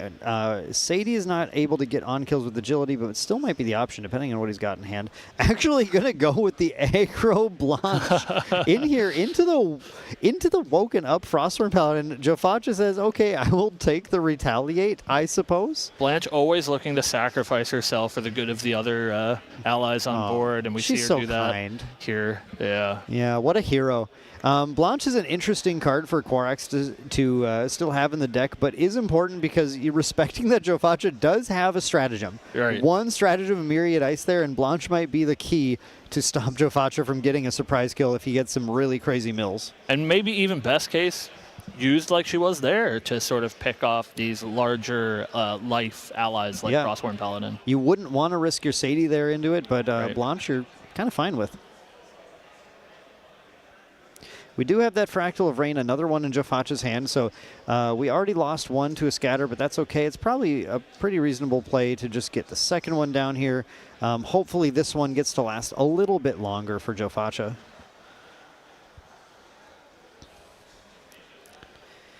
Really just accumulating that mill every turn again. Joe Faccia is going to continue to mill himself, and part of this deck is unfortunately really just hoping that your pulls on kind of the slot machine of your floating memory come up in your favor. In this case, we have the Frosthorn using that float that we got to draw one of the cards you would have preferred to mill, which is the Seaside Ringleader. Yeah.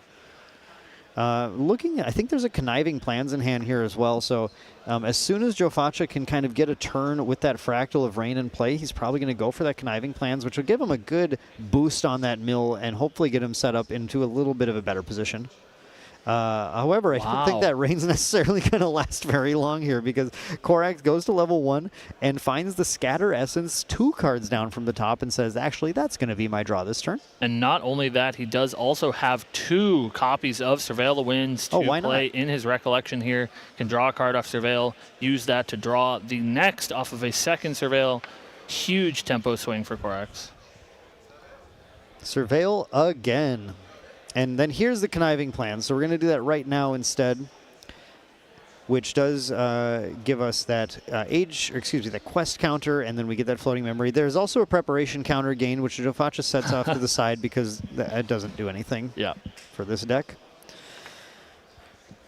However, if Joe Faccia were to be staggering striked, he would lose that preparation counter. That is true. It's important to note as far as maintaining the game state and is a concerned. lot of staggering strikes running around. Oh, yeah. They are in Korax's sideboard still. I doubt he brought them in. I don't think the Conniving Plans quite worried him enough to bring in the anti-preparation counter gain. Korax now, considering what else to do, obviously that Scatter Essence is looking like a pretty solid play for him right now because that would give him additional float as he's continuing to level up. He does still have an Asin Protector in play, but that Frosthorn Paladin is something that he's going to want to deal with as well. Looks like he also picked up one of his copies of Cleansing Reunion, which could end up doing some damage like it did in the last game. Finding one of the Cleansing is pretty tough. That's pretty good for Korax to have. Going to go ahead and use that Asin, take care of the Frosthorn Paladin alongside that Mercenary's Blade that he did activate using the preparation counter. So that was enough damage to be able to get that out of there. And it did give Jofacha a chance to retaliate and get a little damage in as well. Then there's the Scatter Essence on the Fractal of Rain, removing that from the board. In this game, Korax is doing a really good job of just kind of keeping Jofacha off of that incremental gain. Just dismantling his board state, and turn after turn, Jofacha has to start from 0 and rebuild. We'll see if he can find some more footing this turn to generate some advantage, like you said, over the course of the game. The scary thing for Korax is the fact that Jofacha's hand could include several Polar Depths right now, and every time he does something like finds a Conniving Plans, or if he finds a Tidestone Bovine, he does inch closer and closer to that. Yeah, I think, like you said last game, Dan, Korax is really the one who is under the pressure to end the game as soon as he can, because that long game does so much favor Jofacha. It just depends on whether or not Korax is able to find the Lightweavers before Jofacha finds the Polar Depths, really. If you think about it, there's a key card in both of these players' decks that they are seeking. And it really could go either player's way. And to make things nice and fair, this this Genbu Fatestone is milling both players every turn, so everyone is at risk of losing those powerful cards that they're looking to find before their opponent. It almost looked like Jofacha wanted to play Tideholder Claymore there. Yeah. that was an interesting thought process that he had. Gonna mill a Frosthorn Paladin. Not what you want to see, and then draw into what that is. You'd rather mill the Frosthorn Paladin. If you're going to take one, you do take that Fractal of Polar Depths, and that was the draw step for Jofacha. So one of a couple of pieces, but one down, a couple more to go. There's a couple of nice things going on here, too, with the... actually, that's 2 Polar Depths in hand. That's 2 Polar Depths in hand, yeah. There are Jofacha's 2/3 of the way there. Potentially to being able to get Korax. Now, the Cleansing Reunion that he found, that's going to be key again. Another thorn in his side. And we'll see if Korax respects that. It is pretty early in the game to expect your opponent to have 2 Polar Depths, and so maybe Korax isn't really thinking about it just yet. Yeah, might not be. I think Korax is doing a lot of math on where his kills are. We're going to see him pick up that Lightweavers that got milled. Very smart. Yeah, that is a really, really nice thing that Xander Deft Executor does for this deck. When your Lightweavers gets milled early like that, you are happy to go to that level 2, spend the prep, and pick up the Lightweavers Assault. And so that's count 1 for Korax, I believe, Dan, and maybe count 2 for Jofacha, 2 Fractal of Polar Depths for Jofacha. Now this is key right here. Jofacha considering the popping of the Terrafring. The Terrafring is usually something you want to save for when you need it a little more, but he's got an empty board. He's got no defense in hand right now, and if Korax finds a slice and dice line, he's got the 3 prep counters, and he's got the 3 damage here. You're looking at a pretty easy 12 damage based on that. It's not going to take a ton more to be able to get to that lethal line, and it might be important to activate that Terrafring, which I believe was activated. Yeah, it looks like he agrees with you, Dan, and he is going to pop that Terrafring. Jofacha finding the 3rd Polar Depths on a draw would be a kind of miraculous potential victory, but also likely stymied by the Cleansing Reunion. So there's there's a lot on the line, a lot to think about here. See 2 cards down for a Windmill Engineer, and we know that he is holding on to a Reclaim in hand, so maybe just looking to get a little bit of advantage till he can find a way to get to level 3 safely. It looks like what the Terrafring did was cause Korax to just kind of take that resource generation turn, and Jofacha thinking, okay, so if I do find that Polar Depths, I win the game. I'm going to go ahead and just Revitalizing Cleanse right now. Even though I've only taken 3 damage, I'm going to recover and then get to draw just one more card to try and find it. We did find an Unbroken Mustang on that draw, which is not going to be super useful right now, but perhaps that's 1 card closer to the Polar Depths. And it can be important if Korax does put that Nullifying Mirror out or Nullifying Lantern rather, and Jofacha needs a way to deal with it before he can activate those Polar Depths. That's true. It might be good to have. We go to Goja level 2 to get another draw, and then we are actually. Was this Goja level 2 to get quest counters? Oh my God! There it was. He drew the 3rd Polar Depths. I don't know that he has. He might have just enough influence to do it all right now. Remember, you can rest them to pay for them too. I think he can do it. But the Cleansing Reunion is going to be the key. He asked for a deck count. Korax goes, Interesting. Yeah, that is the name of the game. But, man, 3 Polar Depths, it adds up so quick that maybe even once 6 cards are removed, it might still be enough. I'm not sure. I think I counted 11 water. It was kind of fast, but we are at somewhere around an 11 count, which is actually just at the lethal level. If Korax didn't have Cleansing Reunion, it would be pretty secured here. I think so. But the Cleansing Reunion is the thing that can get in the way. So I personally think Jofacha needs to find a way to last a little bit longer. And I think he sees it too. I think maybe you're right that the influence isn't quite there. It's quite a bit of influence to get to that. How do we? Oh, he's gonna play at least one. You can play at least one. That's totally reasonable. And you know that 2 scatters have already been played by Korax, so he's they're one pretty card safe. off. He's 1 card off of playing all 3. Yeah, the 2 scatters being used definitely says, I think I'm pretty good to put this Fractal out right now. And you said this last game that worst case, if a scatter does come out, he can just crack that Polar Depths in response. Right. It wouldn't be ideal with that Cleansing Reunion, but there is still another one to find. Going to go for the Reclaim on the Windmill Engineer. Yeah, the Terrafring just said go ahead and take a resource building turn. Jofacha just keeping cards up, hopefully some kind of interaction, because it's quite possible that Korax goes for the Assassin's Ripper and tries to find a kill line here. Looks like he's just going to level Just going to level. Okay. Korax did pick up that Lightweaver's Assault.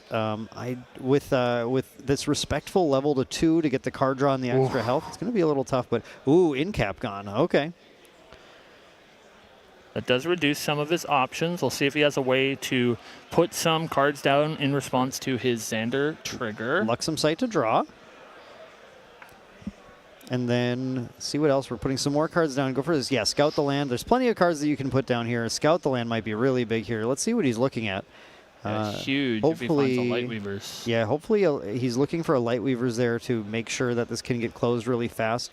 Having been asked for a deck count, I think he's got the pressure mounting on him right now. Okay, going to go to the resolution of the Blinding Steel trigger, I think. Revealing, we have 1 Sight, 1 Weavers. Putting 2 cards down and then holding 3 up. It's a good start, but not what he needs to close out the game. Going to need to find some more Lightweavers, at least the second one. There's actually not like a crazy amount of win cards in here too, but he does have enough to imbue at least 1 Cleansing Reunion. Yeah. That's an interesting thing where if he does draw a second Cleansing Reunion, I'm not positive he's got enough win cards to actually imbue both of them. Right. But either way, finding that second one might just be the thing that he needs to just hold off Jofacha indefinitely. Yeah. Jofacha now going for this is a really cool play. Going to flip Genbu out in Recollection phase. He sees the Ensnaring Fumes and still says, I'm going to put him out. Yeah. That is just putting another hurdle in his way. That means that Cleansing Reunion has to be played. That means that we have to either spend the prep counters here or put 5 down, which is going to shut down multiple of Slice and Dice lines. I think really this is a desperation. Yeah. This is saying I don't have a lot to interact with you right now, but I do know that I can at least make it so you can't both Slice and Dice and Ensnaring Fumes in the same turn. It's not going to happen. It also is going to stop the damage from this thing indefinitely because the Ensnaring Fumes will return both Ace and Protector to hand and get rid of Genbu entirely. Getting a count of Jofacha's graveyard. Korax really worried about that count he was asked for last turn. He's got to feel nervous about these Polar Depths. Yeah, you have to feel a little nervous about it. I think in a way that Genbu is a little bit of bait as well, like wanting really wanting Korax to go for the Ensnaring Fumes right now, potentially leaving him without ways to further interact, like that Cleansing Reunion with the Polar Depths, but there's no way Korax falls into that right now. He has to hold, he knows he has to hold the Cleansing Reunion up. He knows he doesn't have the influence to do what he needs to do against that Genbu, so he's just going to pass, let Joe Facha Quicksilver Grail something, do another quick count here. Now, the Genbu is no longer the Fabled Sapphire Fatestone, and we've lost all our Fractal Rain, so no mills for the first time, I think, in this matchup. No mills in the Recollection phase. Into a Lost in Thought, which is a cool card to see here because it's actually a +1 water card in the graveyard for free. That can get there on the math if you really need it.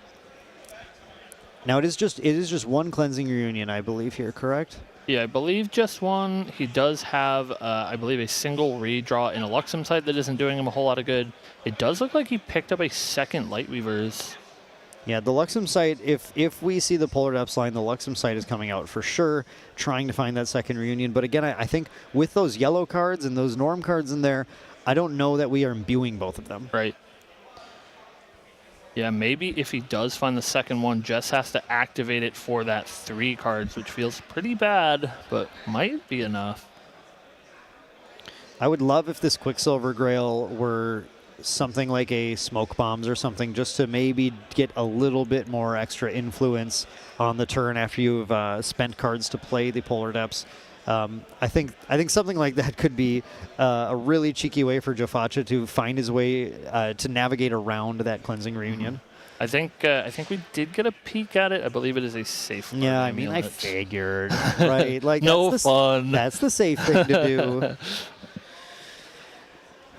Jofacha in the math zone right now. He's just going to go for a raw pop. This is interesting. Interesting. This is baiting the Cleansing Reunion. I think so, right? yeah. Because if he doesn't have it, Jofacha's pretty clear to go for a kill, and it looks like Korax is just going to let it go. Ooh. Oh, wow, there's another Polar Depths. That's the last one. But this is pretty dangerous. Yeah, Korax letting that go might have been a pretty big problem for him. Yeah. You need to hit the. This is a really high level line. This is a high level line. Yeah. Now I had to think through this, but I got there now. So what's going on here is Jofacha popping this Polar Depths right now is basically trying to posture to Korax like it's the only Polar Depths he has. Right. And just using it for value for Lost and then Thoughts. Korax thinks, well, I don't think I need to Cleansing Reunion that if it's just for value. Right. And then Jofacha can play the other Polar Depths and then just go for it at that point. And at that point, I think there would be too many water cards. I'm not sure that the cleansing can get there anymore. And really smart that he has this Quicksilver Grail on Safeguard as well, so even if Korax can find an in-response, try to kill you with Lightweavers, he can get protected by that Safeguard Amulet. Oh my, if that's what he goes for, that is a top-tier Nationals level Genbu play for sure. Doing math right now, but I mean, even through Cleansing Reunion, how can you get there on that? There, he pulled 6 cards out and then just started counting, I think. Oh, that's float. He pulled out the float. He's figuring out his float as well. You could do a big Lost in Thought as well. Yeah. You could potentially, I mean, you gotta go for the Polar Depths though, right? Yeah, I think it looks pretty clear. Not a whole lot the Korax can do to interact with it. 2, 3. And then Polar Depths. There it is. Look at Korax. No, you have them both. No. You have them both. Yeah, he made a bit of a face. Yep. Gonna see both of those. What pops. a juke. And then in response, also just get that Lost in Thought in there also. Wow, what a juke. Activating that first Polar Depths was posturing a totally different line of play that caused Korax to not want to interact in that way. And then we'll see what happens. If he's got the Cleansing Reunion, and see how much mill is going to ultimately happen. He's going to sight. Sight to draw. It's a reclaim. Wow, Korax really trying to figure out, is this really it? Because if this is it, that's going to end his run to try and get into the World Championship. Of course, leaving him with the Gauntlet to fight through as well. And a player like Korax should have a good time in the Gauntlet as well. Where is the Cleansing Reunion in there? Is it in the back? Cam, I was trusting you. Is that there? I thought he had one, but maybe he doesn't have any. Cam, I've been trusting you this whole time. But would it matter? No, there it is. There it is. have the Okay, there it cleansing. is. I never lost faith. I never lost faith for a moment. Making me lose faith in myself here, Dan. But I still think And it's not then going to be there's good 3 enough. Norm. Yeah, the Cleansing Ring is going to remove 3 Norm and 3 Water, and there it is. That was it. What an incredible juke. What an incredible play from Joe Faccia. Maneuvered super skillfully. One of the strongest players in the game with this Water Genbu, who is threatening at every single turn, forcing Joe Faccia to basically use every trick in his toolbox to get there. And unbelievably, he was able to, forcing Korax to allow the resolution of that Fractal Polar Depths, thinking that it was going to be a totally different play, Right. only to have them both cam. I don't know if I've seen a Mill deck win a game. I mean, I've seen plenty of Polar Depths games, but have you seen a game end quite like that with that level of play? No, I don't think so. I think something that has to be said, of course, the highest level play available here. And I think that Genbu, especially in the hands of a talented player like Joe Faccia, is something that is really constrained by our Swiss time limit for Grand Archive. Absolutely. Where when you get all of the time that you need, it has so many things that you can do, so many ways that you can outplay your opponent. And we did see that really phenomenal play in that last game from Joe Faccia. I mean, you have to. I mean, that's such a good point, because you watch this game. Now, that was an extremely long match. You get to see these players playing for such a long time, seeing the nooks and crannies of every different line that they can come up with.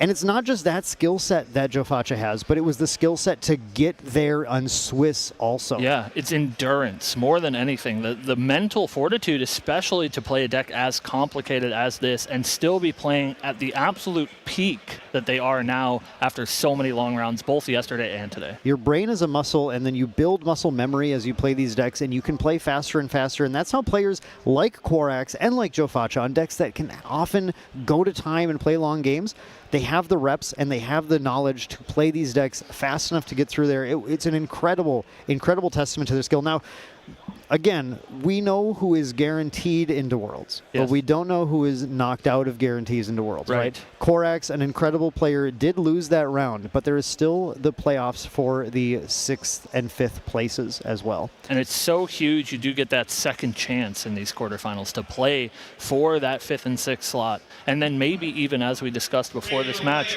the opportunity for one more slot to even be passed down depending on how the rest of the bracket goes. So an incredible, incredible run from Korax, but he's not out yet.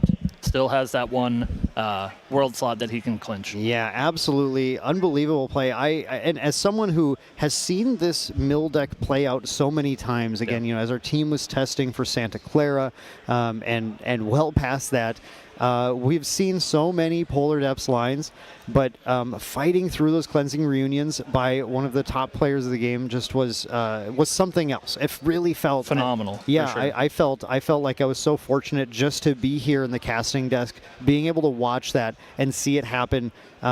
Definitely food for thought. Also, just for I love playing this deck, so I might have to sleeve this up again. That was so good. Genbu is one that has a lot of players shied away from it because of the skill that it takes to play this deck, and so it is such a treat, both for us in the desk and of course hopefully for you at home, to see such a masterclass put on by Joe Faccia in this round. Yeah, absolutely incredible play, and there were so many lines too that were so difficult to get through.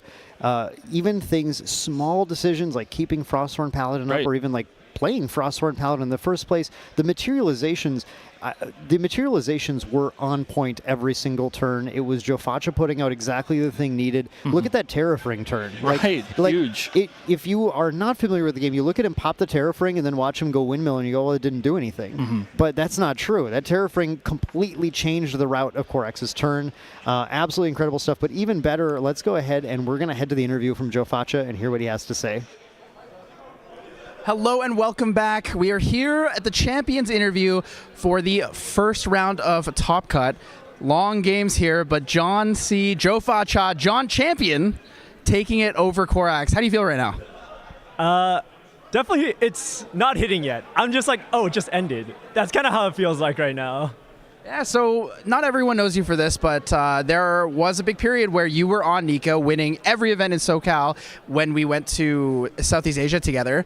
People were like, oh my God, Joe Faccia's here, the Nico guy. How does it feel to best the actual Nico god himself, the guy who won an Ascent with it? Honestly, Korax is like a super fun, super nice guy. I'm glad I got to finally play against him. I've been looking forward to play against him for a long time, so I'm happy I got the chance, and luckily I got the win, but I think I was very lucky. Yeah. Luck can be a skill. And honestly, it was a fantastic match to watch. Got to see the whole thing. So you have been playing since Worlds, basically, last year. You saw not so great results there. Chicago, though. Chicago, 21st. Getting closer. Good day 2. Working towards the better results. Santa Clara, barely missed it by the mark. 10th place. But now, you're qualified for Worlds 2025. You've made it. Was this your goal all along, or was this far surpassed what you tried to achieve? I do think actually in the past year of playing GA, I do think making Worlds was probably my #1 goal. After like all the ascents and everything, I did decide like I think everything that I was putting in time for was to try to make it to Worlds. So I'm super happy that I made it. Yeah, I'm very relieved. Well, congratulations again on that. I do have a couple questions about your deck. So your deck here with the Fabled Sapphire, Faithstone, Genbu, Guoja is different than a lot of other people's here, right? You are not playing the level 3 Guoja. You are instead maining the Tabula of Salvage. Now, that is a card that we see in a whole bunch of people's different sideboards, kind of for that self-mill tech with the Fractal Polar Taps. Why did you choose to mainboard it over the Guoja level 3? So this is definitely shout outs to Jet, but basically like that man is a god at deck building. So the theory is that the reason is like when you go to level 3, a lot of times it is really good in aggro matchups where you do get basically plus 6 HP, 3 from the level and recover 3. But the thing is in a lot of other matchups like this, like against Win Luxem or like level 3 Ari decks, it actually doesn't save you that much. Like that 6 HP doesn't matter too much. So instead it feels better to have Regalia that can help push for game or give you more lines to win. Yeah, it makes sense. So you're choosing to take an additional win con and a protection against an additional win con instead of going for that recover 6 essentially. So from that you said, Jet is the one who helped you deck build with that. Did you feel like there was anything in the deck you really thought about adding that you decided not to, or that you added last minute that you thought was fantastic? I'm specifically talking about the 2 of Buried Grief in your deck. Please explain that to me, because I don't really understand that, why that's in there really. So Buried Grief goes with the SoCal mentality. Again, another suggestion from Jet where 3 turbocharge is the way, right? So the thing is, in water though, you always fracturize your power cell, but what Buried Grief added was like consistency to the deck, because the problem is in a mill deck, it's way too dependent on what your first 8 cards are. So the Buried Grief helps you dig a little bit deeper to make sure you find a starter, or even if you don't find a starter, you put back either the Pelagic on top or the Seaside Ringleader, and that's good enough to get you started because you can just straight level into 1 and guarantee you're going to get more bonuses off of that. So, but the thing is, like, before we were testing it at higher numbers, but we still weren't sure how actually good it was, so I kind of split it with the Conniving slot. So it's like 2 Conniving, 2 Buried Grief. Yeah, that makes sense. We've talked a lot to people about conniving plans, if they like it or not. Generally, there's some sort of flex spot between the conniving plans, the Stratagem of Myriad Ice. You are running a 1-of Stratagem of Myriad Ice. Is this more of a bluff card where you have it in the deck as a, I can high roll someone? Is it in the deck as a, when you get to day 2, people have to respect that that's a thing? Or what was your main mentality with running a 1-of with Stratagem of Myriad Ice? So before, we did try it at, I think, a higher number of 2, but for me, it's just a lot of times this deck doesn't actually win through Stratagem. Like, the only time Stratagem really came up was like in the Genbu Mirror, or sometimes against Astro. And so the thing is, I think the card is still good, but the thing is, against like Win Luxem and Fractals, like Stratagem never comes up. So, and I thought those decks were probably going to be a bigger deal, so I kind of cut it down to 1. And it is sort of a bluff, but it does come up sometimes. I have actually won a few games off of it, yeah. So one last question for you here. I want to talk about the deck list, but I also just want to ask, is this the deck that you really love to play? Do you feel like this is the way, or given the option, would you go back to Nico if it was just as strong?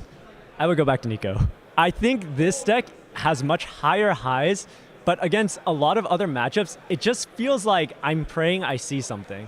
Like, that's why we're playing like the 3 Revitalizing Cleanse, especially for the aggro matchups. I don't feel like I'm in control. I feel like I actually am just praying that I get by, and until Genbu flips, I'm just scraping by, basically. So that's something I do miss about Nico, where it was a lot more stable. Yeah, that makes sense. I mean, the deck that you start on and you do really well with is probably going to be the deck that you fall in love with over time. But again, huge congratulations on making it into Worlds for the North American slot. Guys, again, this is Joe Fa-Cha, John Champion, with the win in the quarterfinals. So congratulations, and thank you guys so much. We'll be back to you guys with semifinals shortly.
しなく広がる空に失ったものを嘆く声迫られる選択の日々正しい道の方へ間違ってなかったと証明しよう行き詰まって邪魔されても席を読むさこの頭で全て手に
Welcome back, everybody, to North American Grand Archive Nationals 2025.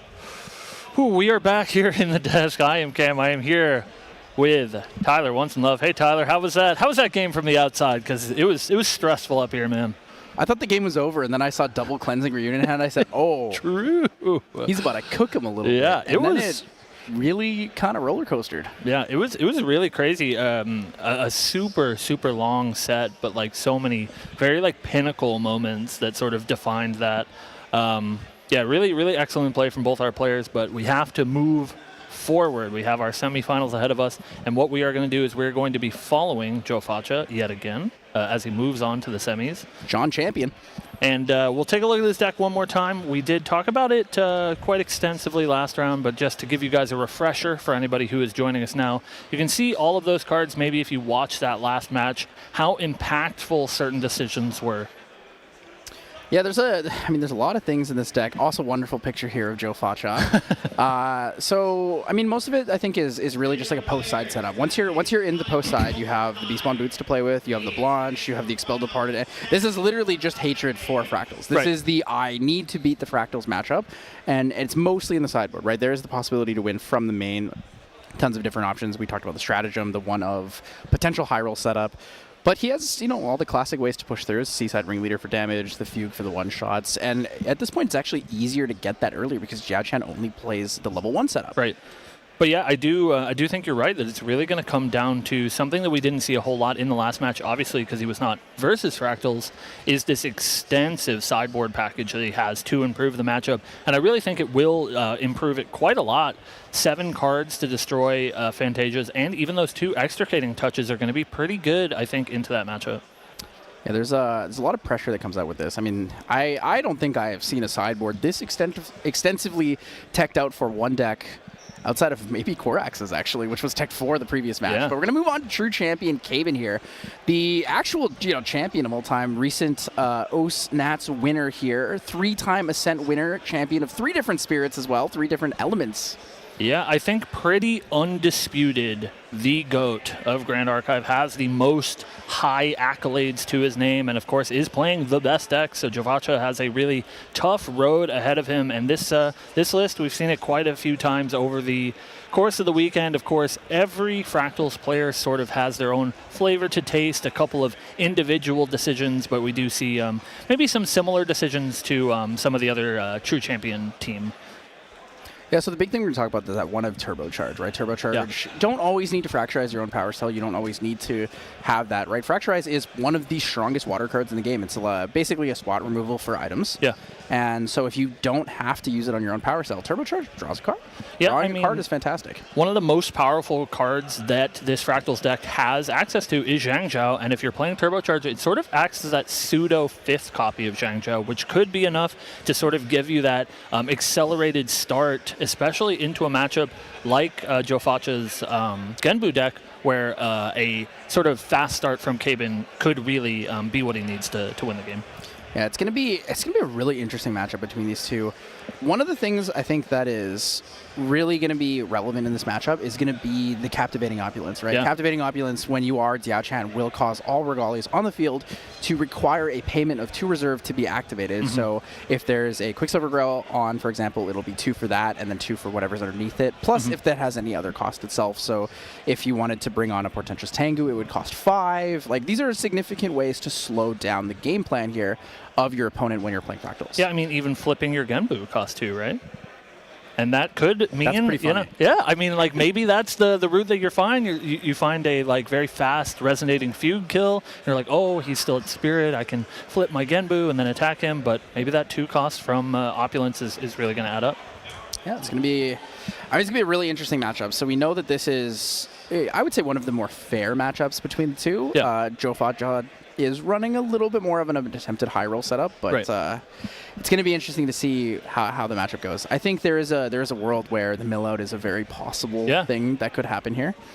Well, I think it's important, again, to note that, we'll see how Game 1 goes. I can't say that Joe Faccia is probably favored in this first game, but bringing in of his sideboard 12 cards of the 13 that he registered for this matchup has got to improve it somewhat, right? Yep, so higher seed, Joe Facha chooses to go first. That beautiful SP2 token art there, drawn by Sinea, one of the official artists. Got that done in the C Nationals. Artist of Zhangzhou, notably. Yes, Zhangzhou, exactly. So we're going to see the opener here. Not bad overall. We got the Frostborn Paladin. We have a Fracturize as well. Fractal of Rain will be imbued right off the bat with the Seaside Ringleader there. I mean, that is the good start, right? He was talking about how the Buried Grief helps him find the pieces, but he starts with the pieces in his hand, so he doesn't need to have that additional boost. Right, yeah, exactly what he needs to see, and we'll see if Caben is as lucky. This is definitely a little bit more on Caben's responsibility to sort of have a faster start, because I do think that Joe Facha will ultimately be favored in the long game, but if Caben can find enough fractals quickly, I think that will give him an edge, at least in these first few turns of the game. It's looking like a pretty good start. Fractal of Rain, Fractal of Insight. We see a Zhangzhou in hand. Additionally to that, Frostborn Paladin with the Lost in Thought. So he actually has the ability to play around pretty much any option he wants. Also has the Fracturize available to him. So we're going to see the imbued Fractal of Rain from his side as well. And then probably an additional Fractal here in Insight. We'll see Insight that come here. out. Insight here. Probably going, I mean, okay, could rest it if he wants to go for the Glimpse setup with the Fractal of Rain. They do pair really well together, but 3 cards in hand. Really depends what he wants to go for here. It's really interesting that he has the option to Glimpse, and maybe, I can't tell, does he have another Fractal? He just has a Frostborn Paladin that he's thinking about here? It looks like it. So Caben having 2 Fractals on the board, Joe Facha not having like any form of Fantasia Destruction, means that Caben actually could go for the Quicksilver Grail Scepter Fascination play and play the Zhangzhou on his next turn, immediately start to draw 2 by removing 1 from memory in response to the on-enter trigger of the Zhangzhou there. Very, very smart. We'll see if that's what he goes for, but we're going to start off with a quick level to Goja, grab that Fate Stone to start getting the mill game plan online. That fabled Sapphire Fate Stone. Beautiful Ganbu, the gigantic tortoise. Frozen meatball, as you called him earlier today. the big frozen meatball. That was a calm. That was a calm of all time. Well, I'm not letting you forget it. Hey man, when the frozen meatball can take 32, it's kind of crazy. That's true, and maybe he'll do that this game. We'll see. Yeah, so Caben just taking the time to carefully write down the material deck, wants to make sure he doesn't miss anything vital or important. Ooh, tough mill to start. A tougher mill. Ooh, tougher mill to start with. That's...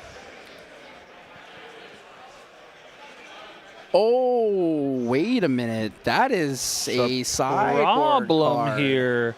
Yeah, that is one of the very extensive sideboard cards that Joe Facha had planned to bring in. We're going to see how the judges want to settle this here. Ooh, that's really tough. Yeah, that is definitely an issue. Man, such a long game that Joe Facha played, 2 hours, and maybe just forgot to that's going to be a pretty tragic potential. I mean, the corrective procedure here is a game loss. Yes. Presented an illegal deck on the first game. It's going to be a very, very tough situation to be in. Yes. Yeah, I believe when it involves cards in your main deck, it does lend itself towards a game loss. There is a de-escalation if it's a material deck issue, but I think with this being a Blanche in his main deck, it's pretty cut and dry, unfortunately. We'll see what the judges want to do while we settle this. Yeah, I mean, it's going to be a tough situation. On the plus side, Joe Facha does have the ability. I mean, we talked about post-sideboard, right? Post-sideboard seems very favored to him. It may not be entirely. Caben does have Radiant Protective Trinket and the Water Resonance Bauble, the additional Captivating Opulence.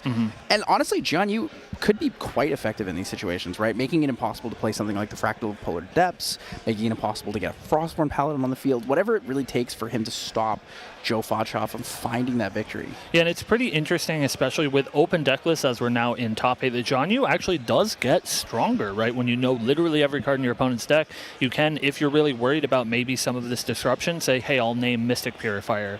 Or if you think that you can force through a win and there's Blanche is going to be what stands in your way. So, yeah, I think that Jonyu going to come in pretty clutch to, help Caben force through a win. But yeah. Starting up 1, though, is going to be pretty big on the Fractal side here, especially knowing that, like, post-side, he's got a pretty good edge on you. Right. I think having the 1-up game is going to be really, really big. So yeah, it looks like we're going to be trying to figure it out. I'm pretty sure it has to be a game loss, right? There's no real other way to deal with this kind of situation. You presented a legal deck, the sideboard cards are there. It's like, Yeah, Really, it's really tough. tough. We're at the highest pressure situation that you can be in, but at the end of the day, everybody makes mistakes, and obviously this was an innocuous one. Feels bad, surely, but we have to, treat everybody the same, and especially at this highest echelon of Grand Archive, we have to make sure that we're applying the rules fairly. So looks like that is what the outcome was, and so we will be going into a game 2. Cabin up a game. Players are going to sideboard here. We can talk, again, about sideboards. We've talked already about Jofacha's sideboard. I think that's pretty cut and dry. If that card is not named Song of Frost, it's going into his deck.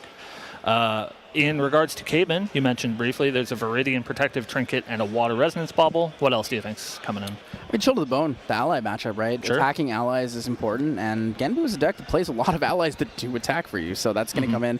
I really think that Jianyu comes in, but I have to think about this, right? Captivating Opulence, Chill to the Bone, Jianyu. We have 3 main deck cards. What comes out in these situations, right? What do we take out for those spots? Yeah, that's the problem with the It's a bit Fractals difficult deck. to decide. It's such a tight list, and I've heard, you can see main deck Dan here in our casting booth, bemoaning the idea that people would take out Fast Cure, which is such an important card for this deck, and that's usually what people would point to as being sort of superfluous. So yeah, I'm not sure. Maybe you cut down on some of the weaker Fractals. That's about all you have in your deck is Fractals and cards to support them. So it is pretty hard to make that many cuts, and so maybe the answer is to not make that many cuts. Yeah, it's also another tough thing to look at because, right, you want to bring in the Viridian Protective Trinket, you want to bring in the Water Resonance Bauble. So the obvious cut is going to be the Wind Resonance Bauble as one. But what do you cut for the other spots? It probably has to be the Wand of Frost. Nullifying Lantern is fantastic against Genbu, super vital and important. Nullifying Mirror in most cases you would say is not super relevant in the matchup, but Jofacha plays 3 Revitalizing Cleanses, right? He even said it himself in the interview. That is the card that he needs to survive. He feels like he's playing responsively to how other decks play, and he's got to just live through what that early setup is. Yeah, and it's these sort of chip damage decks that Fractals often becomes when they can't resolve a lethal Burst of Thunder is that sort of breathing room that you get from a Revitalizing Cleanse is so important. And so I think, maybe Cabin should respect that and keep the Nullifying Mirror in his deck. Yeah, and so maybe that means Wand of Frost is leaving. I also wonder if he's going to go Art of War over the Quicksilver Grail. It does slow down the potential to have that earlier Song Jiao if you have only 2 Fractals available to you. However, Art of War does stop a lot of chip damage coming into the board. Yeah, definitely true. So not as cut and dry as you would expect a deck like Fractals to have a sideboard plan for things like this. And I think Genbu is like a little bit of a less common matchup, so maybe doesn't have as rigid of a sideboard plan as they might have against other things. Yeah, I'm interested if Jofacha brings in the Extricating Touch. I like the Extricating Touch. I don't know if he absolutely needs, because he has to make the room, right? So let's say he brings in the 3 Expels, the 2 Blanche, the 4 Mystic Purifiers, right? We're already at 9 spots. If he wants to make 11 spots, there's not really that many cards you can cut, right? The One-of Stratagem probably comes out. The Song of Frost comes out. The Buried Grief comes out. So that's going to be 4 slots right there. Maybe you cut down these Conniving Plans as being sort of superfluous. So 2 more spots there. Like, you're trying to fit the 7 spots for the Expel Departed and the Mystic Purifier. But that's kind of the biggest one from here. So whatever else you take out is going to be difficult. You're going to want to keep the Unbroken Mustangs, knowing that the Nullifying Lantern's an option there, right? However, your other play is because you have the Expelled Departeds and the Mystic Purifiers, maybe your goal is just to Fracturize, destroy it that way. Sure. Right? It's a little bit less value because it requires more cards, more influence, but it's kind of, a choice on which side you want to go with. Yeah, definitely interesting. And we'll see what exactly his plan is as we shuffle up for Game 2. And this should be putting Jofacha on the play, going first. And we'll see if he had a pretty good start, I think, last game. And so we'll see if he has an equally as good start for this second game. Definitely looking for those Fractal Vrains to start off. Kaven actually probably had the better start with what was in his hand. Song Jiao, Frostborn Paladin, Lost in Thought, Fractal of Rain, Fractal of Insight. That's like, you kind of just can set up for anything. You get 2 Fractals on board. You can Quicksilver Grail into the Song Jiao immediately. You can Lost in Thought into your Frostborn Paladin immediately. You have board presence, and you have extra damage. And you're going to have, there's just so much from it that you get. But that's just the way that this Fractal deck cooks, right? And I think what Kaven's really looking for in this second game with all of this hate coming in from Jofacha is more fractals. Yeah, I mean, a lot of... the thing is, even with all the fractal hate, there's only so much you can do. I've seen games where people are losing 8, 9 fractals and still have 10 fractals on board. They just play so many, and we'll really put that to the test. It looks like Joe Facha did open not only a Mystic Purifier, but also an Expel the Departed. And so we'll see if that's something that Caven can keep up with. Yeah, there's Throwing his hand also upside down. there's also going to be some, I believe, 2 Fracture Eyes in hand. And so since he has the Expelled Departed, I'd be interested to see whether or not he chooses to use it in Caven's turn to deny maybe the 3rd Fractal if the Dissonant Fractal comes out. It'll also let him put down cards to level up into Goja. Interesting, yeah. Lots of potential options here. So Imbued Fractal will rain off the Snow and the Fracture Eyes. It's going to start the Fractal Train. Another Snow in hand. I don't think he has a Dissonant, though. Maybe just the 2 fractal start, though we did see him... Oh, he does have a Dissonant right there. Yeah, we did see him imbue a Fractal of Snow, so that assumes that he does have a 3rd one that he's going to play, and it is the most powerful one. In Dissonant Fractal, he even has a Fractal of Insight that he can play after this? So one of the really interesting things you can do here is in response to the activation of Dissonant Fractal, you can use the fast activation to destroy the Fractal of Snow or the Imbued Fractal of Rain. Now what that does is it does not allow you to use the Dissonant Fractal, so a 3rd Fractal this turn would not be able to come up. Well, a 4th non-destroy, but you know what I mean. Yeah. Like, kind of go with that. So interesting choice between John, whether he wants to go for that or not. Chooses not to. Maybe it's a bait. Maybe he's holding on to a Cerulean Decree and he gets to sort of get him when he looks to resolve this Fractal of Insight. Yeah, the potential definitely exists. So Dissonant Fractal is going to pair super, super well with that Fractal of Rain. Imbued. Huge. So will be milling at the beginning of Recollection. We'll see what Caven wants to do. A bit of a risk to put this Insight into play. Now, it looks like we might be getting the backup charger here from Joe Facha, because he does have the double Fracture Eyes, right? So he can just get the Power Cell, immediately Fracturize it. Looks like that is the plan. Plays a Fracture Eyes, targeting his Power Cell. Fractals for everyone. Yep, so he's going to get that in his Recollection. 1 card in hand, a little risky, knowing Caven decided to keep cards up, right? He's going to go from here. So he did draw into that Revitalizing Cleanse. He also has the Purifier, so we might just see Purifier turn, yeah. Yeah, Purifier, nice and clean answer. Blow up that Fractal of Rain, stop any of that potential value from the Imbue, and also turn off that Dissonant. Looks pretty strong. It's going to be a tough one. Lose the so you do set up, for the glimpse with the Dissonant Fractal. So, like you said, very well could have been baiting for him to make the glimpse happen, and then he's going to have to draw into that floater. Yeah, he wanted to, mill instead. Yeah, very smart. So we'll see Caven wake up with just 2 Fractals, one of which not reservable. I don't think he has the Zhongjiao in hand or in memory, so he won't be able to, kind of play the Quicksilver Girl trick that everyone loves to play. Everyone loves to draw the extra cards.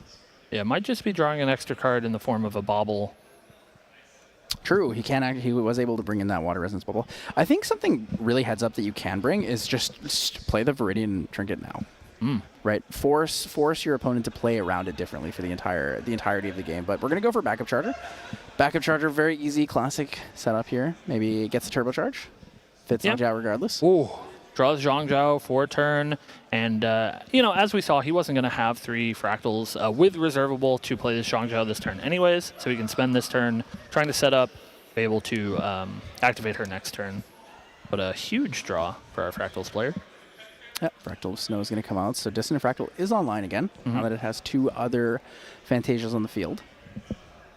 It's a pretty good start. I mean, like you said, even through some disruption, Caven looking pretty confident, but there is one more piece, an Expel the Departed, waiting across the table. And that's going to sure up that a Zhangjiao can be activated next turn. Fractal of Insight going to do a little bit of glimpsing. Lost in Thought, another Fractal of Insight. Might see one of those bottomed here. Yeah, bottom the Insight, keep the Lost in Thoughts on top. Interesting situation here. So Joe Facha just very comfortably chilling here. Wants to wait for the level up, right? Level up, use the Expel the Departed with the Fate Stone on the field for the bonus effect. Take a look at the material deck one more time. See what's changed. Probably notably seeing that B-Spawn Boots at the top there. Yep, Boots in, I want to say Terrafring out? Terrafring out. Can't quite tell. Gotta see. So Smoke Bombs. Tideholder Claymore. Okay, kept the Terrafring in. Maybe Tabula out. Safeguard QSC. Yeah, it looks like Tideholder Claymore out. I think I might have missed that. So he did take out the Tabula. Okay. Yeah, He did take Tabula the out. Probably game's not going that late that you're going to need to mill your entire library and put cards back into it. So yeah, so unfortunate situation. Going to come in for 1 with this Mystic Purifier. And I don't know, when do you think he fires off this Expel, Tyler? I think he kind of waits a little bit until there's less cards for interaction, less cards in hand. Mm-hmm. You know the Zhangzhou is already going to be activated, and you can't really stop that, so maybe you wait for a more premium moment to sort of disrupt Caben's game plan. It might honestly be worth just sending it now. And I think that might be what he's thinking about. It's going to be a slow play. It's going to be a slow play, kind of figure out where you want to build up, how you're going to find your own victory. Because Joe Facha does have that Fractal Polar Depths in hand, right? Right. Oh, does he have another one? He has 2 double expels? Okay, wait. That's different, actually... Different. Ooh, okay, that changes things. So double Expel the Departed would be pretty valuable here. Ooh, wait for activation of Tengu? Yup, so Tengu down. Does he choose to break any of those fractals? I guess he's just not gonna let it afraid go? of Zhangzhou. I don't know how you're not afraid of Zhangzhou. No cards in hand. This is like kind of the perfect opportunity to really pressure here. Yeah. Well, it looks like it might be happening. Yeah, there's a stop here, so he's at least considering it, and it looks like he is posturing towards that 1 Expel. Okay, so first Expel is going to come through here. The problem is you need to have 2 or more Fate for Valve the to draw a card. Yeah, so these are just going to be fast not speed bad. destruction, but that will take him off of Zhangzhou, which is basically the best thing the Fractals can do in these sort of late game oriented matchups. It's pretty good because on top of having the removal of 2 Fractals with Reservable, the Dissonant Fractal is now offline again. Right.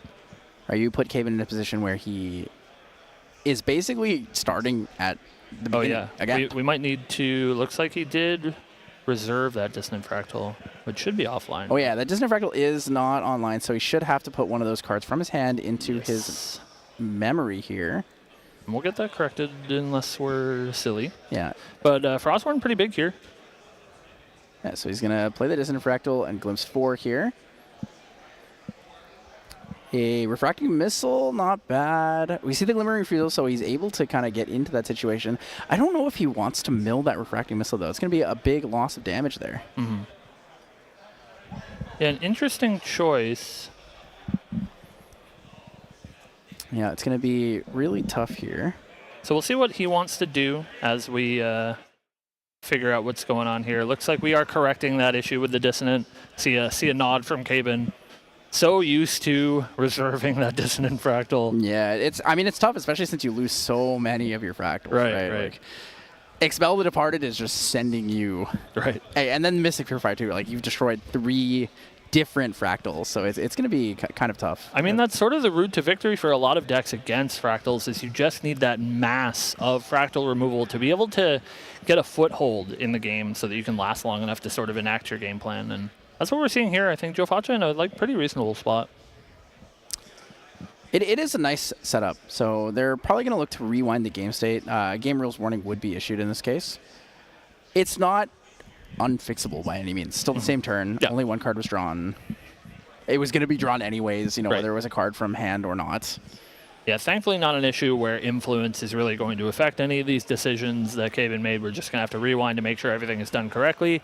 Again, like we said a little while ago, this is the pinnacle of Grand Archive, and we need to make sure that we fairly apply all of the rules to make sure that we crown the right champion. Yeah, definitely. So looking at this, Caben's game plan is like heavily slowed down, right? You've lost 3 fractals at this point. 2 fractals of snow, which are things that can be sacrificed to stop Joe Facha from having additional allies on board that can attack that turn. So, I mean, it's tough. So you lose your main focus game plan, and you also lose the safety net, essentially, when you are at Diao-Chan level 1 and you have the class bonus unlocked. And we'll see if he can rebuild. That's almost exactly what you said. We'll see if he can rebuild from here. Looks like we're doing a corrective procedure here. Okay, so the corrective procedure here, what they're going to do is they're going to reveal the hand and memory. And I believe they're going to choose which card would have gotten paid for the Frostmourne Paladin. I believe we'll get a confirmation from down on the floor, but it might be the extra card that was drawn off of the Frostborn Paladin that needs to be adjusted here if we're going to do a rewind.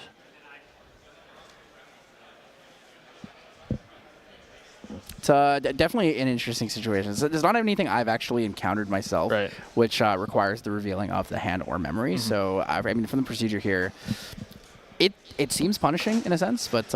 I mean, information is power, Tyler. Just getting the access to see all of the cards in Caven's hand is a pretty big punishment in and of itself. Yeah, it was a big heads-up play from Joe Facha to use the double Expel Departed on the stack of the activation of Tengu, where he pays 3. Tengu has not drawn the card into memory yet. Hey, I'm going to blow up 2 of your fractals. Now, if you have a Zhang-Jiao, or if you draw into a Zhang-Jiao, you can't use that to draw extra cards this turn. You're going to have to wait one more turn in rotation. But, I mean, now we... as the casting desk can actually see what Caven has in his hand. So I do see now the unstable fractal here. So yeah, they're gonna figure out what the choice is here, but I think a reasonable position to be in for Joe Facha. A great drawing so many of his sideboard pieces, but I think that really does come with the amount that he's put in. Just really gives him extra chances to see cards like Expel and Mystic Purifier. Yeah, so it looks like we've managed to rewind that to figure it out. So now we're going to have that distant fractal not online yet, and we did see the other distant fractal going into memory there for Caven, so he will not be able to use that to glimpse. Gladly he didn't look at, I don't believe he looked at those 4 cards he just yet. So picked them up, it was a very good safe timing there, because that could have been a much more severe penalty. But yeah, I think we'll see that distant fractal be online sooner rather than later, Tyler, and then hopefully won't be an issue again. Yeah, definitely. That I mean, it's most likely going to be the timing for the Quicksilver Girl play, but however, he does have the Fracturize in hand, so Fracturize targeting the power cell will give him a 3rd reservable, and then he also has the unstable. Yeah. Distant back in the fray can be reserved now, and then after that, unstable just going to pass back to Joe Facha. Joe Facha coming in here. I don't believe he has any floating memory available to him yet. Quicksilver Grail into the most likely Safeguard Amulet. I mean, this is probably the super safe play. I mean, you're playing against Fractals, right? Yep. Burst Asunder is a scary card. Losing a Cerulean Decree is a little bit crippling here. Caven milling another floating memory off of that Genbu trigger. Genbu is symmetrical, and it has been so punishing for Joe Facha this game. Really just giving his opponent a leg up. It's tough. I mean, lost in thought. Lost in thought.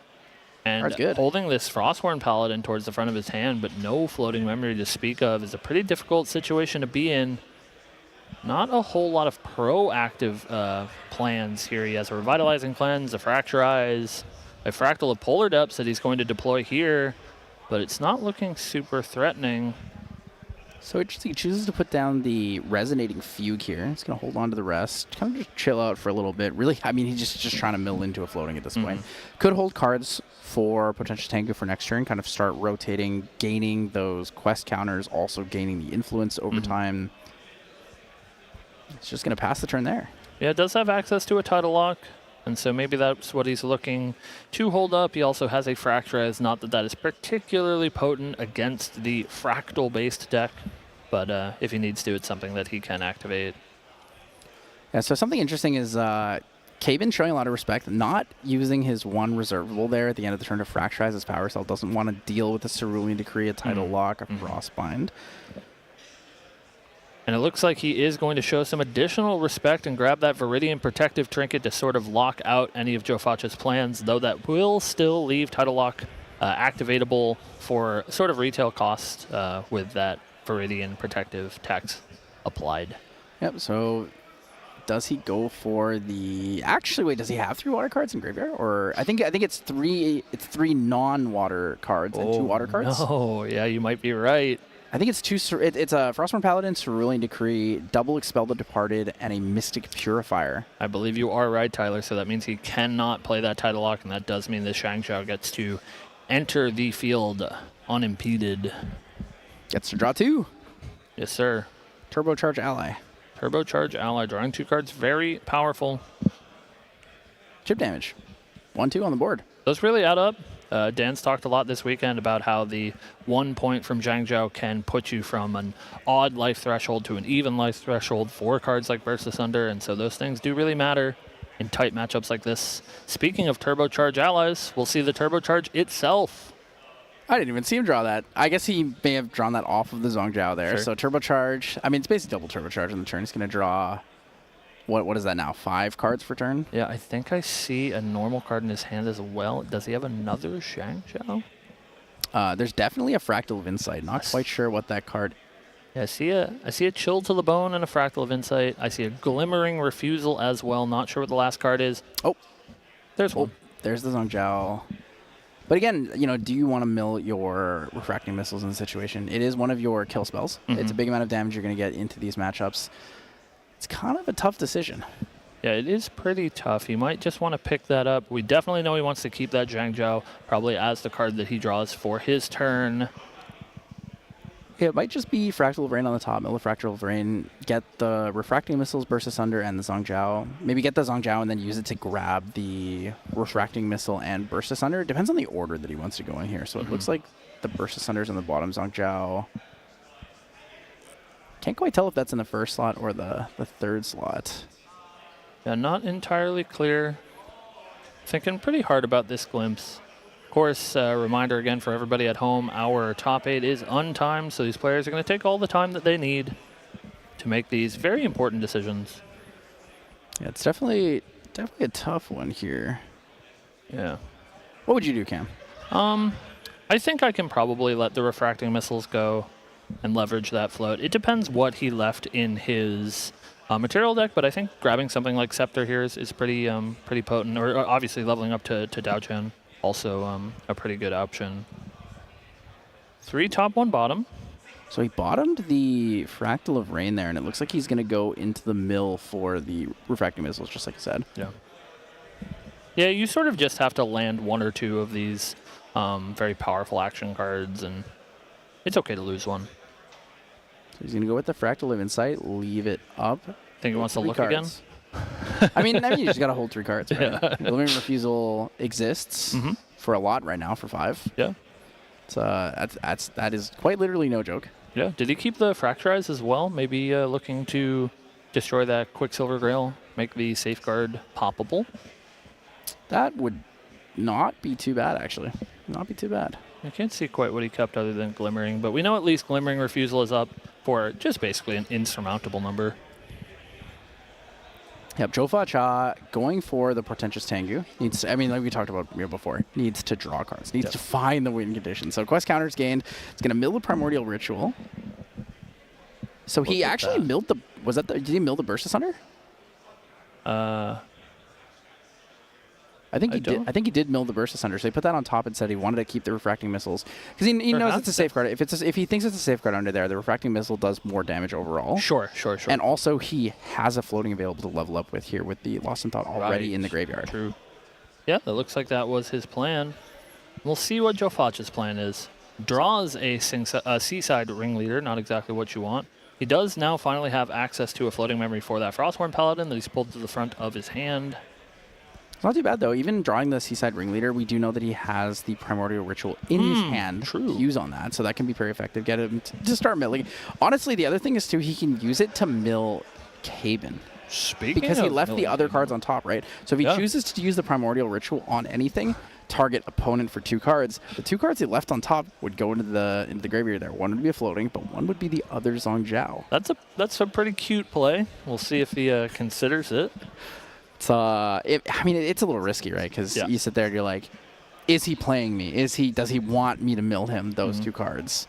And it's a risk you might not want to take when you're down a game. Well, he did pick up another copy of Fractal of Polar Depths, so he could start setting his sights on potentially milling Caben holistically, and so maybe he does want to add up those little numbers here and there. Yeah, so the other thing to keep in mind is that now that the turn has been passed, we've moved to a wake-up phase here. Caben now has a lot of influence available via the reservables. Not quite influence in hand, but influence on board. And Glimmer Refusal for 5 is pretty big when you try to Primordial Ritual for 5, or I guess for 4, due to the Viridian Protective Trinket here. Right. So it'll be an interesting position for Joe Facha to be in. Joe Facha keeping up the Frostborn Paladin, hoping he can. I think he's hoping he can use the Primordial Ritual on it. The problem is when Caven does go to swing into it with the Zhongjiao and for the Frostborn Paladin, the Glimmering Refusal will be very crippling. Right, so you'll get the water card in graveyard from the Frostborn Paladin because it is additional cost, but the mill effect, the take the top 2 cards from your graveyard or from your deck, put them into your graveyard, will not affect you in this situation because it'll be managed. Yeah, and you'll lose the float. And you'll lose the float from Primordial Ritual. Yeah, so we'll see. Maybe that is Caven's plan to sort of force out something like a ritual here, and really just showing the power of this Viridian Protective Trinket, not locking Joe Facha out of activating cards per se, but making the ones that he activates very easily punishable. So it looks like in Recollection here, we're going to see Refracting Missiles for 6 to champion. That's a lot. He's trying to bait out and see how the interaction will go. Joe Facha, does he have an action to make? I believe he would need 7 for that Revitalizing Cleanse if he wants to use it. He's not quite there yet. Yep. So yeah, he basically gets the chance to activate one thing this turn, and he has to decide which it is. And he's doing a count there. It says that's not 7. Yeah. That's 5. 5 plus the one reservable fracturized power cell. It's not going to be quite enough. Yeah. So he's just going to take the damage. Take it. Go to 10. Still 9 life to work with, and we know a very safe Guard Amulet under that Quicksilver Grill. A lot of damage potentially coming in. Zhongjiao. Does Joe Facha retaliate into the Zhongjiao? Most likely not. 3 damage to face from the Frostborn Paladin would not be the most ideal, considering your Safeguard can only protect you so much with how many cards Caven has in hand, plus the Fractal's on board already. I think you're exactly right, Tyler. I think he's going to pull that Primordial Ritual, but that does put him kind of vulnerable. I don't know if Caven has quite enough influence to push the issue. Yeah, so additional cost, sacrifice, he's going to target himself. Caven most likely going to pop in the Glimmering Refusal here. He's thinking about it. There's so many cards in his influence. I think it's really punishing to Glimmering Refusal right now. So Joe Facha has nothing he can do to pay the cost. So he's going to lose the floating memory from the Primordial Ritual. He's also not going to mill. Oh, but Caven's going to let it go through. So 2 milled here. Fractal of Rain and I believe a Tidestone Bovine. I'm really worried here if I'm Joe Facha that Caven did let that go, which means he might have potential lethal if he can force through another missile or 2. Yeah, so in this matchup, not worried about the Stifling Trap. He will sacrifice, using the unique rule, he will sacrifice the existing Zhongjiao instead of the new one entering the field here. So he's going to draw 2 more off that. He's going to progress the game plan. I mean, you got to be pretty scared right now as Joe Facha. I would be terrified. So many cards in Caven's hand, and he's still looking to activate more. Yeah, the Fractal Chain can come out, playing multiple Fractals here, playing more allies for damage. That's damage as well. Okay. Coming in for 6. Almost forcing the issue on this Quicksilver Grail. So Refracting Missiles for 6. He's just going to take all 6. He's not... So any other sort of non-versus under payload is enough through the Safeguard. See a Lost in Thoughts, perhaps? I mean, a Frostborn Paladin is just lethal. Just like straight lethal here. Yeah. And it's going to be a big risk here. Caven putting 3 cards down. Lost in Thoughts for 3. So he's trying to draw into lethal right now. He's actually just trying to draw anything. Yeah, Refractions will do it. Shimmering Refracting Refraction. Missiles. Let's see him. Shimmering Refraction will be short 1 damage. Because it'll be for... Oh, no, it won't. It'll be for 6 would minus be, 4. And yeah, and there it is. Exactly, the Shimmering Refraction. So in response, he's going to pop the Safeguard Amulet. Yep. Shimmering Refraction will come in for... Oh, for just 5. For 5. Okay, so I was right. It is 1 damage short of finding lethal here. 1 short puts him to 18. So he's going to take 1 damage, live on 1. Can't feel great. We do know that he has that Revitalizing Cleanse and enough to play it in his own Recollection. He can basically get his whole life back. I think Caven only has 2 cards in hand, so he can't actually stop this. He's not Diao-Chan yet, so he can't use anything from memory. He can't use those Glimmer counters because they don't exist yet. This is kind of a back-breaking miscalculation, I think, by Caven. 7 influence plus the 2 reservable fractals. Level to 2, draw a card. I think that's the play. Level to 2 here with the 2 floating memory. Draw a card off of that. Play something into your Revitalize and Cleanse. However, you now are susceptible to a Burst Asunder. Like, you are super susceptible to a Burst Asunder. There's no safeguard damage to keep you alive at this point. And I think we know for a fact that Caven does have one. True. Otherwise, he probably wouldn't have milled that other one based on knowing that the Genru Yeah, I trigger would believe come we've through. seen it. And so Joe Foch has to know. The writing's on the wall there, too. So he knows there's a potential burst next turn, and so he has to do his best to set up for it. But the real question is, does Joe Focha draw, let's say, a double Penguin, right? Double Fractal Polar Depths could change this match pretty quickly. He has one in hand already, Tyler. He has one in hand, one on the field. If he draws the third one, it is possible for him to actually turn this around. Yeah. Oh, okay. Oh, interesting. So he says end of turn, I believe. He's going to pop this target himself. So he milled one of the Fractal Polar Depths. Does he have the stratagem in hand? The one stratagem? Nothing Caben can do? No way. It's possible. It would be kind of crazy to see that. That would be wild. So he would play the Fractal of Polar Depths. Yeah. He would sacrifice it. Yeah. And then he would stratagem for lethal. Because he only needs... So on Spirit here, right? You only need 4. Yeah. He's basically off 4 already, Or right? 5, sorry. 5. Because it's 3 per, so 12. So you need the true. you need the 15. you need the extra one. Yeah. So we're going to mill and expel the Departed. He does also have he has Genbu the quest as well. counters for Genbu. Yeah. Okay, interesting. Maybe this is just a fugue line. There's so many options here. I think it is just a fugue line, actually. 12 water cards. Yeah, I mean, that would be 21. That's enough. That's 21 Yeah. damage. I'd say that's more than 13. Frostborn Paladin in hand. That's fugue. Yeah, he's got it. He's got it. He's got the fugue. And he's going to take Caven down. So it's going to go to a 1-1 here. Joe Foch.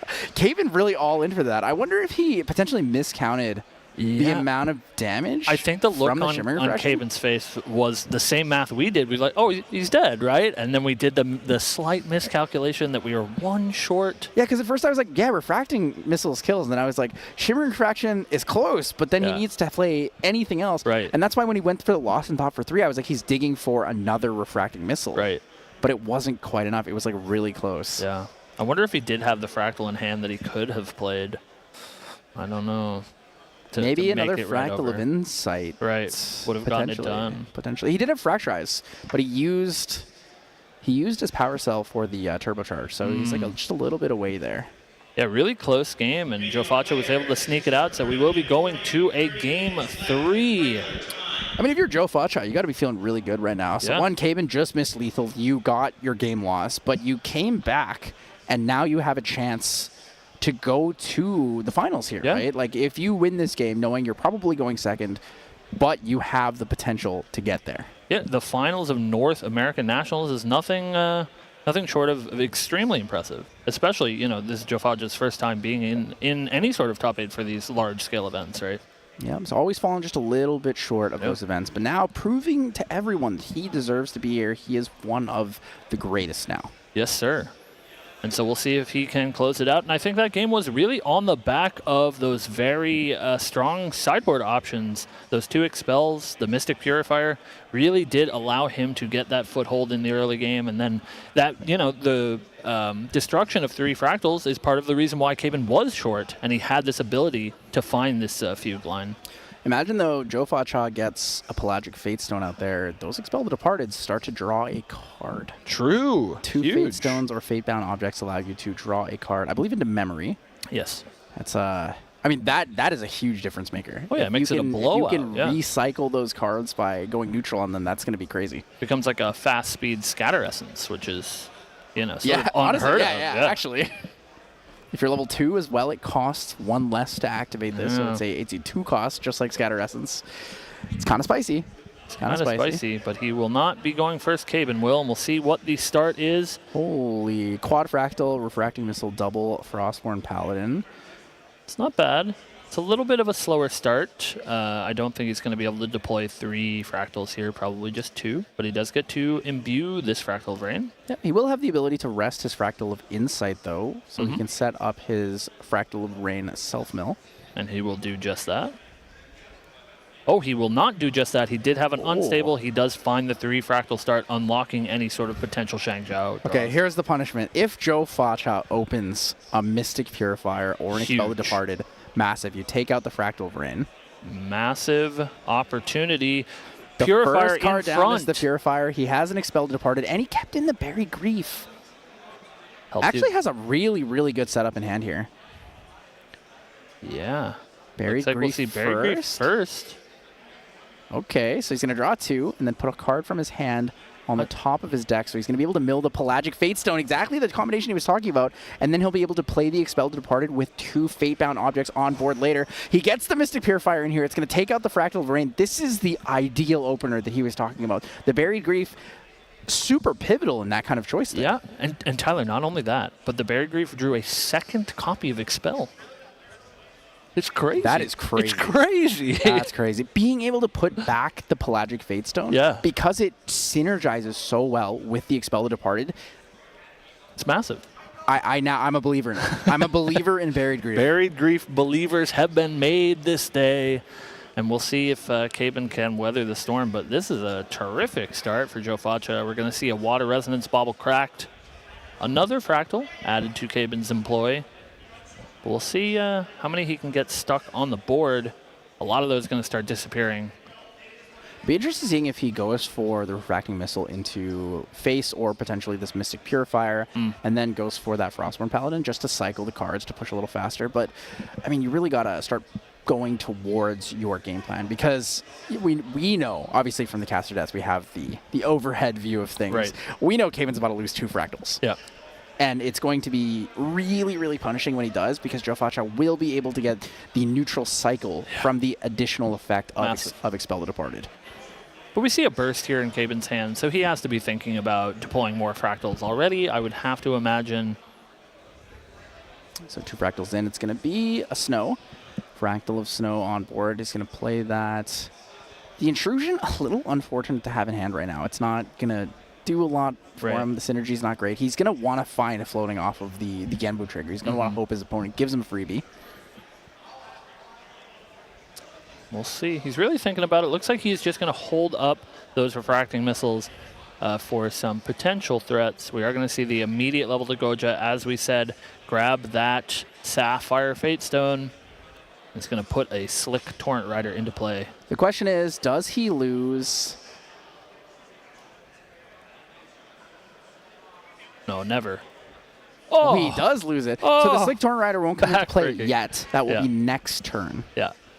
But he will get the floating memory from that, which he can then convert into something that gives him a little bit more value. Yep. Caben carefully going through this, trying to figure out what's going on in there. Make sure everything's the same, nothing's changed. Genbu trigger comes through. Does Caben get the floating memory? He does. Lost into, just like last game, the Lost in Thoughts. Joe Facha, obviously, he knew that the Pelagic Fatestone was there. Caben probably knew it was going to be a floating as well, due to the Buried Grief. True. Mystic Purifier in for another one. Not quite first blood, but a second damage on the board. Those little attacks for one do add up. We'll see what Joe Facha wants to do. He does have access to a Frosthorn Paladin, though that would eliminate the ability to get this Slick Torrent Rider in play. So he's just going to go for a Fractal of Polar Depths instead.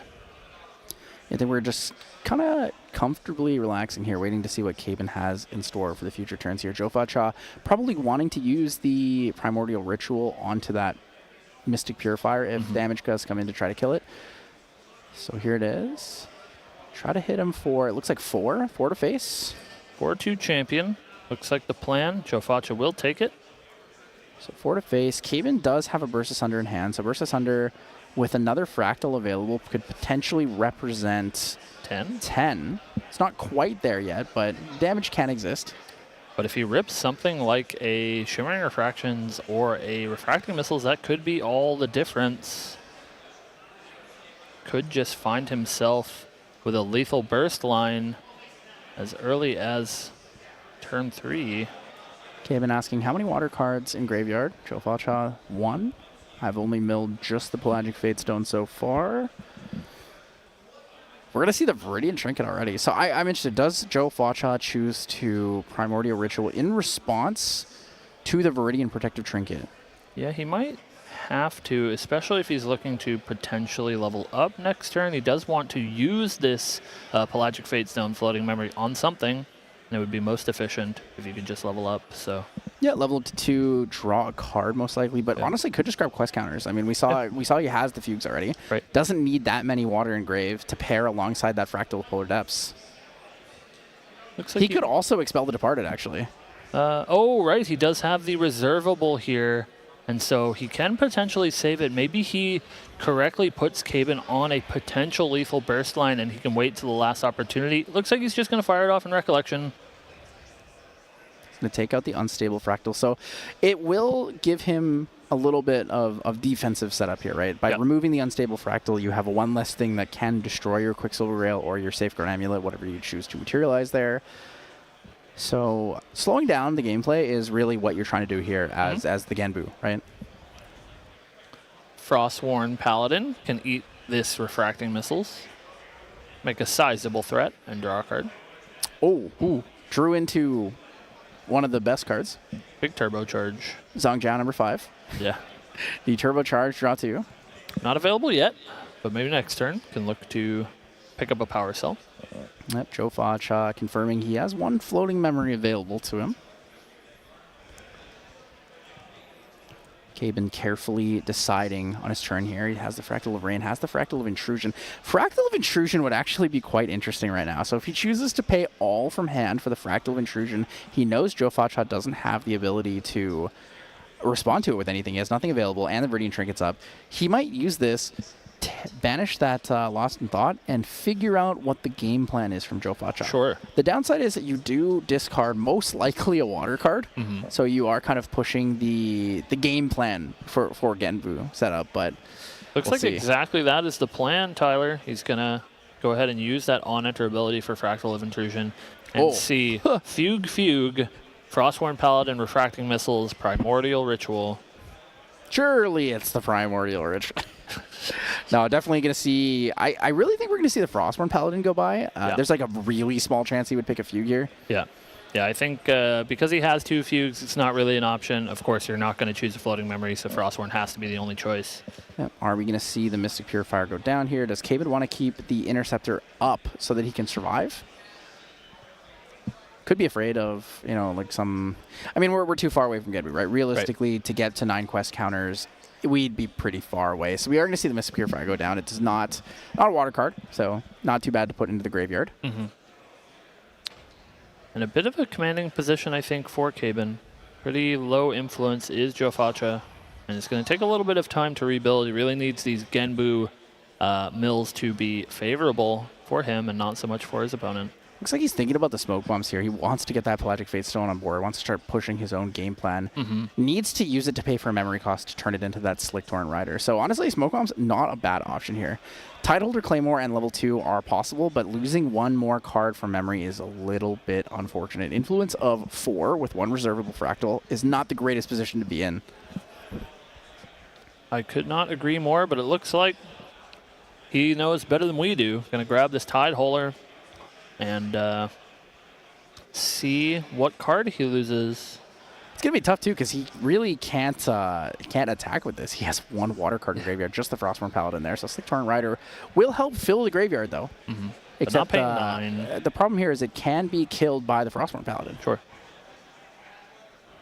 That's sort of a neutral position for Joe Facha, right? If they do, if Caben does end up killing this Slick Torrent Rider. Oof. Oh, another Pelagic Fate Stone, okay. It's a good mill. Slick Torrent Rider will mill another card. It's going to be a Lost in Thought. Positive. Okay, not bad. 2 floating here for Joe Facha. Caben does have another float, though, so he's able to level up or go for Scepter Fascination. Anything that he wants to convert that floating into something valuable for him on his turn. Ooh, okay. Okay, so another one's going to come through. It's going to be... I mean, it's kind of funny, but I mean, you're playing so many cards in your sideboard that are meant to do this, right? I mean, when in Rome, right? He doesn't have a whole lot else going on. He can play a Primordial on this Torrent Rider, or he can slam this Mystic Purifier and try to continue slowing Caben down. I feel like because you don't have Quicksilver Grail, right? You don't have Quicksilver Grail for your Safeguard Amulet. Destroying another Fractal on board does protect you from more damage from Shimmering Refraction, from refracting missiles, and most importantly, the Burst Asunder. Oh, Looks interesting. Like instead going for the value play, Primordial Ritual, maybe trying to build up some floating memory, does give him access to 2 Pelagic Fate Stones for a potential level next turn, but he needs a... Oh, I mean, it's a little unfortunate because you would want to have that Lost in Thought available to you so that you can convert the extra floating into more cards. So we're going to want to use the double Pelagic Fate Stone for the level up, right? So you pay the memory cost there. You're going to get 2 Slick Torrent Riders. You're also going to be able to level up. So with the Genbu trigger, that would go to 5. You would get 6, 7. And if you gain the counter from Goja, you would actually immediately be able to flip Genbu.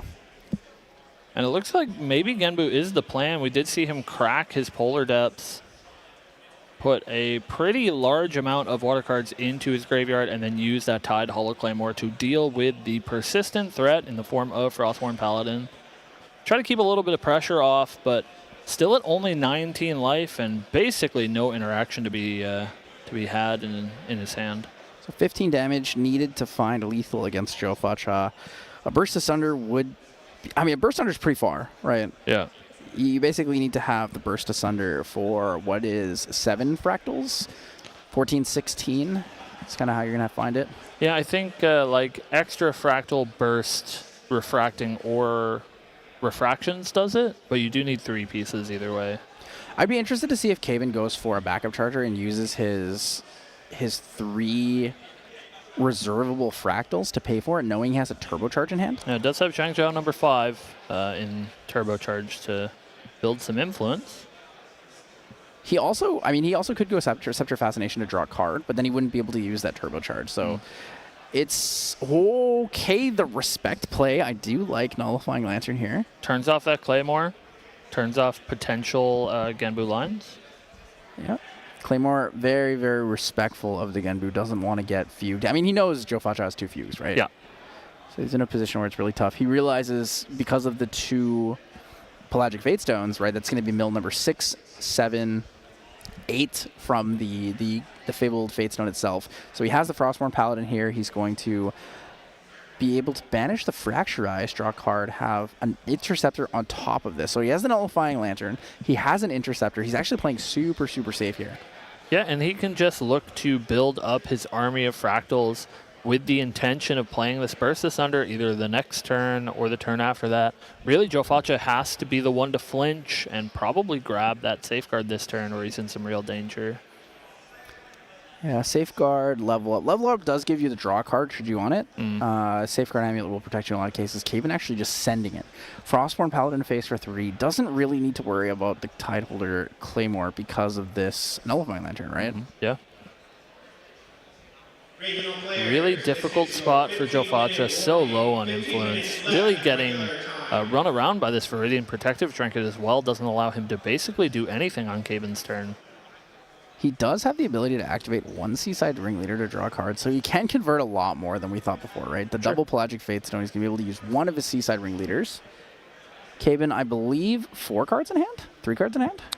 Yeah, looks like 3.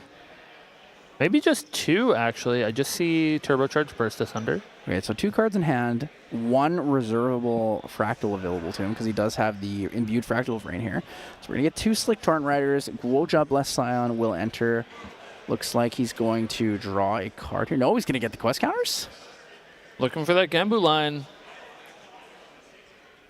Interesting. Ooh. So one of the neat things with Genbu is even with the Nullifying Lantern on the field, what he could do instead is he could actually just choose to use it as a taunter and protect himself in this Frostborn Paladin every single turn. And I don't think it's a terrible idea. Did see a pretty excellent mill from his opponent as well, getting rid of one of those copies of Shangzhou. So, question for me though, in response to the Pelagic Fate Stones entering the field, why not pay for the Seaside Ringleader effect? He did. He did. Oh, in response, you mean? He did it afterwards. So that it comes in with buff counters. It is not. Oh yeah, I guess it would come in with a buff because it comes counter. in transformed. I believe it's a card to activate come in with a buff counter. I see. A little bit of an intricacy. Oh, so he's going to take the Genbu here, flip the Genbu. Genbu plus the Mystic Purifier will take out the Frostborn Paladin. Hey, man. It's just a game of board control. Yeah. I mean, like, Nullifying Lantern in play. I got this 3/12. I'm going to use it. There's nothing wrong with that. 3/9, right? 3/9? 3/9. Oh, sure. 3/9. I think Seiryu is... Seiryu's the 12. 4/12? But either way, good enough to take care of a Frostborn or two. Yep. It's a kind of a crazy one. So here we go. Zhongzhao, number 5. Power Cell going to be removed from play here with the Turbocharge. Caven did have to use the Fractal Snow there. It's a little bit unfortunate, but he has a lot of things going for him. Yeah, he saw that Zhongzhao get milled by the Genbu, and he was pretty upset. So he's just going to build one at home, play this Turbocharge, draw 2 cards. Turbocharge great here. He's going to draw 2 cards. Will not be able to use that Fast Cure for any recovery, though, which is a little bit unfortunate for him. I mean, he has influence of a lot. Yeah, anytime your Fast Cures are turned off in your Fractals deck, you're probably pretty pleased. Means that you're pretty Honestly, far ahead. Yeah, you've been drawing enough cards. You're in a good place. You're happy. Yeah. You're just, pay 2. Here's my controlled banishment floating. I'm going to level up now. I'm going to start doing all the fun things. So Lost in Thought in hand, along with the Fractal of Insights. This is pretty close to being burst for lethal. Not this turn, and it looks like he did put it down into his memory, but next turn is going to be real frightening if he does put this Fractal of Insight in play. Yeah, so one of the really scary things is that if Joe Facha has if he draws into an Unbroken Mustang, he can play it and then swing with a Tidal Order Claymore, leave everything else up. Yeah. But like you said, Burst Asunder range does exist. Quicksilver Grail probably this turn. It has to be. Quicksilver Grail into the Safeguard, and then you leave the Genbu up and just swing the Tidal Order Claymore. I assuming you draw into the Unbroken Mustang. Yeah. Well, we have to assume that we're going to see maybe these Fractals kept by Caven. An interesting choice. Dissonant, pretty strong. I think Dissonant on top, unstable probably to the bottom. Unless he really wants to use it for the Safeguard Amulet. I mean he can just bottom both really if he wanted to. He doesn't necessarily need them. Looks like that's what he did. We will, of course, see that Quicksilver Grail Safeguard pulled to the top. Slide that Safeguard under there. Gives you some burst protection. 2 mills. Float. Buried Grief. Buried Grief's fine. You don't really need it at this point. You're comfortable enough in the game. 1. Oh, Fugue just coming in for 9. Kind of big, actually. It's a big attack. That 3 life remaining. That is kind of big. But not good enough. Man, that Tide Hollow Claymore really getting kind of owned by this Nullifying Lantern. Fugue for 9 is not something you see very often. Just I mean, it's good, right? It's like, hey, you got 3 pep counters, so resolve the slice and dice. He's got another Fugue, so like next turn, here comes 9 more. Yeah, and Caven really has to respect that now. He has to go, okay, I could die next turn if I don't find a way to deal with this Genbu, or I have to kill him this turn. But Quicksilver Grail has come out, and Joe Facha is under a fairly decent amount of protection. Yeah, I mean, it's pretty hard to interact in any sort with that Quicksilver Grail. Caven could, with a sequence of draws, probably get it off the board this turn, but not without Joe Facha activating it, thus giving him another turn, and then it makes things a lot more tricky. We could lose the Burst Asunder here. He does not. Lost in Thoughts. Tiachan will have the 2 Glimmer counters. It's looking like Burst Asunder for 12 right now, which is not quite enough for lethal. Double Burst, he could use one of these as bait if he wanted to get rid of this Quicksilver Grail. But Problem is, I think he's dead next turn unless he has... Needs an Interceptor, right? To block this giant Tortoise, but even that might not be good enough. I think he can resolve... Can he resolve the Fast Carry if he plays a Fractal? Perhaps. 2 Fractals? A Fractal, Burst Asunder, and then resolve the Fast Carry. You'll live on 1, assuming Joe Facha doesn't find any damage in hand. So you'll resolve the Fast Cure. It'll go down to 8 damage counters. 8 to 9 goes to 17. 18 from the Mystic Purifier. Live on 1. Kind of a tall order, but possible. So it looks like Fast Cure here. I believe 3 influence. Joe Facha on 4. So yeah. Oh, the intrusion. He's going to take No. out the Fugue here. So, okay, so the damage is not there anymore. Yeah.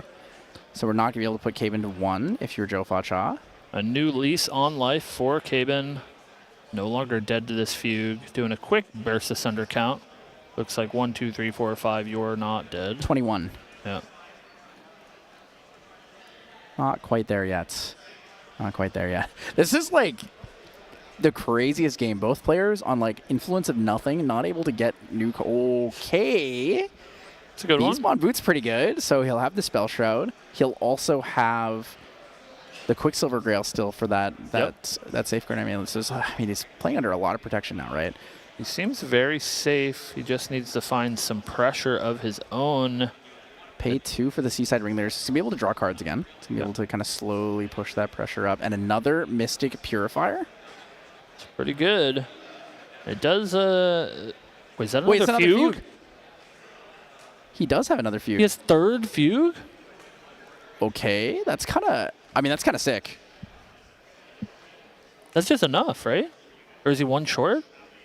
Purifier Fugue, is he 1 short? He's 1 short, right? He's missing 1 card. Oh, man. Because he has to pay 2 for the Purifier to break it. But even if he didn't, if underneath the Quicksilver Grail he put a Smoke Bombs, he could actually win the game right there. So crazy. That would have been the craziest Quicksilver Grail bait ever.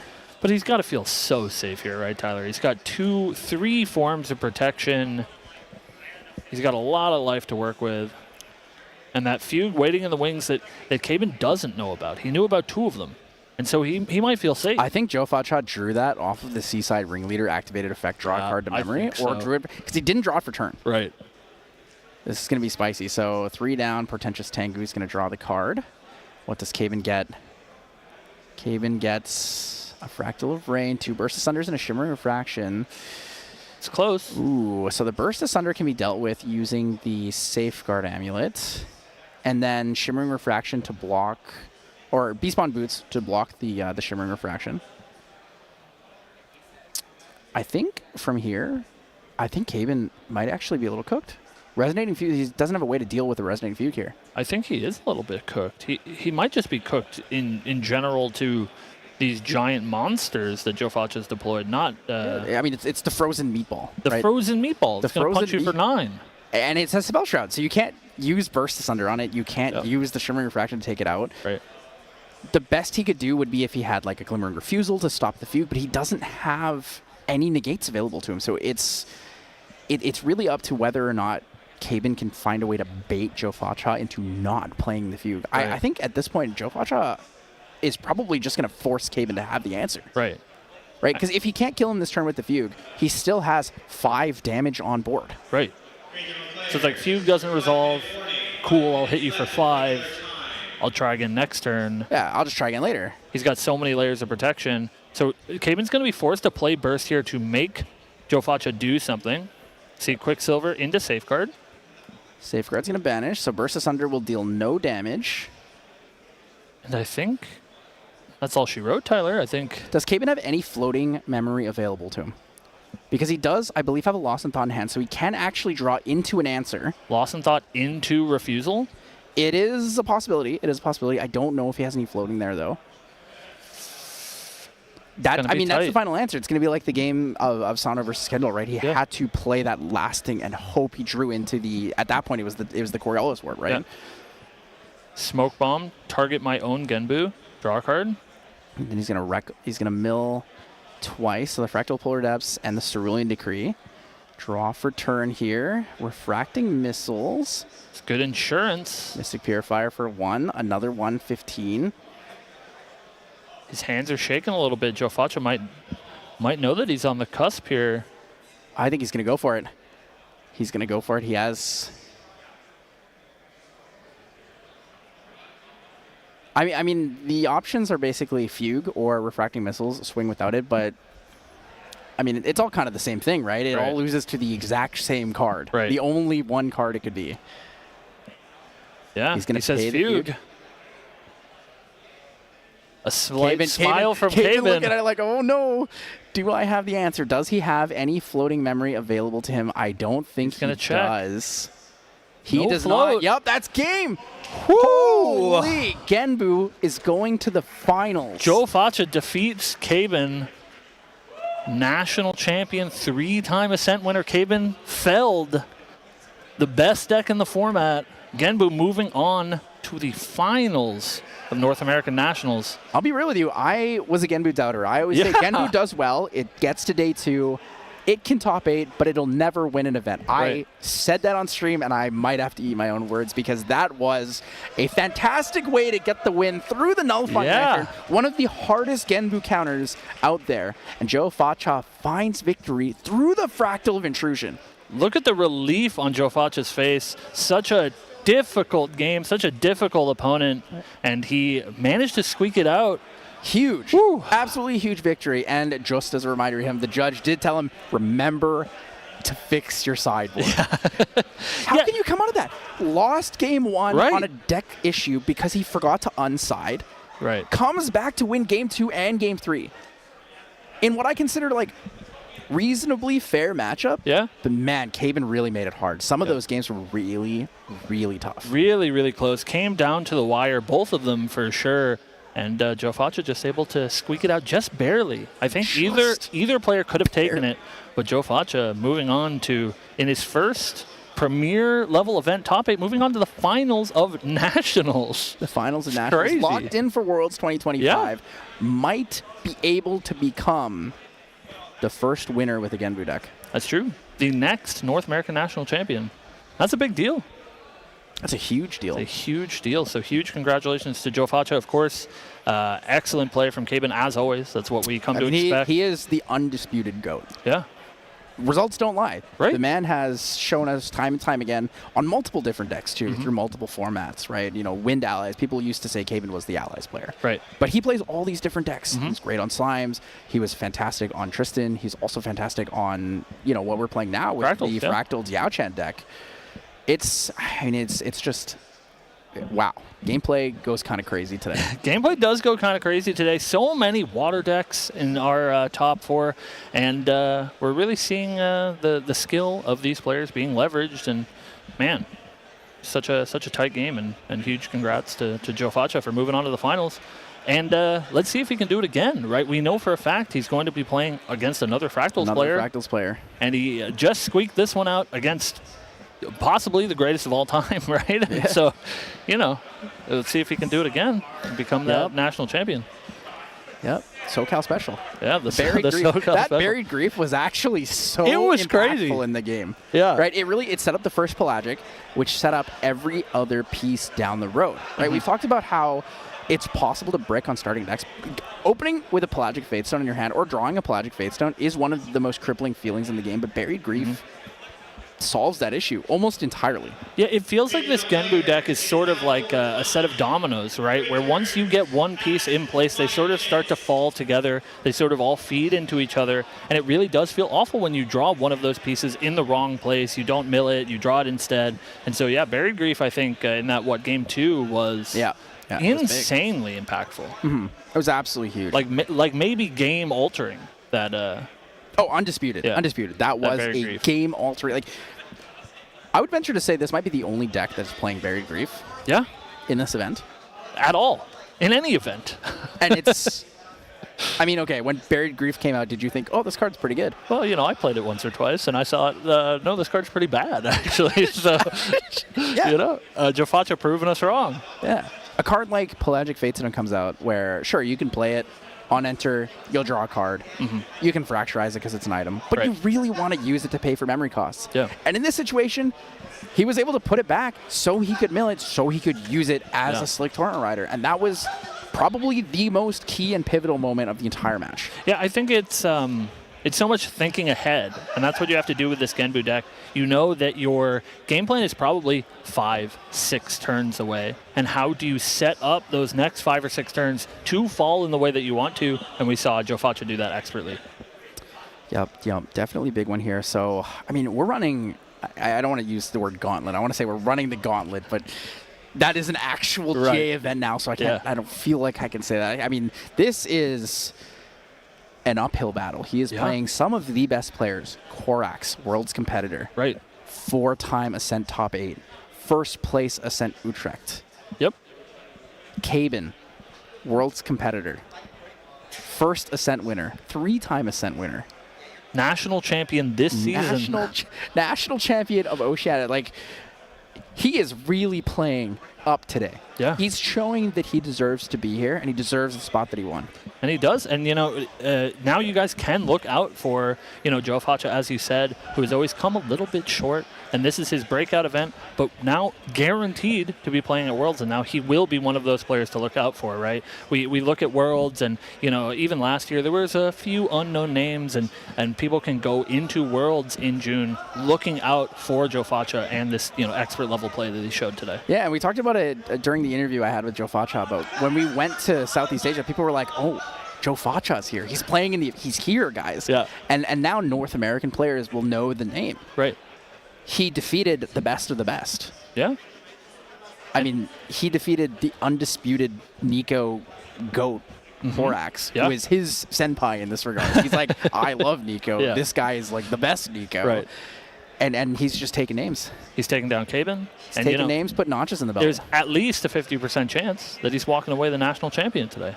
Yep, so we're going to be preparing for a dual interview here, something a little bit different, with Joe Facha of SoCal and true champion Gurathos before the finals. So after the interview, we'll do a quick break, get the players, a little bit of water break, stretch. We've had Joe Facha on stream 3 times in a row, starting to feel like a Lift or Still moment. Yeah, a little bit.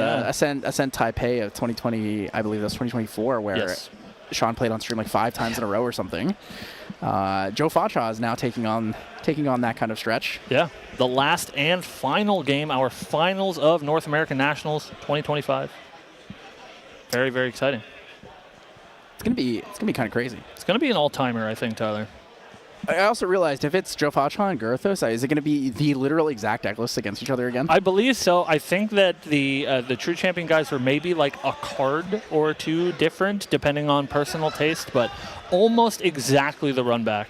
And we'll see. I think what's really going to be important is if Joe Facha can steal that game 1, which is going to be so much harder before all of these sideboard cards come in, or if Gurathos can sort of take game 1, go off into the match looking ahead, and then steal one of these games away where maybe he's a little bit less favored with all these sideboard options in play. And I think also Joe Facha is the higher seed in this situation. If it is Gurathos he's playing against, I believe Gurathos was 8th seed, Caben was 7th seed, Joe Facha is 6th seed. I believe so. Kind of crazy. Yeah. 6th seed. But you take it. You take those. I mean, you can't say no, right? And it's very, very exciting. We're setting up for an interview right now. And looks like we are ready to go down to the feature match area with Main Deck Dan and our 2 final. Hello, Grand Archive players and viewers. I am here. Very exciting moment. We have Gurathos and we have Joe Facha here, the 2 winners of the semifinal rounds of the North American qualifier, who are about to go head-to-head in finals. Joe Facha, we just saw you win a game against the Fractal deck that's been menacing everybody, not just the Fractal deck, but true champion Caben himself, just after taking down Korax. You're like the Kingslayer at this point. How are you feeling? I'm feeling pretty good. That last game was also pretty exhausting, and I think it's insane that I won. Yeah. After taking that unfortunate game loss from a failure to decide, just really nobody liked it. You can look at everyone's faces. Nobody was excited about that, but you picked it up, you pulled it together, and you managed to win 2 more games. But now we have Gurathos. Gurathos, who just took down Team Main Deck Taylor, one of your testing partners going into this event. One of the, I will say, one of the strongest Fractal players in the game, also in a Fractal mirror match. How are you feeling, bud? I'm feeling pretty good. I feel like I need to avenge my teammate, though. I really do. Yeah, we have a story of vengeance brewing going into this final round. Joe Facha, the Kingslayer, Gurathos, the true champion Avenger, ready to face each other. I just have one question for both of you. What are you going to do to win? Let's start with you, Joe Facha. Just high roll. Just high roll. Just high roll. You know what? It's a valid strategy. It works. We saw some crazy resonating fugue action happening there. That was pretty spicy. But Gurathos, how about you? What are you going to do to win? It's simple. I'm going to play Fractals. You play fractals, you win the game. Simple strategy, play fractals, high roll. Who's going to be winner? Now, actually, a little bit in your favor. Joe Faccia is a higher seed. You get to choose who goes first in this match. Are you going to show any sympathy to your opponent? Maybe let him take the play? I think I'm already disadvantaged here in game one. Ooh, okay. I don't think you're going to get any little benefits here. So it's going to be a hard fight, uphill battle, but I think this will be a ton of fun. You guys are not going to want to miss this. Just wait a few more minutes. We're going to take a very, very short break, and we'll come back with the most climactic conclusion we could possibly hope for today at North American Nationals and crown our North American champion. So y'all, stay tuned. We'll see you back here real soon.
And here we are back again, everyone. Welcome to the Grand Archive North American Nationals Finals. I'm Main Deck Dan, joined by Once in Love. How's it going, Tyler? It's been a fantastic day. We've seen some absolutely stunning gameplay. We've seen some of the biggest names in the game take some L's, which is honestly very surprising. Yeah, Legends Rising, Legends Falling has kind of been the theme of the day. It's been crazy to see.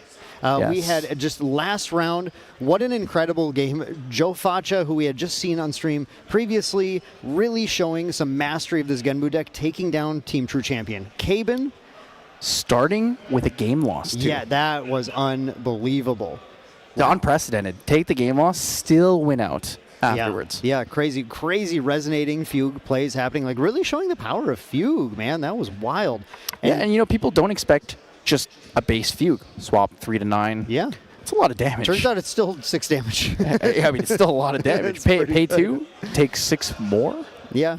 Very, very cool to see those play. But now what I'm so excited about is the storyline, because we are now heading into finals, and Joe Facha has to face the final boss of the day. And many people would think that would be our number 1 Omnidex numerically player, Caben, as the final boss, but it's actually teammate True Champion Guruthos. Yes, who has actually collaborated with your team, Main Deck. And it seems that he is playing the more main deck version of the Fractals deck here. Yeah, the sideboard is different, and that's the main deck variation. A little bit of a tricky thing to figure out there. Yeah, try saying that 10 times. Yeah. Guruthos, who actually had to defeat main deck Taylor to get here in the semifinals as well. So he's been facing a gauntlet, just like Joe Facha has been facing a gauntlet, again, of some of the best players in the game. And now Guruthos is going to show that version. That was funny, because Guruthos and Taylor play almost identical decks as well. But Guruthos got to take it and is now going to take this against Joe Facha. And we'll see if any of these little tweaks to the deck are going to end up being kind of the difference maker, or if Joe Facha is just going to be able to stand his ground and end up being crowned the North American champion. Yeah, so the big difference here between the two deck lists is going to be that Viridian Protective Trinket, right? Yeah. I believe the main deck Taylor and Guruthos version does not run that. Instead, runs 3 more main deck cards. Man, this is getting confusing. This is the main deck, main deck. Yeah. Yes, but it is that one of Gentle Respite, right? That was the card that we talked about as we'd like to draw more cards, still have one access to another piece of floating memory, to which we can convert with the Lost in Thought, right? The one thing that could have potentially saved Caben in the last game, but there was no floating memory available for him. Yeah, one thing's really interesting about that card, it seems so innocuous. It's such a small card to add into the game, but when you are playing against a lot of fractal hate that is coming in against you, which is what we see Joe Facha doing. Joe Facha bringing in those games, 3 Expel the Departed, 4 Mystic Purifier coming in. Against all of that fractal hate, that Gentle Respite is actually kind of your savior, because it allows you to build that influence back up, get that floating memory in yard, and then use that to be able to actually turn on all of the other effects that you're looking for. Yeah, it's going to be a big thing. So we're going to be getting up the deck list here shortly. I know we've been chatting about it the whole time.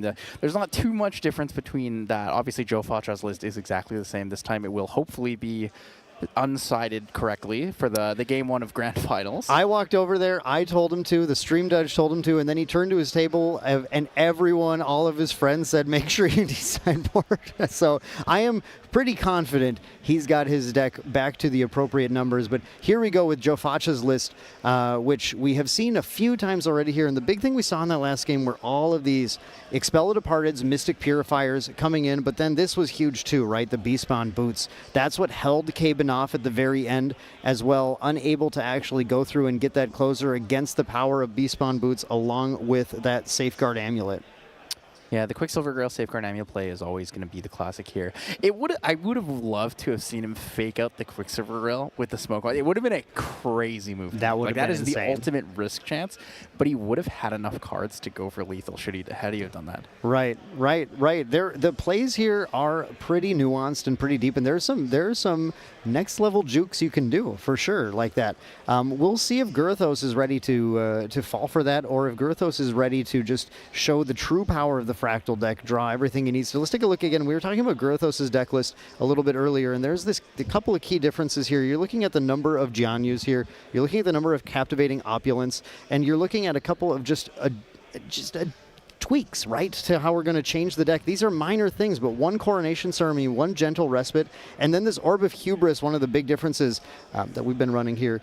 The Orb of Hubris is a card that usually is going to come in for something that isn't super useful. In this case, the Gurathos is going to pull out that Wind Resonance Bauble, because the Wind Resonance Bauble obviously not going to do anything in this matchup, and one of the benefits of running this Orb of Hubris is it can come in for anything that's not useful. Yeah, so we're definitely going to see the Water Resonance Bauble as the main one, but in the matchup, Caben also brought in the Orb of Hubris.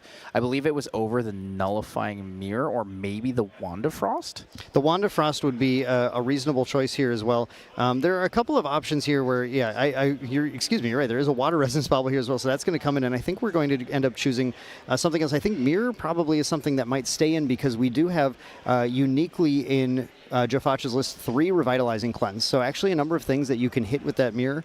Lantern obviously has to stay in. It really, Wand of Frost is an option. However, he is fairly aggressive. You know, we saw that attacking with Genbu was the line that actually ended up taking Caben out. So there could be an opportunity to just not pull this in, even though it's generically useful. You can imagine there, if Caben had a chance to potentially draw 3 with that Orb of Hubris, maybe he could actually find a Glimmering Refusal or something to end up holding him off. So there's never a situation where it's really that bad. Yeah, there's just so many good options. That's why this is what people are considering the best deck in the format, right? It has a lot of pressure through allies with the Frostborn Paladins. It has a lot of pressure through fast activation spells, Shimmering Refraction, as well as the Refracting Missile, right? There's a lot of different ways to push damage. And then obviously the big combo killer here with the Burst Asunder. What do you think is going to be the key pivotal thing that could keep Jofacha alive in this matchup?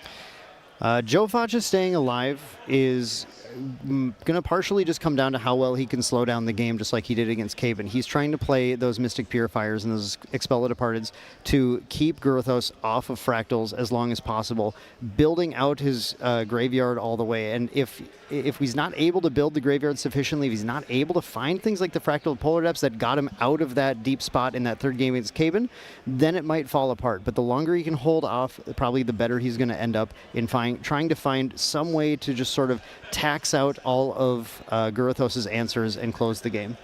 So it's really about making sure that your opponent doesn't find their game plan too quickly. He's not really in the driver's seat, but he's more of trying to control the situation holistically in that sense. Yeah, when we look at this Fractal match, it often comes down to how quickly they're able to build out Fractals and then, most importantly, build back up the influence, right? And as long as all they're doing is playing Fractals on their turn, you buy yourself a little bit of time. It's when they start to be able to rest those Fractals and play things like Zhang Shao's. The Zhang Shao's are going to actually cause you to just get buried in influence at that point. So you're trying to avoid the Zhang Shao's from being played. Yeah, for sure. There's definitely a critical mass point with the Fractal deck. Right. Right. The part that often stifles that is not actually a stifling trap, but the lack of ability to find any of these kill spells, right? No actions that can find lethal. No Burst Asunder, no Shimmering Refractions. We've seen some rough games where people have 10, 12, sometimes even 13 Fractals on board, cannot draw a single kill card. Right. And that's where the critical mass seems like it's there, but it's pretty tough, right? When you have that much available to you, there's no way to slow it down enough. It's just, do I draw into it? Right. And so in some way, when we talked to the players before this match, Gurathos said he just wanted to play Fractals to win. And that's really what he's going to have to do when you're facing against so much Fractal hate coming in from the sideboard starting in game 2 and 3. He's just got to not run out of Fractals. And eventually you'll find some of the other stuff and you'll be able to pull out. As far as Jofacha, he said his game plan is to high roll. And high rolling is certainly a reasonable plan here too, because if he hits enough float, right, and he's quick stratagem, game's over. Yeah, it's kind of there is this bit of this gambling to this deck where you're just trying to hit as many float as possible off of your Sapphire Fate Stone, off of your Fractal of Rain, off of your Bovines. If you hit a lot of float and you find that he's got that one of stratagem in there, that's a surefire way to just I doubt Gurathos is going to be that respectful and put a safeguard out early at all. He's really trying to build that game plan. Gurathos wants to be the one in the driver's seat. It's really tough because knowing there is a one of stratagem of Myriad Ice, if it's not in the graveyard, it's a creeping thought in the back of could your be mind. anywhere. I could instantly die right now. Yeah. 5 floating memory, the game can be over. It doesn't even need it, right? Lost in thoughts, multiple lost in thoughts. Similar to the way that we used to see the Vanitas play multiple 3 visits, right? Yeah. I'm going to stratagem on the stack. Double lost in thought. Yeah. That's my 5. 15 damage to fate. It's going to be really rough. But I think one of the hardest things that Girthos is going to have to deal with is I believe he is a lower seed than Joe Facha, which means Joe Facha will most likely choose to go first. And if it does go to a game 3, he will have the ability to go first twice. Yeah, in fact, I already asked him, and he said he wants to go first in this matchup. So so that makes sense. One thing I liked that Caben was doing that almost paid off for him, and that was actually playing those Fractal of Intrusion. Fractal of Intrusion and being able to banish the floating memory to discard a card from Joe Facha's memory was doing a really good job at holding off that Resonating Fugue win for just a little bit longer. If Joe Facha spends all of Joe Facha's cards on actually trying to just remove fractals, he's not actually increasing his influence at any point. And the power of a card like Fractal of Intrusion to discard from influence is not necessarily in just ticking the number down by 1, but it's taking you down from being able to play a card to not being able to play a card by just adjusting the threshold of influence that you have. Yeah, So, I mean, it's essentially a neutral version of an extricating touch, Yeah. but you can't choose hand, which in a lot of cases is okay because there's not a lot of ways to convert multiple floating early on. And having any floating in your graveyard at any point kind of threatens that, right? It threatens, hey, if you put cards down, I can potentially remove whatever you decide to put down. And one thing that's tricky about this Genbu deck is you end up getting so much floating memory in the discard that you are often not worried about putting cards into memory because there's no shot that you're going to end up having to banish them. So you tend to think, well, it's fine. I can put this down right now. It's not like I need to protect it in hand. I'm not going to try to banish anything to level necessarily. But then that makes them vulnerable to that intrusion. Yeah, and so essentially Intrusion is going to be really the key card in Girthos' deck that will basically change the pace of the game. I think it could. I think it could come down to it, just like Caben was seeing some good use of that. It will depend really, again, on those that high roll potential from Joe Facha, see how many cards he ends up getting. But we are now finally jumping into this game, and as we know, Girthos on 8th seed, Joe Facha on 6th seed. And just to point out, you make it into top 8, 8th seed and 6th seed are the ones fighting for first place right now. So you're never out of the picture here. Yep, never out of the picture. Facha? You take a game loss and you still win. Yeah. Oh. I mean, that's got to be one of the greatest feelings, maybe. Look at the resilience of this guy. Yeah, so Joe Facha taking that first play. Let's see what kind of opener he's got. He does have a Bovine, Lost in Thought. We have a Conniving Grief here, too. We're going to start with that Buried Grief. Yeah, we're just going to set up our mill. Yeah, Buried Grief is going to be fantastic because he's going to be able to put that Pelagic Fatestone back on top of the deck. The one card that makes Pelagic Fatestone like really playable in the water deck because otherwise it becomes dead in hand. Yeah, because, I mean, you don't want to have to play it, then fracturize it. You use an entire turn rotation on that. It's not the greatest of feelings, right? But being able to use the Buried Grief, draw 2, see what you can get from there, and then put a card you already know you didn't want back is just, it's such a good engine card. Yeah, it's an extremely powerful card in this deck, and I think Joe Facha has really shown a lot of people who doubted this thing its true power in here. We're going to put a Tidestone Bovine into play as well. This is okay to play right now. You can't get the attack off, obviously, but it is a floating memory card, and this is a Fractal deck that is probably not going to find a way to kill it unless it specifically gets like a start like Frostworn, Lost in Thought. What are we looking at in Girthos' hand? We have a Fractal of Rain. That's obviously a really great start. There's that Intrusion. I bet that's going to come up this game, and a Fractal of an unstable Fractal. The only reason the Intrusion won't be used is if it's part of Girthos' first turn build out, I think. So it looks like we have unstable, I think, Double Rain, Dissonant, Landon, and Insights. I think he actually drew almost only Fractals here right now. So yeah, so we're going to see that Intrusion saved for later. We're going to start by imbuing a Fractal of Rain. Oh, it looks like a Shimmering Refraction potentially in hand as well. Okay, it'd be nice to have one thing that isn't a Fractal, I think. And there's that Frostworn Paladin as well. Insight would be pretty good here.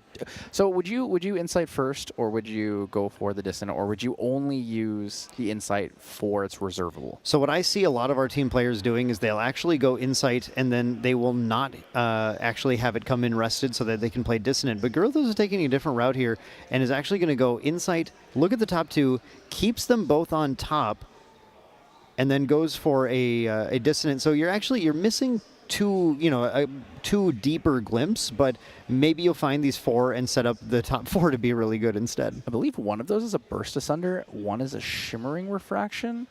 I can't quite tell what the other ones are. Just the angle's a little tough to see there. Yeah, it's a little too tough to see, but I'm sure we'll be able to tell how good or bad they are very shortly.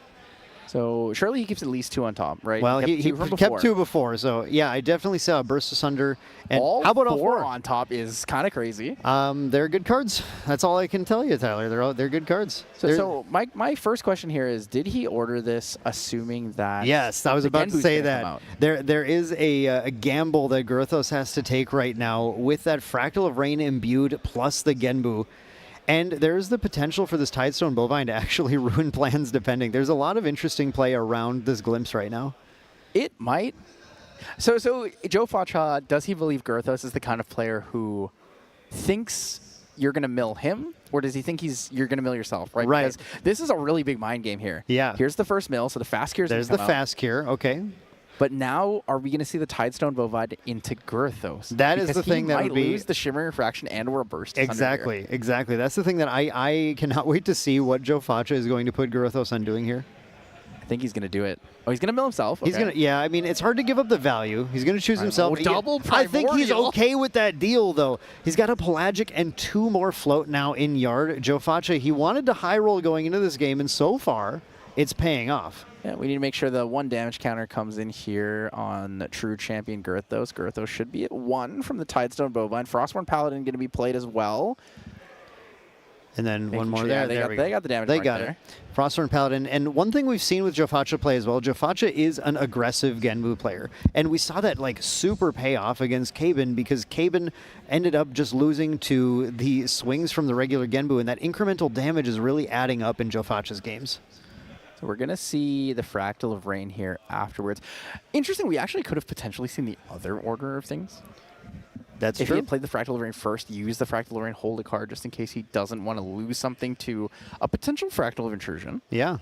Yeah, but in this case, that Fractal of Intrusion with that fast cure in yard is looking like a pretty juicy play. You're going to start with a Quicksilver Grill and banish something. I believe it was a Nullifying Lantern.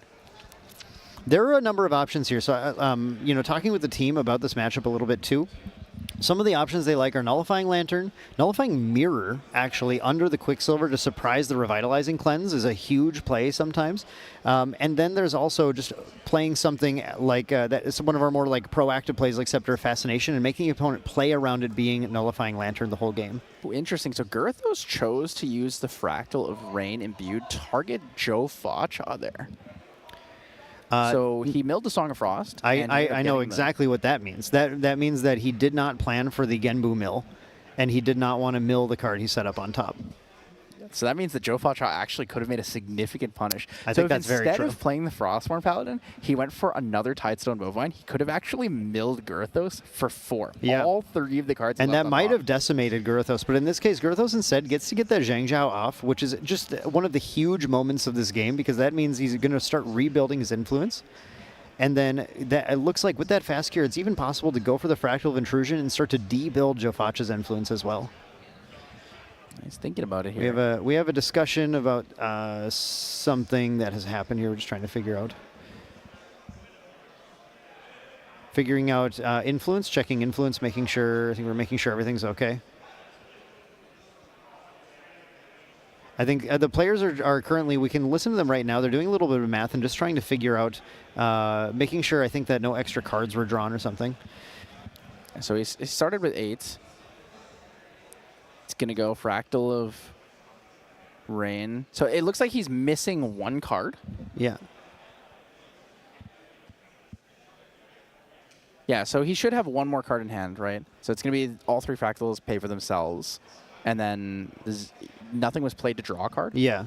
And then draw a card for turn. Yeah, it looks like that was missed with a lot of little interactions happening. Players are moving pretty fast, and it looks like we might have just missed that. We are going to see potential. Okay, I mean, but now, potential Fractal Intrusion. I feel like the Fractal of Intrusion play is really strong right now, given how much Girthos has built out. That can definitely, especially because I think the whole hand is down, right, for Joe Facha, so free reign on anything he wants to hit. It's a hard decision because on one side he might want to go for a Frostborn Paladin here. Zhang Zhao into the Frostborn Paladin, buffed Frostborn Paladin into the Frostborn Paladin to remove it from the board. So he is going to go for that play. We're going to see the Frostborn Paladin here on enter. It's going to banish that fast cure, draw a card, get a buff counter. Yeah, that works. We can always intrusion on a future turn. We did find a Dissonant Fractal. It's a pretty good draw. Another Dissonant Fractal to set up. Now, but again, that glimpse is so tricky. Yeah, does he keep in mind that? Because he didn't clear the Tidestone Bowfine, and he doesn't know that Joe Facha has another Tidestone Bowfine. Right. We see Unstable Fractal here. Refracting Missile. There we go. Frostborn. Yeah, okay. So we're done with the Unstable. We don't need those right now, but then it looks like the other ones are looking pretty good, especially those Frosthorns to continue, like you said, Tyler, to contend with the other Frosthorn Paladins. It's just going to be a matter of making sure that aggro gets stopped so that Grothos has time to build to that win. But already look how well he's doing here with 5 Fractals in play, Zhang Zhao, and a Frosthorn Paladin. There's a lot, plus this Quicksilvered, as we know, Nullifying Lantern. There's a lot to deal with. So we're going to go for the Guoja level 2 here, Bless Scion, using the Pelagic Fatestone and the Primordial Ritual. Slick Torrent Rider will enter the field. Ooh, it's going to be interesting. So on enter, looks like he's going to get the counters. He wants to use the aggressive Genbu, right? Even swinging for 3 every single turn is pretty significant because it's very difficult for Grothos to remove that from the field. So he's going to mill that Refracting Missile. Now I'm interested. This is the time where we might see it. So we're going to see a Fractal of Rain, self-mill here to 7. We're going to go to 8. That's a Lost in Thought.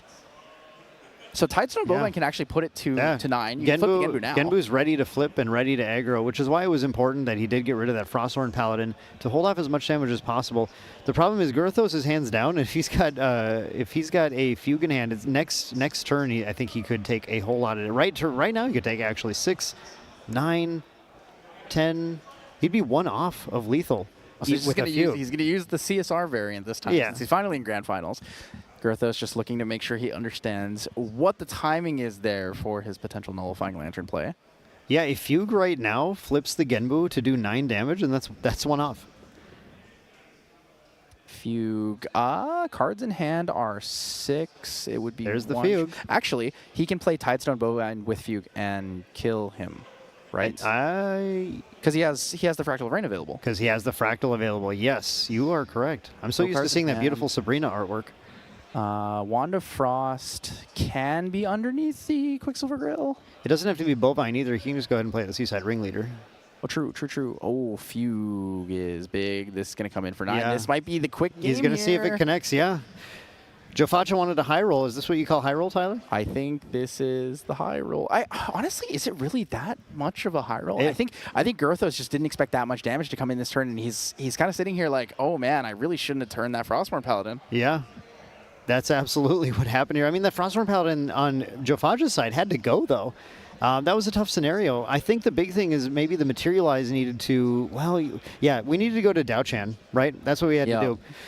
We needed to go to Dao Chan. We needed to respect the amount of damage that Joe Facha can deal with that Fugue. We've seen multiple times now, Fugue isn't just that meme, like I have to have 1,000 water cards and then I'm going to deal 30,000 damage to you.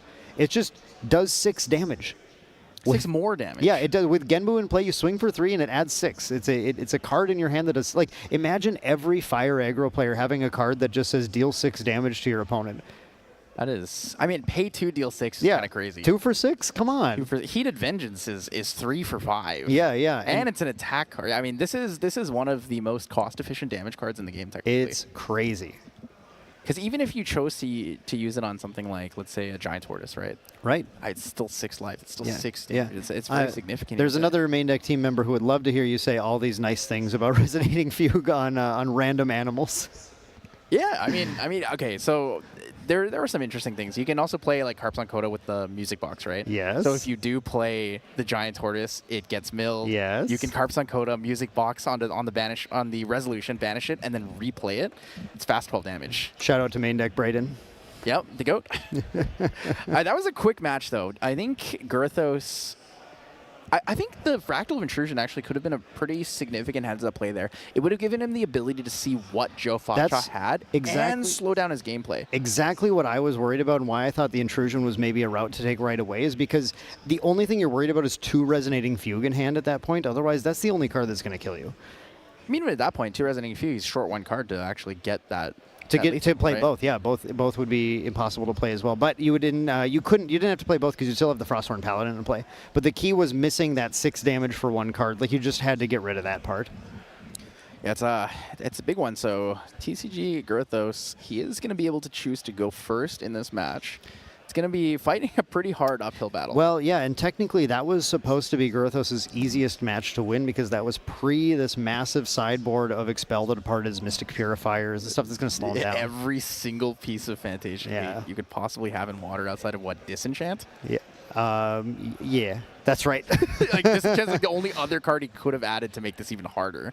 Yeah. But I mean that's really tough. Okay, so in this matchup, do you think that the Extricating Touch is relevant for Joe Facha, or do you think it's too many cards to take out of the main game plan to put that? I was literally just thinking about that, and I think that's too many cards. I think Extricating Touch is definitely really good against these decks that go really late, but I just don't think you have room to fit that in. We're already at a 61 card main deck. We could go to 63, I guess, but I think Joe Facha is going to mostly focus on Expel Departed, Mystic Purifier, and we know those Blanches are going to be something of interest, as well as the Beastbond Boots going into the material deck.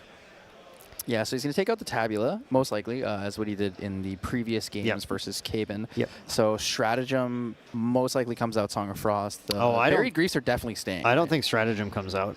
Whoa. Because maybe Girthos, when are you going to see Girthos put a Safeguard Amulet in play? I think Stratagem is a pretty solid, once you can get him to go hands down or something, it's a surprise kill if you high roll. Honestly, you're right, because Joe Facha did admit to you in the interview, he wants to high roll. He's keeping the card 100% in his deck. So let's see the opener here. Girthos actually just saying pass is, I feel like, kind of bad. You're worried. Yeah, Girthos has all the interaction and none of the fractals. You never want to have to pass this first turn. Now, we've seen plenty of times these fractal decks go a 0 fractal build turn 1 and still end up winning. But it's not the pace you want to start with.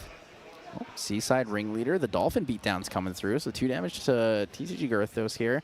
Imbued Fractal of Rain's a pretty good start. I mean, you always want more, additional mill to kind of set up your Genbu and get those quest counters going. I think in particular, Joe Facha's never mad just to play a 2/2 beater like this and start swinging.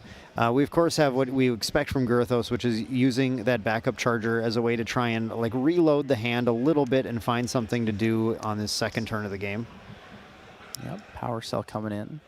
Fantastic Power Cell from community member Connie. Yeah, those are awesome. Fantastic artist. So we're going to see a Frostborn Paladin in hand. He's got a lot of cards, but not a lot. Does he have any fractals? No. I don't think he has a single fractal in hand. No. Is this supposed to be a fractal deck? This is a Water Allies deck, right? Yeah, we have the turbocharge. So, there's the benefit of that, something that we've been liking to run in this deck a lot because, sometimes you need to do this. Is this a Win Luxem deck? Backup turbocharge? Yeah, this is Win Luxem. Yeah, it's just a Water Spirit for fun. So he's got the first fractal, but it's a dissonant fractal, which is a little bit unfortunate. But it's a Glimpse 4. So now it can help Girthos actually find some fractals to play. It's actually, the power of this card is it's good in every situation. When you don't have fractals, it finds them. When you do, it is free. Is there a world where Joe Facha can kill Girthos right now? I don't think so, right? No, not this early. Joe Facha's going to take at least another couple of turns to build up because it's going to take, you have to go to Guoja still next turn, and then you have to find enough quest counters to flip Genbu to even have some of your big lines open. So he's going to be able to draw into at least a couple things here. The Frostborn Paladin. Okay, so now Girthos is getting back online, starting to actually play the game a little bit, take out that Seaside Ringleader because he's got to keep the pressure off. He remembers what happened last game. That Dissonant Fractal, I assume, is going to be gone. Joe Facha has so much Fractal hate in the deck now, but at least it set up that Glimpse. It set up Girthos for a bit of a better game starting next turn. Yep, so we are going to see the boots come in. Tabula, I believe, did come out here. Yeah, Tabula did come out Tabula's here. Gone.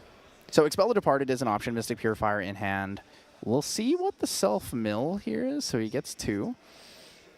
Fractal Gonna of Rain. get- Oh, Fractal of Rain for Girthos is pretty unfortunate. He really wanted to keep that. Yeah. Joe Facha also milling Fractal of Rain, but did lose Buried Grief. We're going to see the Seaside Ringleader activation. It's going to start ramping here. Yep. That's going to be a pretty easy turn here for Joe Facha to go ahead and just take out that Tidestone. Fractal.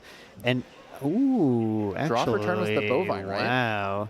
Yeah, but you still have to just go Mystic Purifier right now, I think. You want to stop Girthos from getting those fractals online, getting a Dissonant Fractal online. Yeah, it's going to be a little bit short of playing the extra card. We got the for Expel departed, actually. The Expel, yeah, we're still... Oh, with the Fractal of Rain. No, I think we can, yeah, we can Tidestone and Expel. Oh, he put the Expel down. Oh, okay. Maybe he's going to wait, because the thing about Dissonant Fractal is it's not reservable yet. My worry always with these is that you kind of...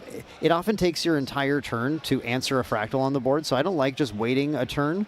That's pretty good. Giving a chance to set up. Yeah, that wasn't bad. Pelagic Fatestone's not bad at all. We'll see. Yeah, he's going to give it. He's going to give him, I think, a turn just because that Dissonant is not reservable yet, so he's not feeling any pressure from it right now. So if he uses the Primordial Ritual on the Tidestone Bovine, he's going to get 2 Floating Memory on top of the Mill 2. Right. So he'll also go to 4 quest counters, level up to 2, gain more quest counters, so he'll go to 6, mill from the Fractal of Rain and the Trick. So it goes to 8 already. He's he's in a position where Denbu is looking really scary. Yes, and Girthos is respecting some of what this is happening, some of what's happening right now with this Nullifying Lantern. But none of that is really water element related. It's not really important. The beatdown for 9 is a bigger deal for Joe Facha. I think Nullifying Lantern is to respect the Tideholder Claymore. He doesn't want that to be what clears the Frostborn Paladin here. Sure. The Tidestone Bovine going to go down. He's going to play the Primordial Ritual, so it will sacrifice his additional cost. Does he have the negate for the Primordial Ritual? He did have, I believe, a Glimmering Refusal in hand from the start, but he has to decide if this is actually worth glimmering here. But, I mean, he'd rather save that for Fugue, right? He wants to use that on Fugue. Oh. Losing the Blanch is fine. Getting the extra floating is kind of good, though, because Joe Facha does have, I believe, a Lost in Thought available. He does. Which means he can convert a decent amount of floating in the future. 1, 2, draw more 3. cards. Yeah, you can get at least a draw 3 off of it. Draw 4, I think. The Pelagic That'd be Fate pretty also is going to huge. give him another quest counter, so it's actually going to put him at 9, right? 6 plus the 3. Yes. Yeah, it's definitely looking dangerous for Girthos right now. Joe Facha is about to take a turn, and I think it's going to be a somewhat eventful turn. That's a big potential here. So Girthos, we do know, has the Glimmering Refusal, 3 Fantasias on the board, 4 cards in hand with the Dissonant Fractal means an available 5 influence per se in this situation. Not quite, because, you know, the reservable fractals are not technically part of your influence, but they are reservable, so they're used to pay for costs. Dolphins coming out here. 4, Slick Torrent 5, Rider. 6, 7, 8, yep. 9. That's a, if he takes the quest counters here, that is a flippable Genbu. He is going to take the quest counters. Okay, so this is where the game starts to change pretty quickly. Girthos did mill a Fracturize, which is not terrible for him to see. Vitalizing Cleanse. And what is the third mill here? It's going to be a Mystic Purifier. So not quite what he wanted. You know, the water's not too important here, knowing that the Nullifying Lantern is just on the field now. You're not as worried about having water cards versus not having water cards. Just getting more floating is kind of the efficient play here.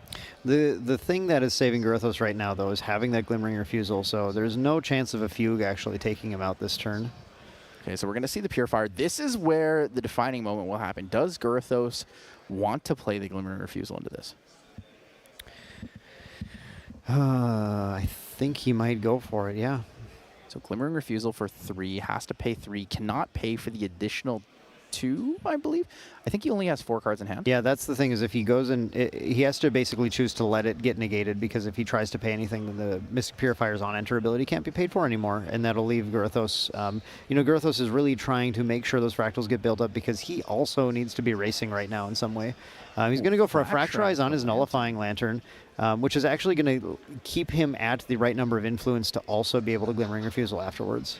In response to this, activate the Expel the Departed, targeting the Fractal of Snow is a possibility here. So he's going to Glimmering Refusal it. That's true. I think you let the Glimmering Refusal go off onto the Mystic Purifier, but you can also expel the Departed, the Nullifying Lantern now, not get punished for that, and you'll be able to draw the card. Yep. Because it costs 1 less, and you have 2 Fate-bound objects on the field. The value of this is actually really good. Yeah, this is a pretty solid position still for Joe Faccia. I think he's going to get to achieve what he's trying to do, which is just slowing down those fractals on board, but it is going to cost him his whole turn to do. He will then be able to flip Genbu, deal 3 with that. That's going to start to put pressure onto Girthos, but Girthos does have that float now. It's going to be, I think, a pretty easy level to Dao-Chan next turn. And once he's on Dao-Chan, he's going to have just a little bit more of a buffer. Girthos, one thing Girthos is really looking for in this matchup that we didn't see Caben draw quite enough of before, and we already saw one milled, unfortunately, here too, is those fast cures. Wait, does Joe Faccia have 4 cards in hand? Yeah. If he pays the 4, he can flip Genbu, swing the Mystic Purifier into the Frostborn Paladin, and the Genbu to clear it. Oh, that's what he's doing right now. He So pays the pretty 4. good value. Yeah, he pays the 4. So actually, no fractals are leaving on Girthos' side. The problem is you're leaving. Well, the problem is you're leaving a lot of fractals out there right now, and that's going to give an opportunity for Girthos to do that thing we're talking about with Zhang Zhao, start to rebuild that influence right away, so he can play the game a little bit more.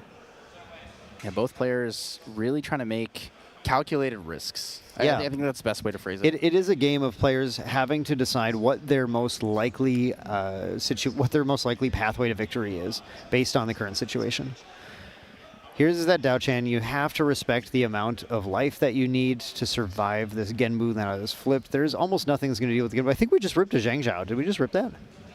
It was there from okay. a previous glimpse, I believe. Okay. We knew it was there. Excellent. But Zhang Zhao is what we're looking to see. We're going to get those draws here. It was an option to Zhang Zhao to heal, but at this point, you still, again, you do need to be proactive. Girthos does need to find the line to close the game. Burst Asunder in hand, has Fractal of Insight.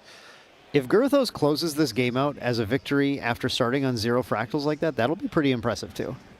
Yeah, that was an awful start. That was actually probably the worst start I've ever seen for a Fractals player. It was pretty bad.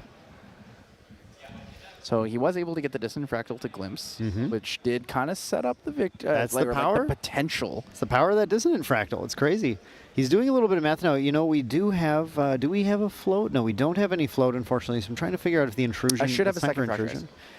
Oh, is he there? milled one Fracturize, and then he Fracturized his Oh, own you're Nullifying right. There should Lantern, be a so second he should have Fracturize. one available to him. He also has a Lost in Thought in hand, so he has more options. Yeah. Could Lost in Thought for 1 just to draw the extra card that he saw before if he wanted to first. I think there's even another Fracturize in hand.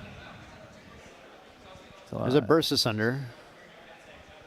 Well, he does have another Fracturize. Yeah, there's another Fracturize and a Burst Asunder in hand too. Fractal of Insight. He wants to Glimpse 2. Yep, going to take that Glimpse there. Really just trying to set up... Captivating Opulence. Opulence will be good once Joe Faccia starts to respect his potential to kill, which I think going into the next turn, Joe Faccia is going to have to take that that respect line, because it's starting to get to the point where Girthos is actually going to come up with a random lethal line using something like a Refracting Missile in the Recollection phase into a Burst Asunder. So one of the tough things here is that there's 2 cards on top. He's going to lose 1 to the... Oh, actually not, because there's no Genbu Mill. There's no Genbu Mill now. But Fractal of Rain at this point, you might want to just target your opponent. Yeah, there's that respect, and with Joe Faccia, you know, I agree, but I think he really likes to target himself still. Oh, milling the Fugue is a little rough there. Yep. So underneath Quicksilver, that's definitely a Safeguard Amulet, right? Surely. That's Safeguard. That's Safeguard, I can tell you for sure. Damage available. We have another Frostthorn Paladin. There, we still have this Expel the Departed line as well to try and hold him off a little bit, but it's starting to get to the point where there's so many fractals on board that I'm not positive it's going to be doing enough, but at the same time, you're just holding it off while you're chunking in with that Genbu. That's good enough. Lost in Thought for 3 potentially exists here. Yeah, it looks like what he's going for. A big Lost in Thought. Let's find some more action. It seems like a pretty reasonable line. We might see the Glimmering Refusal here. Does have cards available for it.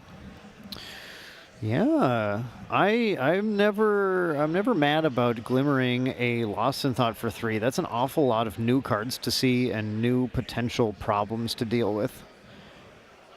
Yep, sounds good to see here. Is Girthos going to let it through? I think he really wants to play that Glimmering Refusal. The question is, what else is going to come out from Joe Faccia that he's going to have to glimmer? And obviously, Fugue is one of the options, and that Rogue Stratagem is always a possibility, but I think those are pretty much the last things he's really worried about in this matchup.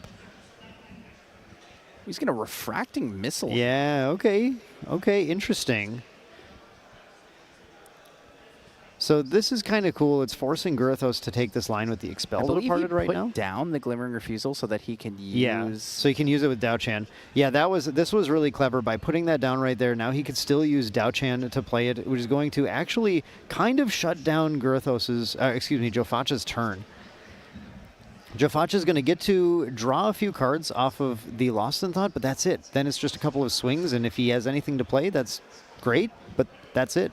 So Lost in Thought will resolve for 3 here. So he's going to banish 3, be able to draw 3 cards. Looking at the math here, we're at 8 damage from this, 2 from this, 2 from this. We're looking at 12. Girthos is getting pretty close to lethal at this point. Resonating Fugue drawn off the Lost in Thought is kind of big. The Fugue is really good off the Lost in Thought, but there's not enough influence to get a kill with it. All you're going to get is 9, 10 swings on board. That's going to go to 14, but that's not lethal. And looking at this math here, it's getting really close for Girthos to actually take it. Girthos needs actually exactly 1 more Fractal to win. The 1 swing from the Zhang Xiao will then add up alongside the 14 damage we deal here, and that's going to be lethal. Assuming not through the Safeguard Amulet, right? Assuming the Safeguard Amulet can be dealt with. Girthos did have that other Fracturize, but I guess he put it down now, so maybe that's going to be... Yeah. Okay, he's going to play the Fugue now and put the damage pressure on. He's going for... Yeah, he has to go for right it. now. He has to go for it. He's basically saying, I will survive the turn through this Quicksilver Grill Safeguard Amulet. That's going to keep me alive. He's going to be in a position where he's not going to die and be able to take the victory next turn, essentially, is what he's going for. Right. Water Bubble. Water Bubble. Time to draw a little more influence, I guess. He's going to draw, I believe, a Frostborn Paladin? He needs to start just keeping Paladins up, I think. If you put some Paladins up and start defending, you might be able to buy enough time. Lost in Thought for 2. Yes. So he's really just like digging. He's digging for answers. Yes, yes. Girthos, what do we see here? The Burst Asunder exists.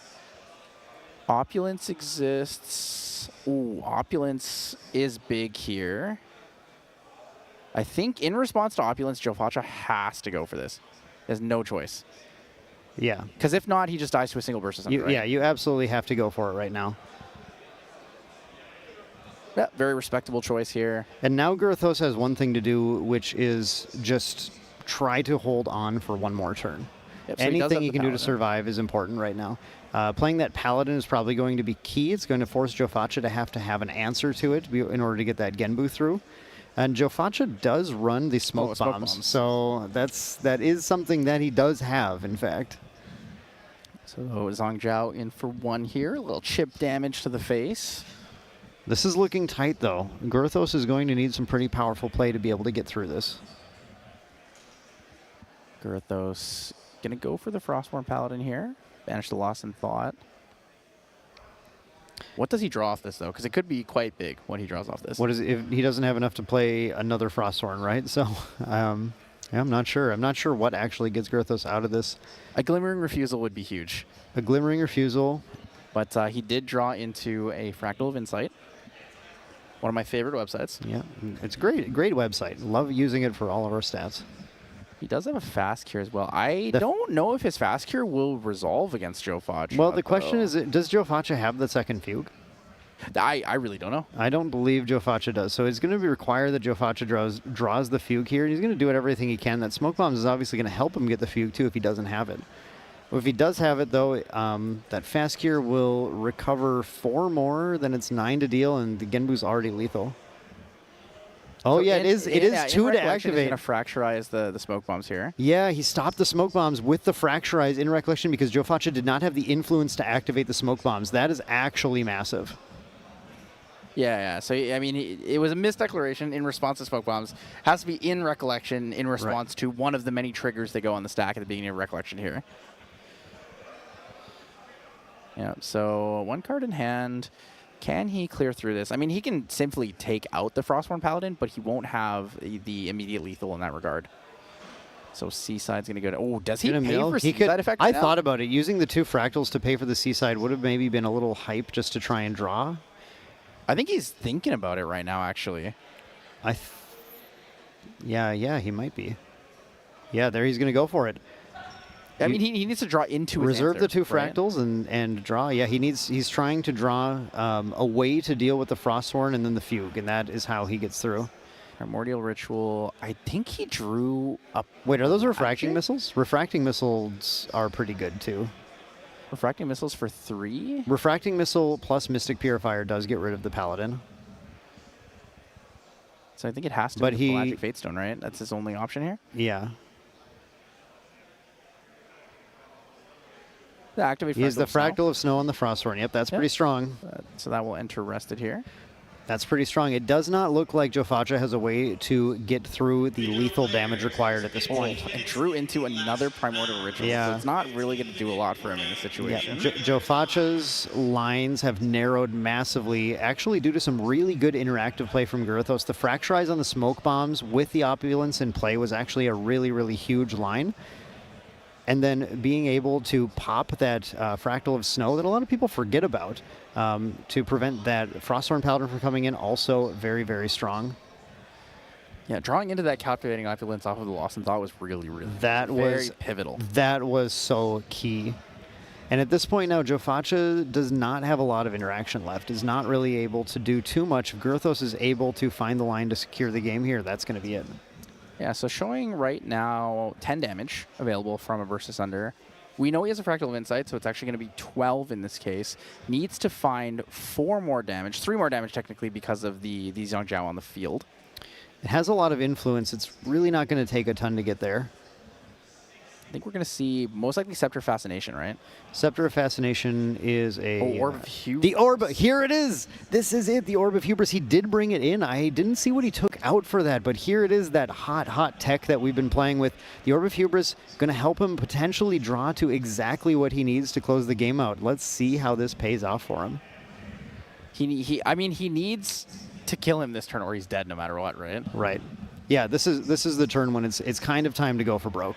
All right, so we're going to see the math here. So Orb of Hubris is going to be banished. It's going to draw 3, another Burst There's a Asunder, burst. and a Fractal. Yeah, so that should be lethal then, right? And a Fracturize. Yeah, I think that's going to give him the number of Fractals he needs. He has 2 down for a Fractal, 2 down for another Fractal. Yeah. And then Burst Asunder, and he can play another Burst Asunder if he needs to.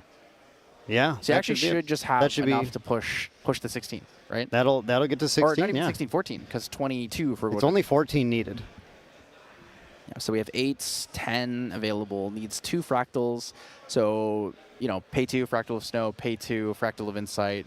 And then you have tons of cards in hand to play the Burst Asunder, and that's it. Yep. Jofacha does have cards in hand, though, right? Yeah, but he'll have enough to pay, I think, for... We know Jofacha runs things like Cerulean Decree, but he should, because of these Fractals, should have enough to pay for everything. Jofacha should only be able to activate one card. Girthos really getting that shuffle in here. I really think that Orb of Hubris found us exactly what we needed to get the kill. You're looking for the cut here. Does he have... I mean, we know Jofacha doesn't have the answer here. Right. But we're going to see if Girthos believes in it. Oh! We're going to rest 3 for Zhangjiao. Interesting. So he's 4 Fractals. Okay, so this is technically like another Fractal in terms of damage. It is, because he has the 1 from the... Yeah, and I would assume that's the math Girthos did here, too. Because, again, it's that going from an odd number to an even number. He's going for a Tidal Lock on the Zhangjiao. That is the risk right now, right? Because he can prevent the card draw from happening by using that Tidal Lock. He's paying... Wait. Yeah, he's letting the Zhangjiao go. Okay, so Jofacha paid 1 extra. The Nullifying Lantern is play, so you do have to pay the full 3 for Tidal Lock. He paid 4 for Tidal Lock. That's why they're a little confused right now. Okay. He put 1 extra card down when he only needed to put down 3 cards for Tidal Lock.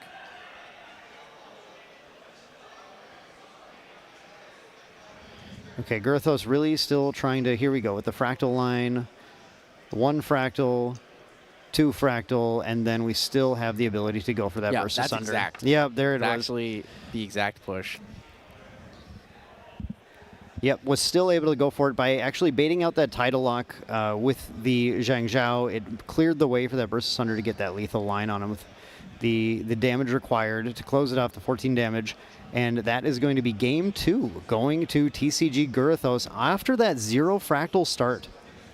Yeah, he barely got through there. He squeaked through. He got squeaked through. That was so tight. But he was able to find what he needed and pull it off. That was the power of Dissonant Fractal. How crazy was it starting from 0, then getting that Glimpse 4, even through the Genbu with the mill potential to kind of totally screw up the game plan, still ended up pulling it together.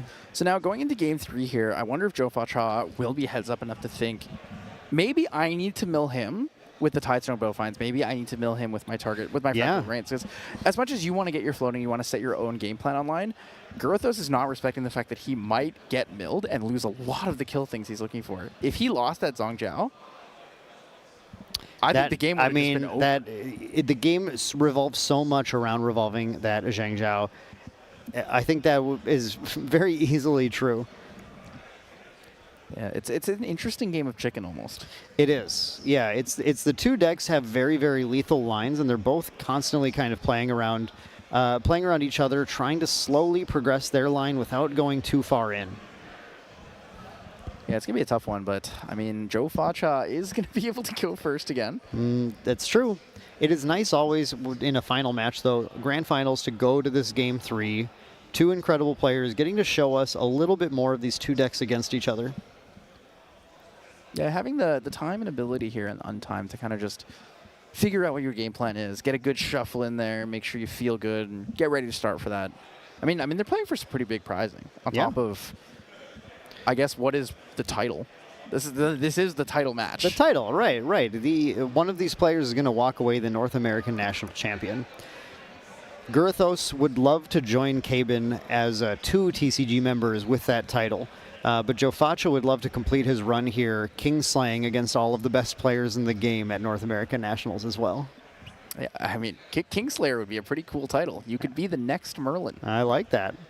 I hope Joe Facha does as well. I hope he... actually, one thing I was thinking about here, too, just thinking about champions, it's really cool that in this final match during the Abyssal Heaven season, it's actually Dao Chan versus Guoja.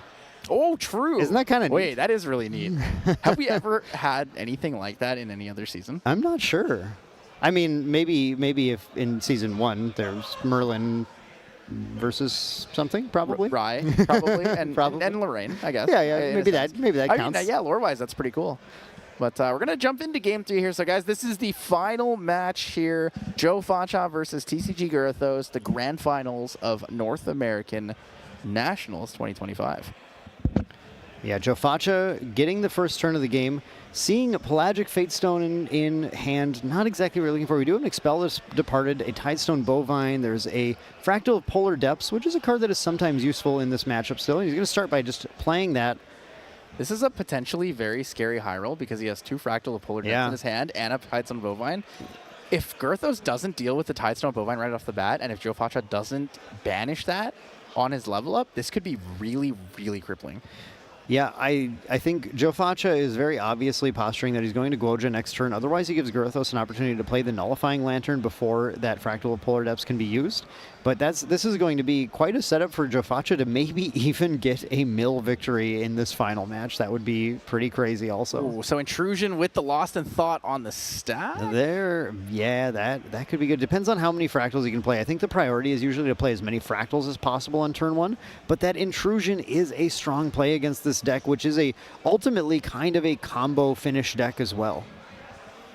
So we're going to see the Lost. Yeah, he's going for it. He's going for it. We're going to see that discarded Fractal Polar Depths for sure here. Yeah, I don't think that's going to get very far here. Actually, it might be the Expel. Look at this. Departed. 2 Pelagic Fatestones also. It depends on how many Fractals are in his hand. The Expel is good to hit. It's also not a water card, so it's not going to impact some of the numbers that he's running.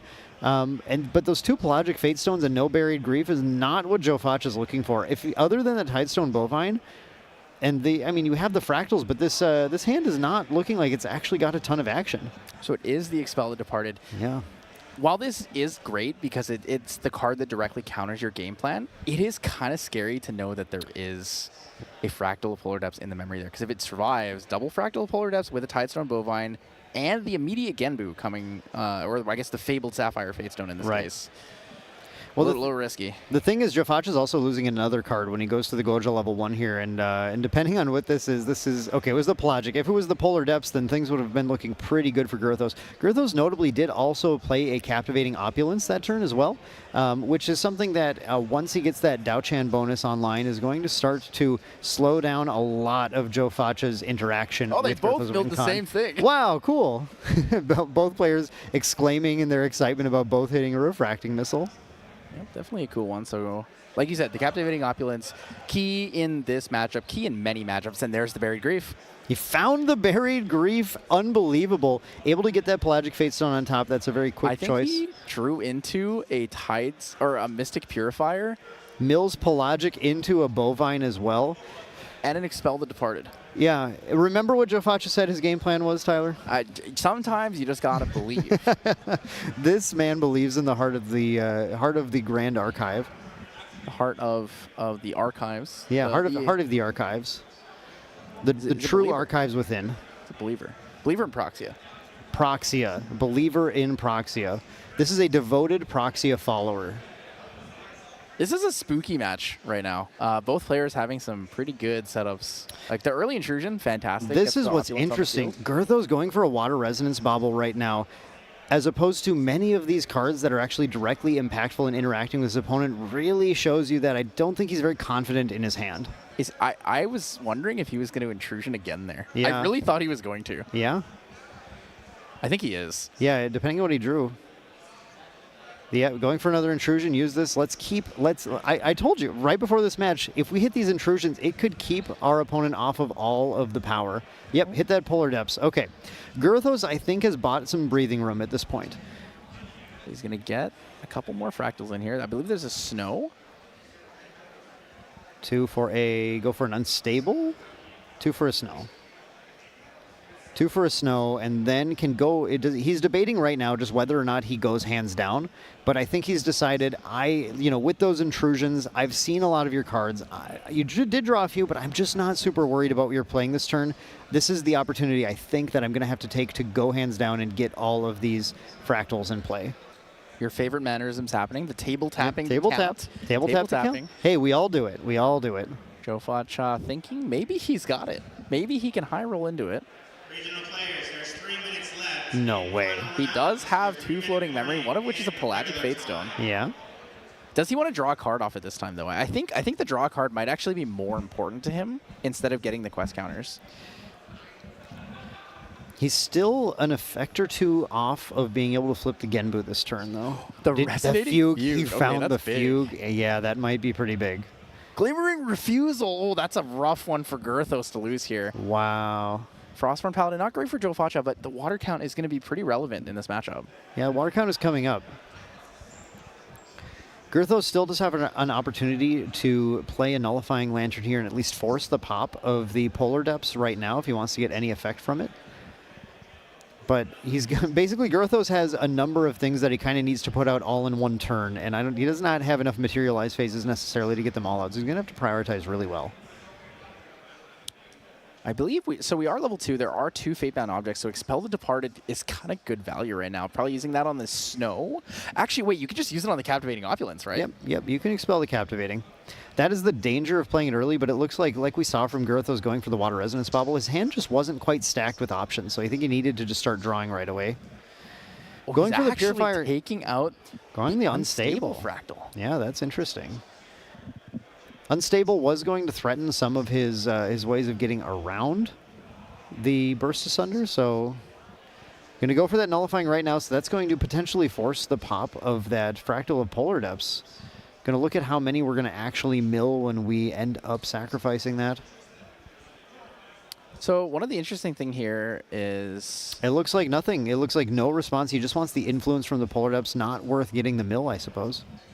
So 8 mills here, right? So it would be... Mill goes to 8 quest counters. Yeah. Not quite enough to get the Fugue play, but he'd be 1 damage off. If he had enough for it. Oh, he can play Tongu, though. Tongu will give him the quest counter on Yep, Tongu is always the free quest counter. I'm certainly doing that math right now and figuring it out. 5, Well, 6, 7. He did not at 8. Yeah, he is at 8. Yeah, you're absolutely right. But he's going to go for a Safeguard Amulet right now instead. He might have a way to mill in hand, but then probably won't be able to play the Resonating Fugue because he's getting such low influence. Another Pelagic. Pelagic's pretty good. Another Primary. Okay, I mean, the mills are pretty good. This is what we talk about when we're going for the high roll. He is hitting the mill he's looking for right now. And he milled his opponent's Glimmering Refusal. I mean, if you have the opportunity to, this is a really good time to Lost in Thought for a good amount. Build up that influence and really bully your opponent down. Doesn't look like he has. I'm going to go for the swing. We have the additional mill from that. 6, 7, 8. Ooh, the fast activated Blanche would be kind of neat here too, actually. He is the level 2 Woja. Yeah. Yeah, Blanche becomes another hurdle for Girthos to have to get through. It really looks like Joe Facha's position right now is getting harder and harder for Girthos to assail. Of course, it felt that way last game until Girthos was able to pull it together, and that's just the power of the burst that Burst Asunder provides. So we're going to see Joe Facha milling himself twice here. Another Mystic Purifier. Oh, the Lost in Thought, so he does lose it. But it's okay. Gets a floating. Yeah. More water and grave. If he has a way to deal with that Nullifying Lantern. I think we're going to see the Fast Cure here. Yeah, we have to do the Fast Cure here, and that's going to be really huge. Fast Cure is a massive card in these matchups, especially when these decks are trying to just, put a number of damage sources together, chip that damage in to try and create the win. Joe Facha is just thinking right now if he's able to go down in influence enough to try and stop it. But here, by getting that Fast Cure, Girthos is actually going down to 0 and then just taking the 1 from the Purifier, and then is going to be able to use it to level to Dao-Chan next turn and create a big, healthy pool of life that Joe Facha is still going to have to chew through once he does transform that Genbu and start swinging. I'm interested to see if he goes for an Expel the Departed, targeting the Captivating Opulence. At some point, I think that needs to happen because right now that Safeguard is in play. And actually, interestingly, with once we get the Dao-Chan out, you'll have to pay 2 to transform this Fabled Sapphire Fatestone too, won't you? Yeah, you definitely would have to. It's going to be like an end step kind of thing, but I mean, you still have to have 2 cards available for that, which is a little bit on the frustrating side. Yeah, it's just all these little taxes that Opulence tends to provide that puts the pace of the game a little more in the Opulence player's favor. Girthos doing the table tapping, not with his finger, but with the cards. Deck. With the cards. It's a classy way to tap the table. With those true champion gaming sleeves. Yeah, the team is always using them in the material deck. You always know when you see a TCG player. Girthos thinking, does he have it? Does he have a way to go for it? Has a Fracturize.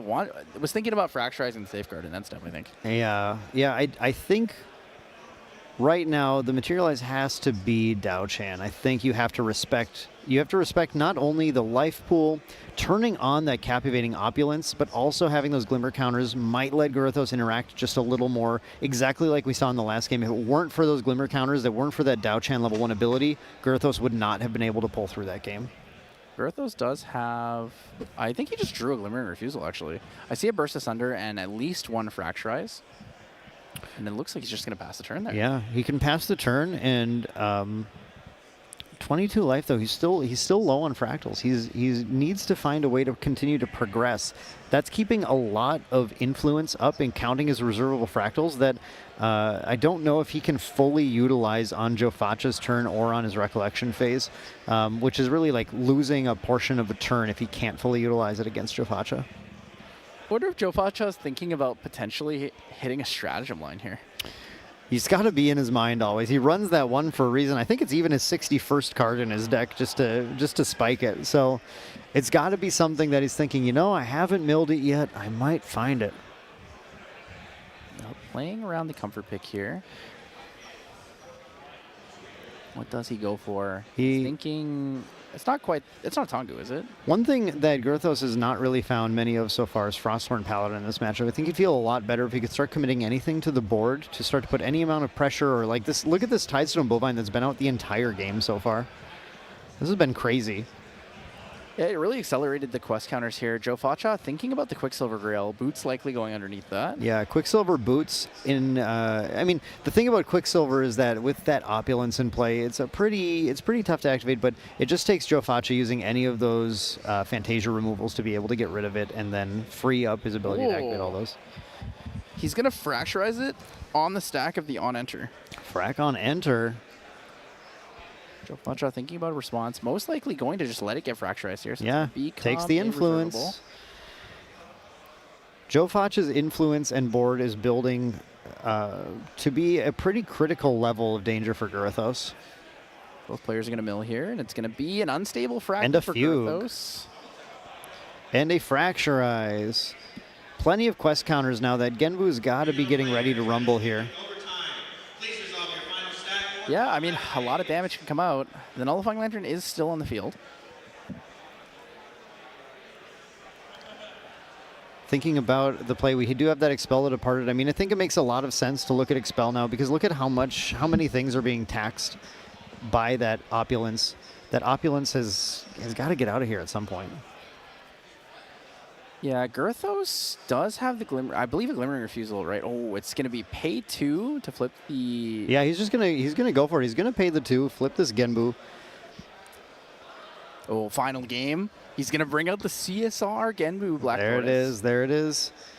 So this is right now a 5 damage every turn from these 3 sources.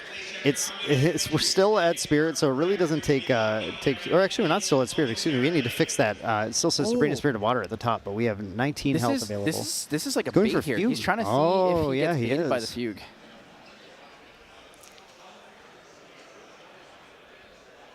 Not baited by the fugue. Okay, so fugue does resolve. Fugue resolving. So we're looking at a swing for 9, 10, 11. Big. That's so much. That's big. That's so much damage coming in. And that means that Joe Facha is looking lethal next turn. That's the power of these Genbu swings with the fugue. Interesting, too, because he can actually just pass turn all cards in hand, right? Two fractals available, 5 cards in hand. Has both the Expel and the Blanche. So what you can do is you can Expel in response to, let's say, a Burst Asunder or any big damage. And then... Ooh, Gurthos has just all of the fracturizes.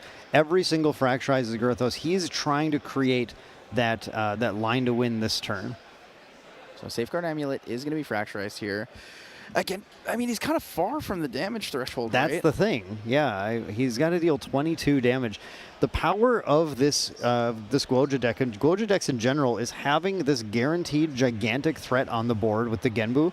You're just able to, at some point, put that on the board, and it becomes the problem. This monster is the problem, and the opponent now has to redirect their game plan around dealing with this thing.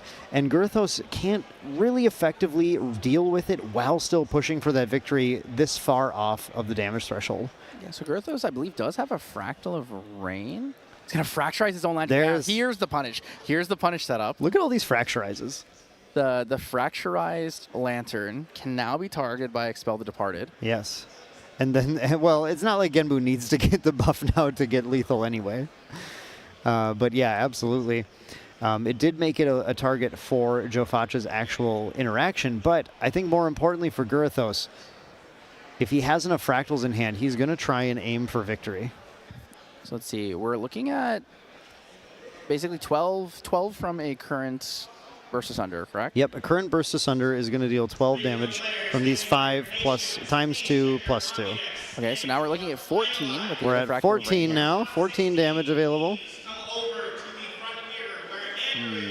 But look how far, I mean, we're still so far off. One thing we haven't seen Gurthos be able to do too much yet is actually like just chip damage in with Refracting Missile, and he's not played a single Shimmering Refraction, I think, any of these games. He just has not been finding them.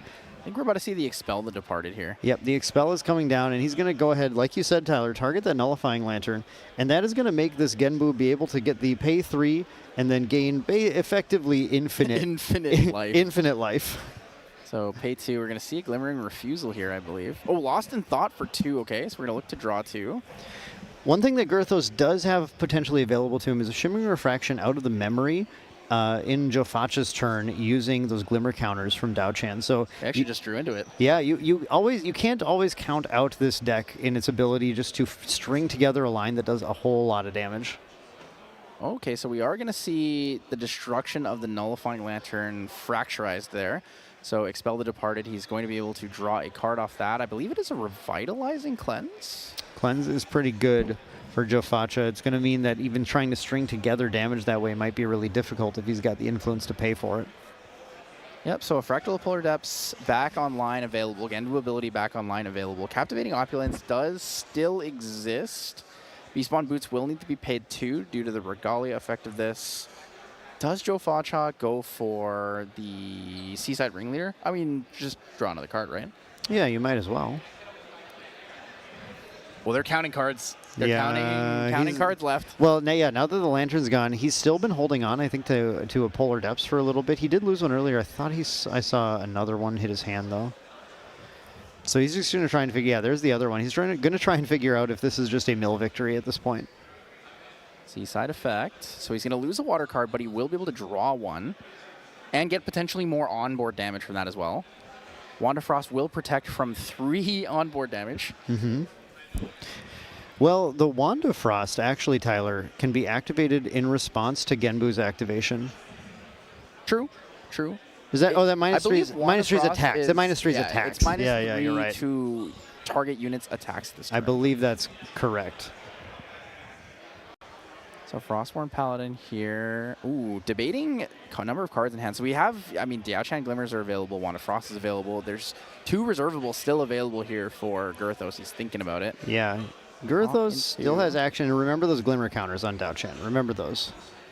Yeah, so we're actually just pressuring interaction based on, like, lethal damage with just allies, right? Because it's going to come in for 3.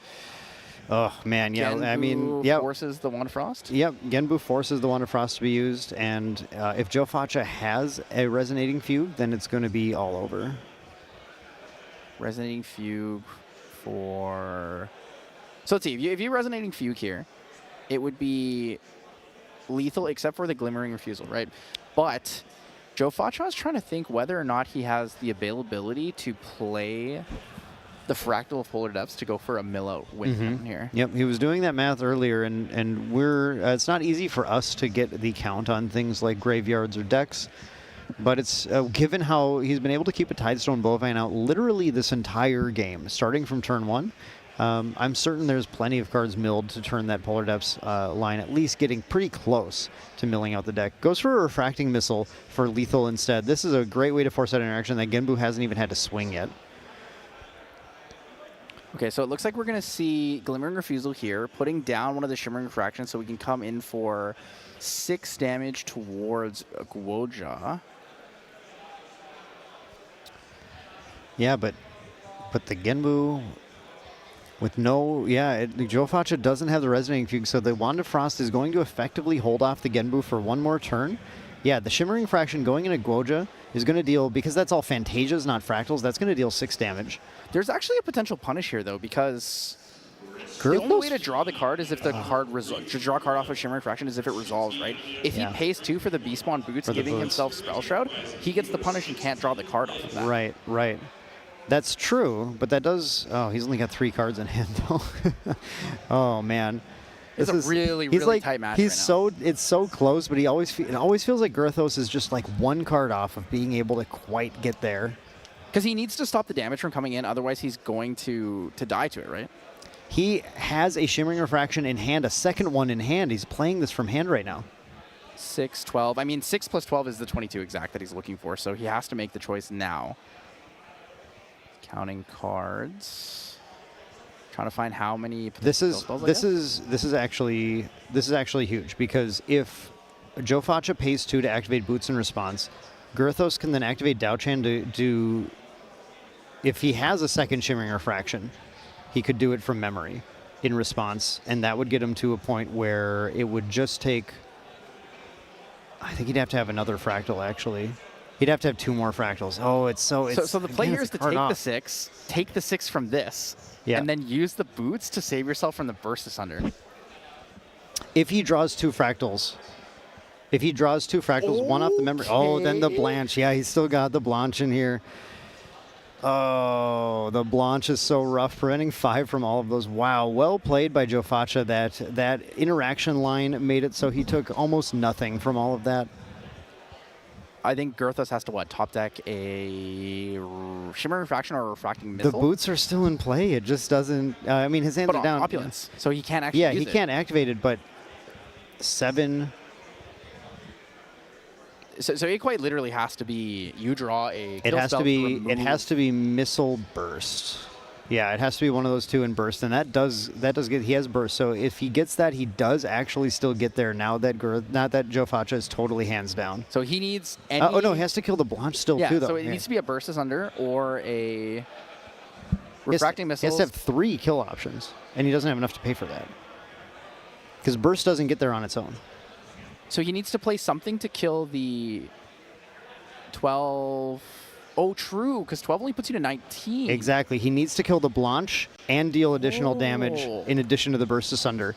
He's not quite there, but he has the Orb of Hubris. Okay, Dissonant Fractal. Orb of Hubris, baby. Oh, no. It's Dissonant Fractal, Fractal of Insight, and I believe a Fast Cure.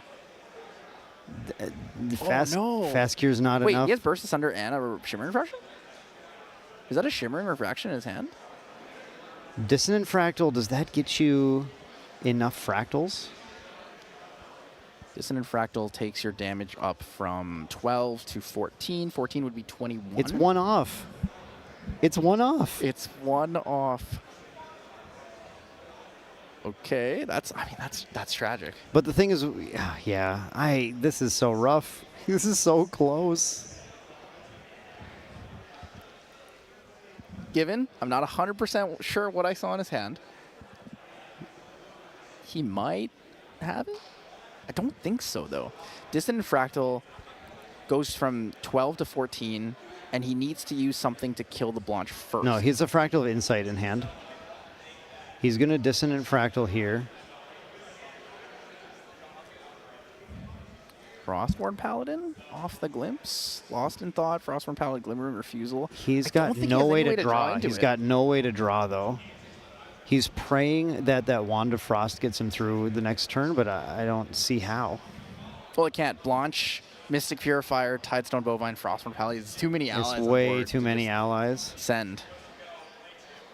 2 there. He's going to go out like a hero, though, with a ton of fractals in play. Turbo Charge, Shimmering. And the Shimmering.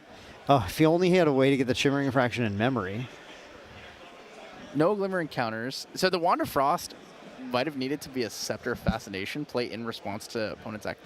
It's still not enough because the boots are still in play. As soon as he goes to the next turn, then the boots are active too. It's like all of these lines are just, burst.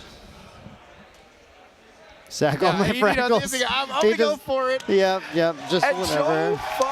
Joe Faccia is our winner. Legend. Oh, the Kingslayer himself taking down true champion Cabin, true champion Girthos, as well as Quarax. Wow. What an absolute madman. He takes it with the Genbu. And I have to eat my words. I said Genbu is not a deck that can win an event. And it came here and it won NA Nationals 2025. One of the hardest events of the year. Yeah, this was a really great moment for this Genbu deck, for fans of Guoja, seeing the power of this deck, taking down, a series of the top players in the game, one after another.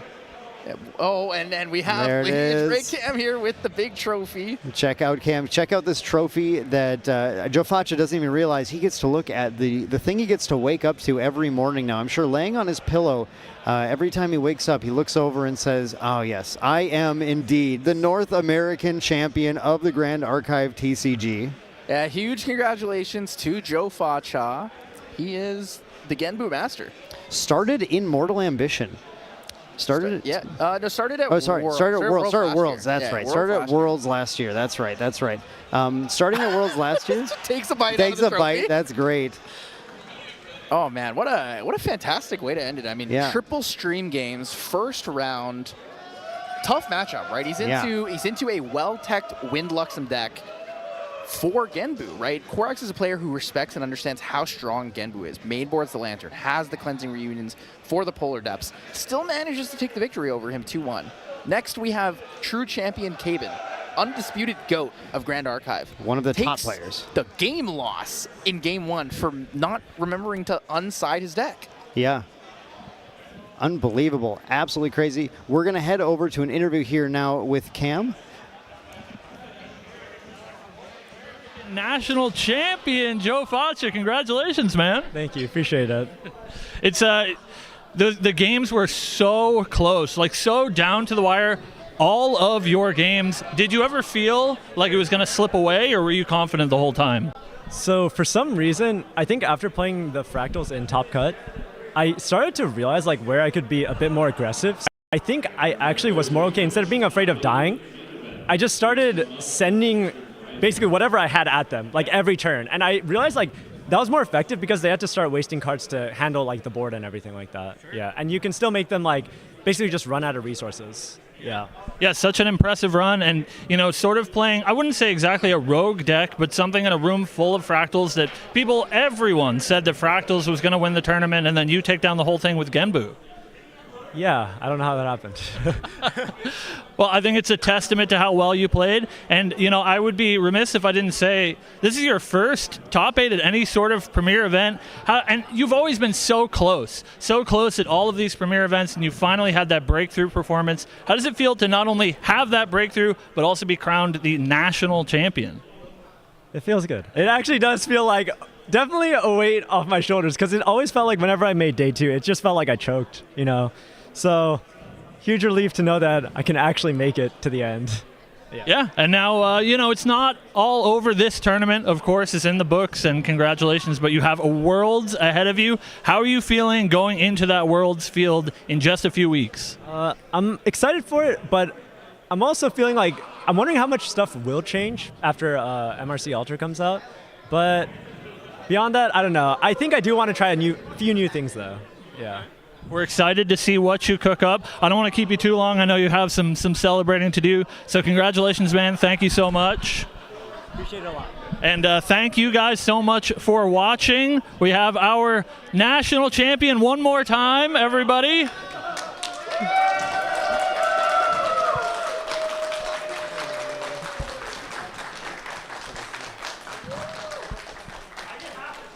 And that is all that we have for you guys as well. So thank you for watching North American Nationals. But we have Worlds coming up in just a few weeks. That is June 26th. So make sure to be there. John will be there, of course. And we hope to see you there as well. So thank you guys for watching, and have a good night.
く